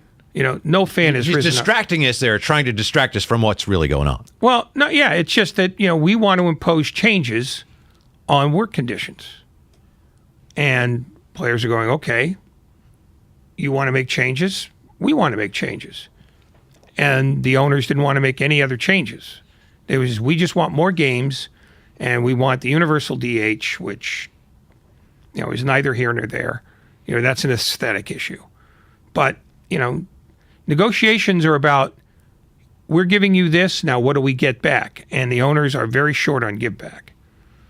We are brought to you by BMW Fairfield, now open in the Fairfield Auto Mall. Visit bmwfairfield.com today to book your visit. We have a statement from the Players Association in response to the commissioner's announcement today. Just to summarize a portion of this statement, what Rob Manfred characterized as a quote-unquote defensive lockout, end quote, is in fact the culmination of a decades-long attempt by owners to break our player fraternity. As in the past, this effort will fail, and we will hear from... Do you know who's speaking for the owners? Is it Max Scherzer? Or, excuse me, speaking for the players? That's supposed to be coming up I would have to in the next imagine half it's hour. Tony Clark. Tony Clark? That would be his responsibility. Mm-hmm. And if it's not Tony Clark, A, I'd be surprised, and B, they must be planning on having a player in addition to Tony Clark so that they can offer more varied sound bites than the hopeless dronings of Rob Manfred. Yeah, so a statement from the players, a response to the commissioner, should be coming up in the next half hour or so. Of course, if we have breaking news on that, we will share that with you. It's Whitey in for Damon and Ratto on 95.7 The Game. Is there any commissioner from the past, Ray, that you think if he were in place here, maybe we'd have a chance to sort this thing out and get on the field sooner rather than later? The short answer is no, because commissioners get paid by owners. I know. There was a time when we thought commissioners were the stewards of the game. Oh, yeah, and we also thought that, the Easter Bunny delivers, money under your pillow I because still think he's he does. double dipping with the Yeah. Tooth Fairy. Mm-hmm. I mean, Okay. the commissioner has never worked for anybody but the owners. And you know that because the players don't contribute to his salary. So the one that might have been closest, would have been probably Bart Giamatti, and second would have been Bud Selig, who is much criticized, but at least liked the game enough to try to work out problems and have an ongoing relationship with the union leaders, which Rob Manfred has never tried to have and isn't interested in having.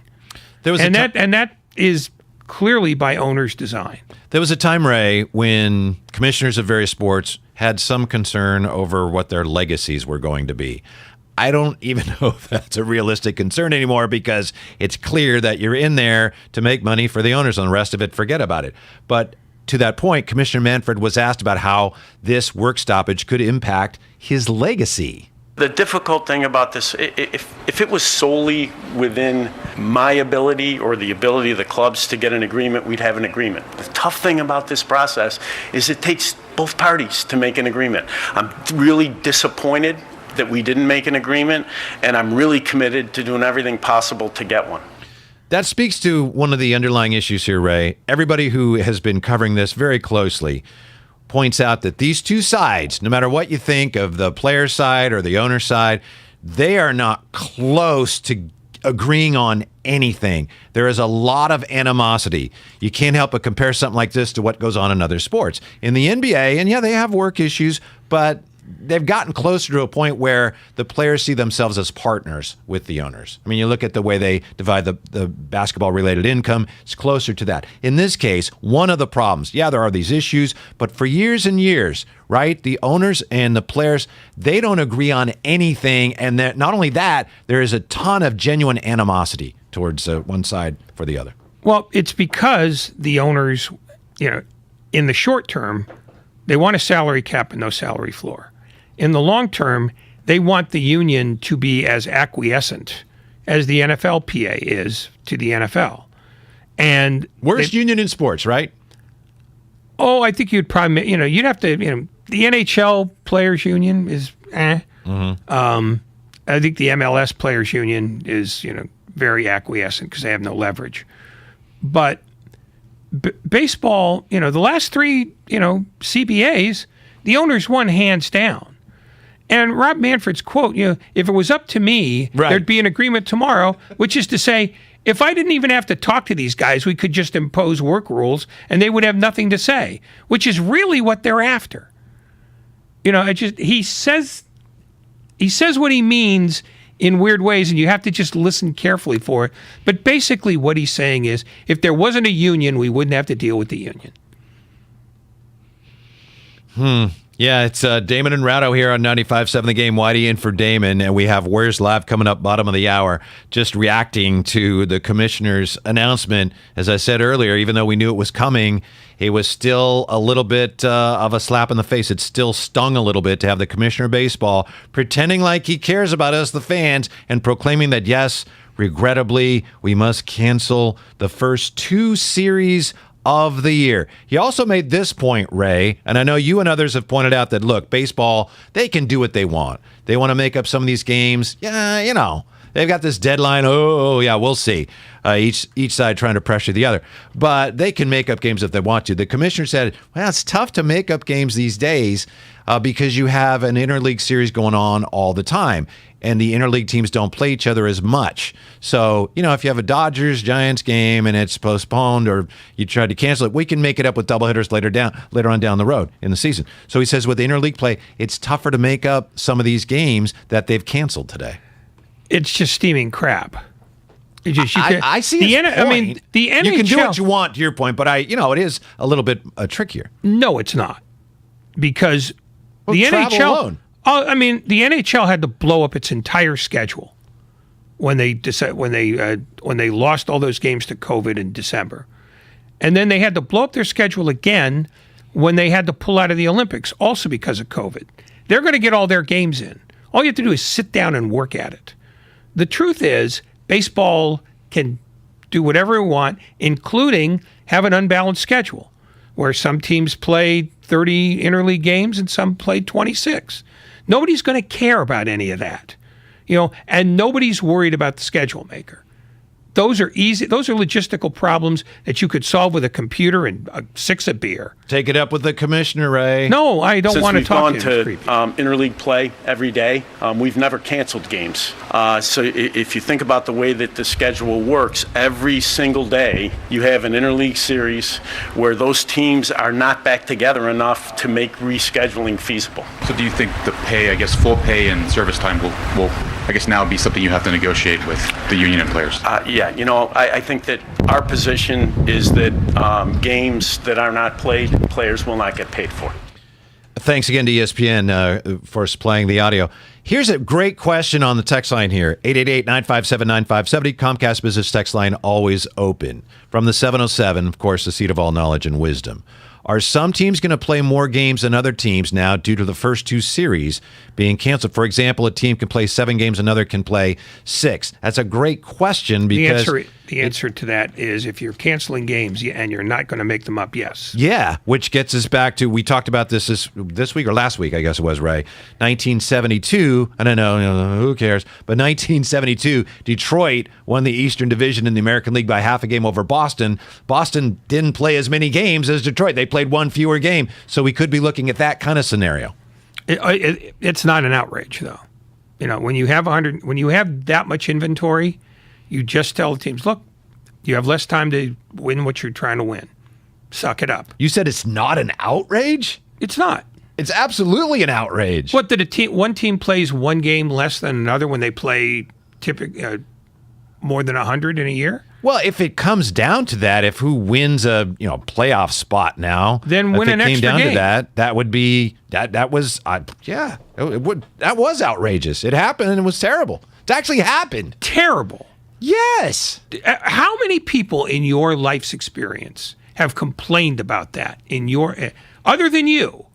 You talking to yourself in the mirror does not count. Who else has walked up to you in your lifespan and said, I'm outraged by I didn't this. spend a lot of time in the 1972 Red Sox clubhouse, Ray. I don't know about you, but I'm guessing they were pretty outraged by it. There's on some level, there's a sense of fairness here, which is encroached upon by this agreement. That's the least of our problems here as baseball fans right now, but it ain't pretty. It's one more log on this fire of ugliness. It ain't pretty. Yeah, but we move. There's other more important things to talk about. Yeah, but that's about 60th on the list. Point. I thought that was a great point. No. To me, it is. Okay, fine. Those of us who remember the 1972 Red Sox. Yay! How old were you for that? I was 11. I don't know. It doesn't matter how old I was. Yeah, it does. It's about what happened and what could happen again. From the 707 again. This is good. To be honest, the season needs to be around 120 games anyway. A lot of fans feel that way. The season is too long. Well, that's a good thing to have a pastime where you want fewer games. I think that's madness. As much as it stinks, I do think the more and more games you have in the postseason, the less need there is for 162 in the regular season, which they used to call the championship season. If you're gonna play 162 to determine 12 or even 14 playoff teams, can't you do that in fewer than 162 games? I'm not taking the owner's side on it, but I am saying that if we end up with fewer games, that might not be a terrible thing. As long as everybody plays the same amount. You can have a season with as many games as you want. But why, if you're a baseball fan, would you cheerfully acquiesce to I want fewer of the thing I like? That makes no sense. The games just mean less. It just gets watered down. The product gets watered down. That's all. When you're playing 162, game 97 means very little. It just does. Baseball is not about individual games. It's about an entire season and the painting you get out of that. It doesn't, the idea, 120 is fine. Okay, I guess you don't like baseball that much because you want 25% less of a thing that gives you joy. I want more meaningful games, but that's neither here nor there. Well, then they should just have a 6-game regular season. No. Every game would be absolutely vital. See, Ray, what you did there is you took it too far the other way. That's what you did. Well, how many games could you, how many games do you want? I could certainly live with 154, which is what they used to have. So 8 fewer games. Yeah, but I could live with even fewer than that if we're going to have more and more playoffs. But here is the larger issue. After what the commissioner said, and we're still awaiting the response from the union, I know you've shared this with us before, but I think maybe your views have even gotten more pessimistic after what we heard today. Where is this all headed? When do we get baseball? Well, when are we talking baseball? Klazuski Campanella. If you're going to sing, I hope we never have baseball again. That was hardly singing. Oh, no, I assure you it was hardly singing. Right. But the fact that you made the attempt is irksome enough. Mm-hmm. I hate that song, by the way. And yet it came right to your lips. Yes, it did. What's wrong with you? What's wrong is I hate baseball right now and everything that's going on in baseball. Okay, well, I'm going to guess right now, middle of June. I thought by the end of May, they'd all be sick of this. But now I think I'm going to push it back. So we're talking a severely truncated season? They might play 81. Wow. If they start in the middle of June and ended when they were supposed to end, probably closer to 95 or 100. But that's about it. Ray pointed something out to me that sent a chill down my spine. And we have Warriors Live coming up here. The way it's set up right now, if you had opening day after these first 2 series were canceled, we probably won't. But if we did, the Giants' home opener would be against the Marlins, which would be appropriate in a way. It would be fitting because after the 94 strike, their first home game after that ended was against the Marlins, right, Ray? At Candlestick Park. Before a sparse and surly crowd, as I recall. Weren't they all? I was there, yes. All right, coming up here, if you're looking for all the best Warriors content from 95.7 The Game, text Warriors to 20357. That's Warriors to 20357. Make sure to hit the subscribe button in the Odyssey app or wherever you find your favorite podcast. And speaking of the Warriors, Ray and I right back with Warriors Live. It tips off next on 95.7 The Game. Exogen agrees with a just-released study by the FDA confirming that non-contact thermometers are not accurate and that their labels contain false information. Be sure, be accurate with Exogen thermometers, backed by over 100 clinical studies. Learn more at Exogen.com. Parents, do you want your child's shoes to fit perfectly? Then you need to get your kids Skechers Stretch Fit shoes, because Skechers Stretch Fit shoes easily slip on and fit almost like a sock. And not only do they fit like a dream, they perform like one too. Skechers Stretch Fit keeps your child's feet comfortable all day long with Skechers exclusive air-cooled memory foam. Plus, you'll love just how durable they are. And if they get dirty, just pop them in the washing machine. Skechers Stretch Fit shoes. Find them at a Skechers store near you, Skechers.com, or wherever kids' shoes are sold. Find what you love at the Mila Innovation Center at Friedman's Appliance in Pleasant Hill. Out of your dreams and into your kitchen. Select the qualifying built-in kitchen appliance package that is right for you. With unrivaled technology and luxury-grade quality, When you bring home a Miele, you're bringing home true innovation. Now, for a limited time, save up to $1,800 with a purchase of a qualifying Miele appliance package. Visit the Miele Innovation Center at Friedman's Appliance in Pleasant Hill or at friedmansappliance.com. My Friday nights usually spent out, but since my friends got Xfinity Internet, Friday nights in are where it's at. Because Xfinity has Wi-Fi speeds faster than a gig to power a house full of connected devices all at once. We got our show streaming, playlists bumping, and games galore. That's gig speed Wi-Fi for every great night in. Can your internet do that? Come on, y'all. The coasters aren't just for decoration. Now through March 7th, ask how to get a special offer of $200 back when you get gig speed internet. Or get started with Xfinity Internet for $19.99 a month for 12 months with a 1-year contract. Go to Xfinity.com, call 1-800-XFINITY, or visit a store today. Requires paperless billing and autopay. Restrictions apply. New Connect 50 megabits per second internet customers only. Equipment, taxes, and fees extra and subject to change. After term, regular rates apply. Gig Wi-Fi requires gig internet and Xfi gateway. Actual speeds vary. Football is back, and there's a new cat in town. The Bay Area Panthers. The Panthers kick off their Indoor Football League first home game at SAP Monday, March 21st against the San Diego Strike Force at SAP in San Jose. Tickets on sale now at BayAreaPanthers.com. This is a metaphor for your business's journey. Sometimes it feels like the world is throwing everything it has at you, and to succeed, you need someone to guide you through. That's what Dell Technologies advisors do. They have the Windows PCs and tech advice to help you navigate whatever challenges you're up against and get you safely to where you want to be. Call an advisor today at 877-ASK-DELL. That's 877-ASK-DELL. A start to a simpler experience with Windows 11 Pro. My stomach. Don't worry, I've got you covered. When you have nausea, heartburn, indigestion, upset stomach, diarrhea. What's that? It's Pepto-Bismol Chews. Pepto-Bismol's in a chew? Yeah, they taste great and provide fast relief. And you can always have Pepto-Bismol handy. Ooh, let me try it. Try Pepto-Bismol Chews for fast relief. Nausea, heartburn, indigestion, upset stomach, diarrhea.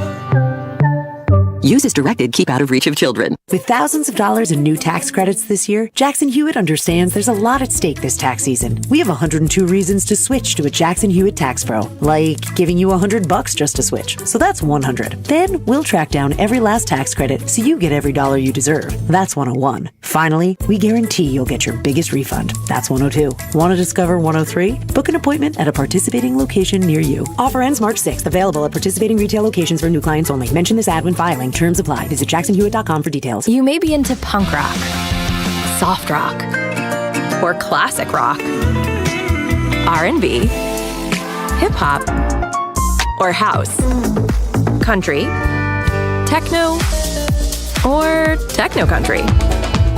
But no matter what kind of music you listen to, here's something else you should hear. Please consider getting vaccinated. Talk to your pharmacist today about Comirnaty, COVID-19 vaccine mRNA. This message brought to you by BioNTech and Pfizer. It's not easy being the one everyone counts on to keep the facility running, no matter the weather or supply chain hiccup. But we get you, Raymond in Buffalo, and Maria in Miami, Jules in Minneapolis, and Stan in Central Indiana, taking control of everything that's under your control. At Grainger, we're here for you with experienced branch staff at over 250 locations so you get the product you're looking for. Call, click Grainger.com, or just stop by. Grainger, for the ones who get it done. Creamy nut butter makes it delightfully sweet. Roasted nuts make it perfectly salty. Get two great tastes in one delicious bar. Enjoy a Nature Valley sweet and salty nut bar today. It's a critical season for the Warriors. It's a really good group, and they're unselfish. They like to move the ball, and so it's fun to watch. With new faces. The Golden State Warriors select Jonathan Kuminga. The Golden State Warriors select Moses Moody. Old friends. Tripped by Andre. Loose ball. It's out of bounds. Andre Iguodala with a huge defensive play. And the reigning NBA scoring champion. Curry takes another three. It's up and good. He's got 62. Welcome to Warriors Live on 95.7 The Game. Presented by Xfinity Sports Zone, the ultimate sports hub experience. This is Warriors Live. Whitey Gleason, Ray Ratto, as the Warriors visit the up-and-coming Minnesota Timberwolves. Possible playoff preview, Ray, when you look at those Western Conference standings. First of a 4-game road trip for the Warriors. They got Minnesota, Dallas, Lakers, Denver. Tough trip after what some are calling, certainly I'm calling, the Warriors' toughest loss of the year. They're 1-1 since the break after blowing a 19-point lead at home Sunday against the Dallas Mavericks. No Klay Thompson tonight against the Timberwolves. Well, they'll just have to deal with it. Yes. I mean, this team isn't going to be complete until Draymond Green comes back. So, do I think this prevents them from beating Minnesota? No, because Minnesota doesn't defend very assiduously. Knocked off the Cavs last night, right? Yeah. Doesn't mean you're wrong. I'm not saying you're wrong, but they did. They were win in Cleveland when they did it, which means second night of a back-to-back. Mm-hmm.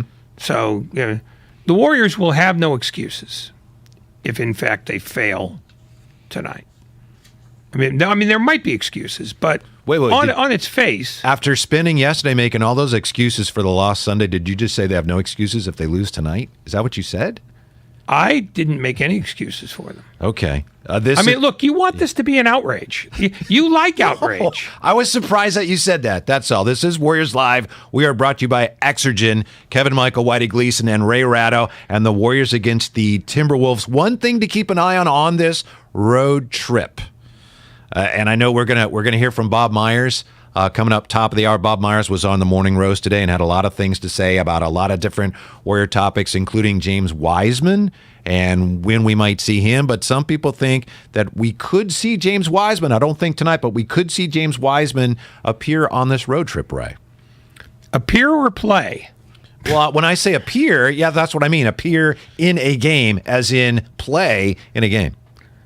We certainly could. I mean, it'll be interesting to see how they use him if he is active, because I think they'll want to see at least more than like a minute here or a minute there. I'd be surprised if there wasn't at least one or two DNP CDs in his box score line. Mm-hmm. But I think they want to see something from him just to get a gauge of where he's at, not necessarily physically, but just sort of as a team member. Has he absorbed some of the things we've tried to teach him while he's been rehabbing? Or are we just going to trot him out there and say, hey, go foul somebody?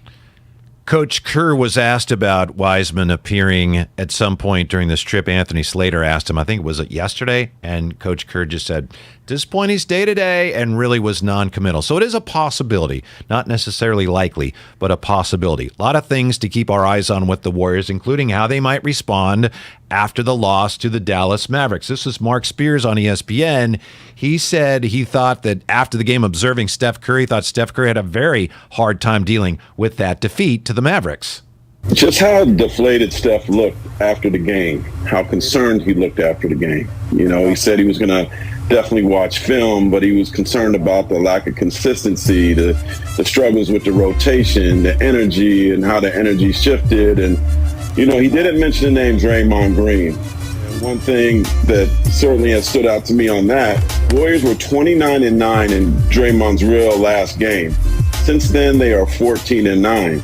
They shouldn't have blown that 20-point loss. But I think that mentality that Steph is concerned about, perhaps as a leader, he has to bring that out of him. But I know with Draymond there, those wouldn't be things that he would be talking about. Mark Spears on ESPN. So it's interesting, isn't it, Ray? You've got potentially Steph, while everyone affiliated with the Warriors recognizes there's no replacing Draymond, maybe some of the things that Draymond brings, Steph's trying to figure out, okay, how can we supply some of that? Because the lack of intensity, focus is something that seems to be very frustrating for Coach Kerr and for Steph Curry as well right now. Well, focus is part of it, but I think the thing that maybe they're not saying is that without Draymond Green, without Klay Thompson, their collective defensive deficiencies are starting to show more often. Yes. It's easy to just say, boy, when Green gets back, they'll all be cured. But the evidence of the first 10 games of Green's absence and the last 10 games of Green's absence are pretty striking. And to me, that says that their effort defensively has been far more intermittent. And if you want to call that focus, that's fine. But ultimately, defense is about focus. So if you're saying they're not playing good defense, they are by definition not focused. What concerns me is some of the talk we're hearing about the Warriors defensively. Some of the talk you hear is something that you hear sometimes about bad defensive teams. When you hear teams talk about we're not communicating, when you hear teams talk about we've got to bring the focus and the intensity, sometimes that's just what teams say when they realize we're not very good defensively and other teams are blowing past us. We've seen a little bit of that. The Warriors still are capable of being a very good defensive team, but teams are having an easier time taking advantage of some of the mismatches. Jordan Poole, for example, Bielitsa, teams are figuring out where the Warriors' weak spots are, and without Draymond there, they're having more success attacking those weak spots. And there's really nothing that focus and intensity, not much focus and intensity and communication can do about that. Well, it also diminishes something else that's happening, is that other teams scout too. Yep. And I think teams run different stuff for different teams. I mean, that's obvious. And I think, having seen enough of the Warriors without Draymond Green, I agree. They now understand what their tendencies tend to be to hide the fact that they don't have Draymond Green. Yes. And I don't think that's necessarily, if we fall behind by 19, we got them right where we want them. But, their points per game are up in the last 10 games. The other team's shooting percentage is up in the last 10 games. I mean, teams have spotted what the Warriors aren't doing. And whether it's focus, whether it's effort, or whether it's just physical deficiency, it's showing. We are brought to you by BMW Fairfield, now open in the Fairfield Auto Mall. Visit BMWFairfield.com today to book your visit. This is Warriors Live. It's Whitey Gleason, Ray Ratto. Two Warriors, I think, are on the spot to a degree tonight, Ray. Jordan Poole and Andrew Wiggins. Andrew Wiggins did not have a great February, even though he made the All-Star team. He's back against his old team, the Timberwolves. A lot of people thought he jump-started his season, maybe even his career, in that big win earlier this season over the Timberwolves in San Francisco. So people would like to see him find that level of intensity again. And Jordan Poole really struggled against the Dallas Mavericks. He continues apparently to struggle with his role coming off the bench, and it's one the Warriors want him to adjust to, and they really need him to be the team they want to be to make a run at a championship. They really need Jordan Poole to show that he can be that versatile of a player. Yeah, I mean, the problem with looking at Poole is that the thing that never gets said is he is by nature a fairly inconsistent player right now. If he's shooting well, the rest of his game goes well. But on a team where there's no Klay Thompson, all of a sudden it becomes easier for other teams to say, okay, we got Poole and we don't have to worry about Thompson, so let's make it harder for him. It's the nature of scouting. I think, Jordan Poole is ideal when the Warriors are at full strength, like they all are, but there are the holes in his game, or the gaps in his game are such that teams can do something with that. Would you start him tonight? No. Well, he's not starting tonight. Anthony then I'm Slater, a genius. Yes, well, we knew that. Moses Moody going to start again tonight. Steve Kerr said it's to have more size in the starting lineup. His preference to keep Jordan Poole in the sixth-man role. We also have this news. Nemanja Bjelica out tonight with a right quad contusion, which is unfortunate. And that also begs the question, if by chance Looney gets in foul trouble, the Warriors don't have much size, Ray, which again speaks to the need to have Wiseman back at some point. Will that be tonight? It doesn't look like it, but if Bjelica is going to be out for any length of time whatsoever with a right quad contusion, that could make it, it could be speeding up the Wiseman clock a little bit. Maybe, but I don't think they want to speed up the Wiseman clock. I think they have a very specific idea of how they want to use him. And I don't think they're going to make adjustments based on other players. They will expect those guys to play better. I mean, I think that's been Golden State's MO throughout. It's not, well, you haven't played very well, so we're not going to play you anymore, and we'll give these minutes to a guy who hasn't played all year. It doesn't work that way. This is Warriors Live, presented by Xfinity Internet. Better streaming with our Flex 4K device, voice remote, and Peacock Premium, all at no extra cost, no strings attached. That brings us to Who's Cooking, which is brought to you by Friedman's Appliance. You know who's cooking right now, Ray? Steph Curry is cooking. He led the Warriors with 27 points on Sunday, just 3 for 10 from the three-point line. What's cooking has been his playmaking. 10 assists on Sunday, following up his 14-assist night in Portland last Thursday. Without Draymond, Steph has had to pick up his creation for others. He's played more like a traditional point guard of late, and he's been piling up the assists. Who's Cooking, brought to you by Friedman's Appliance. Visit Friedman's Appliance in Pleasant Hill today to see a full selection of in-stock luxury appliances in live working vignettes. What do the Warriors need from Steph tonight? If Wiggins and Poole step up, they won't need quite as much scoring. Yeah, from him. Yeah, but again, we start doing this thing where if player X doesn't play well, then player Y must pick him up. And you keep asking more and more of some guys to cover the deficiencies of others. The guys you're asking more of will on occasion not be able to deliver. Right. But what has to happen is that guys who have not played well of late, Poole, it doesn't matter. It's Stephen Curry is not in a position to be the guy who carries both ends of the piano. As great as he is, and as much as he did that last year, it's clear that this year he's not quite as good an offensive force as he has been. I agree, which is why you need some of those guys to play better, specifically Poole and Wiggins, because you're going to need scoring. You don't have Clay. You can't expect Looney to score 20. Wiggins and Poole have shown they can do it before. Again, I go back to the Detroit game. They played very well. They picked up the load offensively. They're two of the players who are more capable than others on the roster of picking up that slack. Doesn't mean there's a guarantee they're going to do it. We saw that against the Mavs. Doesn't mean you got to get rid of them if they don't. But they really could use big offensive nights from one, even two of those guys tonight without Clay playing. Yeah. Oh no. That's what they're there for. Yeah. It's it's just, basketball as the Warriors play it is not just a Jenga tower where you pull out one block and put in another one. Yeah, when you play Jenga, do you yell Jenga when you, Jenga? That's really the way you're supposed to play, I think. Go ahead. Who says?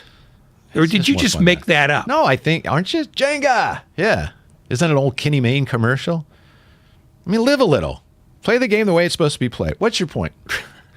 I give up. I don't know what my point is. Jenga! No, the Warriors, when you're down two of your starters, clearly have to have better performances.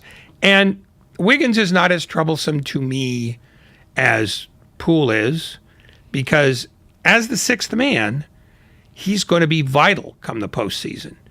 He's a guy I would point to and go, yeah, they need more out of him. I think they probably need, some better defense out of Payton and Porter, because they will be relied upon for that in the postseason. But they don't have to do it immediately, as long as by game 70 they are the kind of operation where you don't have to worry about guys so much. Right now, when you're down two starters, everybody else's deficiencies show up more. There are indications that perhaps the Warriors are a little concerned with Poole, that perhaps they feel Poole is not making the adjustments they need him to make. I don't know. It's not fair to say that for certain, but here's the thing to what you just said. Poole as a sixth man. Ray, you've been watching the NBA a long time. You know that one of the things you need from a sixth man is you need energy. Sometimes you need a guy come off the bench, boom, start scoring. Poole's capable of that, but he's a little bit of a streaky shooter. But you need a sixth man to come in and bring something, right, to bring the team a lift in some area. He's probably not going to do that defensively. He's capable of doing that as a playmaker. But when he came in against the Mavs, and I'm not saying this is because of his attitude, I don't know, but he didn't bring anything. And for him to be a successful sixth man, as he's shown in the past he can be, the Warriors need him when he comes in to make an impact on the game. That's part of being a sixth man. It is not so much that he has to provide a lift as much as it is he can't be a detriment. And there's a difference between those two things. They want a sixth man who, if he comes in for Curry, is not be a dramatic minus. If he comes in for Thompson, don't be a dramatic minus. He doesn't have to exceed his skills or his energy. He just has to meet them to the best of his ability. I agree, but to an extent, I do think you need a sixth man, whoever it is, to come in and bring you something, especially because usually you're coming in because somebody that the team relies on more is off the floor, so you got to bring some kind of push. You bring consistency. Yeah. You have to be reliable. You don't have to be extraordinary. I mean, if you were extraordinary, you'd probably be starting. But you need not to be a minus.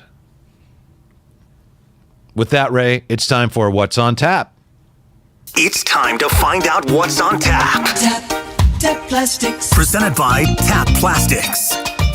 What's on Tap is a tour of the Western Conference. Warriors begin a 4-game road trip starting tonight in Minnesota. Then it's off to Dallas, Los Angeles to play the Lakers and the Denver Nuggets. The Warriors have 21 games left in the regular season. 13 of them are on the road. That's What's on Tap.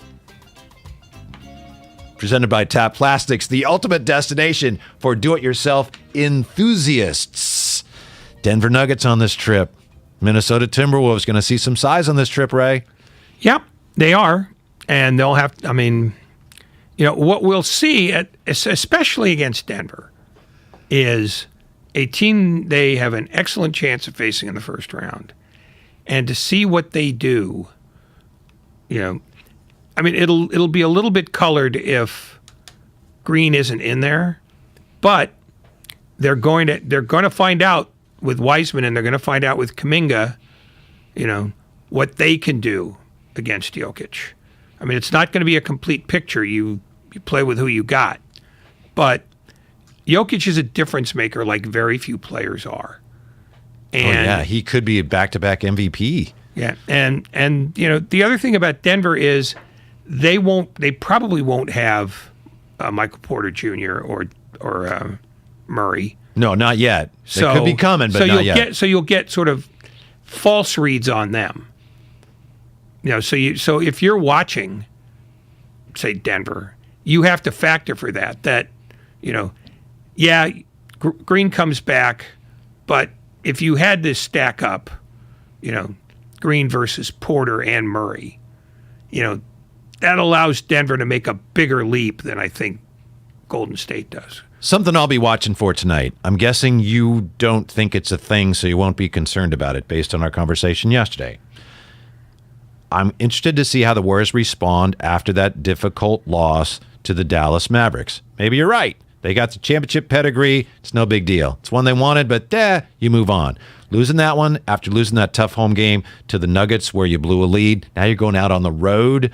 I think it's time for this team to make a stand and show that they are to be taken seriously, at least at the defensive end once again. You're 100% right. I realize this team without Draymond, they're not the great defensive team they were. They're probably not even a championship contender. That said, the way they've been gacking leads at home, I'm looking for a little statement, a little response starting tonight against a pretty good Minnesota Timberwolf team. I like the use of gacking. I think you should use it more often. I just hope the Warriors don't. I'll use it a lot, but I don't want them to keep gacking leads at home. No, I think you should use it at home when you're talking with your wife. Use it with How do you your know kids. I don't? I don't know that. Do you? I'm not at liberty to say. Yes, you are. These are private conversations. Yes, you are. Let me assure you, Whitey. Yeah. She's not listening. I believe she may be.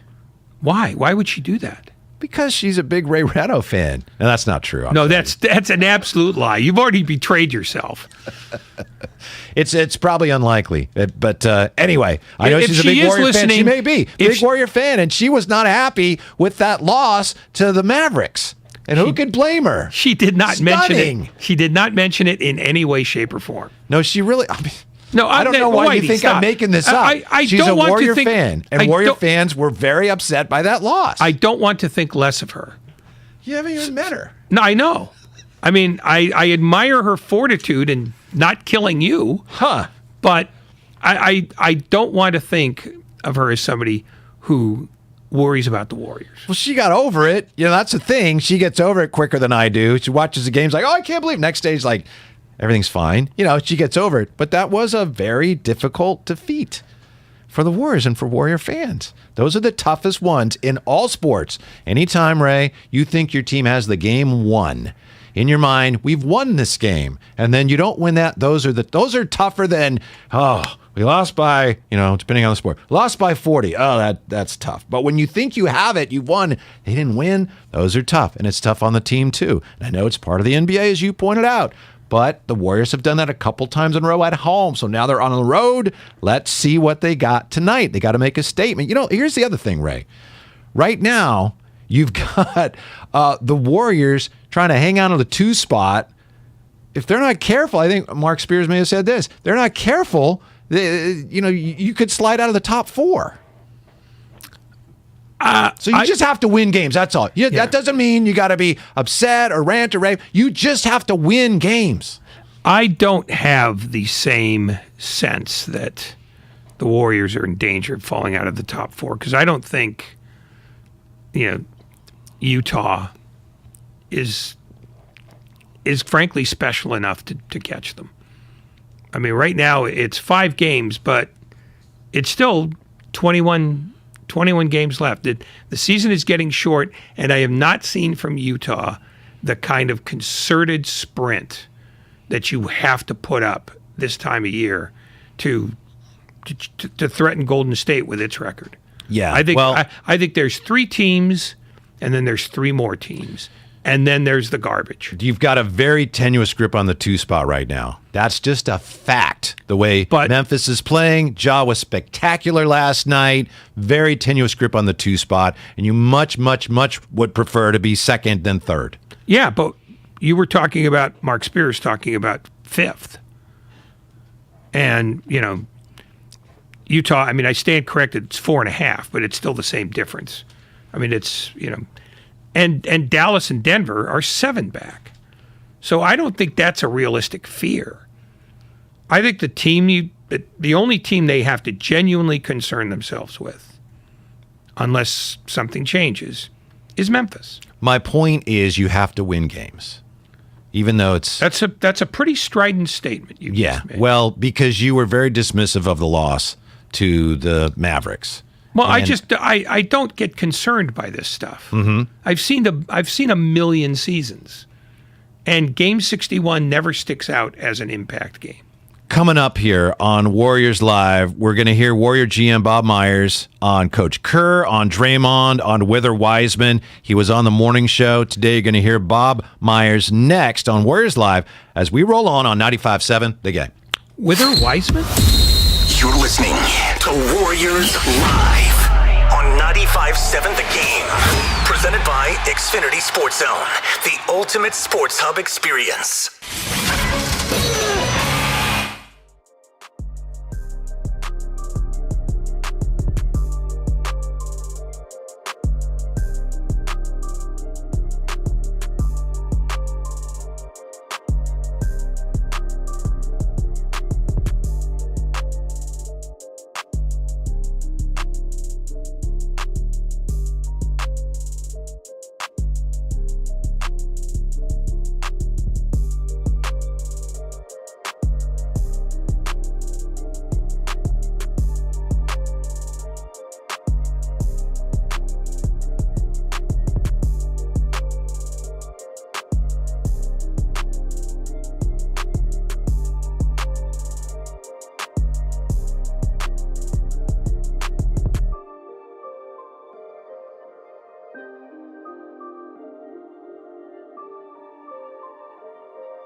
Yeah, Warriors Live presented by Xfinity Internet. Better streaming with our Flex 4K device, voice, remote, and Peacock Premium, all at no extra cost.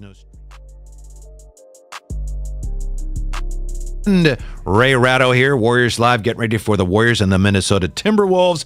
Bob Myers, outstanding GM of the Warriors. He was on the Morning Roast today addressing a number of crucial Warrior topics. He talked about Coach Kerr. He talked about Draymond. He talked about Wiseman.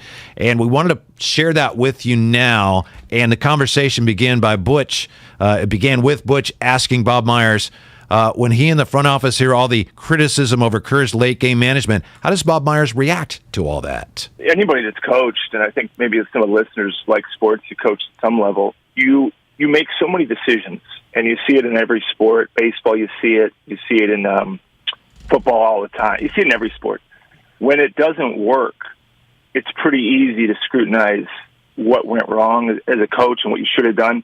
But the truth is, whatever sport you coach, you're making, in a course of a game, 100 or more decisions, right? You're just making if you're calling a ton of plays. Football, these guys make so many decisions. Inevitably, you're going to make some ones you would not do if you had a chance to go back. You'd change them. But that's life. I mean, you ask anybody to make 100 decisions in anything, and they're not going to get it all right.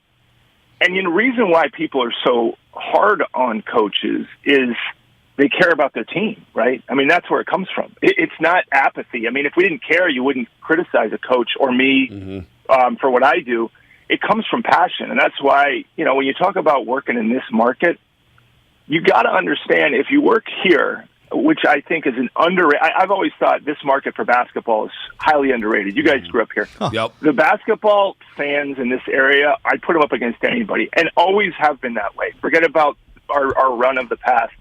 I grew up here too. I mean, even the 80s, 90s, when the team wasn't as great, people love the Warriors. It's crazy. And the 49ers and Giants, and go back when the A's were big in the Bay Area. We're lucky to work in a place where people care as much as they do. And you talk about, somebody was talking, I think you guys were talking about the Rams parade. Mm-hmm. Right. And it's like, remember our parades in Oakland? I mean, I'll never forget how well attended and how passionate that was. If you didn't know, then you knew then. Yep. The fan base of our market. So, saying all that, Joe, picture a town and you got thousands of people. They'd crush you for many things you did or didn't do, and that's part of coaching. Yeah. Right. But look. The flip side of that coin is you do get the praise when things go well. You get that too, right? You do get celebrated because Steve, I love him. He's a probably the most front-facing guy besides Curry and these other guys. So when things go well, you get that too. So that's why I think coaching is such a hard profession, is because in this day, with the media, with social media, it takes some pretty thick skin to keep moving. What do? We support Steve. I mean, it's not about 2 games. It's about 8 years. It's not about a couple games here and there. So yeah, no doubt. And a lot of people want to say, oh, well, he's got great players. Well, every coach has won championships. Has had great players. Just look at the history of the NBA. I don't fight with people on Twitter no more, Bob. I kind of left that alone. But no, I don't. I really don't, man. They had a Twitter Spaces the other day. The headline was, Steve Kerr, mediocre coach, should be on the hot seat. I was just like, man, this is insane. But you know what? You got to love the passion of the fan base, man. They're locked in every single game. So with that said, Bob, how much do you think you'll push for that top seed now? Phoenix, no Chris Paul. You guys are 6 games back. 21 to play. 8 home games, 13 road games. Memphis is right behind you. Does that matter right now for you guys, or is it more about let's get Wiseman back, let's get Draymond back, let's get Klay Thompson back from this illness? We'll get to that in just a second. But how much will you guys push for that high seed? Well, look, a lot of people say it doesn't matter. I don't say that. I think it all matters, right? How you're playing when you're down a couple guys, how you're playing when you're fully healthy. Health is important, and everybody says it doesn't matter. We just got to be healthy. Well, I'm not going to say seeding doesn't matter. Some people say that. I wouldn't go that far. Sure, we'd love to have the highest seed we can, not at the risk of putting guys in difficult spots and getting them injured to do it. But, yeah, I mean, look, I think you want as many home court games as you can get. It's easy to be dismissive and say, who cares? But that would mean you're not even valuing the games you're playing, which we do. So I think at this point, if we could run down that, sure. Is that reasonable or realistic? I think it'd be more reasonable if we had the full complement of our team, which includes Draymond, and you see how much we miss many facets of what he does. Right. But, yeah, I think, Vontae, it's not nothing. I wouldn't dismiss it. But again, it's not everything either. Yeah. You're talking about Draymond and how much you guys miss him. B and I were talking about, on-ball defense or even his help defense it's outstanding. I think he's one of the greatest help defenders the NBA's ever seen. I think, though, you guys just miss his communication on defense more than anything. Him barking out, go under this particular screen. Hey, this guy's coming over here. Like, his brain and his communicating on the court is so sorely missed. What do you think the biggest aspect, like the specific thing you guys miss the most from Draymond is? I think leadership, and it's to me. It's sure you mentioned things that he does on the court, but I think it's leadership and accountability. It's the same way if you guys, probably when you leave your show every day how well you did, but maybe it's like, we didn't do a good job today. Who cares? What if you had someone on your show or your producer when you walked out and he said, hey, let me talk to you, Joe. Let me talk about you. That show was crap. That's not going to work. You need that type of someone to hold the line. And with that leadership and accountability comes winning, because there's slippage, right? There's slippage when you feel. It's why people get personal trainers. So I don't need a personal trainer. I work by myself. I guarantee if you get somebody good or a coach in life or a coach in anything, they will make you better because they hold you accountable. If nobody criticized your show ever, I bet your show wouldn't be that good. Well, you want people to say, how did I do today? You want somebody to say, you got to be better than that. That's what Draymond does with our team. He holds first of all, defensively, he's a savant. Like he doesn't need. He was born a savant. I mean, his whole life he's understood defense. But beyond that, even if he did that, it's his voice. And I think you referenced that a little bit, the communication. But it goes beyond the game. It goes into the locker room. It goes into the practice facility. That leadership's always been a huge part of what makes him so valuable to us. Anything on James Wiseman? He's still day to day. We see him working out there. When can we? Anything you've seen from James Wiseman to think, okay, we have a target date here for a game? I don't have a target date. I talked to Steve last night. He was watching him do 3-on-3. He's done 5-on-5. It's really about having enough of that body of work to then say go play. And I leave it to Rick Celebrini and our medical staff to say how many of those do you need? I mean, how many games like that, and how do you respond? And seems to be doing really well. I saw James at our game on Sunday, and he said he's feeling great. That's important. But the reps are the big thing. And so he's got to rep as many times as he can because he missed so much time. But it's all moving in the right direction. I'm the same as you guys. I've asked this question more than I care to admit as to when. And the best thing I can tell you is we're in a better place than we were 2 weeks ago, 3 weeks ago, a month ago, 2 months ago, because he's playing consistently live basketball.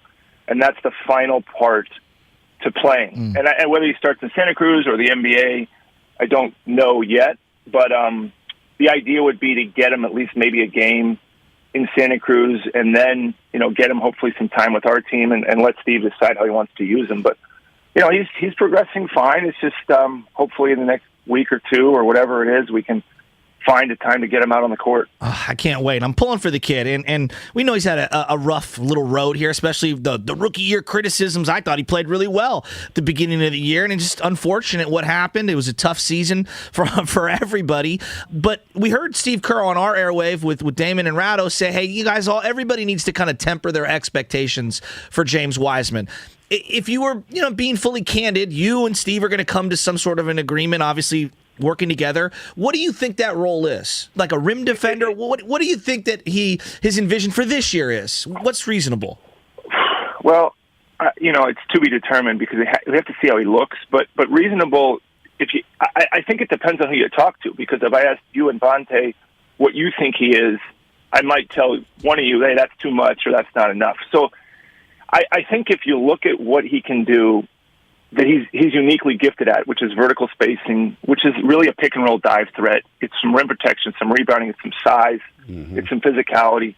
And then it's up to Steve and the staff to simplify what they ask him to do early on. Because last year, I think we all would raise our hand and say it was a free-for-all. It was like, James, go do whatever you want. And that isn't good for any 19-year-old. Even with Kuminga can probably do a lot more than we have him do, but they put him in a role and kind of put him in a lane. And so this is what you're going to do for now. Eventually he may be a usage guy or ball handler. James, same way. Eventually he may be, taking three-point shots and doing different things. But for now it's simple.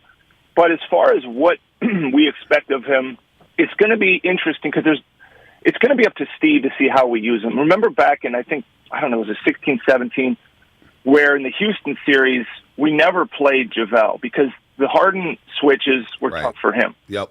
And so we played Looney. But then in Cleveland, I think they did a better job of dealing with the Looney the Looney lineup. So we played JaVale to kind of free it up, have a diver, and it really opened things up. So it's a little bit situational with James right now. Eventually it won't be. He'll be a constant guy. If you look at baseball's analogy, some guys are in the lineup every night. Eventually that'll be it. But when it starts, it might be this is a situational time where we throw him out there. I know that's not a great answer, but that's the best I can give you as far as how he might be used. No, we get it. Matchup dependent for James Wiseman in this second season, and of course a minutes restriction as well. Klay Thompson, Bob, as we have Bob Myers here on the Morning Roast on 95.7 The Game for the Executive Show. It's the gospel this morning. Yes, he is spitting gospel. He's on fire. He is on fire. What about Klay Thompson? Did he eat a bad burger, have a bad burrito? What's going on with him, man? He's out tonight against Minnesota. Of course, he missed the other night against Dallas. What's going on with Klay? I mean, I don't know. I got to ask him if he did eat. Whatever he did, it didn't come out the right way. So I think he's sick. Everybody thinks you're sick now. It's COVID. It wasn't that, but he got sick. I mean, I don't know. I guess it's going around, but nobody else. I don't think on our team got it, as far as I know. But he was sick. It's too bad. I mean, we could have used him in that game. We could use him tonight. Klay more than anybody wants to play, especially how much time he's missed. Yeah. He always wanted to play, whether he was playing every night or not. So he's probably going to meet the team in Dallas is the plan, and then play in that game on Thursday. Kuminga. Every single game, this guy does 2 or 3 or 4 things, and you're like, oh, my God, sky's the limit. But can he get some damn calls on the court? I know he's a rookie, but geez Louise, he gets no whistles. Like that little hook, that little hook around was a weak call. The goaltend was a huge play in the fourth quarter. I didn't think it was a goaltend. I think Scott Foster was standing next to Bob Myers where he sits at when he made that call. And I'm like, can we review that? Like, I don't know. I'm watching Kuminga, and the sky's the limit. How are you guys looking at his rookie season overall? Because I'm just seeing this ball of clay that I think can be one of the best players in the league at some point in his career. It's interesting you mentioned the call. We were walking back to the locker room at halftime, and I walked back through the tunnel, and he happened to be right next to me, and I grabbed him and I said, "Listen, you're not going to get these calls." And he's shaking his head. He's like, "I didn't even, complaining about saying he didn't do anything." I said, "It doesn't matter. You're not getting these calls." I said, "But there's going to come a time in your career where you're going to get calls you shouldn't get." I said, so it all evens out. If he becomes what I think he will, and you guys do, then you become that guy where you get those fouls your way, because that's what happens. But no rookie, it just doesn't, for a rookie to get to the line as much as he does is almost a testament to how good he can be. His free throw rate is kind of off the charts as far as just at any position, how many times he gets fouled. He is not even getting the benefit of the doubt as a rookie. But most rookies don't. Right. But once he establishes himself, you guys know, you've watched the NBA a ton of it. Eventually, though, he'll be that guy where the other team will be complaining, "I didn't touch him. I didn't even do anything." So it swings around, but it's hard to hear that at 19, like, be patient, it's going to swing back your way. But you're right. And as far as what he can be, anything he wants, I suppose, but he's got to do the work. He's got to stay. I think he's in a good spot as far as learning how to win, because you see a lot of young players, super talented, and for some reason that final piece is winning. So for him to be around winning, Andre and I were texting last night, Iguodala, who's that guy, we miss him too. I know he gets talked about a lot. Is he golfing right now? What's he doing? No, he's playing. He was playing the 3-on-3 game with James. Oh, okay. Had Juan out there. And so I was talking to Andre. I was asking how James looked. And I was talking to Andre about the team and this and that. And, he's so smart. He's so respected. He's so experienced. And we miss him more than the fans. I know people like Andre and everything, but he's a real big cog in the machine. He really is a big factor if we're going to do anything in the playoffs. Just his wisdom. He's a winner, too. Bottom line, I don't use that term loosely. We're missing him. And Draymond and Andre have won a lot. They have won a lot in their career. And we're sprinkling in young guys and some veteran guys, but we need that kind of pedigree of those two to really see what we can be. No, Bob, before we let you go, you talk about Andre Iguodala, and you're right. I see him there on the sidelines. He's coaching all the time, especially with Jordan Poole. And then Andrew Wiggins here, who had a rough month of February. Look, great honor for him to go to the All-Star game and start, but the free throw percentage is down to 41% in the month of February. You guys limped to 5-5. Still number 2 in the West. Memphis is coming. But what do you guys talk about when it comes to Jordan Poole and Andrew Wiggins to get them rolling here? Because I know you guys anticipate playing deep in the playoffs, and Poole and Wiggins are big-time X factors for you guys. Yeah, no, it's a good point. I mean, we got to find a way to help them get out of it a little bit. I think there's been a lot of, not to be critical of anything, but there's been a lot of lineup shakeups as far as when you're coming and going. Mm-hmm. And so that you guys played, I mean, it makes it hard to kind of know your role. It's changed so much. It's not a bad thing, but we need to probably start honing in on that part of both of their games. Kind of where do we put you in the best spots to succeed? Who are you out there with? A little challenging without Draymond and Andre because we're going to have to do that again when they come back. But, when Clay came back, Poole goes to the bench. Okay, that's a big adjustment. And Jordan said all the right things, but it's a bigger adjustment. Not to make excuses. You still got to perform. Right. Wiggins had to adjust to Clay because there's a lot of shots going the other way. Bottom line, my job in the front office is to put as much talent as we can on the floor. And then the coaches and players have to figure out at some level how to make it all work. Yeah. We've seen it in spots. Right. We're going to need to kind of find that rhythm here in the last 20 games. And more importantly, when Draymond gets back and heading into the playoffs is how do we get the most out of not only those guys, but everybody. But there's been some ups and downs for sure. But we got to find our way out of it for those guys. Before you get on out here, we got Bob Myers with us, the head czar of the Golden State Warriors right now. You were talking about coming to my 5th grade game. And so I'm sure at some point you've been scouting juniors in the L.A. area. Have you already contacted LeBron about his son Bronny? Because I know the Warriors want to be the entertainment mogul of the area. I'm watching that All-Star game, and Bonte gets on me, but Curry and LeBron, it's a lot of fun. I'm not going to lie. It'd be like asking Bird to play with Magic. It's a lot of fun. You can't do this. So I'm thinking Bronny, Steph, we bring in LeBron at the end. We win a couple titles. What do you think? Bob has a lot of good hair, man. You bring in LeBron. I don't know if Bob's going to be able to hold on to that hair, dude. Wait, I don't understand how you just segued from your 5th grade that to LeBron. I don't get the. How did you make that connection? Hot knife through butter, Bob. High school. Yeah, okay. All right. In his brain, it works, Bob. It works in his brain. I don't want to get you in trouble for tampering too. So my bad. You're trying to get the guy fined. My bad. I'm gonna leave that one. If you got the money, I'll talk about anything you want. No, I don't.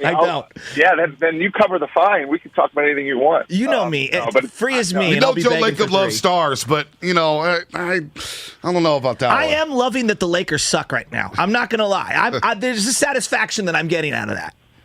See, you guys are putting. I'm not. I should hang up the phone. You should hang up the phone. I mean, what am I doing with this? There's nothing good that can happen. There's nothing good. Go, Bob. We'll talk to you in 2 weeks, man. You're the best, man. Yeah, all right. We'll talk to you in 2 weeks. All right, Bob.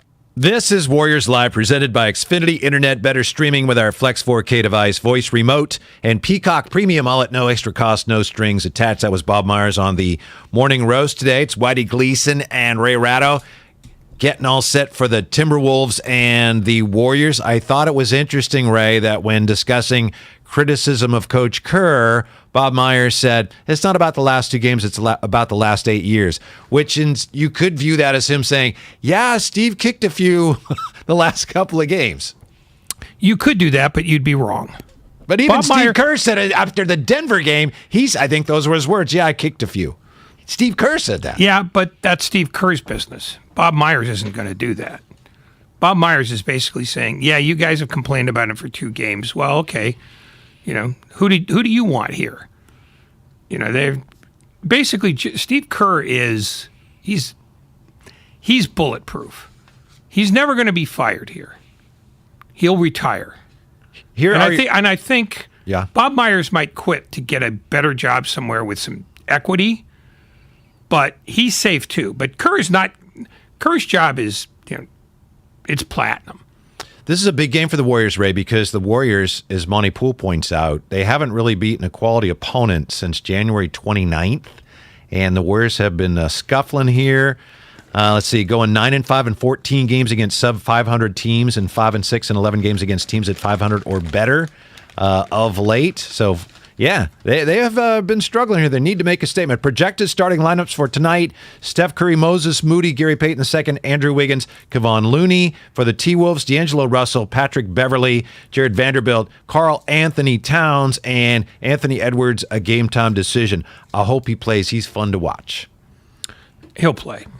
This is the kind of game where teams on the playoff fringe, which technically Minnesota is, they want to flex a bit. And coming off last night's game, where they're riding high after beating Cleveland in Cleveland, he's playing. All right, the Warriors and the Timberwolves tonight. See what the Warriors do coming off of that collapse. Warrior pregame tips off next with the Warriors in Minnesota to tame the Timberwolves. That's coming up next, right here on 95.7 The Game. This has been Warriors Live on 95.7 The Game. Presented by Xfinity Sports Zone, the ultimate sports hub experience. What's up, everybody? Nick Costos here with the Bet River Sports Betting Minute, brought to you by Bet River Sportsbook, your hometown sportsbook. College hoops tonight, Arizona 4.5-point road favorite at USC. USC's been hot, but I expect that hot streak to come to an end. USC doesn't score the basketball consistently all season. I like Arizona tonight. I'm going to lay the 4.5. Arizona minus 4.5 on the road at SC. That's it for this Bet River Sports Betting Minute, brought to you by Bet River Sportsbook, your hometown sportsbook. I'm Nick Costos. Keep it locked here for more throughout the day. Is online casino and sports betting not yet legal in your state? BetRivers.net offers all of your favorite casino games and sportsbook free. Visit BetRivers.net and create your account today. It's 100% free to sign up and play. BetRivers.net offers a variety of games like slots, table games with live dealers, and so much more. You can share the excitement with other players online anywhere, anytime from your desktop or mobile device. Don't miss out on the fun. Create your free account at BetRivers.net today. BetRivers.net is a play for fun site for entertainment only. Must be 21 or older. Creamy nut butter makes it delightfully sweet. Roasted nuts make it perfectly salty.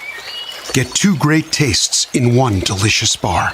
Enjoy a Nature Valley sweet and salty nut bar today.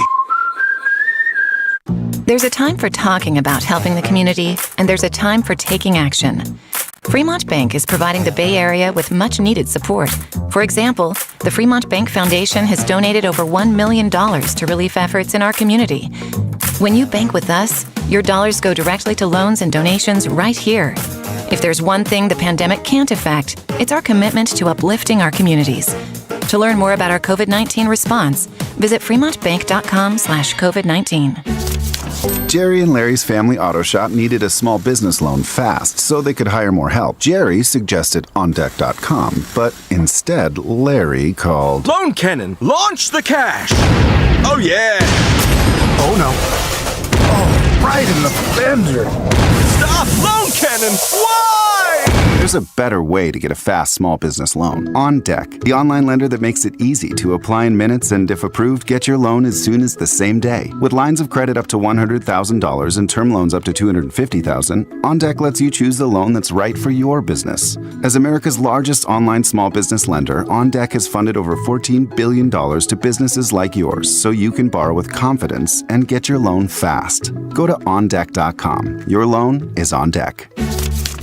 Depending on certain loan attributes, your business loan may be issued by OnDeck or Celtic Bank, a Utah Chartered Industrial Bank member FDIC. Limited eligibility for same-day funding. OnDeck does not lend in every state. All loans subject to lender approval. 30 years ago, in the Brooklyn neighborhood of Crown Heights, a car accident set off 4 days of unrest. 2 people died, hundreds were arrested. I'm Collier Meyerson, and my new show, Love Thy Neighbor, explores what came to be known as the Crown Heights Riot. It's a story about New York's first black mayor, the rise of Rudy Giuliani, and the Lubavitch Jewish and Caribbean communities sitting at the center of it all. You can listen to new episodes of Love Thy Neighbor every week wherever you listen, or you can binge the entire series exclusively on Odyssey.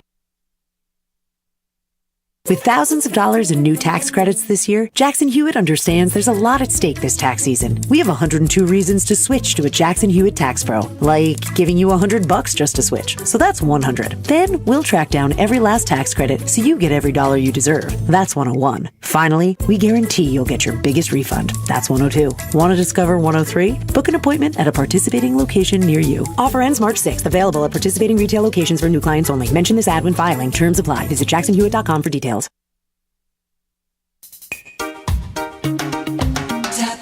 Tap Plastics. The fantastic plastic place. Need to replace a boat window, refrigerator shelf, or patio tabletop? Tap Plastics has the plastic for your every need. Cut to the size you need it. Select the color, thickness, and size. Our knowledgeable trained staff will do the rest. Often while you wait, we turn your ideas into reality. For a store near you, go to tapplastics.com. Tap Plastics. The fantastic plastic place. Just tap. My Friday nights usually spent out, but since my friends got Xfinity Internet, Friday nights in.